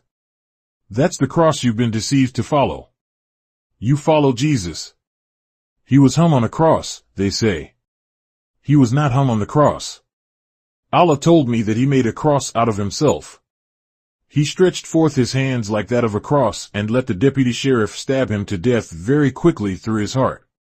He didn't die on the cross. The deputy sheriff that was sent out after him, he wanted to make a quick death of it, because he did not see where he was guilty of the crime laid against him. So he told him, if you let me kill you, I will kill you so quick you'll never feel it, then I'll get twice the reward for you since you know you're going to die, and you came for that purpose. I will kill you so quick that you will never feel it. And he did so. He plunged his sharp knife through his heart and the man was dead instantly. Well, if I die, I hope I die the death of a Muslim. Beautiful sisters, stop sweethearting with the blue-eyed Caucasian. Your days are numbered for that. Brothers, stop turning in your brother for $1 from the enemy. The time is out for that. They'll see you laying around somewhere not talking. The time is out for it. Sisters must stop driving by in their cars flirting with white man. There are enemies and your enemy. They're going to do an about-face on you one of these days. Don't you feel ashamed of yourselves, sitting up in the car with the enemy of your people, letting him take you in the bushes somewhere on a dead-end lot? That kind of work is going to stop someday. You may not feel so happy when you meet the gang that will stop you. White people used to kill their woman if they caught a black man with them, they'd kill you too. You think it's an honor to be sitting around grinning with white folks with their arms around you. They got their arms around our pocketbook, keeping you from enjoying the wealth that your fathers and mothers suffered for. Be careful about this, I'm warning you. We the Muslims are not going to stand for it. There are some we call good Christians, but they just don't know how to be a good Christian, because they don't know the truth. We are the best Christians on earth. Christian means to be crystallized into one. So, if you go by the meaning of Muslim, we are the real Christians. We are one. My beloved brothers and sisters of the church, I am certainly happy to see that you are bold enough to come in that door and learn what Christianity is, and learn what Islam is. You were made a Christian, but you were born a Muslim. We were created Muslim. From the very beginning, our Father who created the heavens and the earth was a Muslim. We who are from him are Muslims by nature. Therefore, you don't join Islam to become a Muslim, you just come on back to Islam, into what you were created to be. The Holy Quran says, we are that which by nature we were created. The church can't tell you that you are a Christian by nature. They can't do it. They tell you that you are a Christian by faith and hopes, but you are born a righteous person. Muslim means a righteous person. We want you to remember to meet with us every time that we call on you to do so. Whether you say you are a Muslim or not, you are saying that through the undeveloped knowledge of self. You were created a Muslim. If you reject it now, you are rejecting yourself, because Muslim is what you are. What can you find in Christianity that exceeds us? Nothing but evil. You can't boast that you are an evil person as a result of yourselves. The man who made you evil was Yaqub. He was one of us. You didn't have sense enough to build up a race of evil people. It was one of our evil people who taught you how to build one out of evil. He did so, but for a limited time. After you have lived here for 6,000 years, your brothers coming from the east is going to eat you up. I'm snacking on a few of them now. I love black people. I love black. I work for black people. I just want to let you know that I am your brother and will fulfill my appointments with you, whether you like what I say or not. I know you will love what I say pretty soon, yes. I have a home that God has given to me for you. Let's move in it. What is a better heaven than plenty of money, a good house to live in, and good peace among the brethren and the world of man? What is a better heaven than that? I don't want to try preparing to go up in the sky with you. I don't know what kind of vehicle you have to fly me up in the sky, and I might drop back. I certainly don't have no wings growing on me. So, let us try and stay on this good earth and get the things out of it that we need for our time on it while we live. I don't say that I hate you and call you a Christian. I don't hate you, because I know you are not a Christian. I hate you if you deny yourself. You are one of the righteous. You are Muslim, that's from the creation of you. I don't recognize that you've gotten that from the devil, the blue-eyed Caucasian. That's the real devil. I was almost about to dismiss myself from you and had not told you who the real devil is. The real devil is the blue-eyed Caucasian people, and in the Holy Quran, you will find it written there, on the day, referring to the judgment, on the day when we will gather the guilty blue-eyed on that day.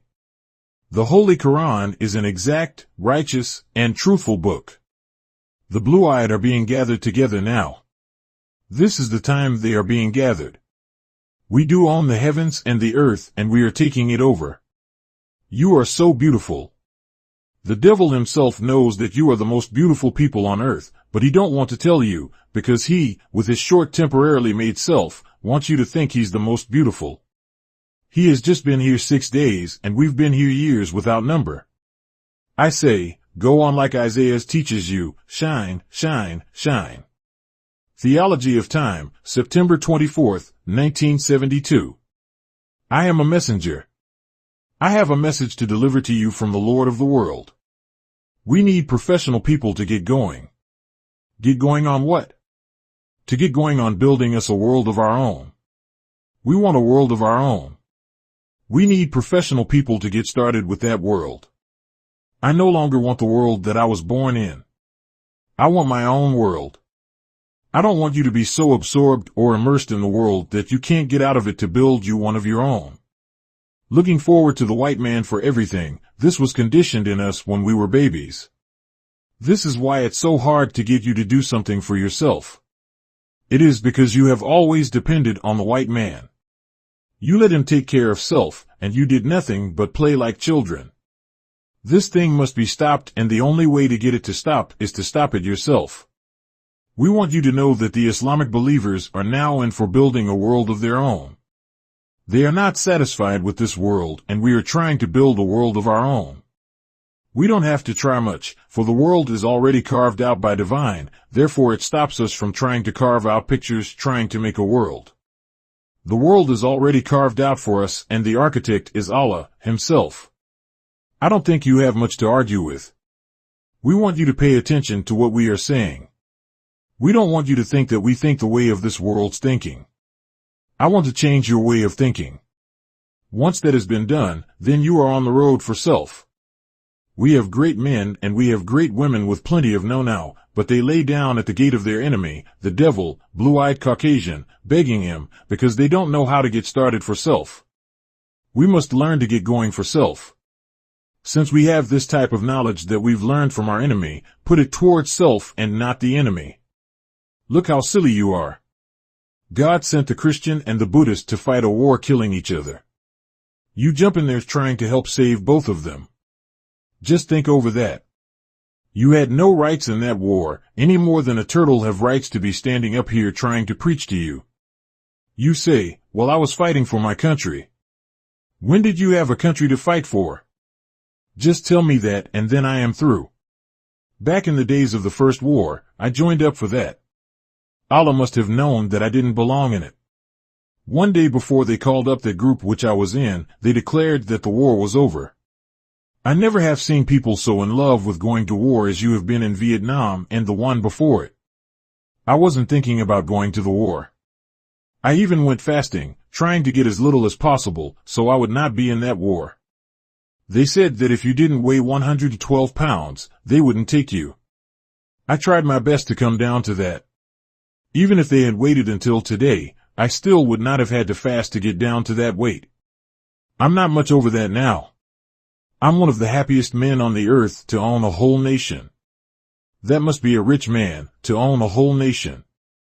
The Holy Quran is a book or scripture of which you don't know anything about. It verifies the Bible and the Bible verifies the Quran. The Quran is a late scripture, revealed to Muhammad around 1,400 years ago. If I wanted to challenge the author of the Bible, I would first ask, who made the Bible?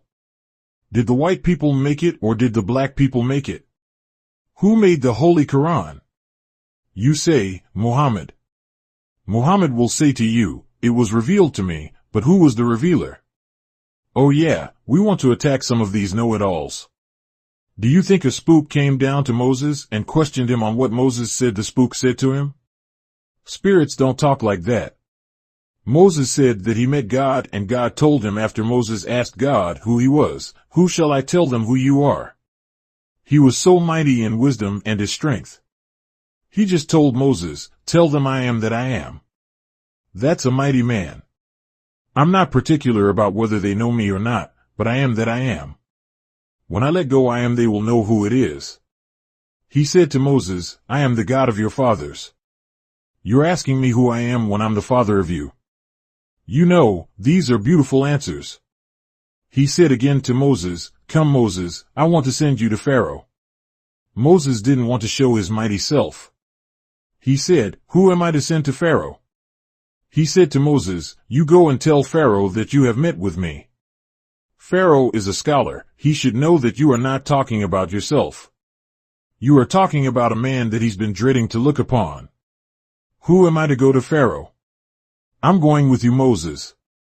If I go with you, I'm going to bring Pharaoh to his knees. This is what he meant. Moses was scared of Pharaoh, but he went. He found out that Pharaoh was nothing to this God. That's what I have found out. If the Holy Quran does not verify the Bible, the scripture in which the prophets brought, how could we recognize a book that you gave a name to that doesn't verify the truth of the book which we have? We cannot do that. When it verifies the truth from the book which we have, we got to believe it. We want you to know that we live at the end of both these books. You won't study the Bible in the hereafter, nor will you study the present Quran. No. You will have a new book and the new book will replace the present Bible and Quran. Didn't you read in the Bible where it teaches you that the prophets or the spirit of the prophet, according to what he heard, go take that little book and read it, eat it up? A new book coming into being, and that new book is the thing to which the people must give ear. Now we're going the right way. These two former books, the Old Testament and the New Testament, have served their purpose. Now we have to remove them and get a third book and a fourth book. There are two more to come. One is for you and the other is for the Orthodox world. It takes a little more for them, since they are the fountain of Scripture. You never had any. No prophet has ever come to you before, so says the Holy Quran. We know we didn't see one. We were here and we haven't seen any prophet. The Holy Quran says to you and me that I am the first who ever was sent to you. To a people, the Holy Quran says, to whom no warner has come before you. So, I'm here. I hope you will learn to love me. I have worked as hard as any other prophet to pay for his choosing of Allah. I have, if you remember, did everything but died physically, and I have my life for that. He brought me up on that bond of my word that I would give my life for you, if necessary. This is the only way that God uses a man to teach people. He's got to be willing to give up his life. You read in the Bible how prophets, a long time ago, were killed by the people while trying to teach them to come to God. Devils and the people killed them. They have been killing prophets ever since God sent prophets, because the prophets of God destroys their work. They would put dents in evil's attempt at coming in by their truths. Now comes Elijah. If you start on Elijah in the book of Kings of the Bible, you read of him until you get into the Revelation. This is an important little fellow. He never attacks the servants. He attacks the kings. From Genesis to Revelation, you will find him attacking kings, not the servants. He fights them. He's some tough little fellow. That man spoken of in the beginning of the book is spoken of as straightening up the old path and then making a way for God to come to the people. He makes a path, and then you, Lord, your God, whom you wish to see, will come suddenly after Elijah makes a path for him. The path is too crooked for God to come on. Elijah must come in and make some followers. This is what they call the pathway. He's got to have something of his own to come after. All he wants you to do is just give him a chance to claim you, so he can fight the enemy that has held you in the bondage of sin. So the book teaches us that Elijah must come and make a way for his God to come and get his people. Elijah just makes a few people, so that God could have a claim on the whole. This is wonderful. Elijah straightens out the world of his people with just a few. Immediately, here comes the owner of all. I think you should be happy to know what time you're living in, a time when the world will be changed around. There will be a world of peace and security in which you will own what you already have owned, and you will have the freedom to use it as you please.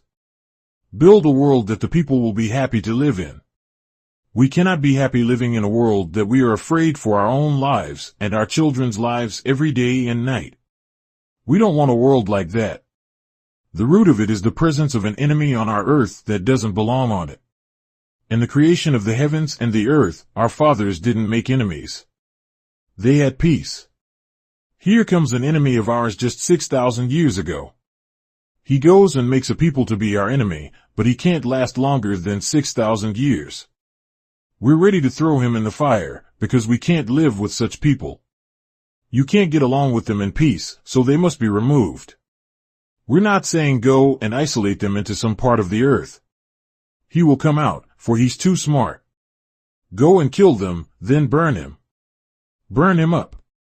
The Bible says, leave neither root nor branch. Kill him, and don't save nothing of him. Oh, poor devil, I'm glad for you. Look at our poor brothers and sisters in the South. The whole thing began to move north out here in Indiana, the killing and burning of our poor innocent people. You love a people like that? I should think you were insane if you did. We see them and read of them killing and burning your parents, your sisters and brothers. Here stands God with a sword of eternal death in his hand, to rid you and me of this type of people, but you love them so much that you start defending him. Trying your best to find some law of the scripture and will try defending him, but the scripture doesn't defend him now. The scriptures condemn him. It is you that he made ignorant, blind, deaf, and dumb, and fill you full of fear of him. That's why the Bible teaches you and me throughout it, to fear not. Fear not, O ye my little flock. I, your Lord, will do great things for you. He's so wise. He's so mighty. He found me shivering and shaking. He said, come on, go with me. I will take that fear out of you. He took it out me. Now I go through the valley, as it is written, in the valley of death. For he is the death that's producing the shadow. But I fear no evil. You that follow me.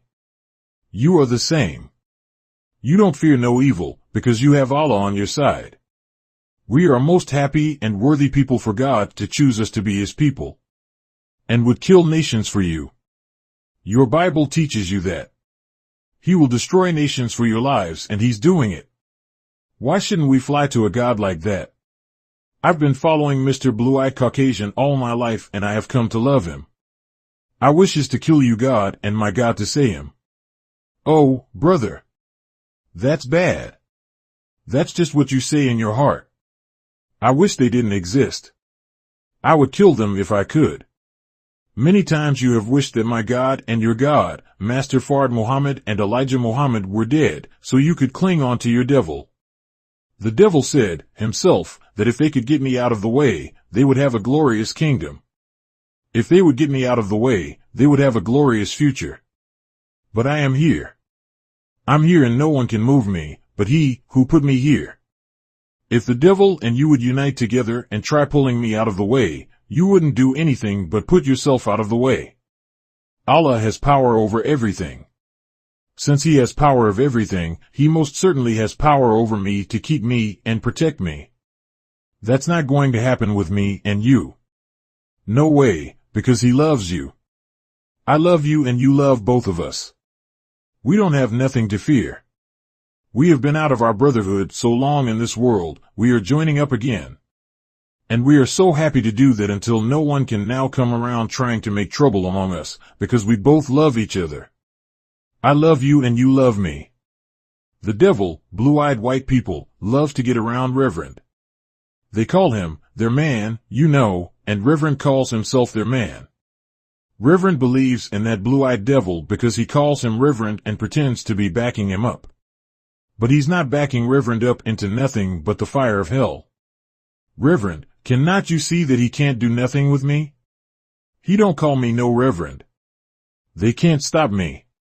And I did not get a license from him to preach. When a man says that he's God's preacher and then has to be licensed by the world of his enemies, you have not yet become God's preacher. You're the devil's slave-making, white man's preacher. These are truths. These licenses ordain you to preach and you must preach like he says. If you don't, he will come over and tell you, sit down, Reverend. He didn't license me nor ordain me. I just went to preach by order of my God. What does a God-ordained minister of the Spirit of himself look like going over to a devil asking him for a license? Oh brother, it's sickening almost to talk about it. My people are ordained and sent by the devil to preach what the devil tells him to preach to his people. Brother, I would kick him in the face. Don't be afraid, Reverend. Don't be afraid. As long as you're here with me, they're not going to run in here and bother you. Remember how Elijah fought with Ahab and proved his 400 preachers liars, and he took them and chopped their heads off? I'm not going to chop your head. Don't be thinking that. But I'm going to chop the head of the one that put you out there. I want my God and myself to save you out of his clutches. We want to take you away from that. You will be preaching Islam overnight, but little do you know it. If you take time and read your Bible, you will bear me witness that you have nothing that you should do but to come and follow Elijah. Elijah must first come. If there was an Elijah that was capable with the power of God and wisdom of God to save the people, why do they look for him to come? Thousands of preachers all over the country, but you can't make a way for your God and my God because you don't serve him. You don't convert people to our God, you convert him to save the blue-eyed devil. All the converts that you make in your church today, you are making them for him, not for Almighty God, who has power over the heavens and the earth. Have you made one convert for him? Of all of your preaching that you have preached, all of your life, how many have you made converts to the God of heaven and earth? Not even one. You made him for the white folks. I don't care if you make 1,000 a day, as long as you are preaching Christianity, you are making them for the white man. He claims them to be his. Every Christian he claims to be his. Every Muslim I claim him to be mine. Who am I, he said. I am that I am. Who shall I say sent me? Tell them, I am that I am, is who sent thee. Oh brother, that's pretty strong. Tell them I am the God of their fathers. He's a strong man talking. If he is, I am that I am. I am to believe I am that I am. Tell them that I am the God of your fathers, and I heard the moaning and groaning of my people. I couldn't be satisfied sitting in heaven and hearing the groans and the moans of my people under hard taskmasters, so it moved me and I have come down. Think over it. I have come down, not out of the sky, but I have come down from my high place to get in your place so you may know I love you. You have been hung up by ropes, chains, and burned at the stake in the fire by a blue-eyed devil that Yakub made to do just that to you and me. I, God, have come down from my high place in the heavens of the righteous to you who are bound in hell. I came down to loose you. I came down to free you and to kill your enemy. After reading all these things of the past, similar things are now coming to us at present. Where did you come from? Don't worry me in that. I came alone, by myself. I came alone, by myself, having the power to walk alone, and having the power to destroy my enemies and my enemy. I am alone, I am the one God. I don't need no help. I'm alone, but you were brought over here, and I come to free you from the tip-top. You did not want to come with that enemy, but they put you in chains, you couldn't help yourself. I have the key to unlock that chain from around you. I can teach one of you to do that. I will pass the key over to Elijah. Ever since he's been in his boyhood, he's been craving to see someone come to the rescue of his people, so I'm going to give him the key. He will unlock the doors. He will let you out. I'm going to put power in that key so he can use it to lock up your enemies. He has the key to both hell and death. He's going to put a stop to bleeding you to death. I'm going to let him go. He's already angry. Elijah doesn't have to get angry at him. He has already been angry with him, but he didn't have nothing to fight with. I'm going to give him something to fight with, and I'm going to fight with him. The Lord said unto Ezekiel, Son of man, can these bones live? He said, Thou knowest, the all-knowing one. If they can live, you know that. Neither argued with the other, they all were in agreement. Go tell them to hear the word of the Lord, which didn't work too well, they're too stubborn. He said, I will give you an instrument. I will make you a better one for you to use. Go call on the winds. Tell them to come from all four parts. Call on them, Elijah, they will hear you. They will come and help you. Tell them to help you with these who are slain.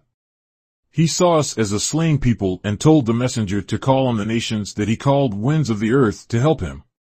The nations of the earth are now shocked in their souls to help. It is wonderful to know that you have a God on your side today. He looked upon us and saw how pitiful we were. He said, I found you in a day of love. It was the time of his love for us, but we were wallowing in our blood, or rather, I should say, in our ignorance of God and of ourselves, like a baby who has just been born and he's waddling in the blood of his mother. Poor little fellow. He says in symbolic language, there was no one to put a skirt on him, no one to wash him, clean him up. He was just a newborn baby rolling in his own blood, with no one to cut the navel cord. He's alone.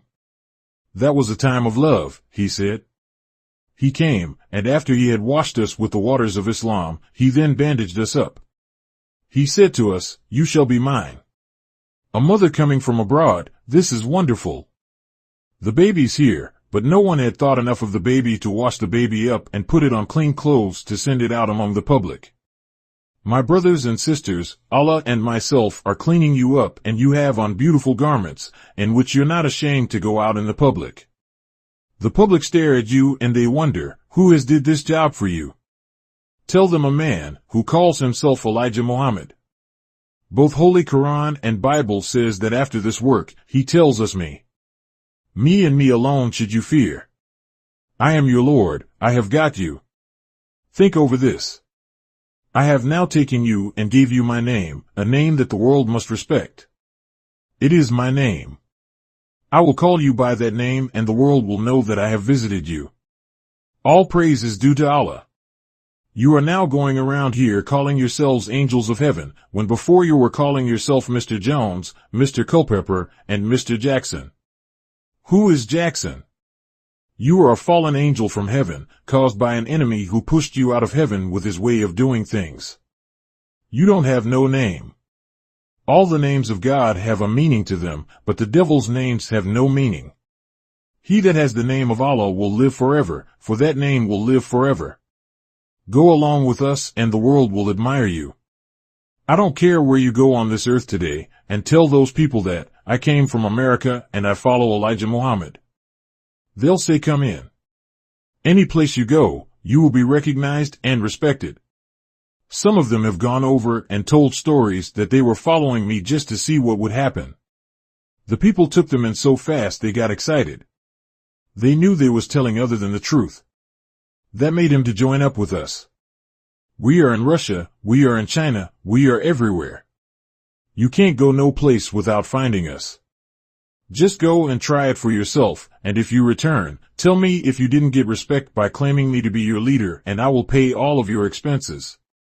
I will go over there myself and ask them why. Naturally, they're not going to pay too much attention to you if you go over there looking for whiskey and beer. Even if they drink it themselves, they know you shouldn't drink it. Any man loves his family. If he doesn't, he shouldn't have family. All men that have families, they should love them. Do good to the wife who brings an increase of yourself into the world. We can't do nothing but plant seeds, but we should watch the seed and help it to grow. One thing we must remember again is that we are up from slavery with slave ideas towards self and towards our wives. Our wives are far more better than we think they are. If we show better to them.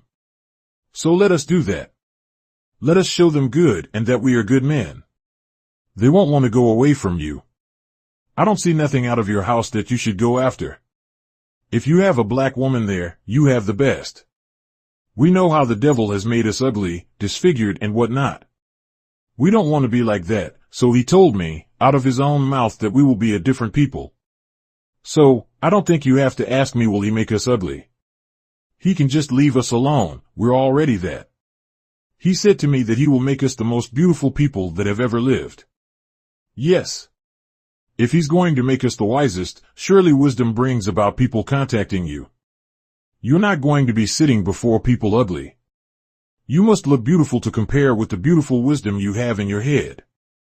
If you just follow me, I think you will have everything you ever imagined that you wanted. Remember that. Everything you ever imagined you wanted will come to you, just stick with me. Question, sir, you said something about that you would have to go and have one of God's names. I noticed that friends of mine started naming their children certain Asian names. I would like you to clear that up. Messenger, you and all your children can be named at once and that's what you can get. I can name you, and he's not going to take the name away that I give, but I don't want to be so smart in taking over the naming of the people. I do know his names, which you have to be named in, but I expect him here pretty soon and I don't want him to come and find me taking over his job. Theology of Time, October 1st, 1972. I've been looking for the professional people about 40 years. The main thing about constructing what we're struggling for and laying its foundation is access to the material. If you have the material, lots of work is possible. When it's learned that you are going to help build what Elijah and his followers want, access to the materials are denied or hampered. If you have access, sometimes they wait until the job is right in the midst of its schedule, then claim material shortage. Obviously, this slows progress down. The Muslim followers of Elijah Muhammad and the professional people must meet privately in an effort to understand each other. We would love to give you work if you can get the materials. That's the thing, get the material to build with. When the whites find out that you are trying to build for the Muslims, and he wanting the big jobs himself, because he knows we have awful big jobs that lasts, he doesn't want our contracts going to you. We and our professional people must get together and get behind the door and whisper to each other. There is no one to stop us and can stop us but God alone. We know we have to enter politics somewhere, but we don't want the kind of politics which the white man has set up for you. We don't want to follow what way. I am now looking at an example of clean politics from the nation of Asia and portions of Africa. This type politics will make you a better man. They don't have robbery and deceitful politics, which you are born under, here in America's way of politics. We don't want no thieves in our nation. As it is written, Jesus said, and I say the same, all before me were thieves and robbers. Jesus could not have said that, because that would have meant that all prophets before him were thieves and robbers, but I can say it absolutely and prove it. We don't want to build a nation on the basis of who can rob the other the quickest and get the most. We want to build up a nation with a clean heart and hands to deal with their people in the way of justice and righteous. We don't want any robbers. We can't use a robber, especially after being robbed to death by our enemy, the slave master's children. The professors we've been looking for have always been running from us. We are ready to write you down on our book that you are one of ours. We can't promise you a roll of money in both hands and tell you, here, take it. You've got to help us make that money. We don't have that rolled up over here waiting for you to come and use it. No. We want you to help get that money. We want to build a world for the black man. The white world is moving off the scene. If you don't know it, I'll show it to you. You've got to do something for yourself or else. I'm not saying this just to be talking. I'm talking to hear from you. We've got to do something for self. I have the key to doing for self. If you will come get yours, I will have it. At the present time, as you probably know, many countries are, for the first time, uniting themselves. Here we are, the poor forgotten people in America singing old glory to Allah, glory to the Lord, glory to Jesus, and doing nothing about making that glory. Make your glory for yourself. Stop laying around the other fellow's gate, begging him to make you a glorious place. We must go ahead and till the earth. I told you a few years ago that's where everything comes from, like your food, your clothes, and your shelter. It all comes from that place we call the farm. We can't be too proud to be called farmers, but I say, the day has arrived that if you don't have a farm, you won't live off the other farmer. You got to have a farm to eat. You've got to have a farm to wear good clothes. You got to have a farm to live in a good home. So, I say, let's get ready to go to the farm. We have to enter into the farming area. We are trying to grow everything that's good for us. We need your skill. Don't give it back to those people who taught you how to farm in their schools, the agriculture schools of the enemy. You go and get the knowledge, but go for yourself after you get it.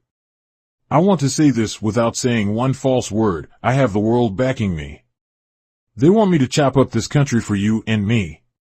I'm not biting my lip or tongue. We want this country for you, and they are offering me help. Sometime when you have fine property and people keep on asking you to sell and you don't sell, they start another way to get your property. I think we should meet with the salesman and not with the other fellow. What do we look like? Here there's millions of black people in America walking around begging for a good house to live in, begging for a store, begging for a little old place to put up a supermarket. If you're super enough, there already is a market. I've been running around here for years looking for my educated people, all types of educated people. We have millions of people in America that want to see the nation of the black man up doing something for himself and building his own jobs.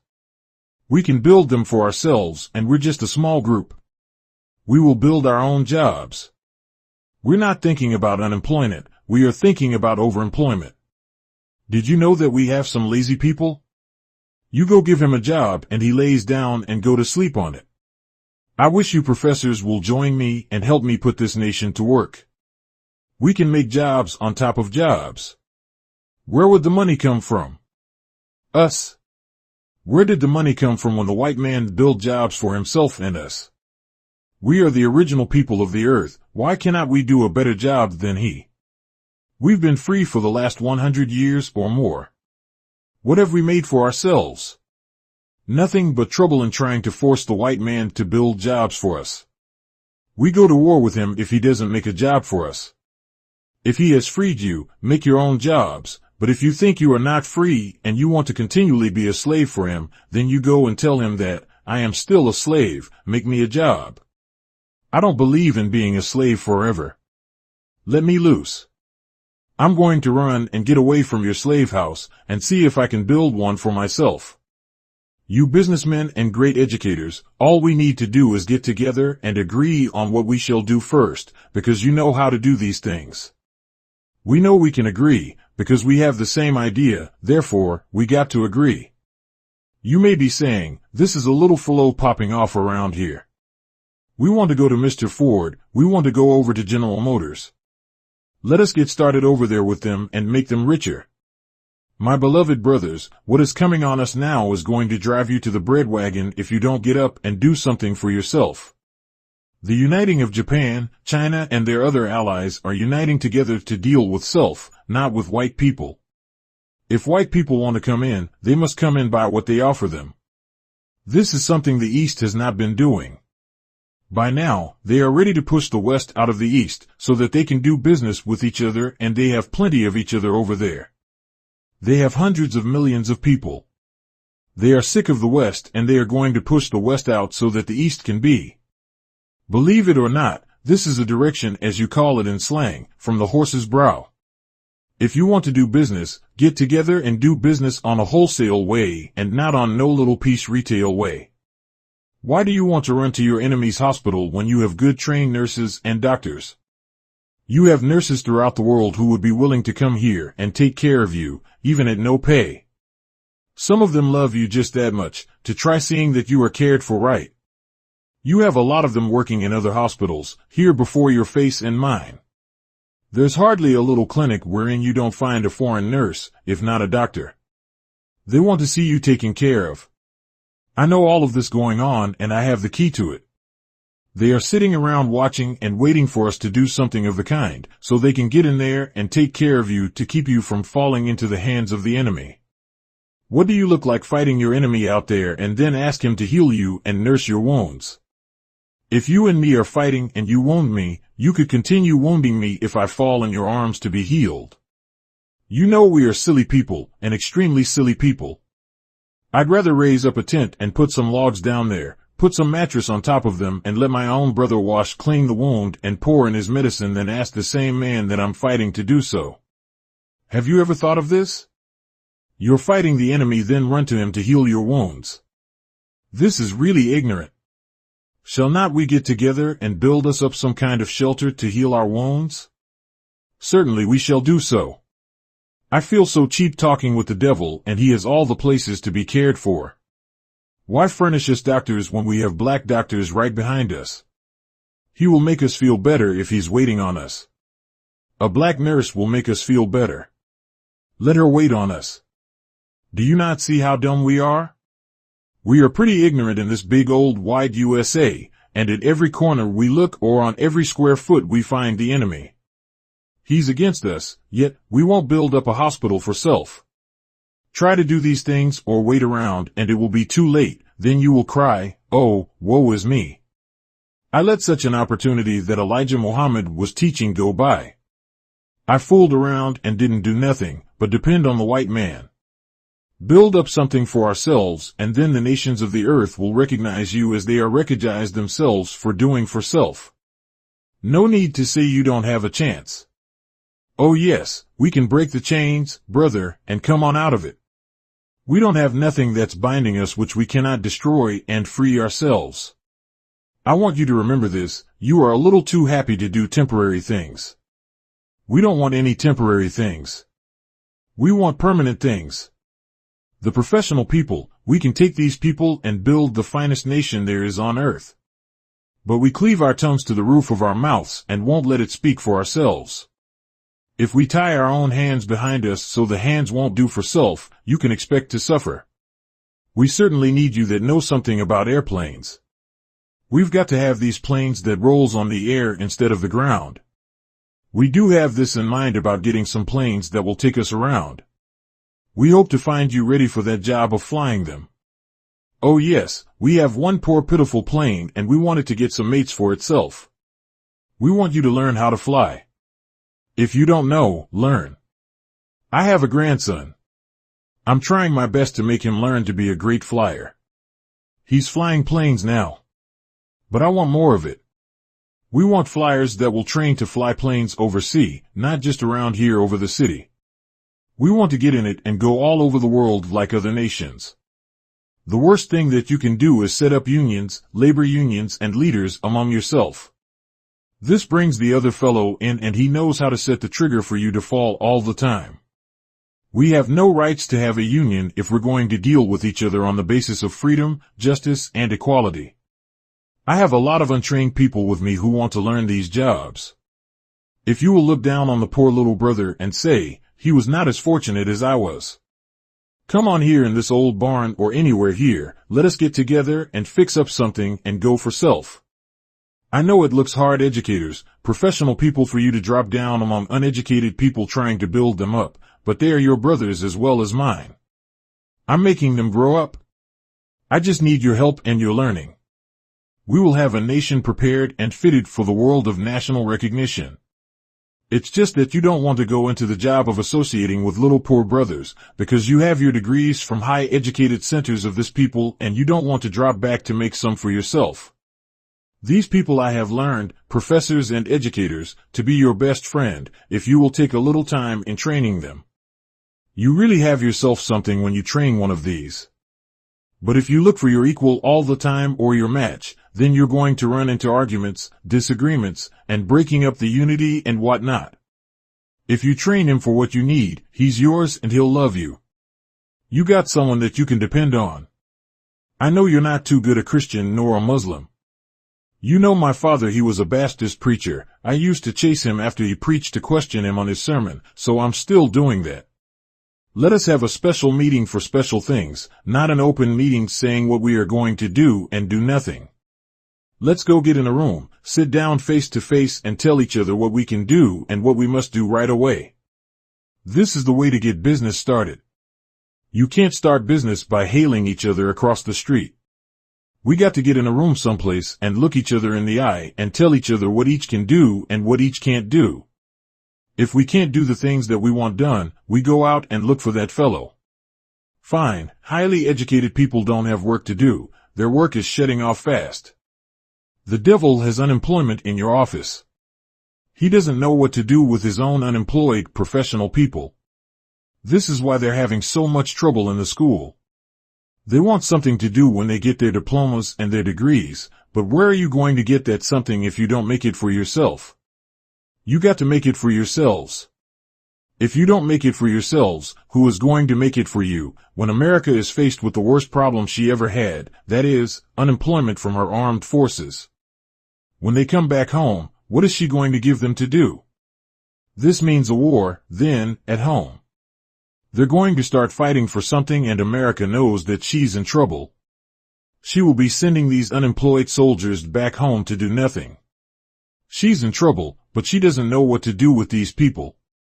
We've got to work in order to keep pace with our enemies. You have the most schooling of the enemy's educational system. I say come and I'll show you how to use it, if you don't know how. The only thing that we want is togetherness and agreement on what we do, and we don't stop until we do it. Why should we continue to dislike each other when we are brothers? While the white man likes the American white man. He likes the European white man. He likes the Australian white man. He likes the white people all over the earth. Well, why shouldn't we like black people all over the earth? We are hard to agree with self, not to mention the heartless, merciless, blue-eyed devils. We want to please them first, then if you have any pleasing left, you'll take it over to self. But I first must please my white enemies. This is the way you work. I say, friend, we are Muslims. We are not scared of the devil, nor are we scared of his hell. I will take the blame. I don't have to take it. Come on and follow me, and I will take the blame. What can you do? Plenty. With the help of my God and others, I can do plenty and are doing plenty. You are so afraid that you're going to go hungry or lose your prestige among white people. You will never get no place like that. Look at that small Japanese people, very small people, nevertheless, they have sense enough to unite with his own. He was yelling over there before the last war, Asia for the Asiatic. Asiatic is for Asia, until they give them a deaf ear, then, the enemy all but run them out of Asia. Now he sings that song and he got plenty who are ready now to unite with him and say Asia is for Asia. He laid hold on his big brother the other day, China. China laid hold to his little brother Japan. Now here we are, a little people here numbering somewhere around 30 million, and see how we are destroying ourselves.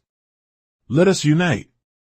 If you see a root cracking the earth in your midst that looks to you like it will bear fruit, why don't you come on and let's cultivate that little old root there and let us bear fruit. It's a shame for me to stand here before you professional people and talk of getting together and building an up from slavery people, united into a nation of progress and success for self. You should be standing up here where I am, telling us what to do. But, you got a little, uneducated man that God looked at. These are the words that he said to me. He said, will you come and help put my people on top of civilization? I said, yes, sir. If you back me up and guide me, yes, sir. So, as it's written, the sound, the Bible said, went throughout the earth. A great people rose up and God pointed the messenger out to them. He said, see, they all will come to thee. They all will bow down to thee. That's in your Bible, and this is true. I have people out there in the street waiting to get a chance to talk to this little boy. Highly learned scientists have heard of me. They're coming up every day or two, wanting to see the little man that you call Elijah Muhammad. Africa is mine. This is no joke, it's mine. They open their doors for me anywhere over there to build Africa. If I had sent thee to a strange nation, foreign language, they would have heard, this is the Bible. But, I sent you to the rebellious house of Israel. The rebellious house of the black man of America. That's who it's talking about, not Israel, but it's you. They would have heard you, and that's easy to prove today. From the shores of Texas down through the little islands falling off at your feet around to the gate of Good Hope, you have brothers. They're just like that, just so happy to fall in the circle with Muhammad.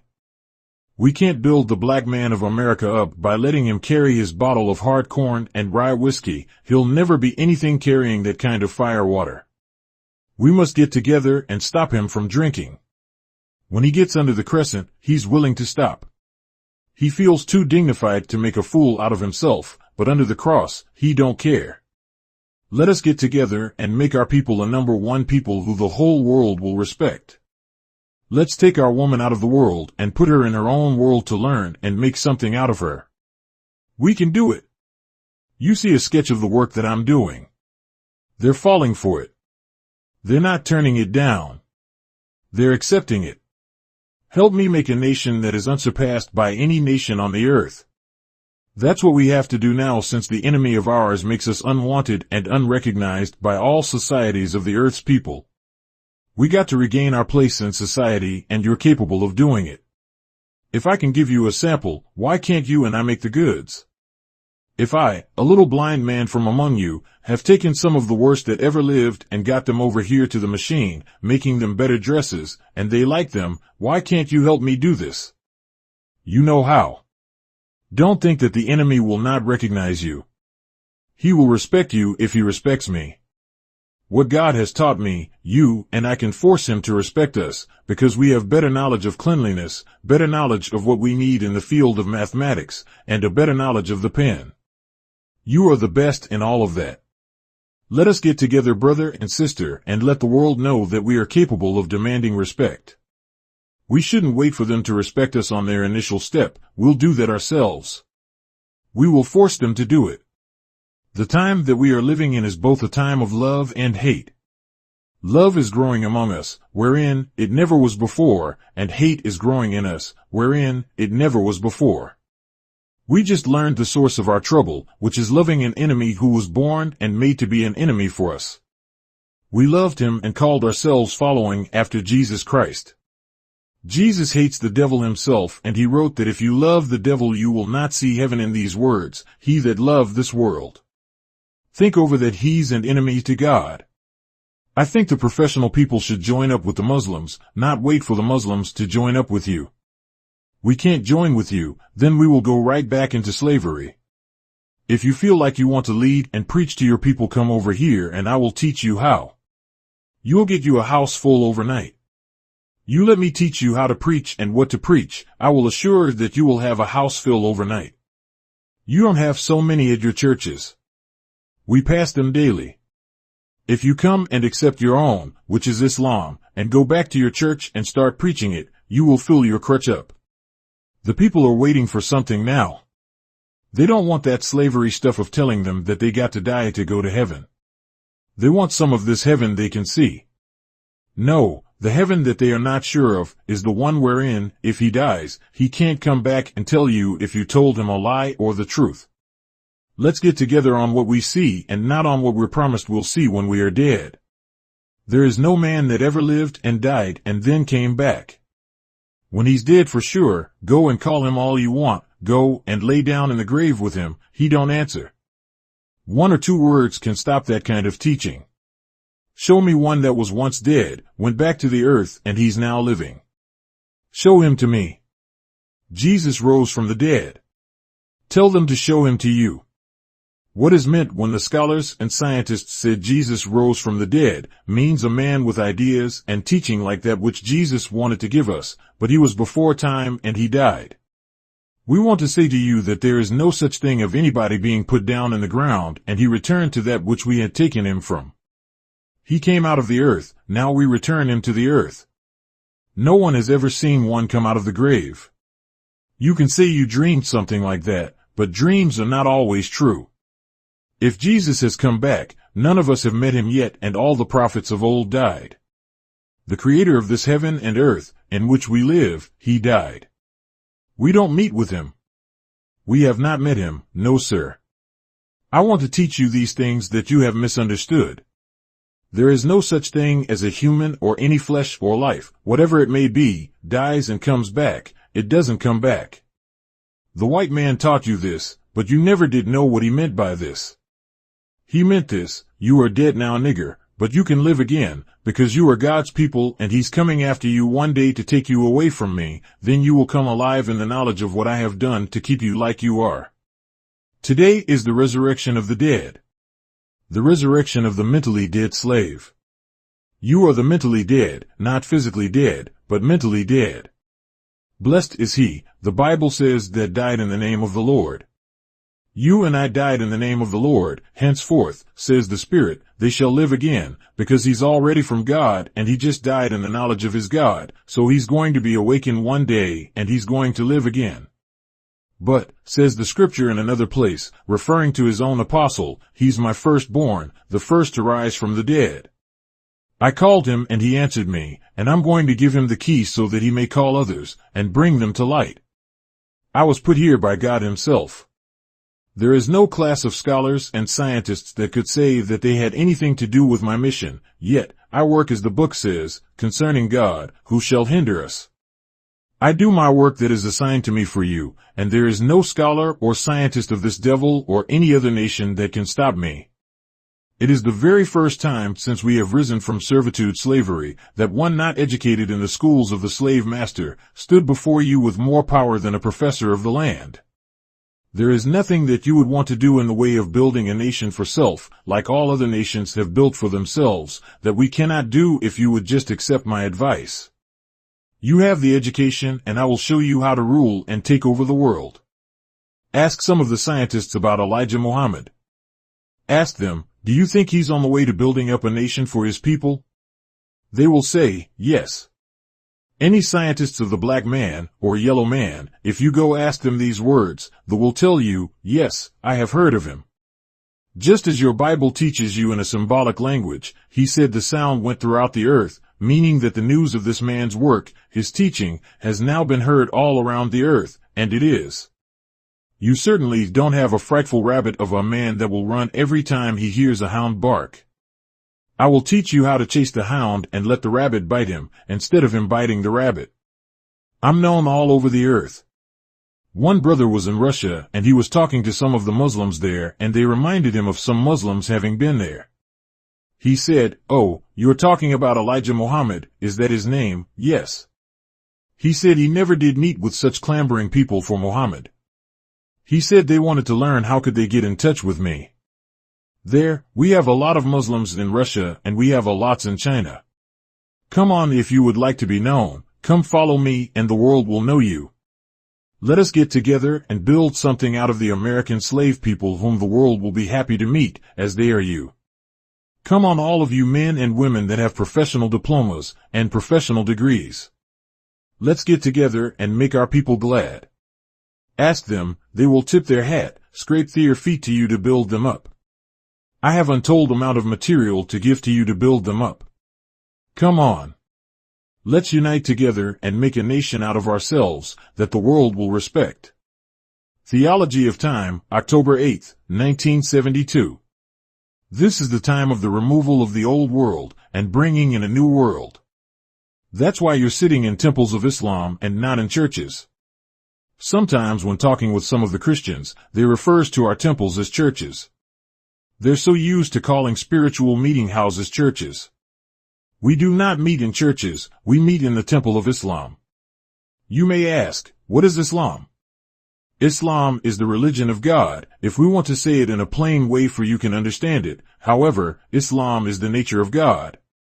Islam is the first and the last religion of man, that is, if there ever is to be a last. We're not looking for it to become a changed religion. It can't change unless we change God, and that will never happen. Therefore we have an eternal religion, a religion that will never leave us unless we destroy ourselves. This is why the moon that you see is up there, and the devil has been to it to see if it's real. It was a wise Muslim god that wanted to change all the people into one, and he even wanted to change the language they spoke. He didn't want any dialects. He wanted everybody to speak the same dialect, so Allah taught me, and who is better knowing than he? Allah said that once upon a time there lived a God on this planet who wanted all the people, regardless to what part of the planet they lived, to speak the same dialect, and they couldn't do that, as we understand today. The actual variations of the atmosphere in certain parts of the earth make it so that the people just cannot speak the same language of those in another part. This is due to the changes of the atmospheric temperature and the constant movement of the people from each other. They acquired a different dialect in their languages. We cannot ever make a difference there, nor can we ever make the people speak the same language. Look in the south how you used to speak there. When you get up here in the north for a while, your dialect begins to change. That's caused by the change of the atmosphere you moved into. We change, since our lives depend upon the breath we're taking in and out. There's nothing that can possibly make a change, but the atmosphere that we breathe.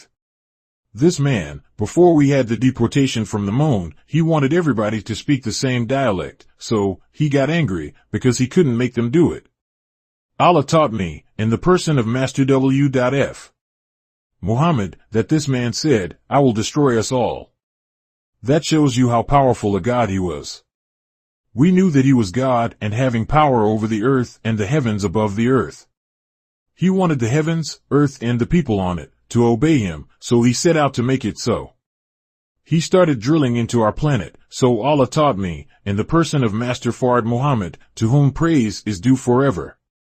He drilled like a man drilling for coals and got somewhere near halfway the planet, then he began to pack it full of high explosives dynamite. He said the dynamite was a higher explosive dynamite than that we're using now. The people of today use about 70% dynamite, but they used 100% in splitting the earth in two and building mountains on top of the earth. Once upon a time, he said, we didn't have mountains. The earth was smooth and round. They didn't think that was so good nor educational, so they went over the planet with high explosive dynamite and dropped it here and there on the earth. When they wanted to bring up a tall mountain, they would put a motor to the bomb or a bomb to the motor, a depth motor, which would carry itself down into the earth. It goes off automatically when it strikes the earth, and takes this device all the way down into the earth according to the level of power in which the bomb was made. That power may be a mile, it may be nearly 6 miles, but she will go down. Splitting all rocks, the drill was made to not give way. It batters, as we call it in common words, right through anything that it strikes.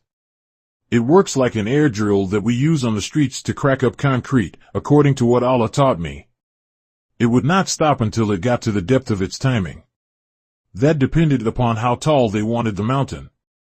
Mount Everest over in India is the tallest mountain that they brought up, somewhere near 6 miles. They put these mountains on the earth, so the Holy Quran and the Bible teaches. The Bible says that God placed mountains on the earth, then he told me who the gods were and we see the mountains. He wanted me to be sure that I understood and would believe. He said, now brother, if you take a little firecracker and build a mountain of dirt over it, then leave the fuse out and set it off, you'll throw up another little mound of dirt with that cracker. This is the way they put mountains on the earth. They take bombs with motors on them and drop them at a certain height according to what they want this mountains to be. If it was a mile high, they drop the bomb and time it to go into the earth 1 mile before it will explode. In exploding these bombs, he said they had 100% dynamite, while America scientists use 70% dynamite. He said, these explosives of 100% dynamite will be put in the bombs they use here, but they are not to bring up a mountain over 1 mile high. These are the kind of mountains that will follow after the wake of their bombing of America. After these bombs go up 1 mile, these are going to be new mountains. They will kill the civilization for 50 square miles around. So, brother, don't be in the way of that bomb.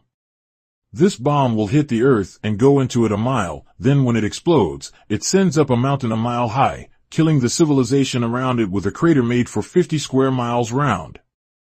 I don't think you're such a runner that you could outrun or outfly this if a bomb can bring up earth from a depth of 1 mile. You must remember that you don't only need to get out of its way down here on the ground, the concussion from the explosion will spread out in the atmosphere, and if you're a mile or 2 up in the sky, you're subject to be destroyed. The Bible and Holy Quran teaches us that He's all-wise, referring to God. He's the best knower and that He doesn't have to build up nothing to bring about His will, He just wills that these things happen. They have prepared these bombs, and they are ready to let you know that 66 trillion years ago they did make mountains and parted the earth, hence, you won't be able to say that God cannot do this and He cannot do that. You must know this today. I will show you a little proof. He came and taught us what the moon was and how it came about, then He let the devil go up there and test it to see if, whether or no, the matter from the moon corresponded with the matter of the earth. The devil found this to be true, because he brought back rocks from the moon and compared them with the rocks of the earth. The only difference was that the rocks from the earth are saturated with water, and those rocks from the moon doesn't have any water, but used to. We only want to prove to us and the enemy that He created the heaven and the earth and He knows what's in them.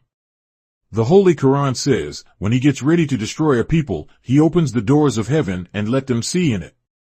The enemy we are referring to is the devil. He was made to try proving God a liar. That's what he's made for. Everything which God says is this or that, the devil says that or this. He tries to change it. Everything that God makes, he tries to remake it so you will worship what He made and not what God made. The devil's no fool. Don't think that you can just show off just because you are directly from the Creator.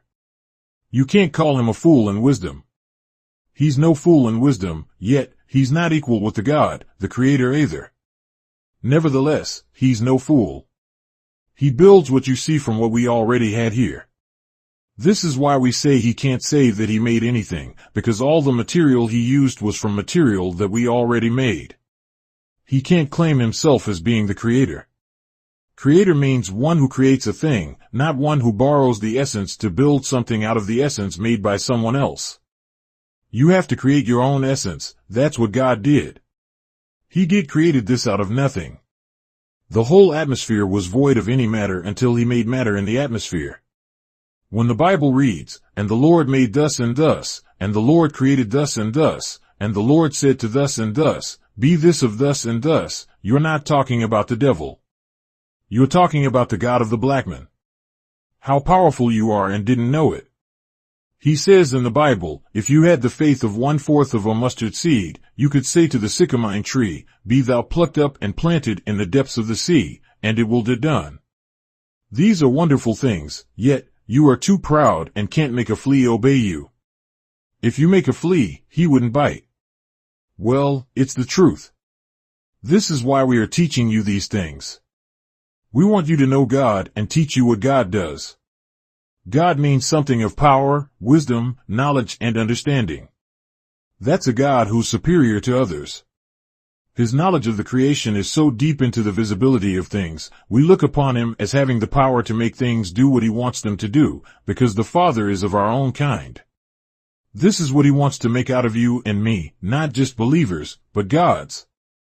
Every one of you, according to what He has taught me, will be gods.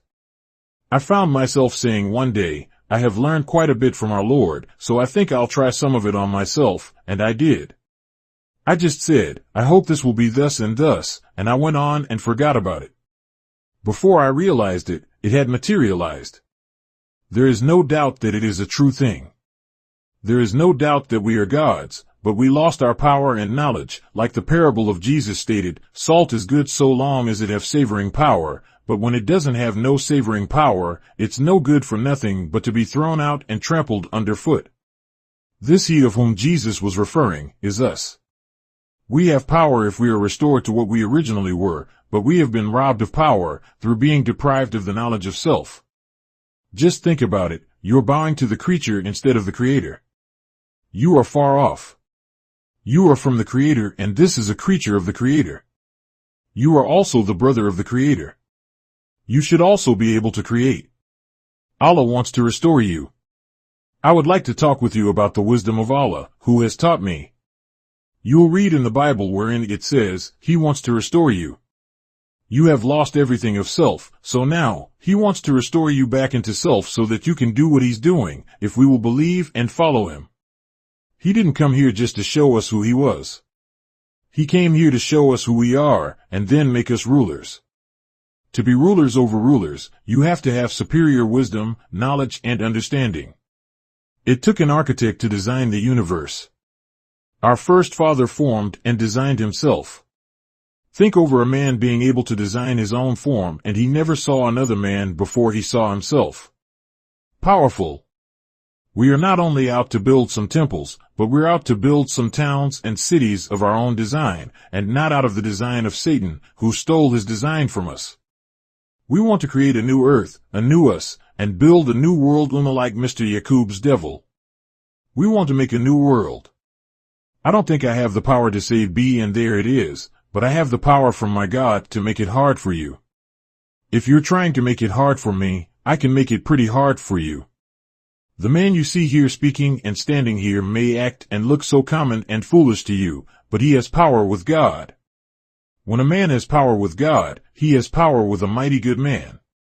I don't have time to preach those shouting sermons, but I have time to teach you. You need teaching, you don't need no jumping and hollering sermons. I can do it if I want to, but I don't want to do that. You've had too much of that, and still without knowledge. I want to teach you. That's what I want to do. We tell the world that we want this and we want that, and we are asking you to help us to get this and that. We want airports. We want airplanes to go in and out of them. In your mind, you're just sitting and waiting for us to do it, but not helping us. We want you to help us do these things, not come up just looking for us to do something. You help us to do it. I hear much of that kind of talk. They'll wait and let the Muslims do it. Help the Muslims to do it, as you are Muslims yourselves, whether you believe it yourself or not. You were born Muslim, you were not made a Muslim, you were created a Muslim from the start. God Himself is a Muslim and all of His people are Muslims. Don't deny yourselves and let the devil laugh at you. As he's saying now, he wish he was a nigger. You want to show how less we care about being anything, just watch us go when it's being taught that we are something. The least amount of people are there at that time. You're being taught the depth of the wisdom of God Himself, and the beginning of creation and how He's about to data that which He made, not what He created, but what He made. He made it from us. We were already created. Human beings were used like cattle to change their breed. Cattle are bred from other cattle. Don't take it and breed it with another one. This is the way that people had been made into other people since the coming of Yaqub. We never had but one nation and one race. We didn't have a race as such. We had a nation. Race comes from the making of something from another. We are learning all of this wisdom and still walks the earth humbly. When we see a fool, we don't call him a fool. We know how he became a fool. It is not his fault. I am very happy, at times, to go into great depths of the wisdom of God. If you have the patience to wait and, it's here. All you have to do is get it. There's so much that we need to know, but we get impatient before we ever learn what we should. We get too impatient. You are like your enemy. The devil was created in haste, because the time was urgent on him. If Yaqub didn't hurry him, the other incoming god would be here before he could get started. So, he went in haste to build a world, and he didn't lose no time. God, himself, told me that he didn't. He said, "Brother, this devil has not lost any time. He made good of the time that was given to him. And look what he has made. He has made himself powerful and a beautiful kingdom, a heaven for himself." That's right, look at what we're doing here, buying some of his world and worshiping it. We have to build us something for ourselves and others can worship it. Architects are always in demand in a country where there's progress being made. You cannot build up a town or a city unless you have architects. You've got to have architects. We have good ones, but they are handicapped by the enemy. The enemy owns all the materials which the architect designs out for you. The building engineers have to come and get the material to build what the architect has drawn out for him. He would have to buy it from the enemy. If the enemy gets angry with you, they will stop selling it to you. He's already angry with you and don't want you to go but so far. When you're trying to equal him or overcome him, then he goes to work. All praise is due to Allah. We want to do, so to speak, what he has done, that is, build towns and cities of our liking over the country. We don't want his. We have lived in his. We have watched him build it, and we have now acquired a better knowledge than he. We can do a better job. What's hurting him is seeing the slave rise up from under his feet and erect a piece of a building and engines to work for himself. It hurts him. We watched him build, and we know how he built it and can now improve on it. That's what we are doing. The Muslims will be the rulers after the Christian world. We will rule the next world. We could have ruled it all the while, but we wanted to try out ourselves at being ruled by an inferior self. We have learned that the inferior self will never make a world of peace and happiness for the people, because where there's disagreement, there is war. Muslim, by nature, can't disagree on the subject of peace. We must have peace. For 42 years, I haven't done anything in the world but study and teach the word of God from his mouth. As it is written, we have the divine wisdom from above this world. If we made the white man, grafted him out of ourselves, that's what happened. What can you tell us about it? There isn't a black person in this house that will give the white race any credit for nothing, even their own wickedness. We took that spark out of the germ of the black man and made a man out of it, so that he would be totally weak. This is what the gods of the black man did. We know him. I know the white people. I don't study his books to know him, I study him from the mouth of God. The devil himself has tried to hide, up until the coming of God to show him up, as the Bible teaches him and you. The Holy Quran is more plainer and more direct, and we have it there. We know the man and are now taught the utmost knowledge of the man to see if whether the God of justice is justified in destroying him today. This is why you're taught all the ins and outs of the man's very nature, so you can see that God is not doing you and me an injustice for destroying him today. I want you to remember that you're making a fool out of yourself, after God has come and told us the truth of us being the first ones and the last, if there will be a last. We don't see through the telescope of the scientist's wisdom who see no end to the black man. You don't know what he is made out of or how he made himself out of the material that comes last. The material of darkness comes last in the absence of light. He took that darkness, created himself out of it, which is what comes last. Thus, there would never be a last to himself. I'm very sorry for you who want to argue for the favor of this world. You are they who pity this world in exchange of a world that has no beginning and no ending. You can't calculate the hour, the day, nor the year of the creation. It's impossible. There were no writers there at the creation, because the creation had to make a writer out of himself first. It was 6 trillion years after that when writing took place. This was after his own creating.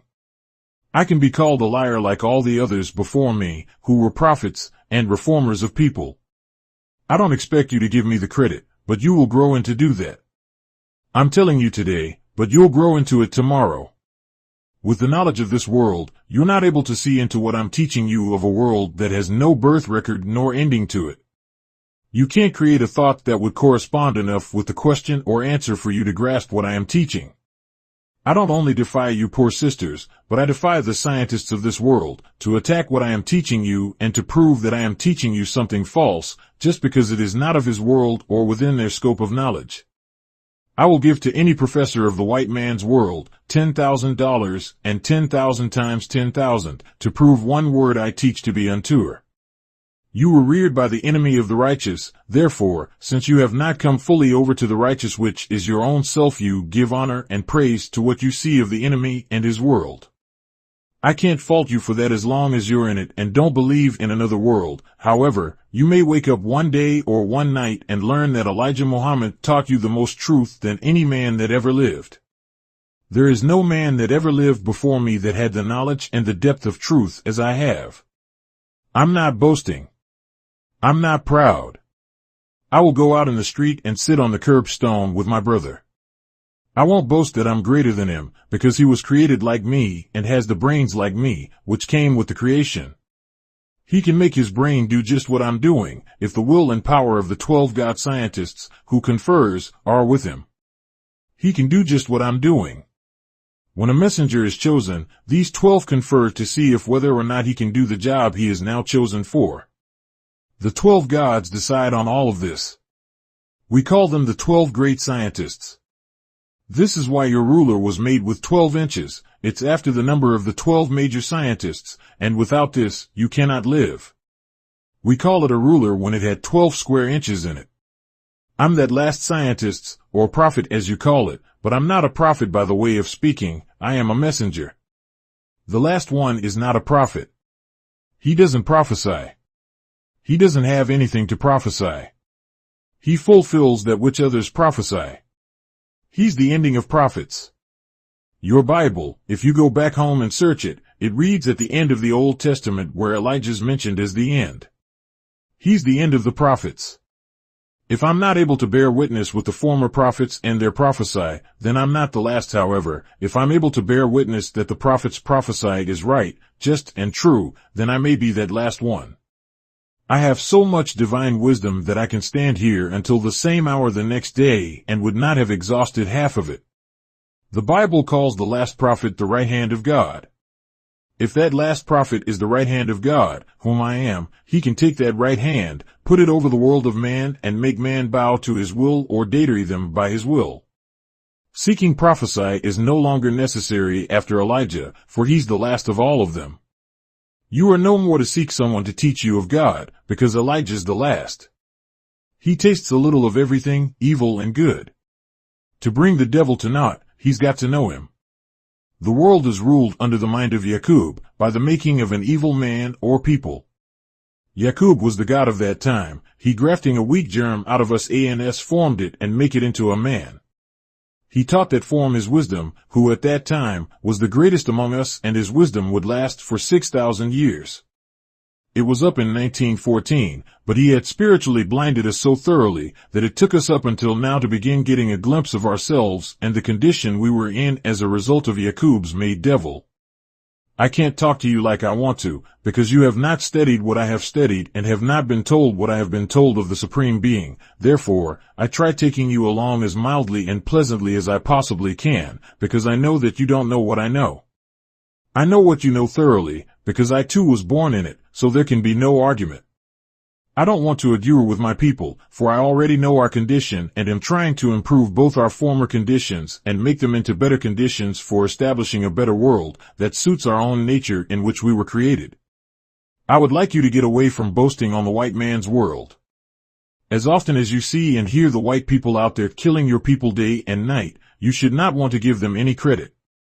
Some of you want to give them credit even when the man doesn't deserve any, other than the credit of being a very good murderer of black people. Take for instance, these two boys that he went and shot while they laid sleep. I'm reminded of hunting in the South. In the South, I used to see my rabbit dog find a rabbit lying in his bed. It looked like it was sleep, yet the dog would not jump on him like that. He'd wake him up first, then take out running after it. That's the nature of the dog. He doesn't seem to think he's done nothing by grabbing a rabbit in its sleep, so he'll make noise and wake it up and give it a chance for its life. This shows that your blue-eyed devil doesn't even have any nature of good in them, nor any mercy in his heart, to find you sleep, and to him you're just right for him to kill. He'll surround your house with 100 murderers packing all kinds of deadly weapons. Their army knows that you're the only one in there, but by nature he's afraid of the black man. He's afraid that he may miss and you will kill him. If you get one of them, the others should get you, so he brings a whole army.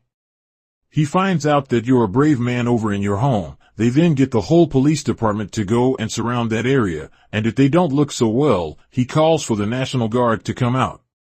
You see all of this, brothers and sisters, going on in your midst, and you overlook it, then turn around and defend that same murderer. I think sometimes you do if just for the sake of argument, and secondly, I think you do it because you love the white man and his world.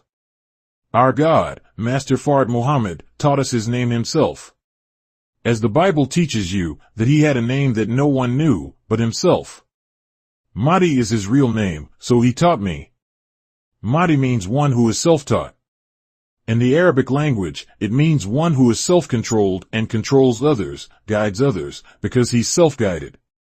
My beloved brothers and sisters, I have learned enough from God, of which you hardly know, and to stand here talking with you in that which I love to do. I could stay here until tomorrow this time if you would like me to. I would keep you fully awake if you stay here. There's very little of God's creation that he hasn't taught me something about, because he put me as his second self. That's what I am. I'm the second self of God Almighty. What you hear the Muslims saying in their prayers for the messenger, that he grant him what he promised. This is a little higher. I don't want to go into that, because he has told me something of that, but told me to wait. If you're not taking this least so well, how could you take greater? We are that people directly from God. We are the people that got his message. I have his message which the prophets didn't get and didn't understand, from Moses until Muhammad. There is no prophet, up through Jesus, that understood the things that is coming about today. They have told you in black and white. Moses told you in black and white. Jesus told you in black and white. He told you to wait for that one. The one that God will send from himself. I am the first one since the creation, whom the wise God of creation has sent. Some of you, knowing my humble origin here among you, can't believe these things, though it's written, but I tell you, the time will come when you will believe. You can't get away with this proud stuff of saying I won't believe in that and it being the truth. The God of truth dwells among us in person. You won't get away with saying you don't believe in it, if you want to, but he's not to be overcome, nor he whom he has before you, his messenger. You can't overcome me. No. You can't do it. You can't hang me on no tree like you did to Jesus.